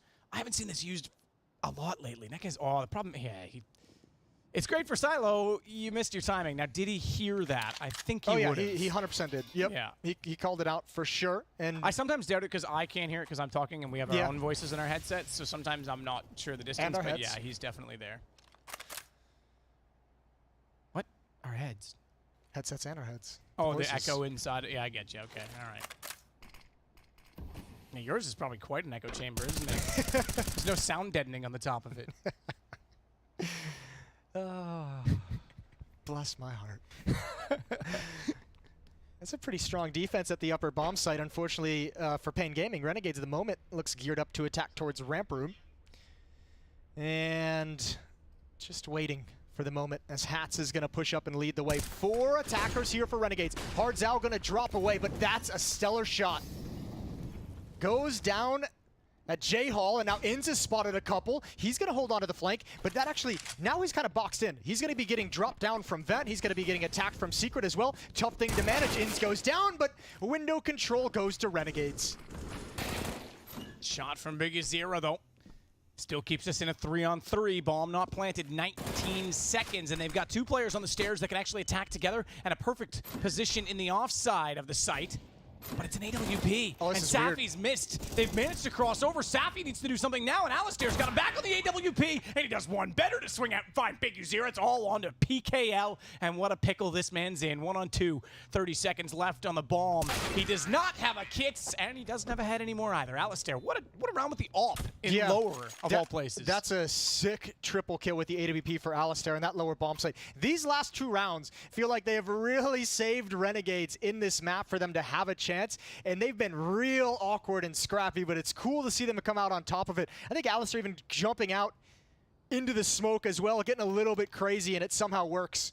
9-4, and Pain Gaming At this moment, during a timeout called by Renegades, you got to be feeling like you've really let a big lead slip away from you. Good shooting from Hats to gain control, but Alistair was the star. And now we go to 9-4. So just as we talked about, they had a chance to break down the economy. They've managed to do so, and we have a half and we have a game as Renegades claw themselves back into this. Yeah, the boys. Yeah, the boys. And we're not actually in Australia, which means I can promote the shoey and not get in trouble. Oh, shoey is such a magnificent thing. I will never do it unless it's a brand new shoe out of a box. What if it's your own shoe? No, even worse. Okay. Have you seen my foot fungus? I have not. Oddly enough, that's... Save round, pistols for Pain Gaming. Finally broken. You alluded to it a few rounds back. We mentioned it was within striking distance, and Renegades have done it. But again, I mean, through the story of this half for Renegades, very, very slow, measured, calm starts to these rounds, and usually about 1 minute they start making their play, or at least the first step of it. Looking for any aggression, looking for any pushes in towards lobby as 3 players start working cautiously outside to take control of red box. They're going to see no presence. It's a stack in the upper bomb site, a massive stack. And it might just get negated. They might just walk right by it, walking down towards Secret. 40 seconds now on the clock, and nobody's been spotted. No noise has been made. Now somehow Zims goes on the aggression. Takes down Big U0. That's a huge find for Renegades. They've got so much control as they swarm the upper site. Nikus goes down, so does Hard Zhao. And PKL, Safi. Thought PKL was just thinking about jumping and ending it at that point because there wasn't much hope in the round. It's going to be 9-5. His only thought was, please don't check me and let me kill the planter with 3 seconds left. Yeah, Very optimistic. That was the only thing going through his head. About 10 different things having to go right. 9-5. Gap is closed, and it's been, what, 3 in a row now for Renegades? And 4 of the last 5 rounds as well.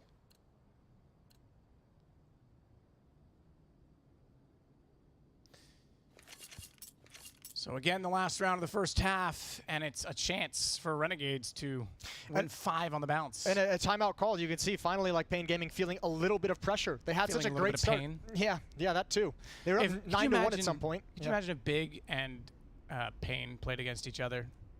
Oh yeah, there'd be a lot of traps you can really walk into. Would they be big traps or painful traps? It's the way you're already doing it. We don't even have the matchup. No, you're absolutely right, though. I think it was actually 8-2, was it not, or was it 9-1? It was 9-1. Do you want to check that? It was 8-2. Yeah, because it went back and forth. That little pistol round all the way at the beginning of the row. I didn't see that guy. Nonetheless, your point still stands. I mean, this is a huge turnaround. It comes again to economy. You finally break the CTs down. Yeah.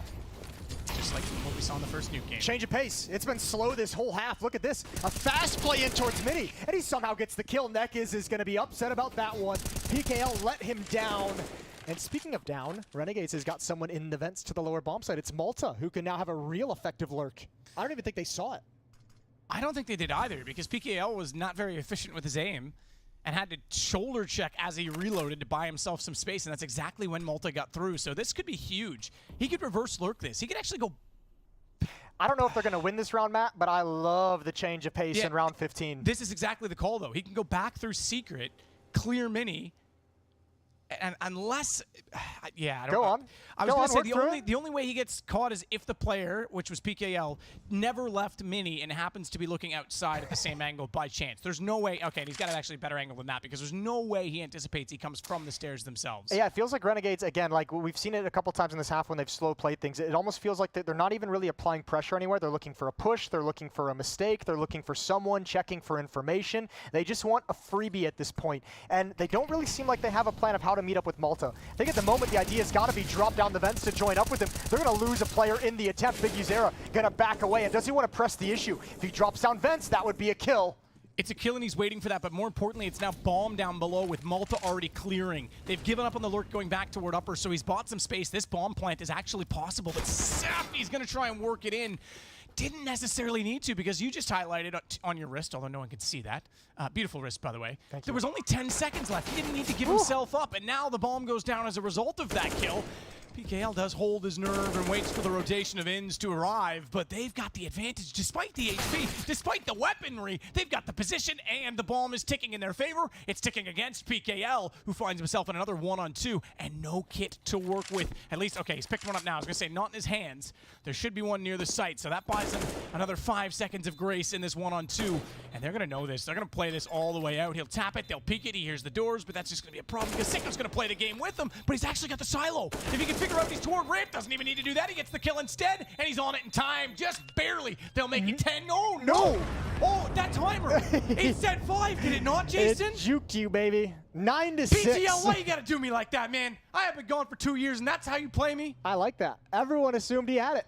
Everyone's like, ooh, 5 seconds is good. Wow! It's all right, Matt. Fair play. I thought he didn't even need to kill him. He could just get on it, and he would force the rush down with the kit. But that, all right, cool. Well, 9-6. Look at the half from Big Vincere as well. 16 kills, 8 deaths. That is not too shabby at all. And somehow Renegades looking flat to start this game in the first half of the opening half, and just roaring back into it. That's well done. Good job with the adjustments. What, 5 of the last 6 rounds played go to Renegades, and they're right back in it. Now they get to switch over to the CT side, feeling much better about this map. Dooley's watch on hats. Plenty of utility picked up. Ooh, fast pace towards the upper bomb site. Doors blown open. Flashbangs out. Here are the Doolies. They just get into position. Spamming away. Only the 1 kill. ENCE needed the follow-up, but man, the trade's so effective. And Payne's going to have a chance to win a 3-on-2, but the bomb could get dropped through the smoke. Just barely gets away with it. 1 HP. That's all you need. 1 HP and a dream. That 1 HP changes the nature of the round as well. Well, see how Nekas can play this, as he's actually going to go look for information at this point. Try and make something of this, of his situation. But Malta, they're on this. And if he's too slow in this rotation with 1 HP, it doesn't even matter. Malta's got both. They didn't hold it, but 1 HP with the clutch. I can't imagine that this works in his favor. It does not. We can hear the shot come through. Malta's getting Nekas down, and it will be this time, I'm pretty sure, Jason. I'm just going to make sure. Okay, yep, defused. Cool. Yeah, we're all good. Give it an extra second.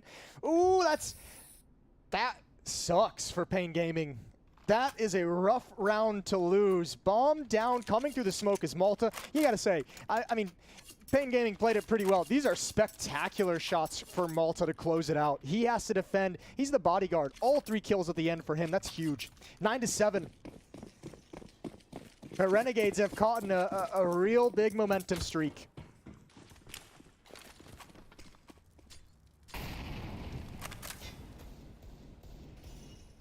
Ends above.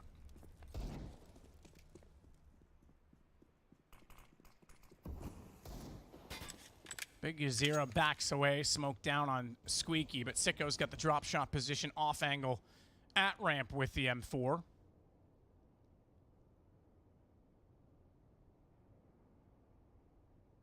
Renegades certainly trying to make this interesting and turn things around in this game. PKL's got nades, smoke, not using them yet, and yeah, that was what I was curious about. Sicko, he's got to manage his timing well. If he doesn't get that first kill clean, back away. Ooh, they want to attack ladder.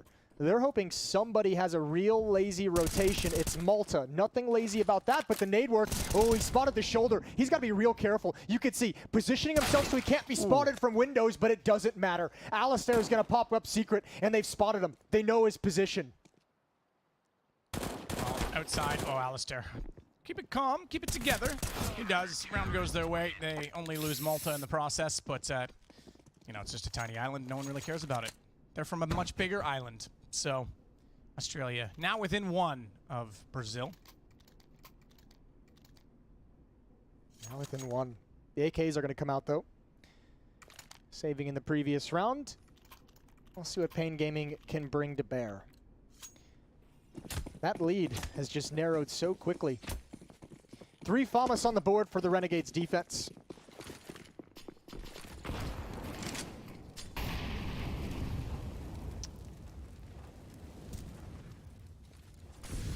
the aggression toward lobby is halted immediately once the utility is deployed. Their own utility as well, it should be noted.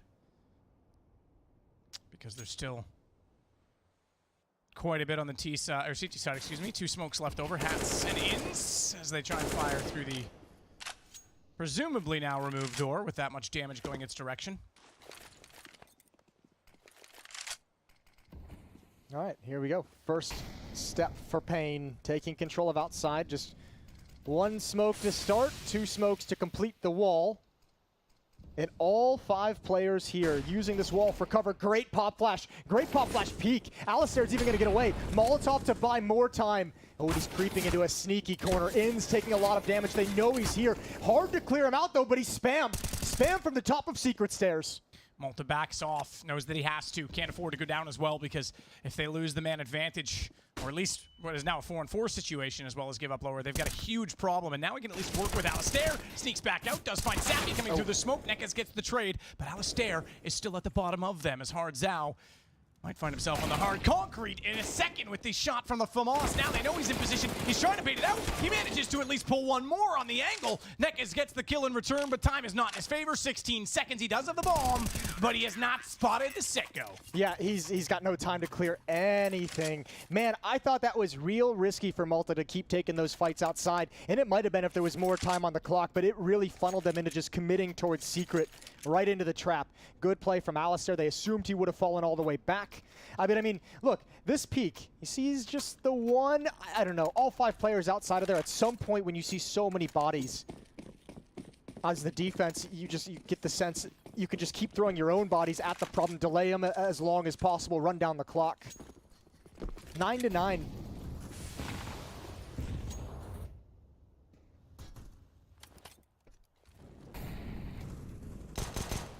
Hard Zhao. P250 shot speculatively toward the ramp room.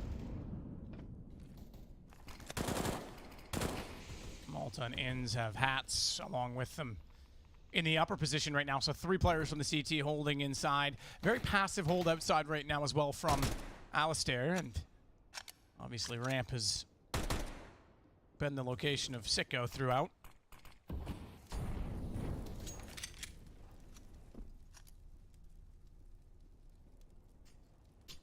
They've got a bit of utility.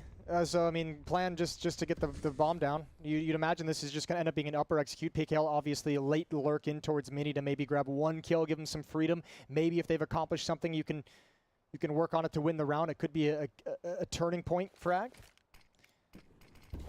But actually, they're going to use these smokes not for an upper execute, but just to try and get down the vent. Hats is blinded. Malta's got 1 kill. Molotov going to keep Hats from peering down towards the vent. And it doesn't really matter. All the kills are still going their way. However, the bomb has made it down the vents. And unfortunately for Pain Gaming, Sicko is there to stop this exact play. Yeah, that would have been lovely to get the bomb down to at least get that little bit of extra money, especially with Sappy buying time. The shot went up with the Tech 9. That smoke worked actually quite well. Unfortunately, the MOUZ didn't for Hard Zhao. And it goes 10 for Renegades. It's all right. Nobody saw that. 10-9. Just everyone that's been waiting for a major for 2 years, but that's fine. No one. First lead for Renegades since 1-0. Yeah, and for Pain Gaming, I mean, this is starting to be a mental game as much as anything, because, like you say, it was 8-2 or 9-2. Well, it's 7 rounds straight for Renegades if you go back to the first half, and 8 of 9. So, yeah, this is a great run for Renegades, and you're exactly right. At this point, Pain is, at some point, you got to be thinking, like, we have to stop this run. Timeout, call it if you need it. But they need to find a way to shut Renegades down and do it quickly so they can regain control of themselves in this match. Shot from Alistair. And that one hurts too, because you can see they're lining up, they're setting up for an upper exec. And their first player's just gone down to HUD aggression, no less. So that doesn't feel good running right into that push. Smoke down on site, extinguishes Molotov with 1 on top of the HUD already. Safi trying to grab that bomb toward the squeaky doorway. Hard Zhao, meanwhile, getting ENCE. Does give them an option, does give them a fallback plan. And the rotations have been forced as a result of it. And exactly this, you've got to get the defense moving. They've done that much, at least. But PK, I thought that excuse me, rather, ENCE was going to go through This that. is a cool position for PKL as well, and he can be patient here because, I mean, Renegades, it feels like they don't have a whole lot of options on the CT side of where exactly they can go. They seem to be a little bit confused, rotating all around the map. I believe they put Alistair with the AWP in position down lower to just watch this bomb site, and the two M4s can be real mobile trying to find information, and that's the push. I thought PKL in that spot would be able to prevent that damage, because really, one of the few options Renegades has when they lose this much control is pushing lobby. PKL is perfectly positioned, but cannot come out on top.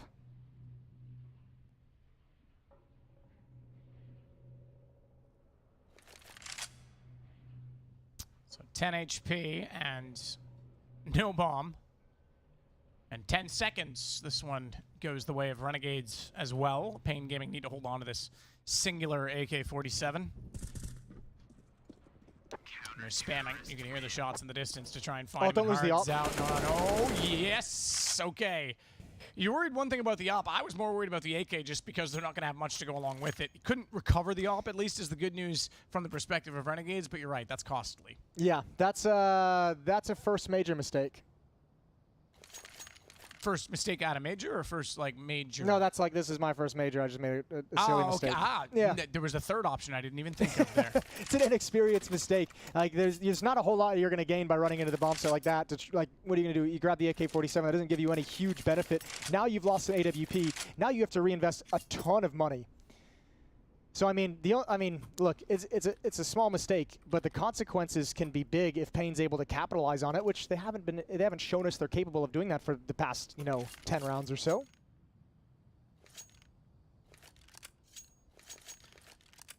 Close affairs on both streams right now. Again, if you don't want spoilers for the second stream, just mute me, but I'll just say it's the same score. Nice. I won't say which team. Way to go. That's a good way. Ooh! ENCE gets caught in the open, but PKL's face is taken off. Like Nick Cage. Malta, one behind the smoke. And there's Hats as well inside the bomb site, and this defense is looking good. It's the worst movie ever, by the way. It's the best movie. It is the best. It's so bad. It's so Hats with a beautiful hat trick from up top. Goes 12-9. And, yeah, it's really bad. Oh no! I've actually seen ENCE make that run a couple of times towards top secret stairs, and I've seen a few moments where it feels like he's gonna get caught, and that time he did. He just hits a banger of a shot. So Renegades now 4 to the finish. Have a 3-round lead. Malta's going to drop down on the floor. Flashed out.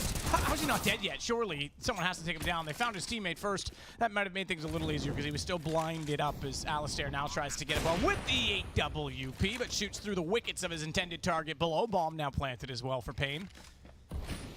What's the setup going to be? Flash, peek, Sicko, AK to drop, smoke, not down below, just above. They'll see him coming through it. Big is staring up, knowing that that's the case, but he gets caught out by a lovely flash. Thankfully, his teammates in Hut were not caught by that, but they didn't get the peek. They didn't come out fast enough. Alistair finds the one in the doorway. Sicko's able to take down Big Uzera below, and PKL and Sappy have to be very safe in this situation as PKL dodging bullets heading his direction. Alistair, what a round.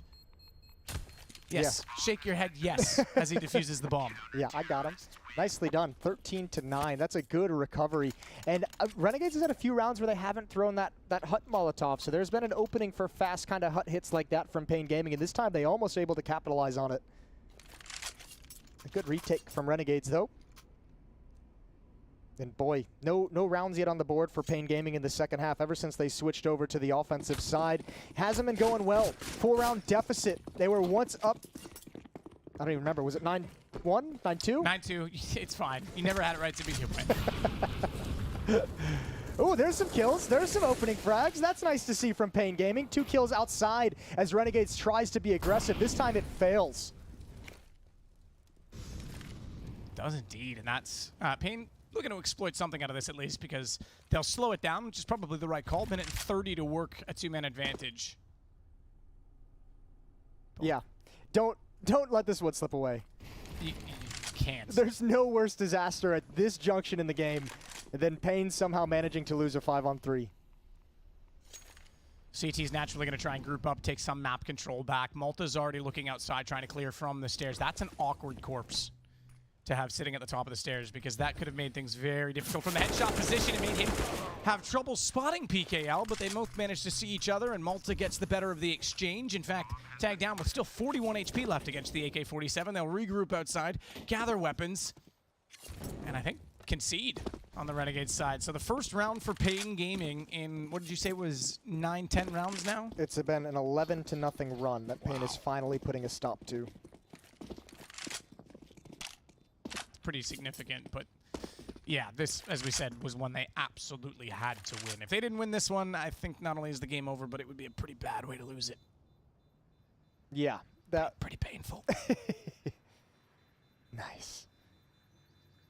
Malta's just going to chill with that AWP. Money isn't great. It's not necessarily bad for the Renegades, but it's nothing you're going to be too pleased about. You're not writing home. 13-10, just a 3-round lead. Renegades did also lose their first map in this group stage to Movistar Riders here on Nuke, 13-16, a close loss. They don't want to repeat that. Round 24 coming in hot. Up on Safi. Up on Alistair as well. 16-16 for the Australian sniper.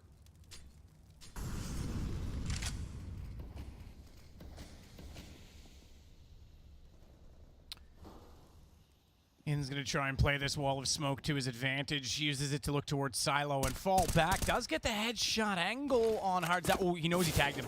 That nade, if it had bounced off the wall, could have been huge. And Hardzao even panicked and jumped to the ground. But meanwhile, PKL was found instead as they do get down to the stairs. But look who is there. Ali, who owns them. That's why it's in his name, Jason. AWP up close. He's been actually decent in close position so far this game with the AWP. Smartly reads the fact that Flash is coming and goes back and finds Safi as well. I can't believe he got that kill. Everything about that angle made me so uncomfortable. Clever as well. Okay, I thought he was going to commit to the fact that the incendiary was going to push them back and then try and repeat from the side angle instead, but now he's trapped.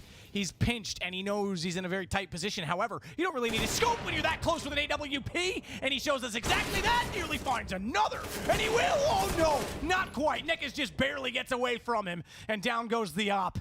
And Renegades might hold the round even still with that great effort. Yeah, it's done its job, though. It's done fantastic work, and ooh, Malta caught trying to lurk around. Hardzao has opened up a sliver of possibility to get into this bomb site. Molotov is going to have to change his route. 23 seconds on the clock for these two players to try and break into the upper bomb site. They can no longer go lower, and there's two defenders here. This is going to be so tough. Hardzao back through. It's going to be Hats down below, staring directly up at him. And a 1-on-3 with far too many angles to look at. Hats will close out the round, and it's 2 to go for Renegades. Money. Yeah, you got enough. You're fine. I looked at PKL first, oddly enough, and he's the only one that didn't have a lot. Everyone else is rich. I realized, just kidding. They're fine. Oh, that's a crazy, crazy round. Alistair just had me on the edge of my seat. It has so many ways he could have gone down. So many ways it could have been a 1-for-1 as well. He just plays it spectacularly. And you're right, that close angle, Op is basically a shotgun. Unfortunate, Hardzao with the low HP was the player up in heaven trying to get the entry. Now we're seeing that Molotov come down with consistency. Fast out the door, double kill for Malta. The defense up top goes 2 for 2. Smokes go down, ENCE goes through them, flashes will allow the chance for the peak, but Big Zero, I think he was the second player back. Yeah, he was. Swung out behind the silo, was able to get not only 1 kill, but 2 to save his teammate, now allowing the plant, and Alistair's going to bow out of this round. That's a rushed attempt for Renegades, but they were in position to pull it off. They had 2 players going up the ladder, and they even had Alistair outside ready to set up the pop flash, and unfortunately, it just wasn't nearly as effective as they would have liked, but you can understand why they wanted to go for that quick retake before anyone from Pain Gaming was really set up and cognizant of where the retake was going to come from.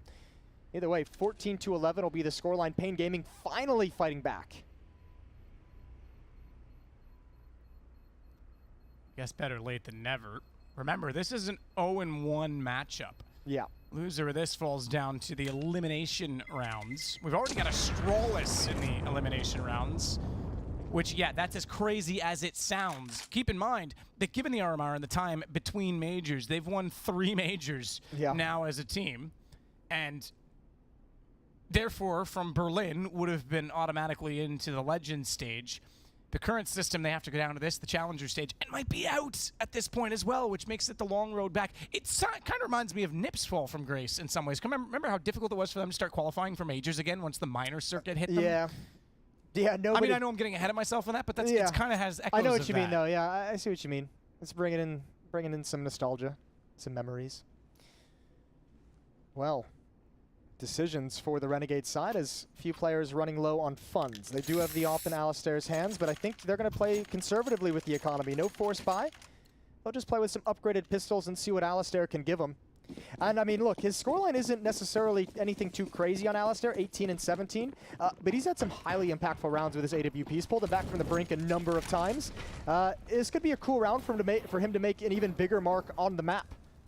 He has complete freedom in a round like this to do whatever he wants to find a kill.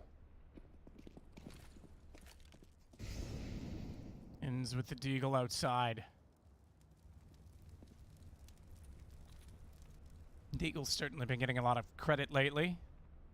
Deagles have become very scary in this online era. I think they've always been scary, but yeah, there's Scarier. just something. Yeah, yeah. Something in the data streams. Is that what we're calling it now? Data streams? I don't know. Is Anders renamed the simulation? I tried to go for like a whole like 1980s Tron with that one. I like it. Into the grid. Sicko's going to wait this out. Knows they're coming this direction. Ins. What a shot. Rotates around now. They had a bait and switch position, but Sicko actually showed his hand. Oh, no. But they've got the AWP through Squeaky and another bait and switch. Oh, but switching to the gun. That's unfortunate. What a cool push, Was that an auto pickup, do you think? Because he didn't even look down to press E. I'm not sure. I don't want to judge a man before I know everything, but if it was, that's an issue. Yeah, shut that off in your config, man. Well, someone's going to have a conversation with me if that was an auto weapon switch. Woo. If you play with auto weapon switch, if you're a new player watching a major, just turn it off. I know, it seems like a great thing, right? Like, oh, a rifle on the ground. I want to run over and pick it up. Yeah, that's great if you're in the middle of nowhere and there's a rifle on the ground, but in that situation, he has a pistol out aiming the right direction and picking up the other gun disallows him from shooting or disables him from being able to shoot. He's done everyone a favor. You've seen the negatives of a potential automatic weapon switch. Man, that was such a cool push for Alistair to get that deep of an angle in towards lobby. Just no retreat from there. And if he'd been able to get back, that's a huge chance for Renegades to take the round. Nice work from PKL. 14-12, keeping it close. Timeout is called from Pain Gaming, their third. And money finally back in the coffers of the Renegades players, so they're going to buy up. AWP still in the hands of Alistair, and now they've got some M4s and an AUG to surround it. Plenty of utility. Oh, drone's a little turbulent. Rough winds out there. Giving you motion sickness? All of the nuclear, activity. Yeah, messes with the tracking systems, guidance systems. We'll see if the guidance of this AWP is going to be exactly what Pain need to get the opening. I think he's... Okay, took 2 damage. I was about to say he was about to swallow a grenade, but apparently not, because, one small pixel fragment blocked it. Ooh. Filthy little angle that's taken away from him. Good utility from Pain. And ENCE showing the AUG presence outside. Pickle's coming down fast. Alistair thankfully turns around, but scoped in, and PKL would have heard that. I know the vertical sound field is a bit touch and go in situations like this, but I'm pretty sure he would. Yeah, well, he flashed it, so obviously he knows he's there at this point. Yeah, I didn't use the flash. Alistair's still feeling real comfortable. There's the follow-up flash, and he's going to back away. Molotov down. A lot of time, a lot of utility eaten away.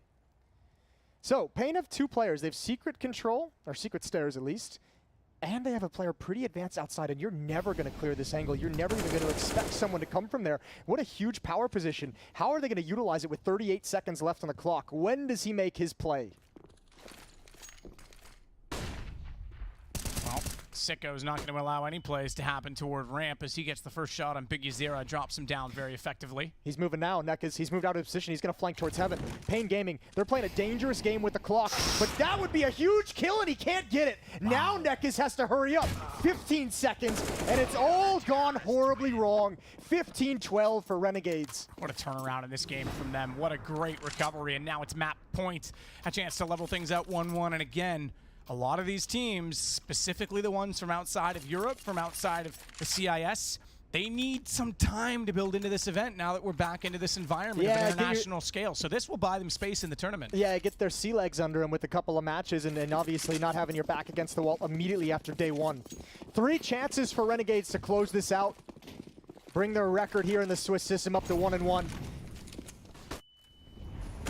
Ooh, fast vent drop. Nobody spotted it. Nobody saw it whatsoever. That's a huge win for Nekis early on in the round. Gonna open the door and see what he can find. They have no idea. None at all. Look how aggressive he's going to be as well, just walking it right under. Player at ramps, got to be there waiting to drop down. Surely that's the standard play. Nekis is just telling everyone, calm down, I have a kill. That angle, though, is interesting from Sicko. No, he's dead. Don't worry about it. Okay, he is now. Yeah, okay, he is now. I was going to say, if he stays close enough in and they're swinging, he could happen to see it, but that's a good trade. Because the fact that he only gets 1 off of that and they're going to commit to it, Malta's able to pull that back, but a good Molotov means he'll only find 1 on the return, and they do get downstairs. Everyone's upper. There was 2 players on highway. There was 2 players above in heaven. They've got to try and rotate down. And they've got to try and beat them there as the bomb's going to already be in position for Pain Gaming. And that kill from Safi puts a real tough decision into the minds of Renegades. You need to call it now if you're going to save or actually go for this. Money's not great. You have the rounds to play conservatively here. You do not have to force this retake. But losing this AUG is still pretty damaging. Hats is now a little bit closer. They seem to be split on whether they're going for this or not. I think it's going to be a decision made for them in the next 3 or 4 seconds if they don't get 1 pick. They're expecting a little bit more aggression from Pain Gaming, but now they're pretty aware this one's done. Exit kills, that's all they're hoping. If they can hold them near the bomb even, I think at this point Hardzao has to go down. But yeah, the save inevitably called. Hardzao might actually make it far enough away. He did. He did. Well done. Okay. Got your running shoes on, son. You can breathe a little bit. I was worried Renegades was going to pull the trigger on that retake and just get annihilated and then be in a really weird position. They can drop some guns over, though, and still have a full buy. 2 rounds remaining for Pain Gaming to force overtime and another timeout, their final timeout taken for the Brazilian side.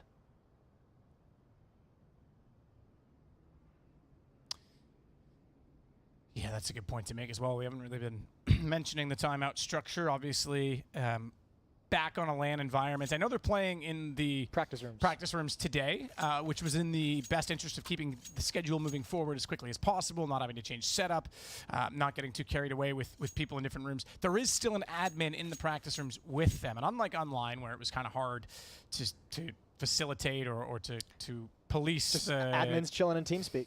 Yeah, and that's one thing, but, you know, if there's, you know, how can you, if you're in TeamSpeak, how can you possibly stop what they're saying in the room in real life? And I know they have cameras and yada yada, but there's all kinds of little things that could have worked around. We know the coaches weren't exactly honest, Hunden, during the online era, but the point is now that's all back in play, so the timeout's an important thing to note. Yeah, it will also, that's sick. That's an important thing to note. One other thing to note is Renegades doesn't actually drop their weapons and buy fully into this round. They say, we have 3 guns. We can actually make this work. We can win this with just these 3 weapons. Now they have a 4th with the opening kill and AK recovered from Malta. This is actually sick. It's a really cool call for Renegades, kind of hedging their bet in these final 2 rounds. 5-on-4 advantage, though. Nothing is outside. All 4 members of Pain in lobby.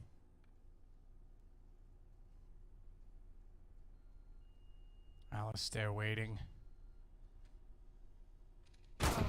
Well, wait all he wants. Safi finally beats him on the duel. That's the first time that's actually gone to fruition for him. Shouldn't say first time, but one of the very few in this game that individual duel has worked. Hardzao, already downstairs, AK in hand, both windows intact. He doesn't even care. Doesn't mind making some noise, making a racket, but missing his shots. He at least gets avenged by Nickers, and I would say his Nickers would have been in a twist if he didn't, because that would have given Renegades just enough to win out this round. 39 seconds, still have to go back for more. Neckers does tag ENCE with a flash, quite literally hits him with it. And the sound cue of him walking back around the corner was not even enough to get the kill in return. Neckers is left with 1 HP. Sicko is left on the stairs with 1 hope. And a headshot on Pickle to start it off as PKL falls. It's Hats that wants to rotate around on this behind them, potentially catch them off. Safi's inside of the site. Where's the bomb in all this? Neckers is the one that has it. And that's going to be such a stressful plant because anything at all would take him down, but they managed to get it done. All right, retake for the map. 15-13, off shot's gonna connect. Safi took his time with that one, but Hats has all the information he needs. 1 in sight, 1 in decon. Gonna start moving out soon. Neckers has relocated to the corner, but again, 1 HP. He's gotta be perfect if he wants this kill. Hats not checking, not clearing that deep at the moment. Oh, and I think he's done. He's now heard the fire. He's got 1 kill, but good trade. That was pressure on Safi because that's the 1 HP player that shot and gave himself away. If Safi doesn't counter-peek that, he isolates that to a one-on-one. Oof, Renegades, that almost works out for him. Stone cold not buying up around the 3 saved guns, and it was so close. But now, due to that decision, even in a loss, got a great buy for this final 30th round to prevent OT. Well, right now,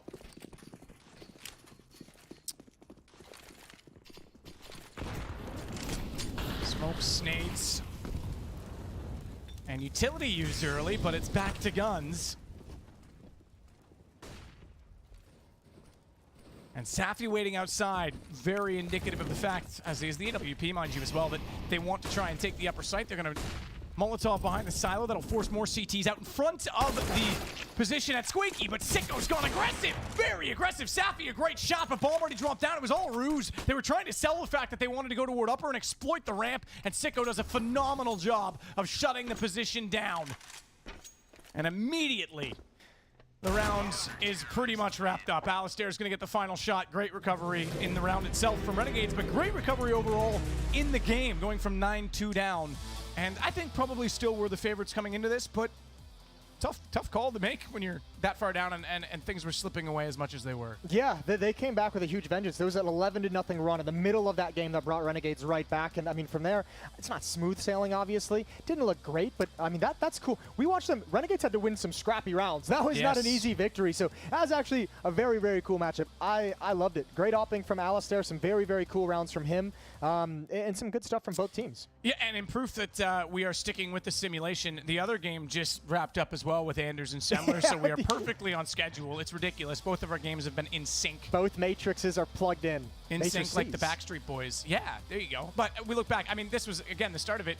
Renegades, the highlights, were joining it because there wasn't a lot of highlights for them in the first half. Yeah. Very different from what we saw in Nuke as well, where we had that Mir and Phelps battle outside. This was pretty cool from Alistair. Nearly got away with that 3rd shot as well. They still won the round on the back of his great performance inside of Vents. But yeah, Renegades, it was more of an op battle outside, and it was really a good start to the second half that cemented that, like you say, 11-0 run. Yeah, they were snoozing in the first portions of this game. It was cool to see the difference in like a Renegades that was starting this out very slow and then coming alive when it mattered most. That was sweet, from breaking the economy and then just moving on and just running away with it. So obviously very cool. If you're Pain, kind of sucks. 0-2. You don't like that? Yeah, no, absolutely not. We touched on the fact that Astralis is already in that bracket. GODSENT is in that bracket. It's not a comfortable place to be. And, you know, first major back, there's going to be jitters. There's so many new players in these LAN situations and this first major situation. Yeah, it's just first major in general for these guys, for both of these teams. It's huge. Yeah, it's massive. I mean, and it's such a difficult thing to come into this quickly. And like we say, the RMRs were put in place to kind of make up for lost time, to let everyone kind of refine their footing. We don't know really what the structure is going to be for the next major. We don't know the next major yet. Obviously, Valve hasn't announced that. They usually do it during a major. They may not this time just because of... Yeah, they usually have an indication where it's going to be. Yeah. Yeah, but with COVID and everything still kind of being unknown, we don't know if they're going to make that announcement now or not. So we don't know how long it's going to be and if this system is going to be cemented. I mean, these guys are giving themselves a much more difficult time to requalify for the next one potentially as well. So you really don't want to be 0-2 on day one. We have seen teams come back from that. Cloud9's run started off 0-2 in a Swiss stage. I think that was in the second stage It was in the Legends category, but the point is you can't come back from that deficit. I think Astralis as well were 0-2 in one of... I want to say Atlanta. Maybe I'm wrong on that. Atlanta wasn't was Swiss. still groups, Oh, no, wasn't it was Swiss, wasn't it? it? was the first Swiss. Listen, let's not go down memory lane with this much detail. I am not the esports historian. That's Duncan, but he won't be joining us in this break because the desk will come back after these. Here is a break without Duncan. Coming up next, ENCE versus FaZe.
Stockholm and Bucharest, baby. It's all the beautiful places of Counter-Strike, my spiritual home, Counter-Strike's spiritual home. And we are back in the server. And my God, it's looking better than my amazing self-cut mullet and this headset that won't stay straight in my head. I don't think they've seen the mullet that well. Give us the party in the back. There it is. Look at that. It's glorious. Do you know why I did it?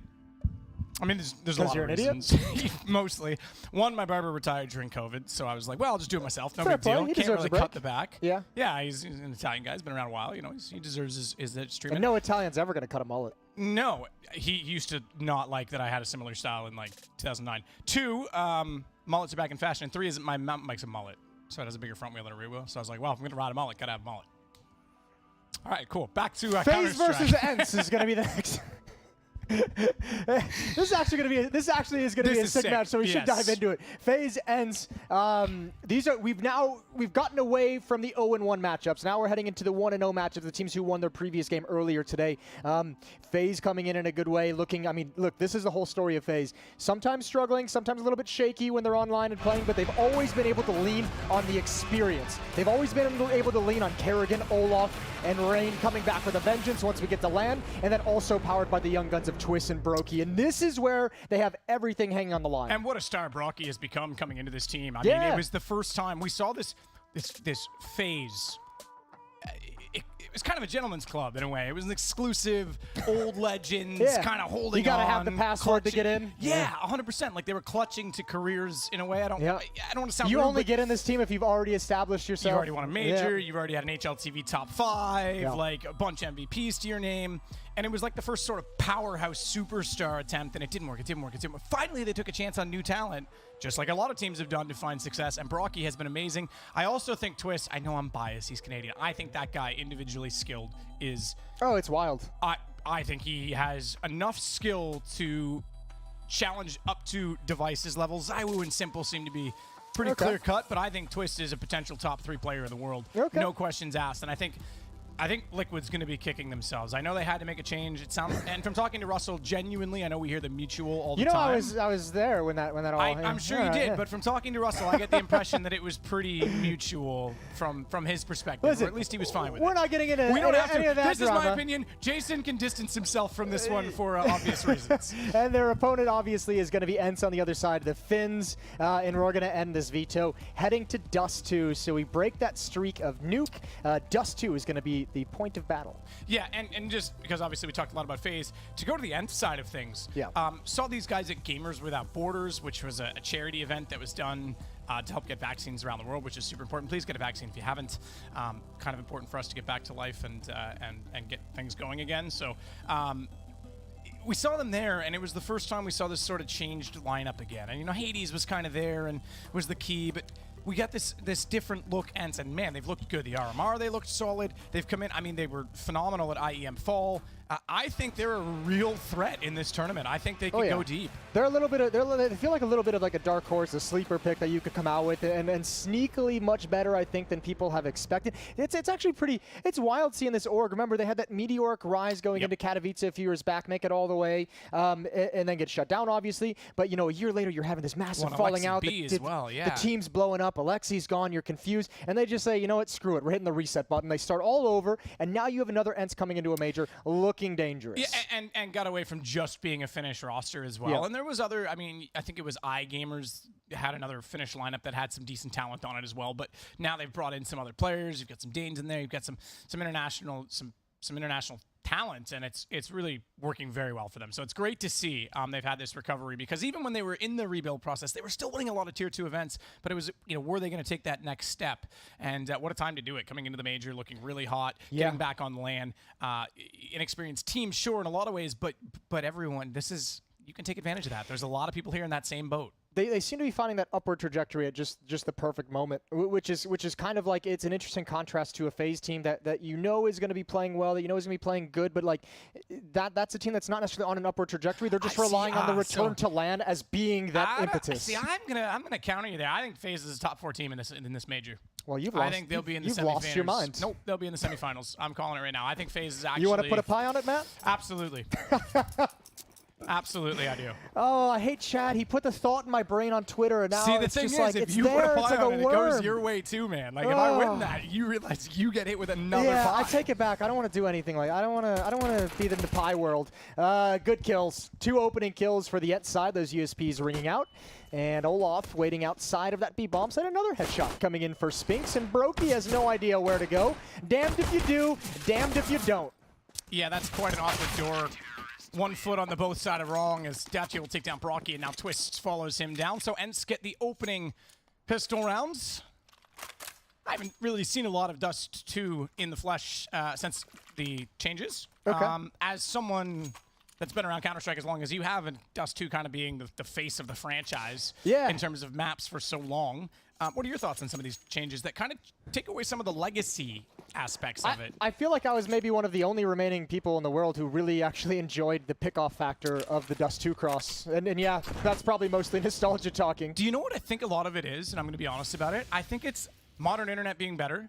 I know in LAN it's not an aspect for the pros, but also FP. Oh, that's Dachi is on a great start right now. But also modern FPS and refresh rates being better to make that shot more actually consistent. People are better. But I mean, look, as we're talking about it right now, that's what it kind of allows you to do on the CT side. Now that that's gone, there is the bigger risk of that kind of mid-aggression, from the CT side, which is kind of cool. And also, I think the biggest factor of it is obviously the CT's required to burn a smoke to be able to cross relatively safely. I meant top 8 for FaZe, by the way, just as they go down. So now I said top 4. I Here said we top go. 4. Okay. Alrighty. No, I could say, I mean, look. I call shenanigans.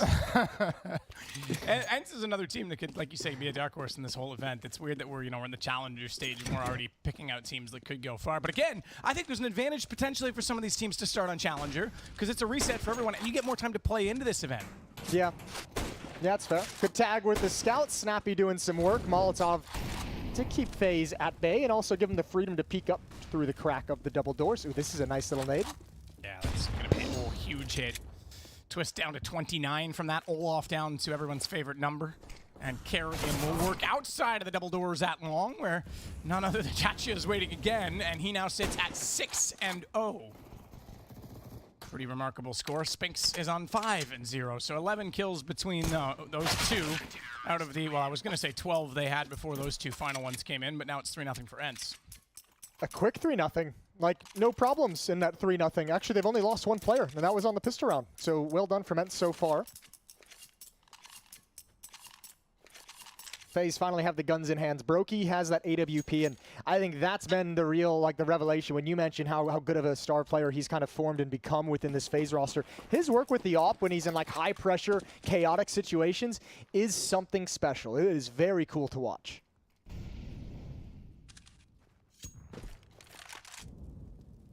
Rain gonna lurk the tunnels this time. And conversely, to the point that you made about the CTs being able to push through, look at the utility they have just to clear this position now. The Ts have to actually put a little more effort into investigating lower mid. They can't just watch it from top and presume to take catwalk for free.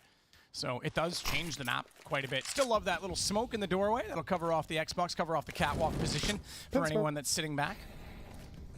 Did you say it's broken? No, I said pin smoke. Ah. Do you remember in 1.6, if you were in CT, if you jumped and threw a flash into the arch, there was like a wall that didn't have a collision, and it would go out of the map and flash everyone on catwalk in the corner? That seems unreasonable. Yeah, well, it was banned. Like, if you got caught doing it on your VOD, you were suspended in SIBO and Cal. Forfeit 12 But yeah, rounds. it was a ridiculously overpowered. You'd be in pubs and everyone would be like, I don't understand why I'm blind. And you're just down there abusing it. Ooh, good cover from Brokey. Far back, holding the angle. Pop Flash isn't able to do anything. Actually, I think he might have been a little bit blind. Now FaZe is going to start aggressively moving up, and oh, they're trapped. He has nowhere to go. Neither did Hades. Olaf with a double kill from Catwalk, and this will be FaZe's first round of the map. Spinks trying desperately to use the MP9 to good effect toward the catwalk position, but Olaf is still alive and well with the AK-47 behind the smoke. The bomb down on A.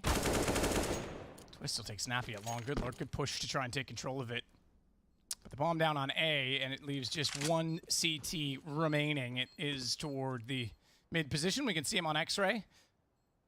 The lighter blue are actually skulls with the numbers within them, and that's where they died. I was It's easy to look beside the bomb and say, oh, there's a CT on it, Jason. No, it's a dead body. It's a corpse. Yep, he's dead. Spink's going to back away. 3-1. Nice round. That time, just the defense, that pop flash play out towards long was huge. Ooh, Spink's going for a drive-by right at the end. Almost was able to get it. But yeah, once that long play goes down, once Brokey gets that kill, the two remaining players at the A bomb site are kind of stuck in no man's land. You can see them. They want to start pushing up. Catwalk, Olaf's here to put a stop to it. And from there, there's just nowhere the defense can go. Nicely done. So Set Smoke's already found with that little new window addition. To cover off middle, Kerrigan, meanwhile, investigating toward lower, will flash out and check as the rest of his team takes position inside. I shouldn't say the rest of the team, but two of his teammates at least will take position inside of tunnels. Diha actually faked some mid aggression, threw a Molotov and then threw a pop flash right at the end of it towards top mid. So that's something to look for in the future. If you notice ENCE pushing up mid, that might be setting up for a later aggressive play. Kerrigan out mid. So is Rain, but he goes down the Molotov, trapping them in this aggressive stance, and it's not going to work out well. Kerrigan inside of that. Smoke will land on top of the Flames and not fully cover off his position, so he's got something to work with. As Twist will cover behind him with the wave of Molotov toward Catwalk as well. Brocky still holding out toward B tunnels. Interesting position as well for Olaf Meister. You don't see this corner used a lot, but it's a good bait and switch to go off this AWP if they try and wide peek toward it as he preemptively fires Brocky into the flash. Smoke, Molotov, this will be a B split through mid. Very powerful in the pass. Reverse doors, Dodo's gonna actually work his way back through already, and Diaz inside of the site. Flash, oh, he's caught by his teammate, mistimed it ever so slightly. Had a chance to line them up. Everyone was blind in turn on the T side working through tunnels, and Twist will eventually find a way to take down his opposition, but they still have to find more, as even though they have the site, they have the wall to protect them. They've got the man, ooh, I was gonna say disadvantage, but Brocky pulls that back as Snappy falls. Bomb needs to be planted, they just go aggressive instead. Good call from Twist. Dude, there's way too, that's a round lost by ENCE. They had it perfect. You mentioned the mistiming on the peak with the pop flash, but even like that's a critical, I don't know if that was miscommunication. That was a perfect flashbang if he could have timed that right. Just chilled, waited, a bit more patient, and you've got a bunch of blind players in a very narrow choke point. And then once Brokey gets set up with the op on top of the boxes, it's just such a deadly angle. That's rough to lose for ENCE. 3-2, but by the virtue of them having such a solid start, a solid 3-0 run, only losing one player, they have money to buy. And I think Olaf might have gotten caught a little bit thinking it might be a bit of a safe. Here's that push up mid, and Diaz got the opening kill. That's Olaf down. The 4 remaining players from FaZe Clan now readdressing into lower dark, but all they have is really a B hit. And ENCE knows it. They know there's no one long. They know there's no one mid. They're rotating over, and Snappy's got a huge flank in T-spawn. FaZe might be screwed and not even realize it yet. Here's the hit. Spinks is going to grab that first kill. Follow-up spam isn't going to connect, but where are you going to go? And Spinks has another one through the smoke. Does indeed. But watch for Snappy. What a flank. No mistake as he finds Twist. It's going to leave them stuck inside of the tunnels, and Brocky has no response for it either. It's fine 4-2. And it just occurred to me, Jason, that you also have a mullet. Because I'm just, well, I don't know if we can get camera on us for just maybe a second here, but yeah, the back of your hair has a little bit of scruff in the front spalt. So, yeah. So wondering how you can work a mullet into a bald joke. So that's unique. I don't know why. You had to pull your crowbar out for that one. Is that what you've nicknamed it? Well, 4-2. 2-round lead for ENCE. That's a very, very good dominant round win for them with their backs against the economic wall, so to speak. Up in the hands of Hades.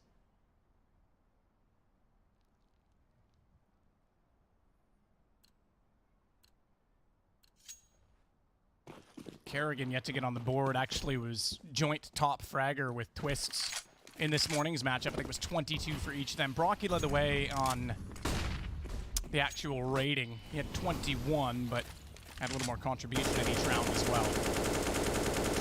But yeah, so far he and Rain. Rain's another one for me. I mean, when this team was actually finding quite a bit of success,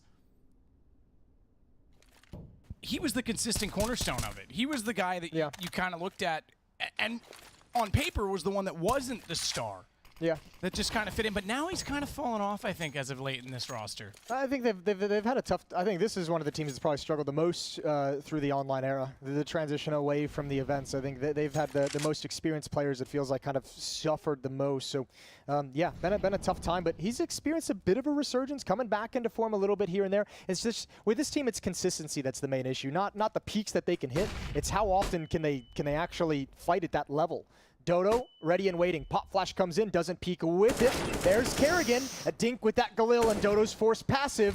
This is an awkward fight, and now the utility is just going to rain in, and Dodo's somehow still alive, but just for the moment. And Kerrigan actually getting his first kill on the board with it as well. I think as a result, Twist actually gets Dia immediately after. Yeah, he overextended to help his teammate, who is certainly dead in the pit, and that leaves Hades in a real weird position with the AWP. Absolutely. He's yet to get a kill as well because his teammates have been doing such a tremendous job of finding them before the sniper rifle needs to. Spinx, snipe from afar with an AK-47, will find Twists on the cross. Not only that, but he found Olaf lurking through the mid doors to leave this now at a 2-on-2, so Spinx goes back up, spots the Manic handoff. Kerrigan goes down, and it's all on to Brokey. AWP as he works back down from the ramp. Scoped in already, not to make any more noise. Knows they're going to be lurking up toward him. Fine. Snappy sees their trajectory of the incendiary, but peeks it out. And I don't think he actually intended to peek that far. Wanted to try and get the information, but got nailed by it. Well, yeah, he's also knowing the Molotov has just popped to his right, and he's not sure how it's going to spread, so he's trying to play that game, walk a real fine line. A good clutch from Spinx. Nice 2v2, and Spinx is 12-2 at the moment. Four kills in the previous round as well. Saves the AWP for Hades. We've had a player drop. Ooh, didn't even notice that. Yeah, we did. So already a little bit of a tech pause for the moment. But I think even in a loss, I think the nice thing for FaZe is that they've shown that they can take long, which is important, but also they've seen a couple rounds where ENCE's defense over at long and A has really mismanaged that battle at pit and at the corner to the point where it's actually causing them issues of their positioning in the site afterwards. So if I'm FaZe, I'm kind of feeling like you can still lean on these long hits even though they haven't all worked. There's some success there. There's some things you can play with there and force some mistakes out of the ENCE side. So it is Dia that has dropped, and I just wanted to check. He's on 8 kills because he was the other one that had a very strong start along with Spinx. I know it sounds weird. Hades doesn't have a kill yet, but it's the rifles that have just been playing so aggressively from the CTs that have been dominating this game. But I'm sure we'll take a minute to let him get back inside of the server.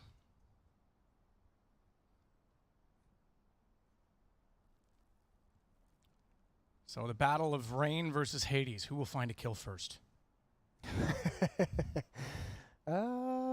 I take Hades. Yeah, I think you kind of do in this situation with the score as it is, don't you? Well, not this. I wasn't even looking at. I was thinking of money. Fair. Low buy for FaZe next round. Yeah.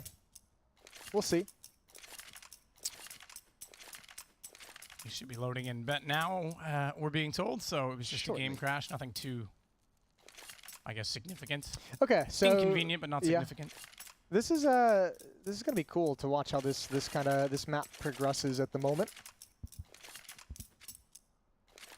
Very, very curious. 3-round lead, things looking good. Do you wanna go on a little bit about your FaZe Clan semifinalists conversation that you wanted to have? You wanna dig yourself a little bit of a bigger hole, perhaps? I mean, yes. Okay. Because here's what's gonna happen, right? All right, here we go. Kerrigan is just an astounding in-game leader who has so many plays up his sleeve, but he's yet to use his best one, which is Twist is just going to kill absolutely everyone. Oh, Twist go kill strat. Yeah, Twist go kill.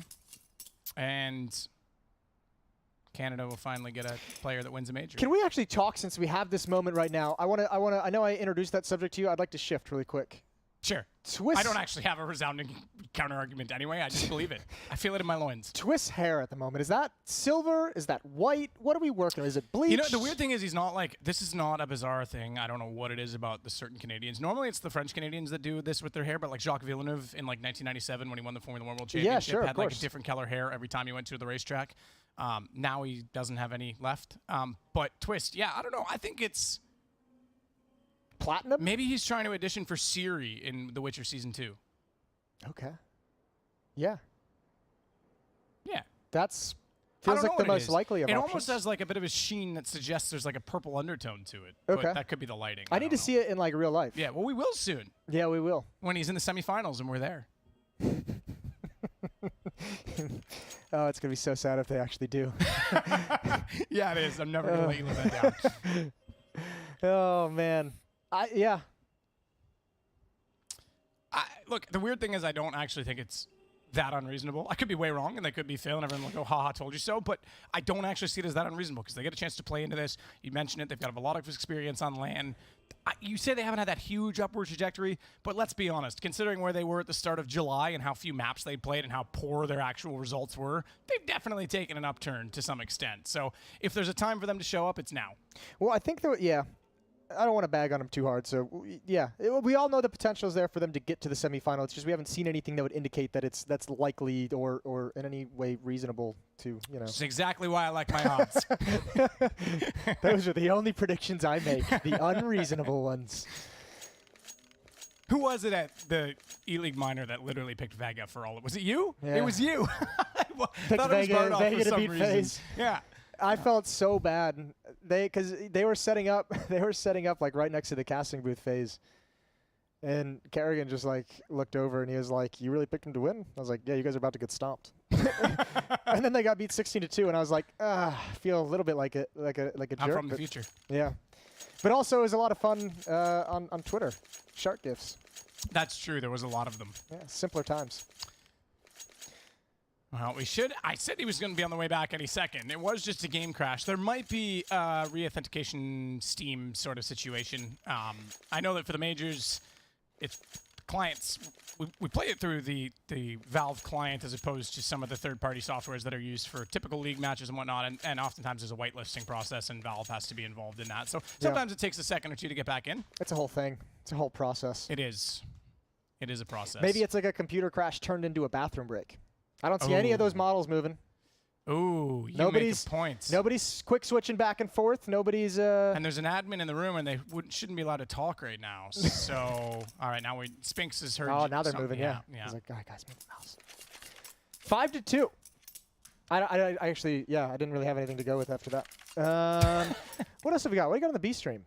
Yeah, that is a good point. There's obviously another game. We're into the 1-0, so we're not Copenhagen quite as awkward. Flames. Dude, these guys are sick. What is going on? 8-1 over Big. They stomped Astralis this morning. I looked at them on paper and thought, that like if I was doing pick'ems, it might have been one of my 0-3 teams. I have something weird going on with Big right now where I can't get away from like picking them to win a match. I look at it and I'm like, I don't actually think Big is going to win it, but they're usually good for like an upset or two. So I'm like trying to hit that sweet spot of when the upset's coming, and it never does. Man, oh man, that's crazy. What a great first day for them. Talk about showing up ready to play at the major. Yeah, well, I mean, especially they had such a good run at the RMR at IEM Fall. They came out swinging in that event, surprisingly, and then they've just kept up the momentum. Really cool to see. That's and on the LAN as well for another team. That, okay, like Rouge, some of these names we've seen before, but like not something I would have expected at all. I've never heard it called Rouge.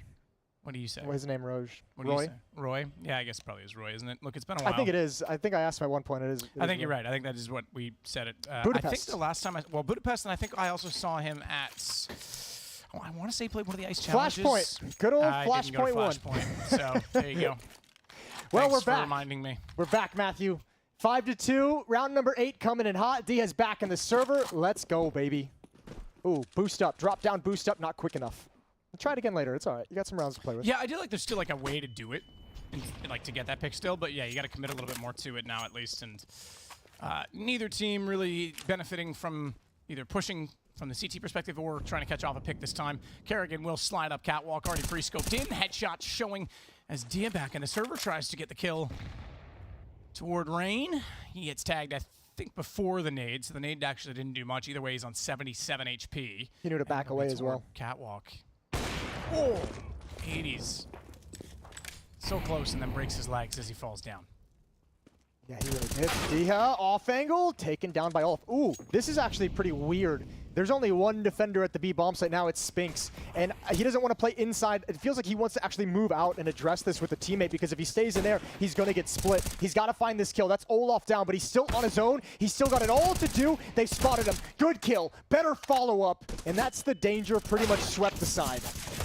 Pretty significant movement, though, from Spinks, as you called it. He thought he needed to get outside of the situation, but then rotates back over, makes good use of his movement, nearly got caught out falling off the box, but either way, Dodo goes down to Rain. It's not done yet. Rain on the board. 2 kills in this round. His only 2 so far in the game, and he needs to double that if he wants to win this particular situation. 31 seconds. Bombs down to the mouth of the tunnels, and pushed through already is Spinks. 18 HP. I don't think they anticipate Rain to be this far forward, but they will figure that out shortly because Hades, with the smoke dissipating in toward middle, will get that read. Rain's going to get a bomb for free, but not spotted as he jumped back across to the plant as well. This is winnable. It's very, very winnable. Unfortunate, Spinks couldn't cover the bomb. Here we go. Flashbang. It's a quick retake. They're already in. Trying to bait the low HP player. Rain's got it all to do, and he finds the last one. 3rd round for FaZe, and Rain delivers. 0 kills heading into this round.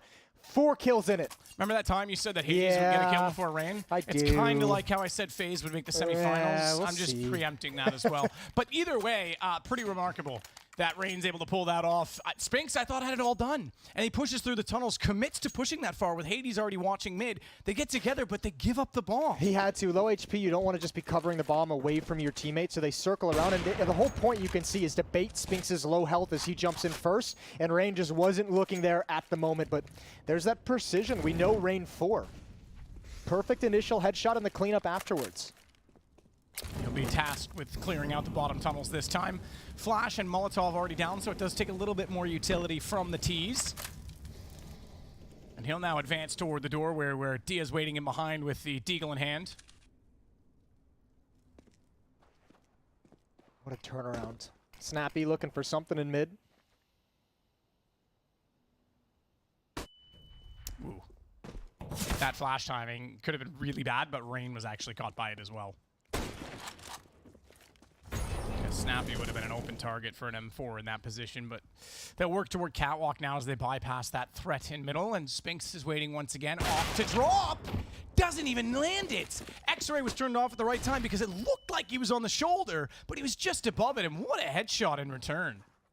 Yeah, that's a huge weapon. That's twice now the op in that position hasn't yielded anything. Who showed up. Yeah, he's really cranked it up in these past 2 rounds. That's huge. Nice kill towards Pit. He's starting to look good, and that's the last thing you want if you're ENCE after the good start you had. And Snappy quickly just trying to save the scout. All 5 players alive for FaZe. Yeah, he started at 0. He's now on 6, tied for the lead with Twists. Kerrigan getting one in this round as well, and it's going to go 5-4 since Dia's rejoined. Shout out to Natsu. I'm sure he'll be watching back in Finland. Just because I like the guy. Yeah, he's all right. Just all right? Oh, you're not invited to the hot tub party next time. I know. I've been trying to get to his spa and hot tub and all that for years. I've just taken it away from myself. 5-4. It's fine. I'll send you pictures. Yeah. Wood-fired sauna. Well, it's time to save if you're ENCE. Everyone's sitting around 2,000. Not looking good.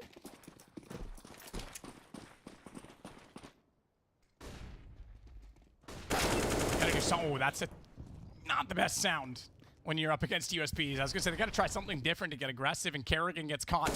Back down to 43 and removed by Dia and Dodo, as they'll now pick up an AK-47 for their efforts, and that will be held by Dia for now as they rotate around with it, but this is still going to be a bomb planted in B, and with that many players inside of the site, it's tough to retake.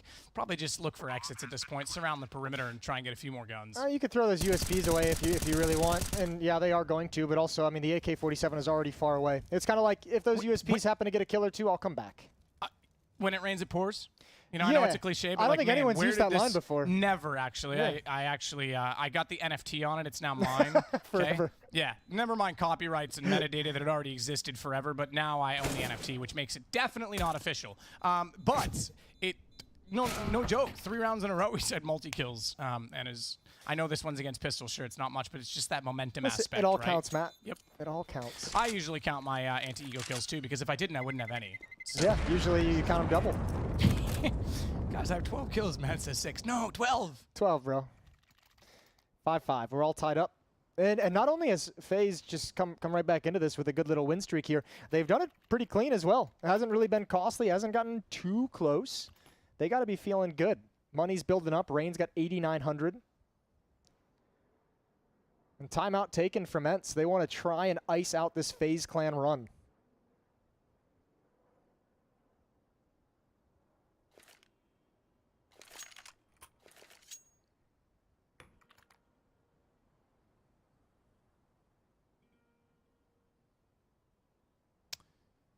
So tied early on. We'll see what the response will be with guns on both sides. Does potentially, I mean, there's still a lot of corridors in which it can be used, but does potentially a double op setup become less viable on this map now that you don't have the mid pick? What, for the CT side?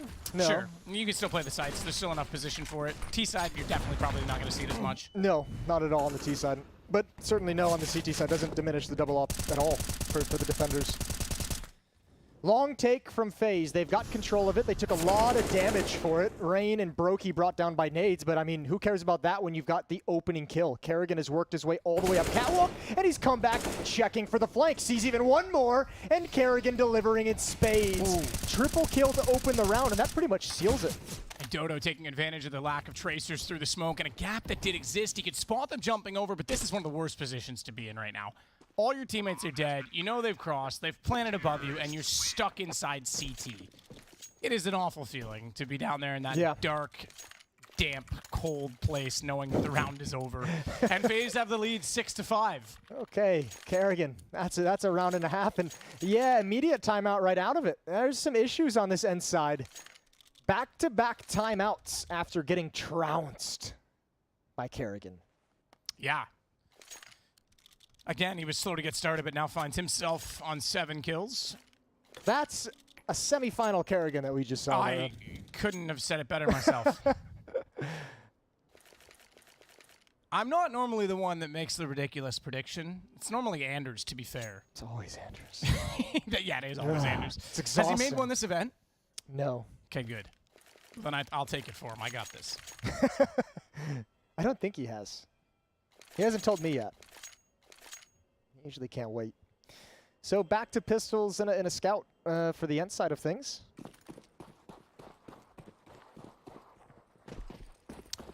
Kerrigan's going to go first and head presumably toward straight into B. Yeah, I was going to say look toward lower, but now they're going to go all the way as Dio waits outside of middle right now with the scouts. B's open. They're going to find it out. Kerrigan, look at that. What a man of honor. He will lead the team by leading the team. Leading from the front. You love to see that. And he's read the economy. He knows they're not up against much, which is why he's happy to clean peek that through mid. Yeah, it's nothing. I had filler. That's all I have. 6-5, about to be 7-5. And this is where you start getting into like the territory where Kerrigan can start feeling more comfortable. Remember, his strength is that in-game leader, as we always talk about, his ability to read the game, his ability to adapt and you know, change his game plan. And at the moment, he's got FaZe in a very good position, about to take a 2-round lead in, what, 4 straight, I believe. Rain will sit up above and make sure no one works up from the spiral staircase at tunnels. Twist, meanwhile, finds Spinks, who, at the time of the technical timeout, was sitting already on 12 kills. And since then, he's only found 3. And as you say, we've seen 4 straight rounds. This will be the 5th. So he's gone a little bit cold. Rain is the complete opposite of that as he finds Hades.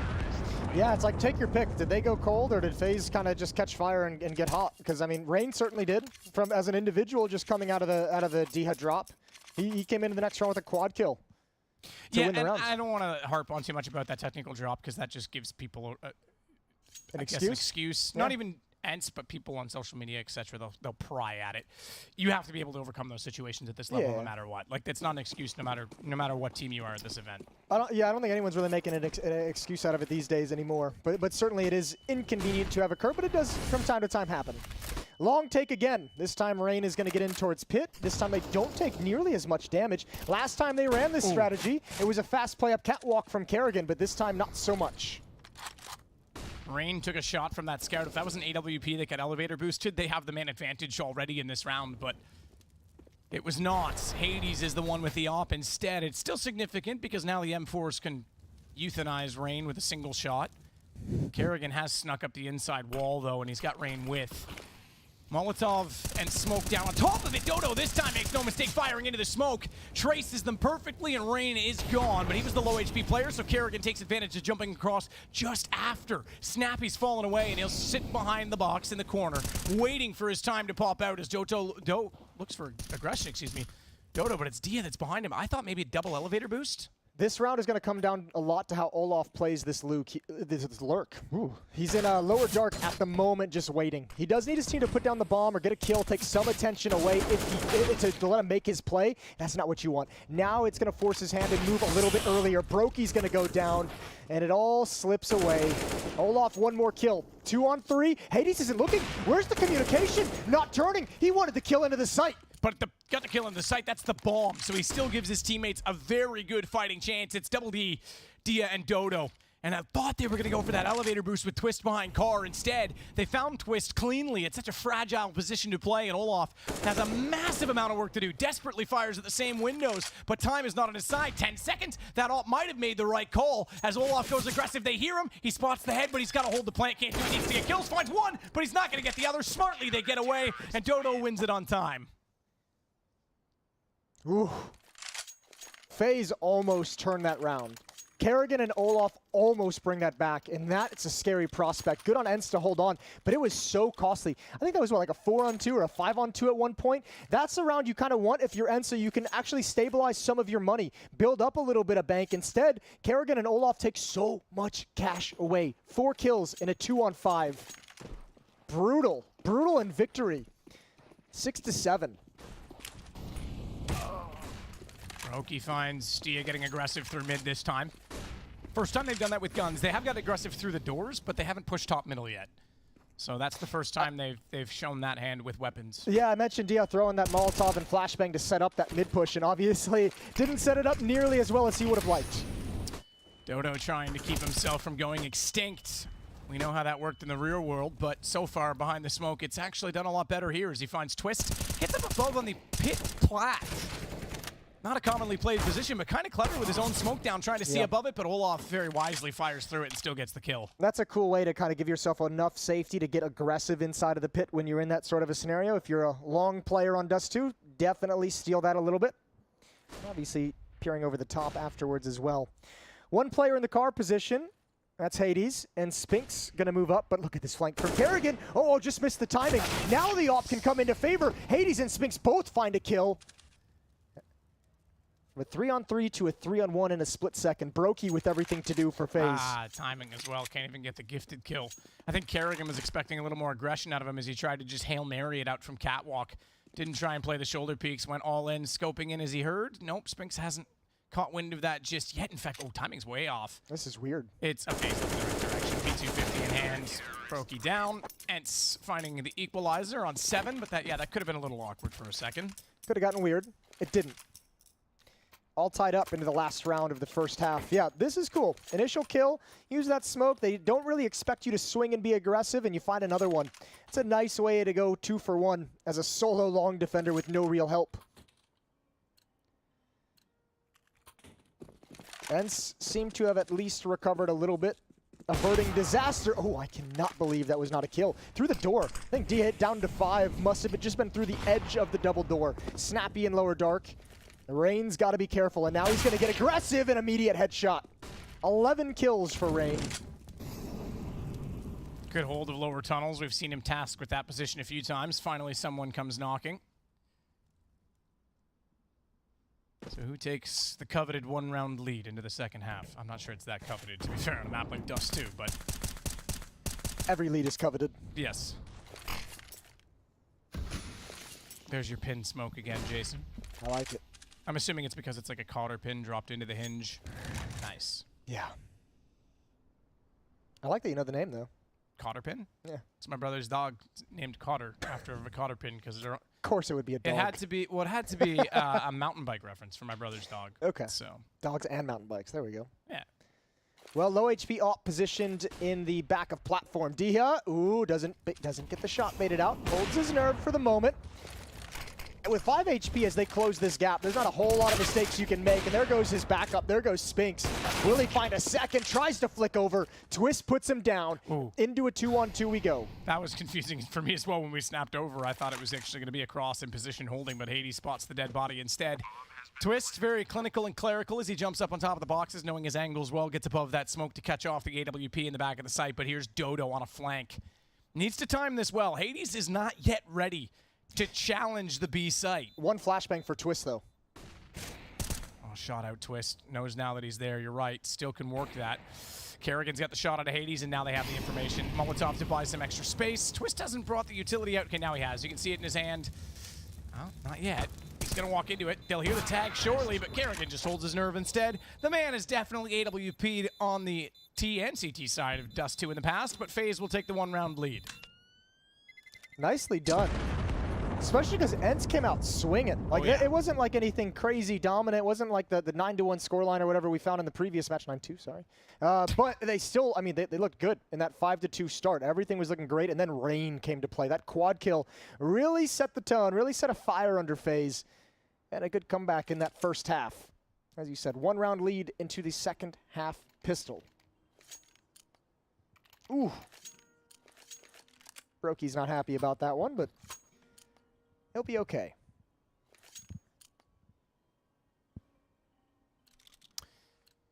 Yeah, I think tomorrow as well, when we get out of the practice rooms and into the tournament area, we'll get a little more player emotion on screen because we'll have the studio camera set up on the players as well, so it'll be great to see some of the emotion and reaction inside the server. And then maybe you can get an answer on, well, I know it's not in the flesh as you requested, but on Twist's hair color. Yeah, just curious. You looking to get it done yourself? Just paint my scalp. Olaf tapping away. Molotov gonna force him into the open. Ooh, it doesn't actually spread towards the end. He doesn't just get multiple gushes with that Glock. Now, there is a crossfire. Kerrigan's at car. Spinks didn't check it all the way, but look at the defense. They're all fighting together. Rain, the flank is timed perfectly. Dia just turns away. 1-on-2, not even a chance to react. That was awkward but beautiful at the same time. The crossfires, you lose the player at the back of the site, you said it. The Molotov didn't spread. There's the shot from Spinks. Kerrigan gets a brilliant first shot, which is enough for them all to turn and lets Twist come back into it. Then you get the great timed flank, which gets really awkward at the end, but that still left Twist alive. I mean, they traded off each other very well, but man, that could have gone a lot worse. I mean, you had 3 players inside that B bomb site essentially for FaZe when that hit comes in. So if you're Twist and you're Brokey kind of rotating over, like, or Twist is the 3rd player, but you have no fear of actually getting into that bomb site because you already have teammates with the crossfire set up.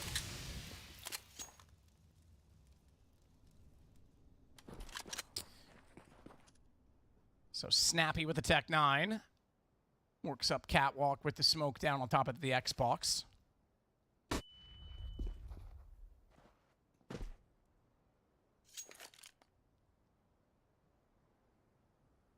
know the box that's right underneath the camera right now? Yes. What do you call that? Oh, that's actually a really good question. I think we should call it PlayStation because you have Xbox and PlayStation there then. Oh, okay. That's not bad. That might be your first good idea ever. Really? Thanks, Dad. Rain, good for 1. Dia gets the shot in return on the Deagle, and that'll neutralize us again on 4s. What about Nintendo? Nah. They've always existed, but they've been on their own, right? It's always been PS versus Xbox. Yeah, they have been on a level of their own. Yeah. Just way far above the other two. Man, Switch is... I'm enjoying it since Pokemon Unite came out. I'm just saying. I find it so funny that you've just magically gotten so hardcore into Pokemon. It makes no sense, but I'm here for it. Brokey inside the bomb site, going to play Whack-A-Mole. Popping up to grab 1 and 2 more. Still working his magic. Dinks are out, and he even wants to fight with a sidearm. He's going to get it. Well held on the site. I do like the mustache on him, you know, looking a little more mature. You know what he looks like almost in that picture? Man, honestly, the guy who would have been a great duo for you, Blue. No, he does look a little bit like Blue. There you go. 10-7 in the favor of FaZe. Deagles are out for the ENCE side of things. Hades has been nowhere this game. I know it was a slow start, and his teammates were getting a lot of kills quickly. Good shot from Dia. Kerrigan caught off. He was getting a lot of he didn't have to do a lot when they were winning those rounds. But as the op player on Dust 2, you've got to get in there eventually. Yeah, I will say I kind of mentioned it in the first half. The way that ENCE was attacking, or the way ENCE was defending long, they put themselves in some very awkward situations and kind of mismanaging the pressure that FaZe was applying. I think Hades kind of got left out in the cold in a few of those rounds because of those mistakes. And man, it's a hard spot.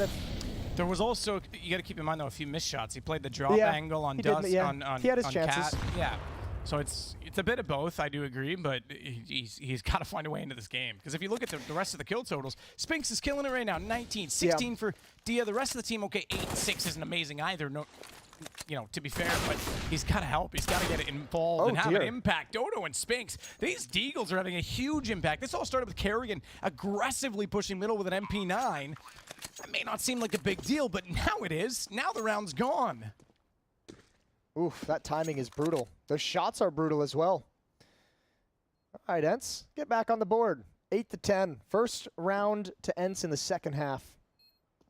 Yeah, it's also, you know, the Hades thing too is why, like, we always kind of, I know, like, analyst desks and we talk about on talk shows, and a lot of the conversation coming into this major, obviously out of the online era, obviously outside of all these new teams and players kind of rising up, the conversation has circled so much around the experience of some of these players, especially in a matchup like this where you have some of the most experienced players on one side, and that ability to kind of dig yourself out of this hole. It's probably more of a mental issue than anything else, but to recover from it in a match like this, that's where the experience comes into play, and Hades obviously struggling a little bit to recover from a poor start. You're right, these Deagles doing God's work here in this round for ENCE. 3-1 Deags across the map to net them their first round on the offensive side. Op drop. Don't go for the boost. Snappy still tries to, actually did connect. Tries to catch one crossing. It's Twist that gets legged or tagged through the door, and he goes down to 29 HP. Kerrigan takes down Dia. That at least holds long for now, as Rain has to fall off of it. And if you can anchor long position, you know exactly what happens. We've seen this so much. This is a cemented meta. Even further utility to help Kerrigan do so. Now, what I thought was you were going to get Rain back all the way around, get back down on platform, you can start to fortify it, either rotation through middle or on the catwalk, but apparently they've got other ideas. He doesn't want your gun, Kerrigan. Keep it. Yeah, low HP. There's a late smoke. Rain, is he going to hustle back? He does have a flashbang. Kerrigan needs that one kill. Flashbang incoming. Blinds Kerrigan. He didn't turn, but thankfully it blinded Spinks as well. Still loses the fight, but 1 for 1, not the worst thing in the world, and they've got information now. So you can see some of the rotations, leaving Twist alone at the back of platform at the B bomb site. 1 in mid, and now 2 creeping over towards that A bomb site. 45 seconds still left in the round. Smoke goes toward long. That'll cover the closer of the 2 angles. The second one down, you do need 2, as opposed to the early iterations of Dust where you could bounce it off the wall with a single smoke. Good shot from Hades, though. That's going to find Rain. Olaf, look at this. Oh, I was going to say, look at this labyrinth of smoke he's walking through, and it just barely on timing catches him out because he was still looking to make sure there was no gap toward long. Rocky jumping up, looking for the no-scope. Oh my God, I thought he had it on the second one, but Spinks became well aware of the situation, and it's just Twist. The man who was tagged early will now sit in this dark dungeon. He might have had it on the second jump as well. I don't think he got the shot off. I think his head got ripped off before he had a chance to pull the trigger. I don't know why that shot's just so exciting. Like, it is. It's because it's... It just is. Like, it shouldn't happen, and when it does, like, I know that was... Okay, it might have put us to a 2-on-2. Maybe the round comes away with it, but even still, it's like one of those sick kills you love to see. It's because, like, fundamentally as a Counter-Strike player, you don't think that shot should be possible. Still, for whatever reason, even like 6 years later, 7 years later. 10-9, 1-round lead for FaZe. They've got to save. Not a whole lot of money in the bank. 2,000 spread across, you know, on each of 4 players.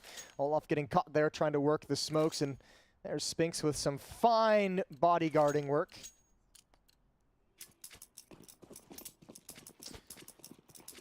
Well, we'll see what the result of... Ooh, here's a stack. Well, I was going to say, just the pistols is going to be, and interestingly, it's the stack because This is like an old school boost. You can go up catwalk. Still faster, but you can also just run through mid doors at this point too, which might be 50-50 depending on spawn. Well, Dodo got out long so fast, he definitely heard the footsteps of multiple players on catwalk. So you saw an immediate flash from ENCE towards top mid, just to make sure nobody was going to turn that corner. And look at how cautious and cognizant they are. I do wonder if that's just an old mentality, because I think it would be like 50-50 to just run out mid doors now. I guess it just depends if someone's going to drop down suicide and watch if you do that on an eco or not. Yeah, it's just, you know, it's all your eggs in one basket kind of situation. Nobody likes that. Got to have at least 2 baskets. Spinks. He's the rear guard, looking for that flank. And what if you only have 1 egg? Oh, that's a crappy situation to be in, isn't it? Hades, Rain's gone. Second smoke down, Kerrigan trying to be standing tall above all of it. Get a headshot. Significant damage on his Snappy, but not enough to get the kill, and Kerrigan falls as a result. Twist is removed very quickly from Dia, and just like that, I think we've got a tie game. Hades is starting to, you know, nothing crazy. I'm not gonna go nuts with it, but he's had a couple kills these past few rounds. I think he's got 3 kills since we kind of brought up his really slow start. 5 and 12 now, and I mean it's kind of the. This is kind of the factor that helps kind of grind you out of those kind of pitfalls of when you have a slow start. Is in a game like this, like, yeah, you only have 5 kills. You probably feel like you're not doing a whole lot, but you're going to look up at the scoreboard and see it's 10-10. And if you can just imagine yourself saying, like, look, my score might as well be 0-0. All that matters is what I do from here on out. That's the way you kind of got to look at it, because you're starting at that blank slate at 10-10.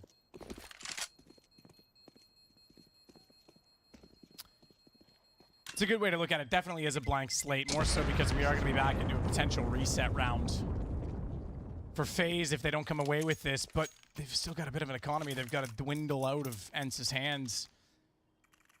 But running a bomb plant is a small victory in that sense, on top of the round win in itself, but yeah, I think this is, I like that we're having these 2 teams on day 1 in a 1-0 map for a best of 1. Because I think both these teams have a great chance of advancing. I think they both will. Yeah. And we're seeing a close game, but it's not, you know, it's not super high pressure. It's great for both of them to be able to use this as a warm-up in some ways. I know that obviously they both want to win. I'm not saying it doesn't matter. I'm just saying it's not a do or die situation for them. That was a cool little boost. Get Brokey up on the Xbox, see what he could find, and it was nothing. Deep nade, nice work. 60 HP on Snappy, 82 on Dodo.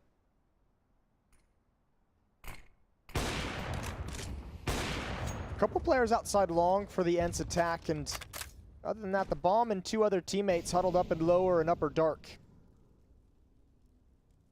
Gonna start grouping up together, find a way to force back any kind of catwalk defense that's there. That smoke will slow them down, but you want to force back any presence here on catwalk before you make your move.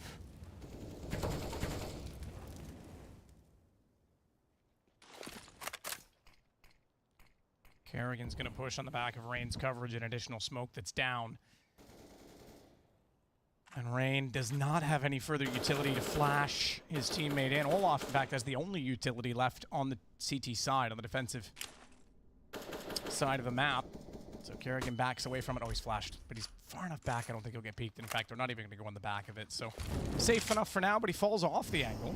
Elects to drop down. That puts more pressure on Rain himself on the site. And Kerrigan rotates away from Cat the exact second they decide to go there. So he's not going to see anyone in mid. Puts more emphasis on a retake, and that's why Rain's trying to stay efficient, stay alive. It allows Brokey to come back around. No one to anchor long, though. So he can't confidently look toward the site without anyone staring in his direction. He has made it down toward the pit, though, and you're right. Time is a factor. They just got it behind the box. Brokey's still not convinced that there isn't a lurk toward long because it's such a common position, and he's going to rely on Olaf and Twist to find that information for him as they work toward this. No way. Yeah, they have to. Wow.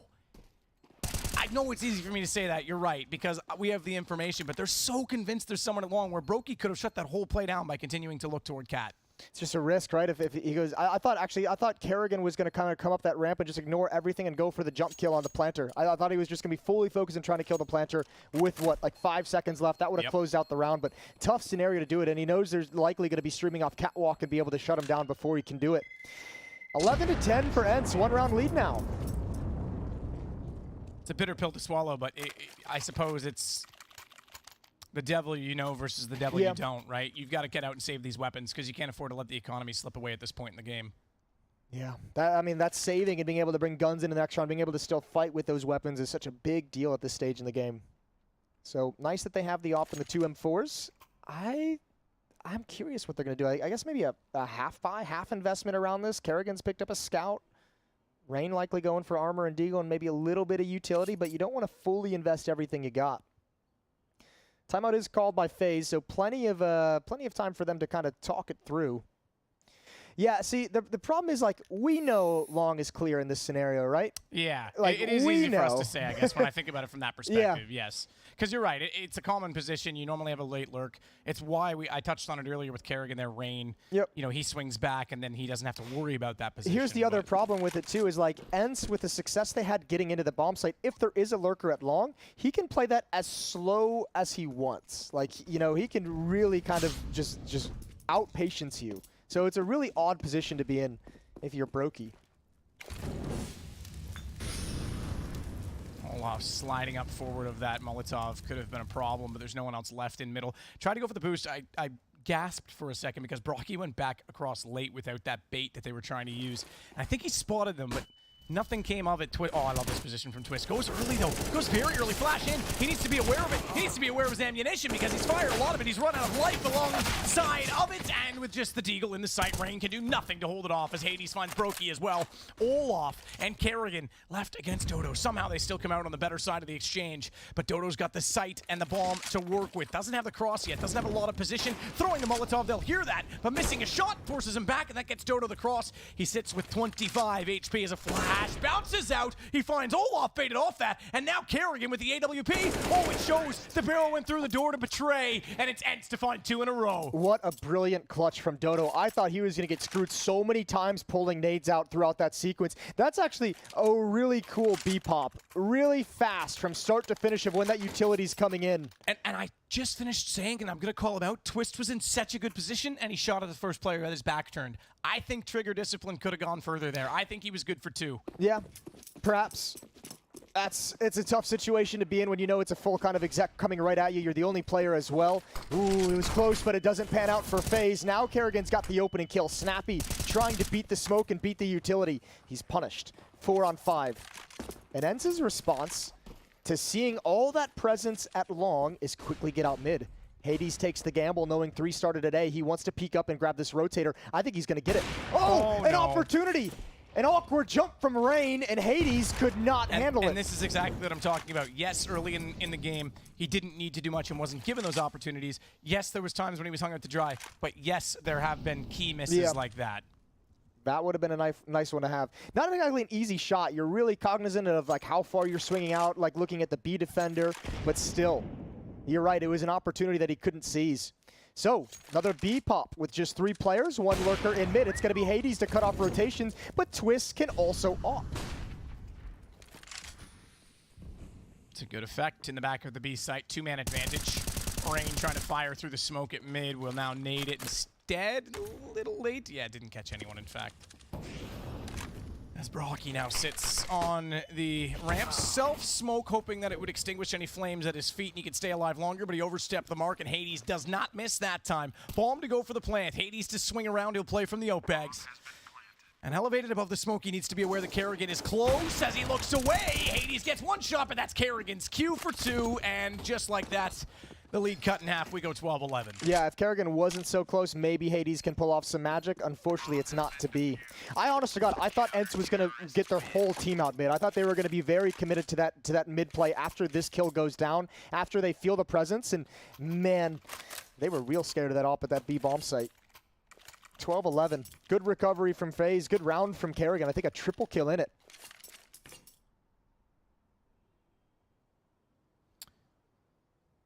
So 1 round the difference once again, and guns on both sides, but a potential to be broken on both sides as well.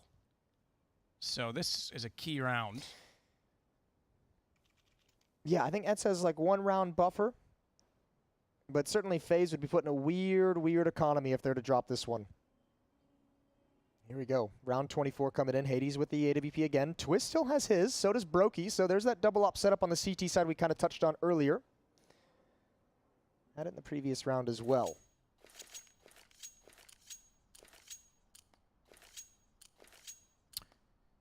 Kerrigan now takes his top position on the scoreboard at 18. Again, I mentioned he tied Twists in this morning's matchup as the top fragger, and he was slow to start here while he's turned it around just as Rain did for quite a few rounds in succession. It's cool seeing Kerrigan have such a good game after, I mean, he's been super vocal about how excited he is to be at this major. Not just that, but the entire stressful qualification process for FaZe. Yeah. They didn't make it easy on themselves. No, nearly didn't make it at all. Maybe that's Twist hair. Maybe it just went gray. It's actually just natural now for once. I just became old from that qualifier. And spare a thought for Spinks, who has 25 kills. It's now Snappy that's actually at the bottom because Hades found a few in the last round. Only 7 for him, but 2 players still in single digits, and we're on round 24. That's not exactly what you want at a major. All you want is a win. Question is, do they clear out Kerrigan? Op going to be there to draw attention away in Brokey's hands. Surely we'll see Brokey get a little bit blind. You can see on the radar, Snappy setting up a flashbang. There's another one. The Molotov comes in. Kerrigan's forced out of the corner, but the smoke is going to prevent anyone from really challenging him. And actually, Dia just kind of, I don't know, gives that one up. Maybe they didn't spot Kerrigan coming out of the corner. Regardless, that's a freebie passed over. 4 on 5.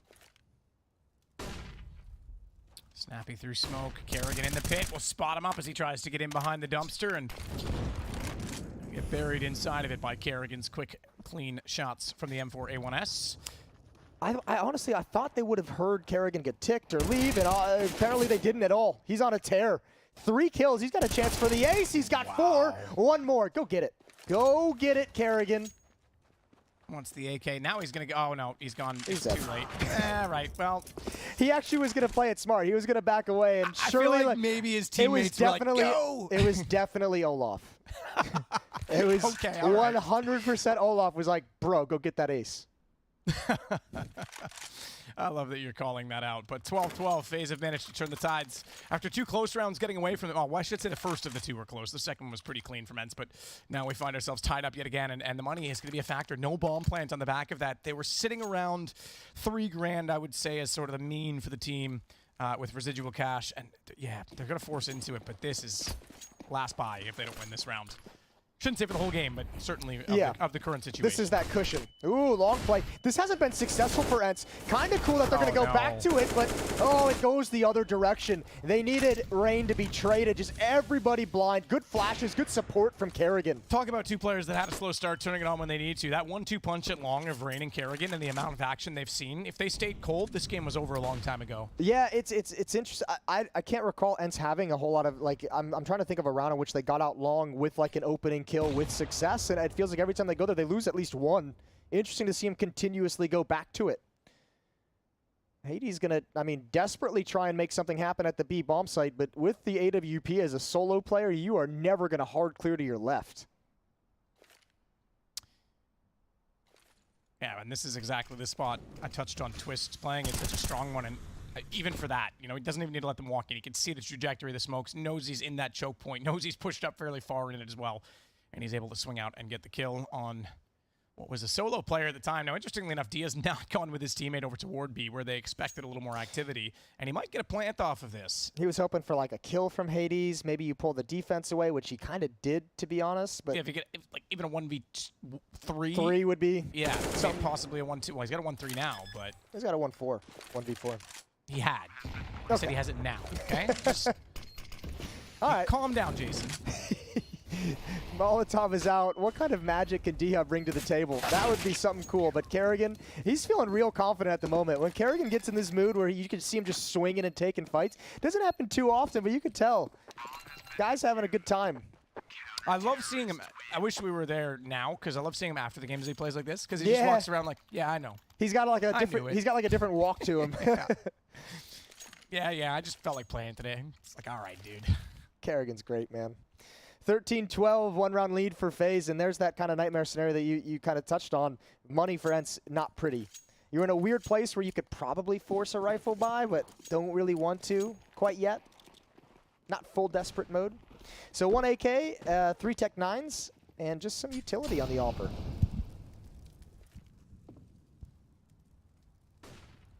See what they can find from the tunnels with an aggressive B play. It's entirely possible they've got, okay, now they've got a second player in the window. I was going to say they did only have one in the site. Pistols running in and overwhelming that situation. Quick bomb plant. Give the round a chance, but they've fallen off of it. And like I say, the second player has rotated over. Olaf and Twist together. And Twist again using the AWP at the back of the site. Flash, cross, Twist, easy shot on Snappy.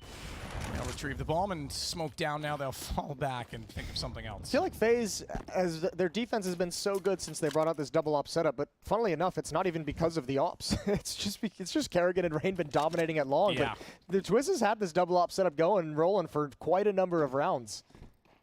He did have the one round, yeah, the first time we kind of saw it. When he killed the shot player from the back of the site.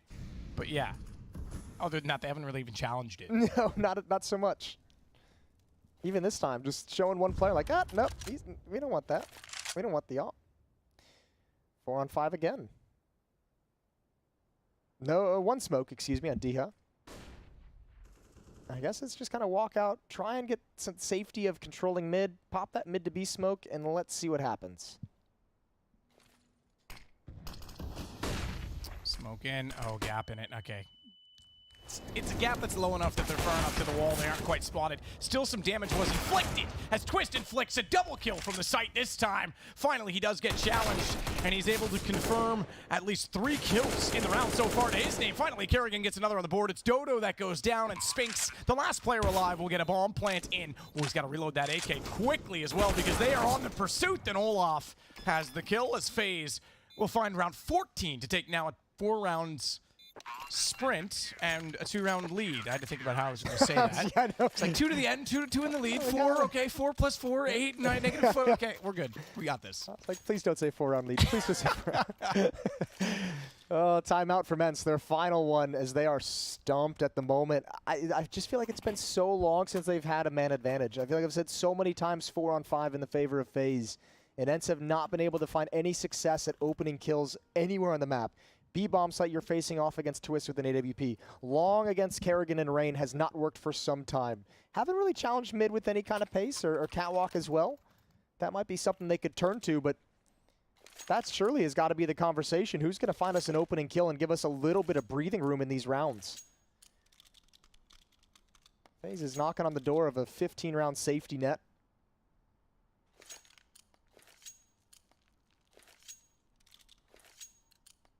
.24 kills on Kerrigan, leading the way for FaZe. 26 on Spinks, leading the way for ENCE and the entire server. Kerrigan again going aggressive. Oh, he's spotted. Oh, my lord. He's in a really precarious position right now, but he's made it by in toward that small murdered corridor now. He's got flash. That's, oh my god, even better. Not only does he get out of dodge with the first kill, he finds the follow-up. Now the round cracks wide open, and they know it. FaZe can sense blood in the water, and they'll go hunting. Twist will get Spinks down as well, and it's on Dodo and Snappy. What the? That's foolish. What is Kerrigan doing? It's like the timeout came in for ENCE, and Kerrigan was like, yo, Russ, switch seats with me. Playing my PC. Yeah, basically. And rush mid for me. I've got the spawn. Bro, you have my mouse. 15 to 12. This is incredible. Good flashbang from Rain as well. And it's, I think, yeah, that's so nice. Oh, that's a pretty sick shot too, to be fair. Yeah. But yeah, Kerrigan, this is just outrageous. What a performance. 27 kills now, and it's map point for FaZe. You could see the confidence. We just touched on it. You know Kerrigan's feeling it and having a good game. He's going to go right back for it. He's going for another push. He does not care at this point. What have you got, Kerrigan? Low or B? Oh, he's been spotted. Going to start backing away, but cautiously sticking around for the fight. Brokey's in support. Add one for Kerrigan. Headshot, and he's just an absolute nightmare for ENCE to deal with. Whoa, don't win it now. Brokey, no, don't win it. He needs a 30 bomb, man. That's 28 kills either way is a huge performance, considering, again, he was the slowest of the starters. He was the last one to get rolling on the team, and what a consistent performance on the CT side, especially from Kerrigan, but Rain as well deserves a little bit of credit. And what a turnaround in the game itself, because ENCE looked good at the start. They looked really convincing, and it was a struggle the first few rounds. It was when Rain came out and had that, quad kill, including like a 1v3 clutch to just win the round that turned the entire fortunes. It absolutely did, and it would have been one thing if he'd won that clutch and then they lost the next one and it went right back to normal, but that clutch really opened the door for them. It was a huge I think the next round was a Kerrigan triple kill, and then it was like, off to the races, boys. FaZe is here. Well, I think at one point, Rain had 9 kills within 3 rounds, which is pretty significant as we look back at some of the highlights. Not surprising to see Kerrigan on these, and you're right, he's playing with that confidence. I know this is back on the T side, but 2 rounds in a row, he pushes it. You know, like you say, we know his personality and we've seen him enough, and I'm sure people at home have seen this sort of giddiness on stage when he gets in that mood. Yeah. But I know full well he's like, oh, I'm going, boys. I got this. I think he was like, he had to have been smart enough to realize, like, I'm tearing these guys apart. I'm just going to keep going. They'll never expect me to push something again. They'll never expect it twice in a row, and that's how he closes out the map. But, like, look, it's a phenomenal game from Kerrigan. You got to say, him and Rain working together at long was incredible. It shut ENCE down on their T side, but then you even see him go back. The pop flashes from Rain for that Kerrigan push in mid. Those two played so well together in this game. You know, some would say, Jason, that it really looked like a semifinal phase. The kind of phase you expect to see in the top 4. Yeah, that's a good start, especially against an ENCE that is like has that dark horse feel about them. Like, we expect this ENCE team to do some damage, cause some upsets, see what kind of havoc they can wreak. And at least in this match, FaZe just shut them down. Good game altogether. And even, I mean, man, we can touch on ENCE a little bit because it was a good start, and actually they battled pretty well to hang into it. Spinks has a phenomenal game, but just not firing on all cylinders, and that was the thing. I think individually, if you had a few more players from ENCE kind of living up to the hype, this might have been a completely different game. Well, with that, it's 2-0 for FaZe to start it off. Not the end of the world for ENCE. I still think they're in a good position. They sit at 1-1. But we do have a controversial team coming up next on LAN that started off 1-0. Heroic's going to be in our next matchup. And another situation for them, I think, especially with sort of the, I guess... Distractions, one way of putting it. The criticism, that, you know, the flack they've been getting for an obviously very awkward and situation that they're in. They want to go up 2-0. They don't want any more pressure or stress in this event at all. Not at all. I mean, yeah, I mean, that's got to be the focus. Let's just make this easy. Let's get through real quick, and let's just kind of chill. Let's not make it stressful. Let's not make it difficult. Yeah, absolutely. And yeah, I'm not going to get into that whole situation. Obviously, there's more released on it now. I'll leave that to the people that are far more aware than I am on it. I've been following it loosely from a distance. I've been following it no differently than you guys at home, so I don't have an opinion on it, just other than what we've been seeing. So, but yeah. That said, I do want to see them have a good performance. They've been a protagonist of the online era. They've made things exciting, and I think I want to see that from them again. I do like that they've been stirring the pot and bringing something a little different to the table. They've got an exciting style to them, and they do have some fun Counter-Strike to watch. So I mean, regardless of whatever, it's gonna be an interesting game. Gonna be a fun game to cast.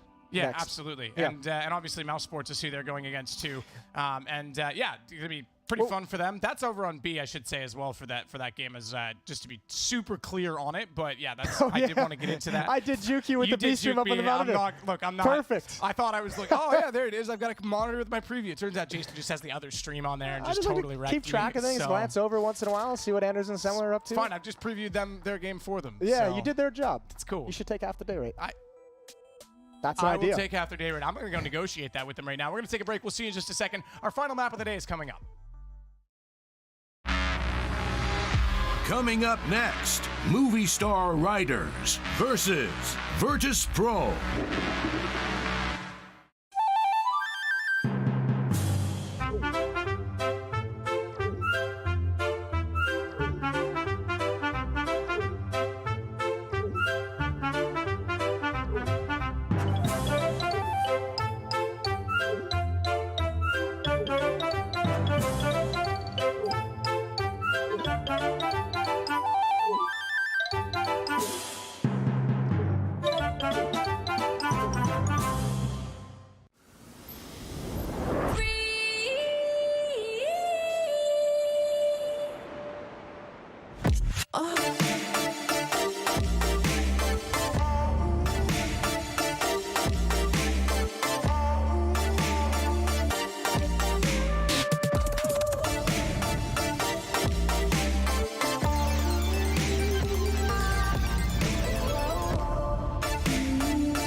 Your favorites will play soon. You hope for the win. Excited about the game. But something has changed. You start to doubt. Will they pull it off? Or will they drift away? You pull yourself together. Because you're sure they're revved up to win. You know they've prepared. They've picked the right course. And even when there's no chance, you believe they will win. GG Bet. Be excited.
Welcome back, everybody, to the PGL Stockholm Major. Final matchup of the day. I'm here with Sadakist. Forgot No to take my introduction. phone needed. out of my pocket. Don't worry about it. It's on silent, though, right? Always. Nice. It's actually on vibrate. It's more fun that way. Final match of the day coming in hot. Virtus.pro taking on Movistar Riders. Yeah, look, this is actually going to be a lot of fun because I think Virtus.pro is a team, obviously it's the new Virtus.pro, as much as we all love the legacy of that team, who was Avenger and had an incredible run in Berlin. I know it's weird to talk about Berlin, but that was the last major 700+ days ago. And have everyone's favorite meme, Jame, on the team, but a team that can be very exciting when they're on their game. And a team that I also think has a great chance of making it forward to the legend stage of this event. But also Movistar Raiders, what a morning they had. I think a lot of people probably had them selected potentially the 0-3 in the pick'ems. They're looking pretty good right now, and I actually think the way they played this morning, they could make this a contest. Yeah, I mean, just kind of a cool team in the sense that, I mean, it's just like another team that's coming from like a country that like they fully represent Spain, right? Absolutely, and this is one of the weird things, is one of the first international lands that I did. No, I consider MLG kind of my first breakthrough internationally, but when we used to do the ESCA lands, season 13 and 14 specifically, I think you were there. It was Shroud's first land with Complexity. There's a throwback. No, sorry, with... Who was he with? He wasn't with Complexity. He was trialing for Complexity. He was still with the other team, and they told him at that event that they wanted to trial him, I was pretty sure. He was with... Someone will know it. I don't remember either. Either way, Manajumas or someone like that? Yeah, that works. I think it was Manajumas that he was with. Anyway, there was a team there from... here you go, Spain. From Spain, and it had Kyrie, Lowell was on that team. I don't think Mixwell was, but there's another talent we've seen. No, he would have been too young back then. None of these guys. And then they kind of fell off the radar, and we thought, okay, it was Spain. There's a lot of theories around gaming. They're more of a southern country. They have more stuff going on with weather and climate and things that might not lead you to be inside as much on your computer as, say, some of the northern countries like Sweden with daylight hours. I know those are interesting and theories that maybe don't hold weight. There's lots of different reasons why people game. And suddenly they're back in a major with a team that represents them completely, which is awesome because I love seeing different regions. Yeah, I know Europe is not a different region, but Spain very much is. So it's really cool that they're here. And I think they had a great performance this morning. Yeah, they certainly did. I mean, again, it's just another team where the question is, like, how far can they go? Like, how good can they play against some of these top teams? And this is certainly an exceptional test for them going up against Virtus.pro, who's looked good at times throughout this year, looked a little shaky at times throughout this year. I mean, obviously, you can't really talk about Virtus.pro. The guy that Movistar is going to have to shut down first is Yekandar. Such a huge impact player, such an important player for VP, and such a tough player to keep track of the first time you play against him. It's tough. So Movistar, they're in for a big challenge. All right, close your eyes. What maps are going to go to, Jason? Oh, I like that. They closed the TV's eyes for you at the same time. I'm going to say Mirage. Mirage. Okay, I thought they were going to bring the Veto up. They actually just showed you looking silly with your eyes closed. Ooh, it's Vertigo. How do you feel? So I was close. I feel like I was pretty close. But I'm excited for Vertigo. I don't know how that's close at all, but okay. I will say, this is like one of those maps where I feel like Yekandar like really made a name for himself on this map, like in his like in Virtus.pro's like initial great run at the start of this year. This was the map like I stereotypically always thought of Yekandar and VP on. Yeah, it's a map, I'm going to be completely honest with you. Yeah. I've never really loved in the competitive map pool. Okay. I think it's fun to play. I do. I've never loved the style and the meta of it and sort of that really aggressive early on and then this kind of stalemate-y. I think it's gotten away from that enough for me a little bit over it's obviously, yeah, it's going to develop. You give it enough time and the pros are going to find little quirky ways around stuff like that. But it's probably, to me, and I'm saying it's my opinion. I know different people agree. I'm not going to say it is objectively the weakest, but it's my least favorite map in the pool. There's some unique fights on it and unique situations that you don't see on some of the maps. So I think there's some cool stuff, and I think Vertigo's found a really nice, comfortable place in the rotation. I do fully give Valve credit for bringing it in because it was at a left field, a way different, very stacked map, a map that has very quick rotations based on gravity right off the start. I mean, remember they took it out now with the old version where there was like a drop down the elevator, straight down on top of the CT spawn. That's fun. Or the T spawn, excuse me. Yeah, and I give Valve credit for throwing it in because no one really saw that coming. So I do like that. I like change. I've always said we need to change the map pool more personally, but I just don't think long term it's really cemented itself in. But there has been enough time for people to play it, and there is some cool angles. The scaffolding addition toward the ramp on A as well is definitely added a lot more dynamic that the CTs can use it as well as the Ts. It doesn't put as much emphasis on a single smoke toward the top of the ramp or the position at drywall that could see everything. So it has it's gotten better, but I'm just not there on it. That's just My 2 cents. It's okay, we'll get you there. It takes time. You got to just open up your heart a little bit more. I don't have one. Okay. Yeah. Well, you're screwed then, I guess. Yes. Regardless, I guess the big thing is the conversation has to be about, like, is there actually a chance for Movistar Riders to win this game? And that's the tough part about a game like this, is you're just kind of like reaching for like something that is going to cause Movistar Riders. And obviously, as a team that we don't get to see play at often at this level, it's kind of hard to know what their win conditions are going to be. Yeah, and we're going to say that a lot in this stage as well, that, you know, teams like Renegades, where they're only playing within their own region, we don't see them as much unless we go out of our way for it. Teams like Pain Gaming or Sharks that came through, we don't see them as much. These guys as well, but I like that we're seeing them here at the major. Yeah. And I know that it's a very different major, and you know, I think it was you that pointed out today, and I'm sure other people are aware, EG comes in with legend status despite being rated like number 50 in the world right now. We are in a Must weird... be nice. Well, absolutely for them, but we're in a weird spot, but it's cool that we get to see some of these teams. And like I say, I think it's very important that different regions and countries get represented. So. I just want to give a shout out to my boy Hepa, the analyst over at Team Liquid. Spanish fellow. Used to work with Movistar Riders, and I saw him from time to time keeping his eye over there on the Movistar Rider games. He's probably out there cheering for him right now. I actually want to give a shout out to another Spaniard as well, Fernando Alonso, best Formula 1 driver of all time, and that's the reason I like Spain. I didn't even see it coming. No, I know. Can't believe you didn't. I was like, ooh, who's he know from Spain? Yeah. Cool. Short little fast El Nino Spaniard. I think Virtus.pro is going to get us out of here pretty quick tonight. I hate to say it. I'm very worried that this could just be a stopping. I'd like to hate you in double overtime. I'd like to see some fight out of Movistar Riders. I think VP is just a really, really cool test for them. I think it's a good test for them. VP strikes me as a team that has a lot of what you're going to be up against. An Opper who's aggressive but also can hold angles, hits his shots fairly consistent.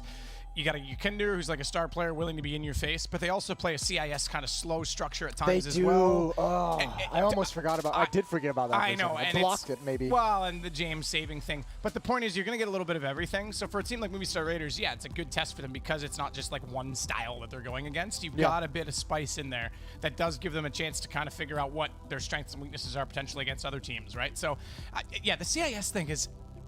It's so interesting to me because Navi, 2015, 2016, there was times when like you'd be like, guys, got 6 seconds, you want to get inside the site, like plant, and then they'd just be like, now we're actually going to leave. It's like, you had a man advantage and you didn't even attack the site. And then they got VP. Well, they got away from that for a while, and then now it's back with some teams. Like, I don't, like, what did Zeus do to everyone? They're patient people over there, maybe. I don't know. Funny, I wouldn't say that being in the CIS region in person. Sometimes I feel like they are not patient people at all. They scare me. Yeah? A little bit of fear. Doesn't matter because we beat them all in hockey. Russia talking to you. It's fine. Nice. Yeah. Got him. B-Stream, Heroic versus MOUZ, 3-1. We can just throw that one out there as well. Just in case, if you don't the game that I previewed that I thought was on this stream, thanks to you, that you still have on the screen. I thought we'd bring it full circle since we did like a whole pregame segment in the post-game of the previous. We'd bring it all back. Yeah, 3-1. There's going to be one team out of this group that maybe it's Astralis. Maybe that's the clear favorite right now. I was going to say there's going to be one big team that gets knocked out in this portion. Yeah, it's weird. It's always weird like doing predictions for a major because like there's always one upset, right? There's always like one upset per stage, and you just don't know which one it's going to be. Yeah, definitely, and like Astralis is like. I had Astralis still making the playoffs at this event. It wouldn't surprise me. Like at Astralis, they've got enough skill, but just the turbulence within the team, Device leaving, Glaive going out, coming back, having the kid obviously now. Bubsky on the sidelines for this one. It's a bit weird, and I expected them to make it to top 16. If they go out on this stage, I'll still be like, damn, dude, that's not acceptable. Yeah, that'd be weird. But they're kind of like 0-2 and no signs of life today really from them. But I was thinking like, there's got to be another big name, but if they're the ones, then maybe there's space for like, MOUZ, Heroic, they're playing each other, they could both go through. We just saw ENCE obviously playing in the last game despite them losing. I think they could still go through. FaZe I have picked to go. Like, I think it's on paper it's going to be pretty close to what our result is, but then you've got the biggest surprise, I think, Copenhagen Flames on the positive side. Sure. Yeah, and I mean they continue to be Are they the best team in Denmark? We talked about the IMFAL, the RMR was that like they came out of nowhere and were super impressive with that, and they just continue to do it here. So yeah, they're having a very good day. They've got to be having a very fun night tonight. Not like go out party fun, but like very happy in the way that you prepare for your next match. Like everyone's in a good mood preparing for that third and final game. I was gonna say they can't really because there's a bit of a curfew here in Romania, but they're in Sweden, so they're in Sweden. They can go to Spitfire. What's Spitfire? Isn't that you've been there? They have the Kappa bar now. Probably everyone goes. Spitfire's where we used to go with Get Right and those guys back in the day. Place to put. Oh, name dropping, are we? get right to the lovely, hospitable person who would show us around the town. That's all I'm saying. He did. But they used to I put don't the remember the name of sparklers it. and stuff. I'm pretty sure it was Spitfire was the name of the club. Okay. Like the plane. Yeah, I got that. Okay, all right, just checking. Since he didn't know what we were talking about at all. All right, just as viewers, I was going to give him an update and say we're about to get this, but here we are, boys. I was going to be like, yeah, don't worry, it's coming, just a few things. Obviously, you can see down there the 5th player from Virtus.pro flit a last-minute change-up in the lineup for VP. And that actually changed the schedule for this event because by removing a player, they lost the RMR points associated with that player. It was Sanji that obviously left, and Flit came in, and that's kind of last minute. On the cusp of it. I like this though. I mean, if you're an underdog, if you're Movistar Riders, you're playing VP on Vertigo, keep it simple. Nice little, just real fast pace towards the B bomb site. Initial headshot. Ooh, little bit of nerves. He's like, oh, we have the whole bomb site. I'll just shoot at my teammate behind me. There are small subtleties I'll give Valve credit for. The elevated site platform inside of B now does make things a little bit different. You can't just dance around the catwalk as easily because you have to jump back up. My hands are shaking, but I'm still shooting. Anyway, you got to jump back up on the site. That changes your movement a little bit. You don't get as much freedom of movement to find those angles as quickly and holding the position. So there's small things, but big things happening right now as James finds a headshot into Sunpiss. However, Flit goes down immediately after. James got it all to do because he's lost his teammate in kickers. And it's a 1 versus 2. Time is ticking far too quickly, I'm afraid. And despite that he is close to the bomb, he will not get anywhere near it. Deaths will serve him exactly that. It goes 1-0 for Movistar. Yeah, nicely done from them. It actually looked like VP was going to be able to come back in that retake and maybe snatch it away, but they shut it down quite well. Double kill for... Let's go over these names. Alex, Deaths. Those ones are easy. Got it. Yeah, Good job. those are the easy ones. You leave me the hard ones? Dav1G. Okay. Mopaz? I thought it was Divide. Divig? No, I thought someone... Divig. Okay, dude. You calm down. All right? Mopos? Okay, yeah. No, it's this not This is going to be great. So if someone knows the actual pronunciation, please tweet us. I don't mind being corrected on some of these. I would actually prefer to be corrected now. Yeah, there's a couple of ways you could say a few of these, and I've not actually conversed with these guys. So there you go. But Sun Pay Us. Sun Pay Us. Ikinder, meanwhile, will hold out. Ooh. That's a decent nade. That's a beefy nade. Caught it with his teeth, down to 50 HP. Tapping away, trying to get a nice, fortunate, lucky dink through the smoke. It's not going to happen, so bomb will get planted. No problems. Just doing a little tap to see if there's going to be any nades, any kind of Molotov come out. That would ruin his day, and they're going to get a freebie and back off. And really, for Virtus.pro, you have nothing to really lose, just USPs. See if they make a late play just for some kills. Movistar just playing it disciplined, backing away from the bomb and seeing what the response is going to be from VP. Happy to let the bomb timer click down.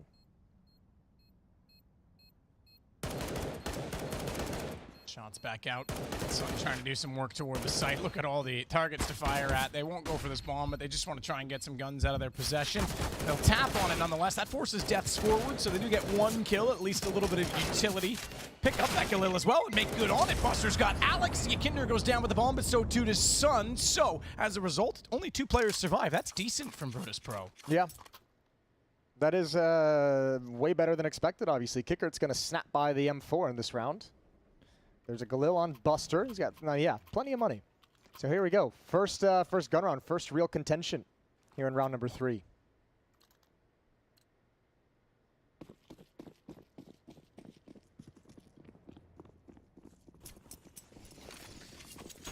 Sunpiss is going to head back towards... That is how it's said. When you say it so quick, it sounds like you're saying sun piss, and I'm just like... literally, I just got a tweet, so I'm going with this, unless I'm being trolled, that says, you had it right the first time, sun piss is indeed pronounced sun piss, all right? So, literally hyphenated P-I-S-S, Jason. All right. Stop being immature, No, it's just a word. I'm in. I'm all about it. All right. Grow up sometime, Jason. No, I don't. I talk about video games for I a living. I can do whatever. do not have to grow up ever. Oh, all right. I'm a Toys R Us kid. Oh my God, what a store. It was great to just go in there and play with everything while your parents were shopping. So Alex trying to rotate back out toward vents, or excuse me, toward ramp. Daffy will be alongside with him. Kickert and Flit on top of the site playing it together. Trying to take that crane peek close corner. James is ready to flash them in. Buster as well coming in from lobby. So everyone's got their attention on this site. It's pretty clear at this point in time, 45 seconds in the round, that this is where it's going to be. And Flit might go down, but that allows Kickert to go for the 1-2 switch and trade. Dave has got the shot in response. Meanwhile, though, the bomb did sneak back. No, it didn't. Excuse me. That's not the man with the bomb. It's coming, though. You love this play from your lurker over at that B bomb. Oh, he needed that kill. I mean, heads up from James to check and clear it. And now this gets a little bit weird. You were going to go back with the ground that MOPA's gained. Now Buster's just waiting, and Deaths has the bomb site, but you have no idea he's here. You might think both players got pulled over. Bomb being planted. Here comes a late peek from Buster. He's going to stop the plant. Good conversion from Deaths, but look at the clock. 8 seconds. What a win. Swings on James. 3-0 for the Spaniards.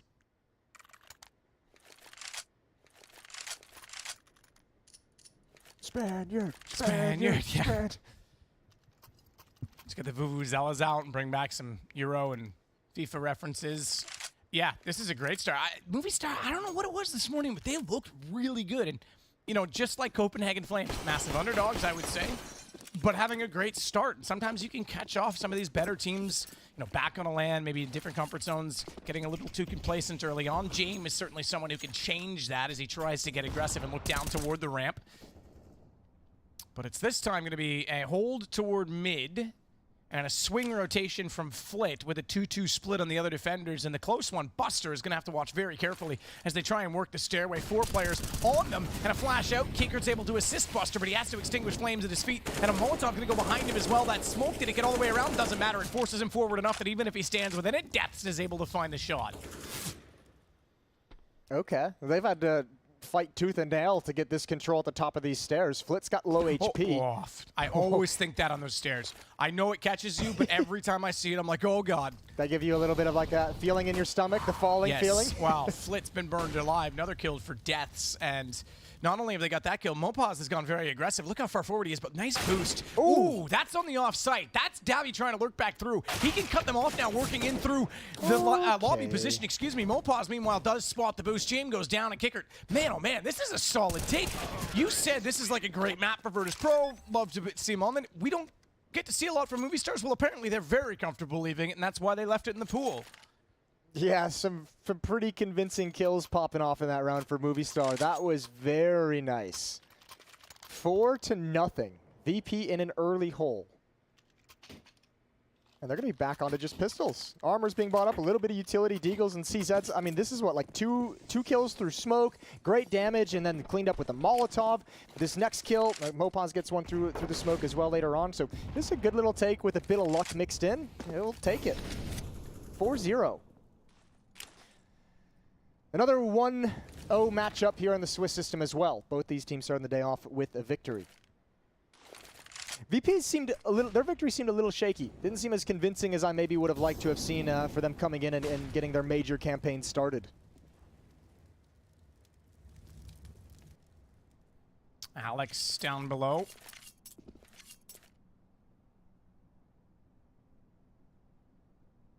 I'll rotate all the way back off this. Mopaz just waiting. The bottom of the B stairs is hoping he can gather some information. And in fact, they are going to push up.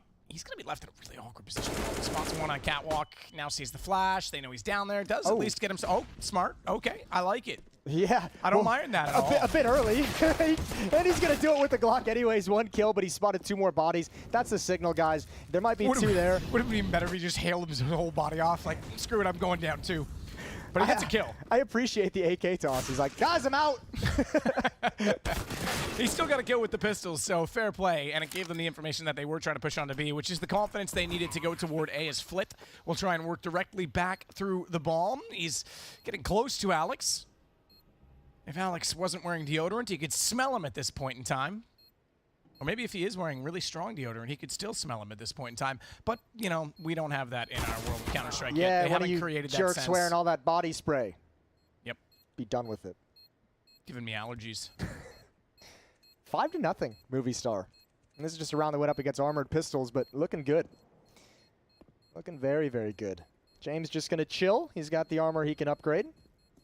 Going to have plenty of money in the next round, and this is where it'll be interesting to see if the Underdogs and Movistar can keep up this pace and feel this momentum and keep putting rounds on the board. Now you're going to have the AWPs with plenty of utility. Now everyone from VP is going to have Smoke Molotov. Now they can play the stall-out game. They have a lot more options now than they have previously in some of these gun rounds.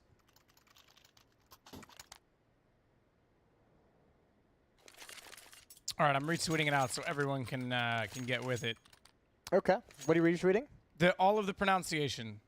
Nice. So Sunpeos,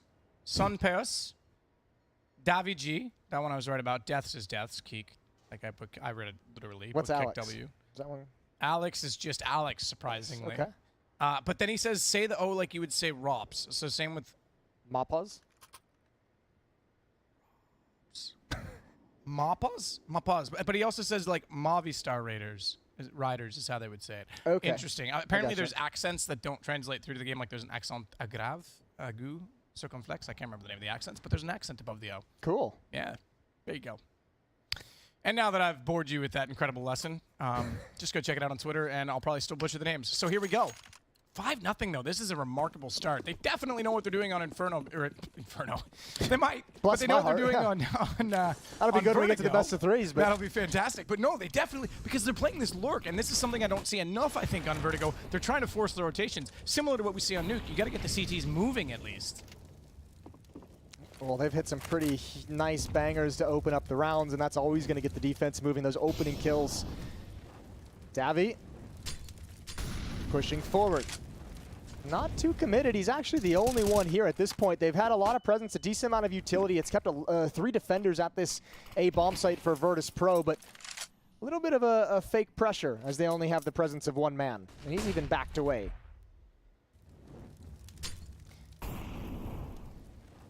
Pretty calm stalemate. It has forced a decent amount of utility. Ooh, there was an opportunity. Missed the timing on the glance away. Ooh, and he sees the jump just barely through the edge of the smoke, the clearing smoke. Wasn't a clean shot.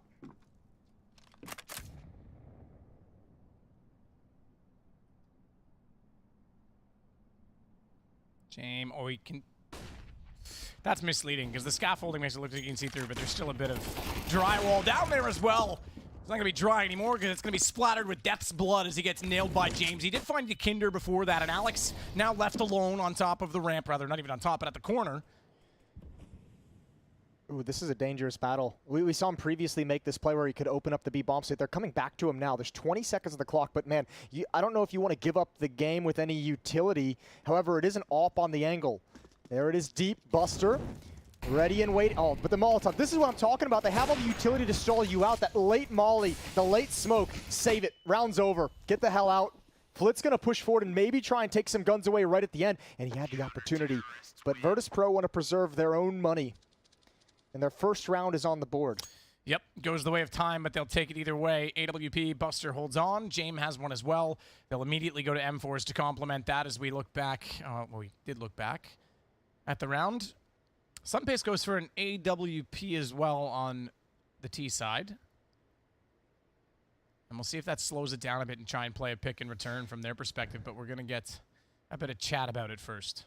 Yeah, it can sometimes be difficult, it feels, as an AWPer on this map to find anything really early on, especially when you think of how chaotic the A ramp gets, all the flashbangs, all the Molotovs, the smokes. Yeah. And it's just tough sometimes to find the angles that you can peer over, especially while also trying to dodge like reverse damage. So, 4-round lead for Movistar Riders.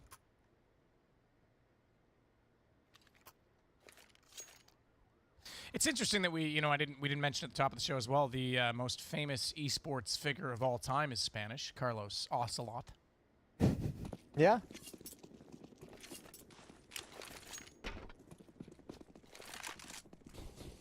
There's a man of many talents, mostly memeing on Twitter. He's phenomenal at that. He is actually really good at that. I'll give him credit. Yeah. Ooh. Man, that's the second time Yekindar has just been sat down at this A ramp. Nice shot from Davi. Well, you said it. That's the man they have to shut down. Yeah. He's 1-6 right now, and he's gone early in this round. There's still 1:30 to play, and he gets to watch from the sidelines. Talk about the timings of Vertigo. The other aspect of it is because these exchanges happen so quickly, if you're having an off game and you're dying early in rounds, you're sitting there watching so much of the time versus actually being involved, and that's hard to come back from. I have to imagine that that Movistar Riders is just kind of faking this presence over towards B, like they want to start clearing things out, because the ground that Davi has gained is just so valuable. He's calling everyone back, but they want to still spend some utility at B so that VP can't over-rotate to a massive extent. Now, that push on the defensive side is allowing them to do just that, because they're getting information, but they don't realize Davi's already here.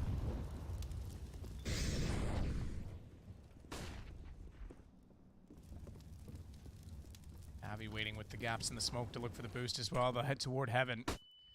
Jame looking far with the AWP, unaware that they're up close, but he'll hear the bomb plant. Going down now, that's good enough for Buster. Through the smoke, he actually gets the shot onto Alex. That was with the second AWP, and it'll buy some time. 28 seconds. Mopa's coming around behind, though, on the flank, lurking it out, and Davi, they still don't know that he's up here. They still don't know that he exists toward the scaffolding, but Buster finds one more. The lurk man gone, and Davi with left a lot to do. I think he's going to back out of this one. 14 seconds? I can't imagine he tries to go for this bomb, but he's still going to evaluate it. He's still going to consider, yeah, that's the better choice. Just peeking for maybe a kill. Man, I feel bad. I feel like they slow played that too much. That took way too much time for them to move across the map to the other side and really execute that kind of a hit, especially with how strong that position was from Davi. The only position they had to worry about was behind sandbags. And just a little bit too slow played, and VP was able to get the information. A good push from the new guy, Flit, is going to give them all the intel they need. And Flit's not exactly new himself either. He's been around. He's played with some of these guys in various teams before. He's been around the CIS scene for quite a while. Yeah, not new player, just new to the roster. New to the roster, yeah. But yeah, pretty last-minute decision to bring him in.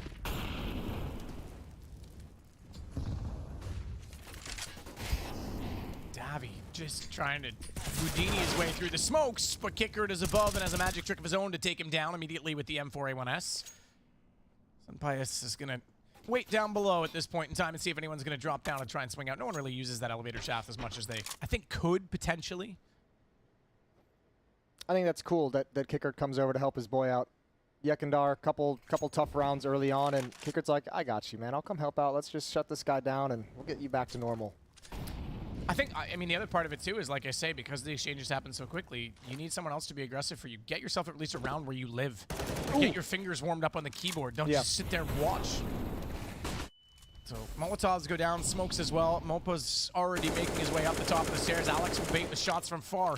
And as he goes to the reload, Mopa's just making sure that there's no one up close, but making a lot of noise. Goes directly toward Kickert, fully blinded. He gets the kill that will have to be called from his teammate. He was fully blind. He wouldn't have even known that he actually dropped the player in front. As Alex elevates on top of the double stack, gets one in return. Smoke still plumed on his right side, but looks for Kickert. Didn't see it at bottom. I thought he saw his back end. He didn't. He's anticipating that he's there. They're going to spray it in, and he holds his nerve and his crosshair to find the kill. I think someone must have spotted on radar. Daz needs that frag, and he gets it blind with the Galil. Jame going to be forced back. Wants a new angle with the ult. 20 seconds of the clock, and Yekindar's flank is coming in, and it's scary. They got to get this bomb, and they got to be able to plant it as well, but they're surrounded on both sides and being pressured from both sides as well. Here comes the plant behind double stack, and that's the only safety they have.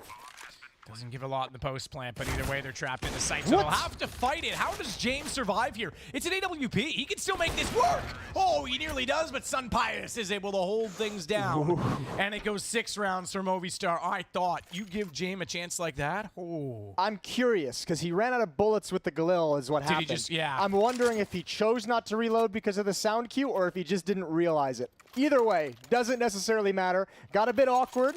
It's all good. We like awkward. We like weird. Yeah, I mean, if we didn't like that, I wouldn't like myself, so. Well, case in point. 6-2. Or is it the point in the case? Nice. You know? Oh, this clever web of words you weave. Yeah, they call me Charlotte. Charlotte's Web. No, I got it. Okay, I know you might, but some of the viewers might not have, so I'm just...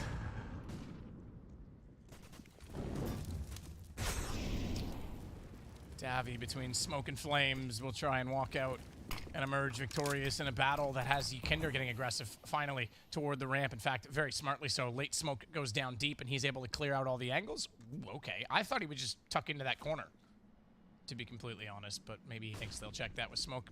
Makes sense they would.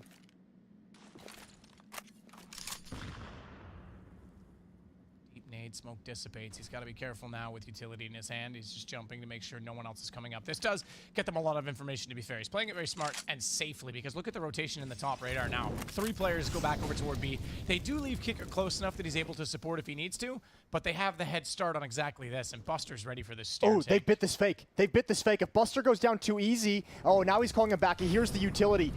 But if Buster goes down too fast, they might still be able to take the site. He's got the first, gonna get spammed, but not gone down just yet. Buster holding strong, gonna swing a bit wider with the flashbangs. Finally goes, but the game is up. The fake no longer matters. Not at all. Flitz trying to come back in. Awkward through the board in front of him. That drywall on the MP9 not matching. Alex with 2. 9 HP though. James partially blinded up, is able to get the shot back on the 8WP, but that's all he's good for. Deaths from behind. Swings over top of middle. And it's 7-2 for Movistar Raiders. And someone's pointed out on Twitter, IEM Fall, these two teams played each other on this map. And Movistar actually did win that. Ooh, spicy. VP won in the rematch. Yeah, left it in there as always.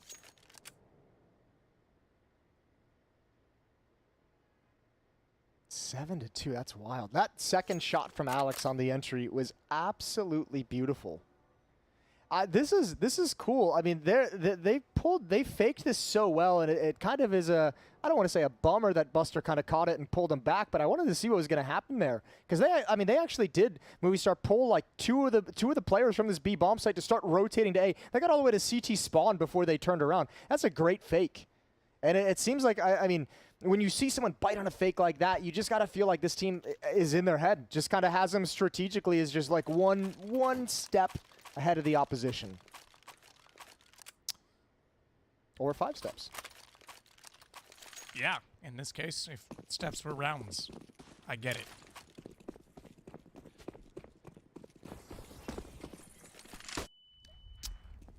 Lopez goes aggressive, making a lot of noise. Buster, yeah, he did spot him. But Buster, I thought, was ready for the duel. Not even close.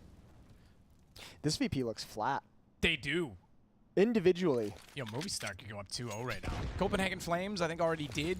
These guys could join them. That's already shaking things up in the groups. Or the bracket, or the Swiss stage. I love it, man. Gone are the days where you could like predict the first like week of the major. Now it's just it's all gone to hell. It's all chaos. Love it.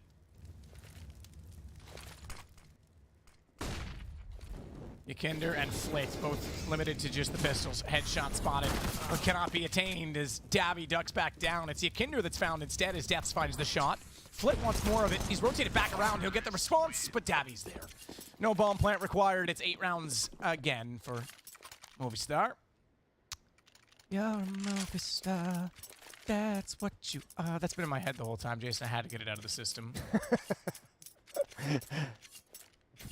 Why can't I think of who sings that song? I can't either. I think it's Nas. Because that's like the bridge for the rapper. Okay. Or is it like Puff Daddy? I don't know. Those are 2 names I would not have even put anywhere close to that song. I don't know why. I'm looking it up now. Are you thinking Superstar? Are you just mixing it up with Movistar? Superstar, isn't it? Oh my God, it is. That's oh, you've lost your mind. I have too. It's fine. We've lost it together. 6th round lead. I was like, maybe there's a Movistar song I don't know about. Maybe it's Movistar and Superstar was completely different. Well, so your Superstar is by Love Inc., but there was a rapper that used it as like sampled it in his song, and I think it was Nas. Okay. Op is peeking very deep from Jame. Apparently it was Prost. I don't know who that is. Davi's, so I'm done. Davi's already passed his crosshair. Molotov going to force him away. And Yekindar wants nothing to do with that fight, especially with his teammate neutralized from the action. So Yekindar and Jame playing it pretty passively at the moment. Not fighting the initial contact, just backing away. They've got a 3rd player here now. That's going to be Flit. Lopez backs off smartly as the nade gets bounced toward him. So Flit on the site has everyone for company to try and hold this off, but look how far back they're forced already. They still have one angle, and it's Yakinder that it prevails from it, but he's left very vulnerable on the inside of the wall. Yakinder, oh, they tried to boost to spot him from Crane. They couldn't quite get an angle onto him. Alex, meanwhile, does get him down finally, but that allows Jane to find Deaths, and Alex trying to do this all. Needs an ace to win out the round. 2 already, 3 to find, 12 seconds gotta to die. do so. I think you're exactly right. Just jump off. Just suicide. That definitely doesn't work in this case. But he's got another shot on the kicker. 4 seconds. Can't get the bomb plant down. And you're right. He has to die or survive completely. But he won't get a bonus. And they aren't going to punish him after the time. So at least he carries the AK over. Oof. He would have been clenching pretty hard right there. He did find a second door that I didn't believe was an option. He didn't. He just got another kill and didn't die. That's not bad. Taking the money away. You've got some cash built up on your side. Not as much as I would have thought. So it is going to be the final buy before Movistar is just staring an economic deficit in the face. Ops in hand for both teams.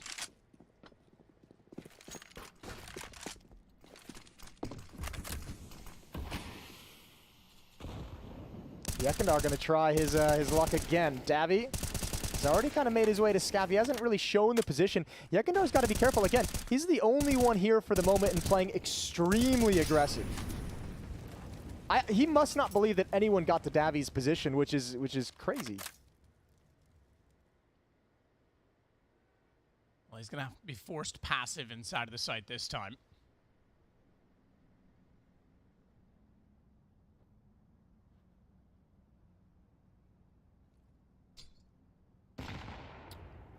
Nade over the top. Tickles Alex's head. Molotov out. He's forced back in. His smoke was too late. They were already through it. Moppes with a relatively easy kill, all things considered. Very awkward for Yekindar in that situation. He was waiting for the flashbang, but the Molotov forced his hand a little bit early because he was staying in it, burning, and yeah, just a narrow miss through the smoke. And James is just crossing his fingers and pulling the trigger. Nothing connecting just yet. No utility to stop or delay the plant, and VP have a decision to make. Oh, look at Deaths as well. He's still down below, catches off Buster, trying to rotate in behind, and the pinch play on a retake's not going to work well for them. No kit for James. Kicker, Flit do, but I think they're going to bail on this one. They're going to back away, and from lobby, James could find one more on Davy, who knows that angle well, but still gets taken down. That'll be the end of the round and the end of the killing, I believe. Deaths is 13-5, and he's done a really good job lurking in a couple of these rounds. We saw him previously on a couple of the B bomb site hits where he's lurking in middle and grabbing a couple kills late. You touched on the fact that teams are finally starting to evolve on this map, and I think a lurking aspect of it, because of how quick rotations can be, even if, let's say, it fails in mid, you can jump back down and be at ramp pretty quickly. Yeah. I think lurking is a huge thing that teams need to do more of on this map. So yeah, you're right. It's cool to see him doing it. Yeah, he's super impactful. It's been really nice to see. I mean, and it's just kind of weird seeing with 13 kills because we're obviously on the guys entering into the bomb site and taking the crazy hectic fights, and then you just kind of see Deaths climbing up that scoreboard and see the kill feed fill up. He's baiting for stats, bro. Is that what you're saying? If he's gonna go 13-5 and help you win the map, you can bait all you want. Just win me the game, and it's not an issue. Davi, ooh, I thought he had the advantage on that one. Yekindar this time again getting aggressive on scaffold. Will get away as they try and wall bang the corner. It is a very vulnerable position as such, but it's the man advantage sustained for Virtus.pro as Deaths will work with Sunpass and the rest of his team, in fact, back across the bridge toward that smoke at the bottom of ramp. So they acted like they left. They regrouped instead, and it does look like an A hit is promising. But they have to hit the timing as well. It's not just hitting the bomb site, it's hitting the timing where Virtus.pro had drifted kind of away from the site playing retake. And now, the nice thing is, even if you're VP and you've kind of switched off, right, you have so much utility that you can actually play retake. And Flit's going to get aggressive again, pushing up, trying to find intel, but you've got plenty of HE grenades. Okay, I take it back. You have one less player, one less HE grenade. Kicker, going to find one kill and trade. And smokes aren't up yet, so actually VP can challenge this. Kicker's going to have to drop that on the Molotov. Oh, and that flame is going to burn the planter, but another up kill comes out, and into a 3-on-3 we go. Gap in the smoke is going to give Mopaz another one. This is absolute filth from Movistar Riders. Underdog, what? Yeah, I mean, what a day they're having. Again, another good start. Copenhagen Flames and them both looking phenomenal, and Moppes is going to take down Kicker back toward the elevators. And just like that, we find them into the double digits already. 10-3. Virtus.pro is nowhere in this game. In fact, I want to say the last sort of... Yeah? Let's get there. Big performance, but still part of the decline from Virtus.pro. The legacy lineup we saw was actually the last PGL major at Krakow. It was in front of their home crowd. They got beat, I think, was by Immortals in the playoffs, but still had that send-off, and it was kind of the last time we saw. So it's kind of interesting to see Virtus.pro. They had the red carpet laid out for them at that major. They did too. Yeah. Yeah. The crowd was. I remember it was one of the casts I got accused of being extremely biased, and it was like, how can I not when the crowd's literally only cheering for one team even when they're losing? Like, how do I hype the other team without overhyping them? Listen, that old VP lineup is, yeah, I was biased the whole time. Fucking, I love those guys. All right, then. Yep, I don't even care. Don't even feel bad about it. Good shot from Kicker. Sees the head pop up. Buster again just behind the board. 3 defenders here at this bomb site. It's going to be tough to take. Death's waiting down below as Alex will work his way up from the stairwell, and oh, that nade's gonna go far. I thought it was gonna do more damage than that on the site. Oh my lord, surely this is not how they steal around away from VP. He's gonna hear those footsteps. Oh, that's a big win. Jame is ready. That's a good turn. But I thought Dav was gonna backstab his way to a victory. The timing of that jump, I think Death's had a clean kill on Buster and actually was getting a little bit impatient, jumped up not knowing he was there and gave it away. That crosshair resets. Kicker's going to take down Alex. And yeah, that was huge. Yakinder gets caught again. The lurking is working. They're getting in between people. It's just that time a great response from Jame, and I think this one's going to go 10-4. They're catching some nice rounds over towards the A bomb site because Yakindar's playing solo there quite frequently, even at the start of rounds and sometimes in the late rounds he's kind of alone, and that's where they're finding a little bit of space at times. That was just a weird round for them. They wanted to do that execute towards the B bomb site. It gets stalled out, it gets neutralized, and then they have no more utility to re-exec or retake map control anywhere else. They had absolutely nothing. It all had to come down to Davi opening things up, and unfortunately only able to go 1 for 1. Last round of the first half.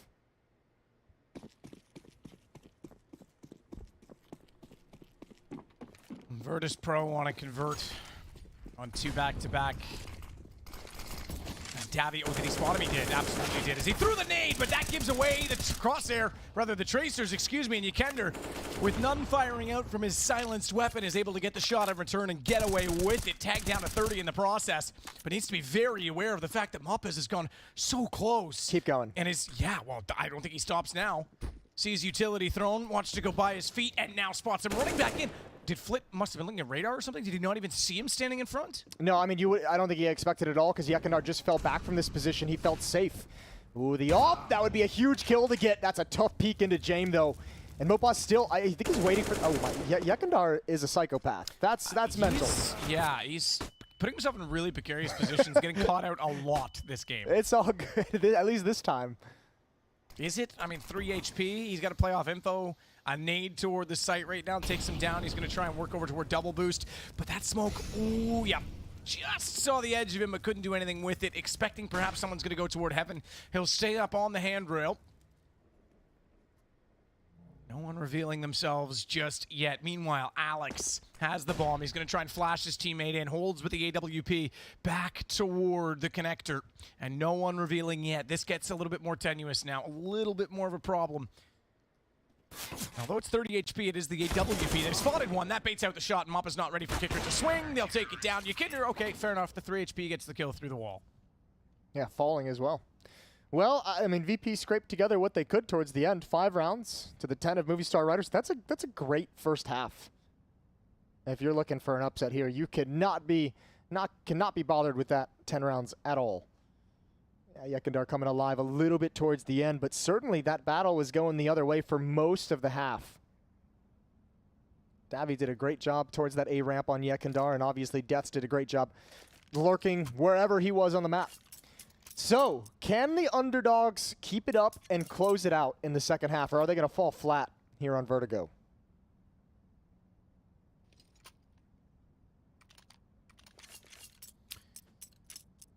Well, pistol round, get the early momentum. That's certainly what they'll be looking for to try and continue with. I mean, if you're an underdog, you don't want to give anything away.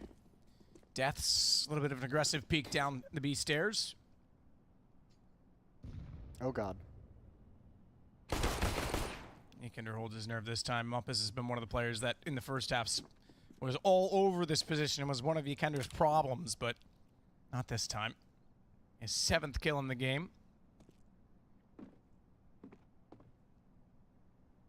Everyone's lining up here, and actually the CTs can't get away. They're committed to this no matter what. If VP Fit pushes the issue, they have those fights exactly, and they let him get away. Happy to force him back. Happy to play the 5-on-4 now that they have control of A ramp. Yeah, they let them scurry. But you're right, they were far enough forward they could have forced the issue. Meanwhile, Flit will be the one on the lurk this time, seeing it once again. Virtus.pro capitalizing. Sunbass, though, is going to take the same position in return. A little bit slow. Flit manages to survive. I think if he had got that first shot off, it could have made things very awkward because now Flit has a great position forward. Smoke down as well. Bomb stakes in behind and it gets planted now. As Alex tries to fire back through the smoke, and it looks like pistol round will go the way of Virtus.pro. Got an update for me, Jason? Oh, yeah. B-Stream update. Heroica has the lead 13-7 over MOUZ Sports. And that's on Nuke. A lot of Nuke today. I think you're going to see a lot more Nuke just because of the way the map pool's kind of spread out right now. A lot of teams.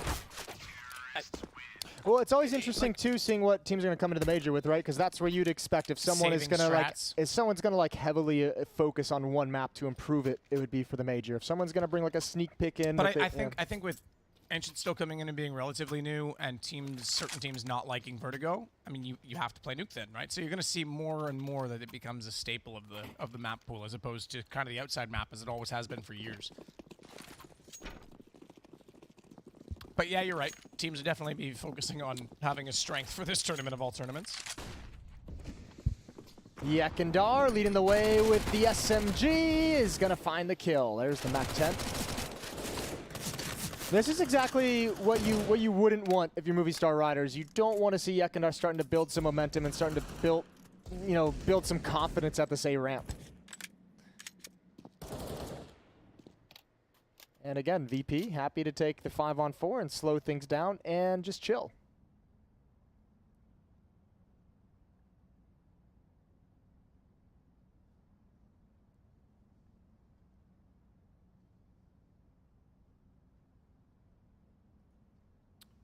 Chill, but still try and sneak their way up toward the A site. Can see Alex toward default right now, being the one that's going to be in a tough position trying to hold this. Oh no.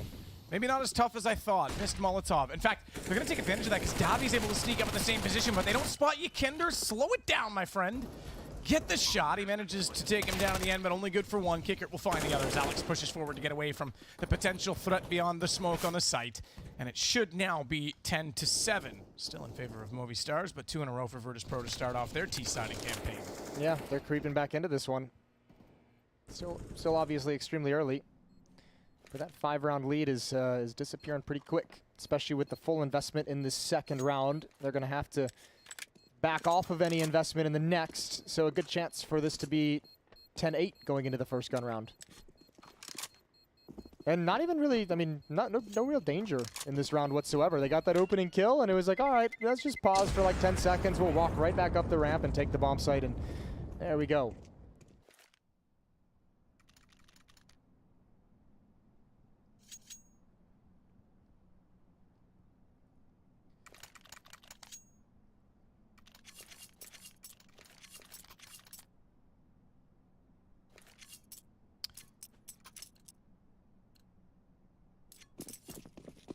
So we'll see if the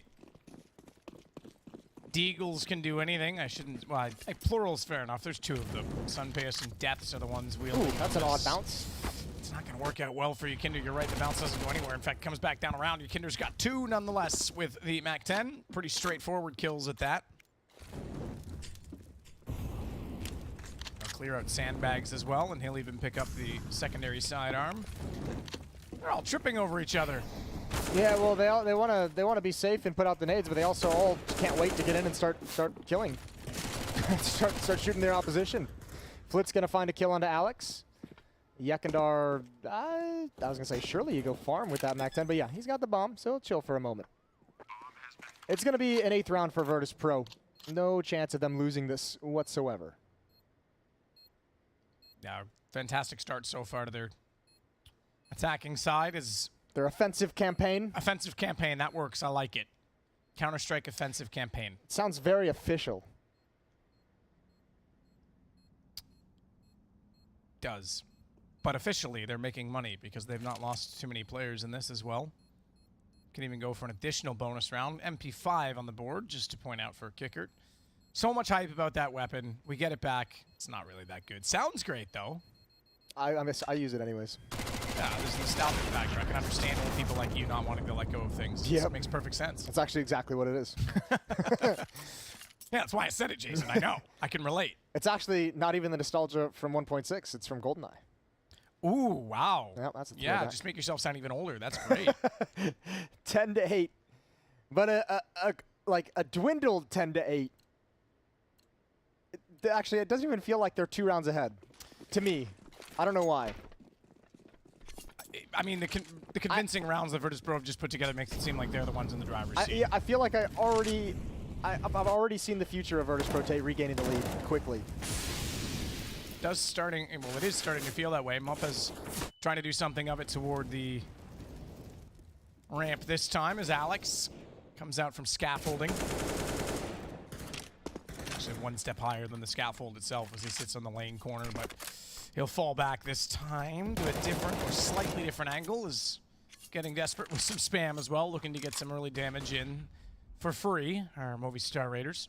Why do I keep saying Raiders, Jason? Raiders, I don't know. I actually thought about calling you out on it. You know what? Don't worry about it. And then I didn't. I didn't want to put you on blast, but... Well, Blast doesn't even want to put me on blast, so... That's true. Yeah, it's their loss. Or is it? I'm not sure. Nobody knows. A little bit of a boost up here late in the round. They're not going to see anything.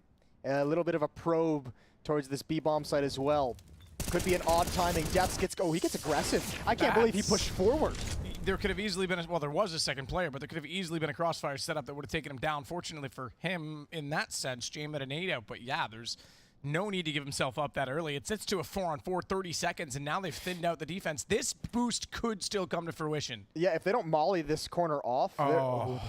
They just give it up. They just give up the boost. Oh, and the timing. Kickert has everything. Alex's attention is pulled away. Nice kill from Kickert. Easy, obviously. Back turned. And oh, you've got to be feeling bad 10 seconds. if you're Alex and Mumpus. Yeah, I guess I was going to say he's got to just try and pop the smoke, but Yekindar puts that idea down before it even begins. A 9th round for VP. I feel like you got to commit to that late in the round. If you can get 1 kill and you slow this plant down, now they're in a really tough spot. And I even dare say this is done, 10-9, as they get the bomb plant with about 5 seconds to spare. Sunpeos AWP as well has to be so careful. Does get a good shot onto Jame, but this one's over. Gonna go aggressive, go hunting. Ooh, good shot on Yakinder. It's all for naught in terms of getting around on the board, but is still desperately trying to hold on to this AWP. And I think the kicker, is too far away. I thought he might go back through window, but it's not going to. Ooh, the timing of that turn of the corner is going to be interesting. Making noise, still doesn't hear it. Sees the barrel and he's got it. Last split second. Oh, that sucks. Yep. Oh, you hate to see it. Yep. We talked about momentum and slipping away. And, I mean, I don't know if this is like a mistake or they were probably thinking we're going to buy because we have this AWP. So they called the timeout. Davy snapbot the FAMAS, and now they're like, oh, we actually don't have it up. But the call was maybe made before he even went down. And the timeout, and now he has to stew on that for a minute. But you're absolutely right. I mean, not only have they lost that momentum, and Virtus.pro does look like they're taking control of this situation very handedly, they've now lost the AWP on a very important round with a potential force buy they've already used and a timeout called. So they're really clutching at straws right now on the Movistar side.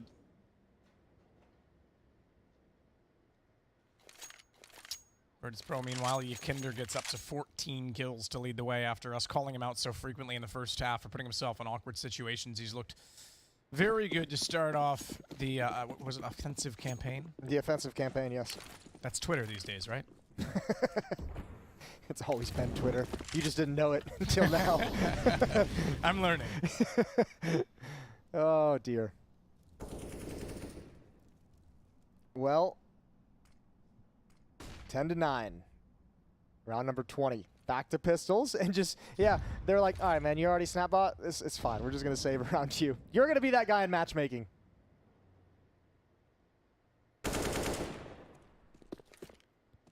Molotov instead toward elevators to try and hold them back so they can split over toward the B site.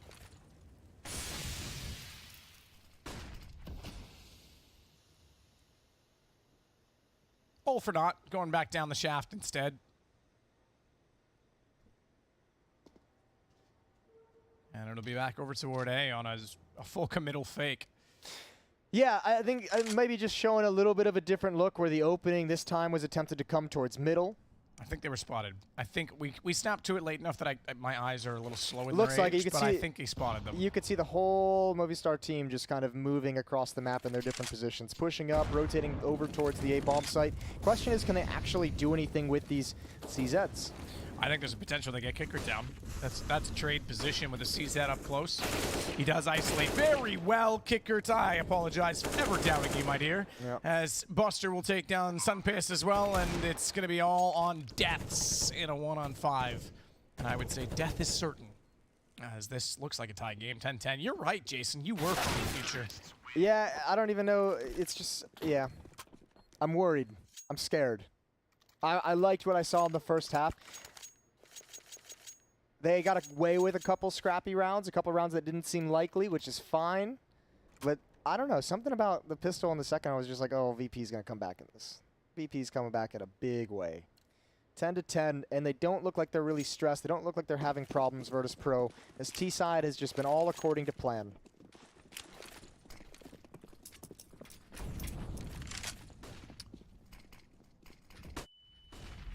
Still looking toward the smoke now, plumed at the top of the ramp. They've got a player pushed up into the corner. They check it. They check it. Indeed, Nikender, I think he saves Kicker in that situation because he's tagged down to 5 HP, and on top of that, he'll double up and find Muppaz as well.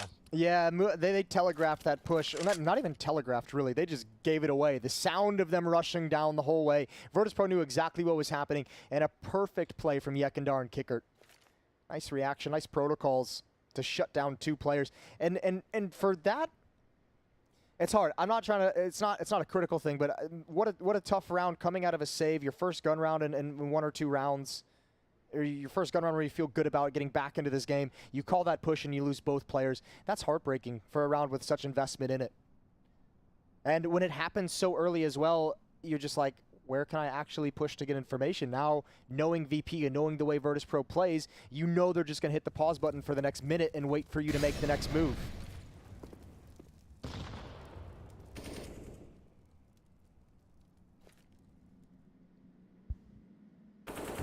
All you can do is flip a coin, stack a bomb site, and hope you win it. It's exactly what they've done. They've got the first 2 steps right. They've picked the correct site.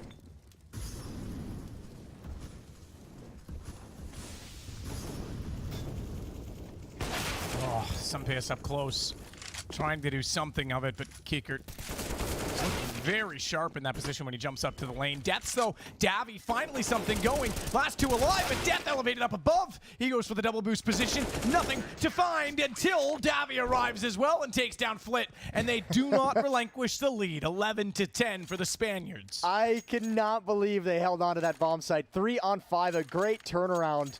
Actually, excuse me, a 2-on-5 after Kicker gets that kill. That is spectacular from Movistar Riders. Again, as I mentioned, winning a couple they probably shouldn't, getting a little bit lucky in these situations, but we'll take them all at this point. 11-10, 1 round lead. Smoke causing some chaos. A nice aggressive play from Deaths.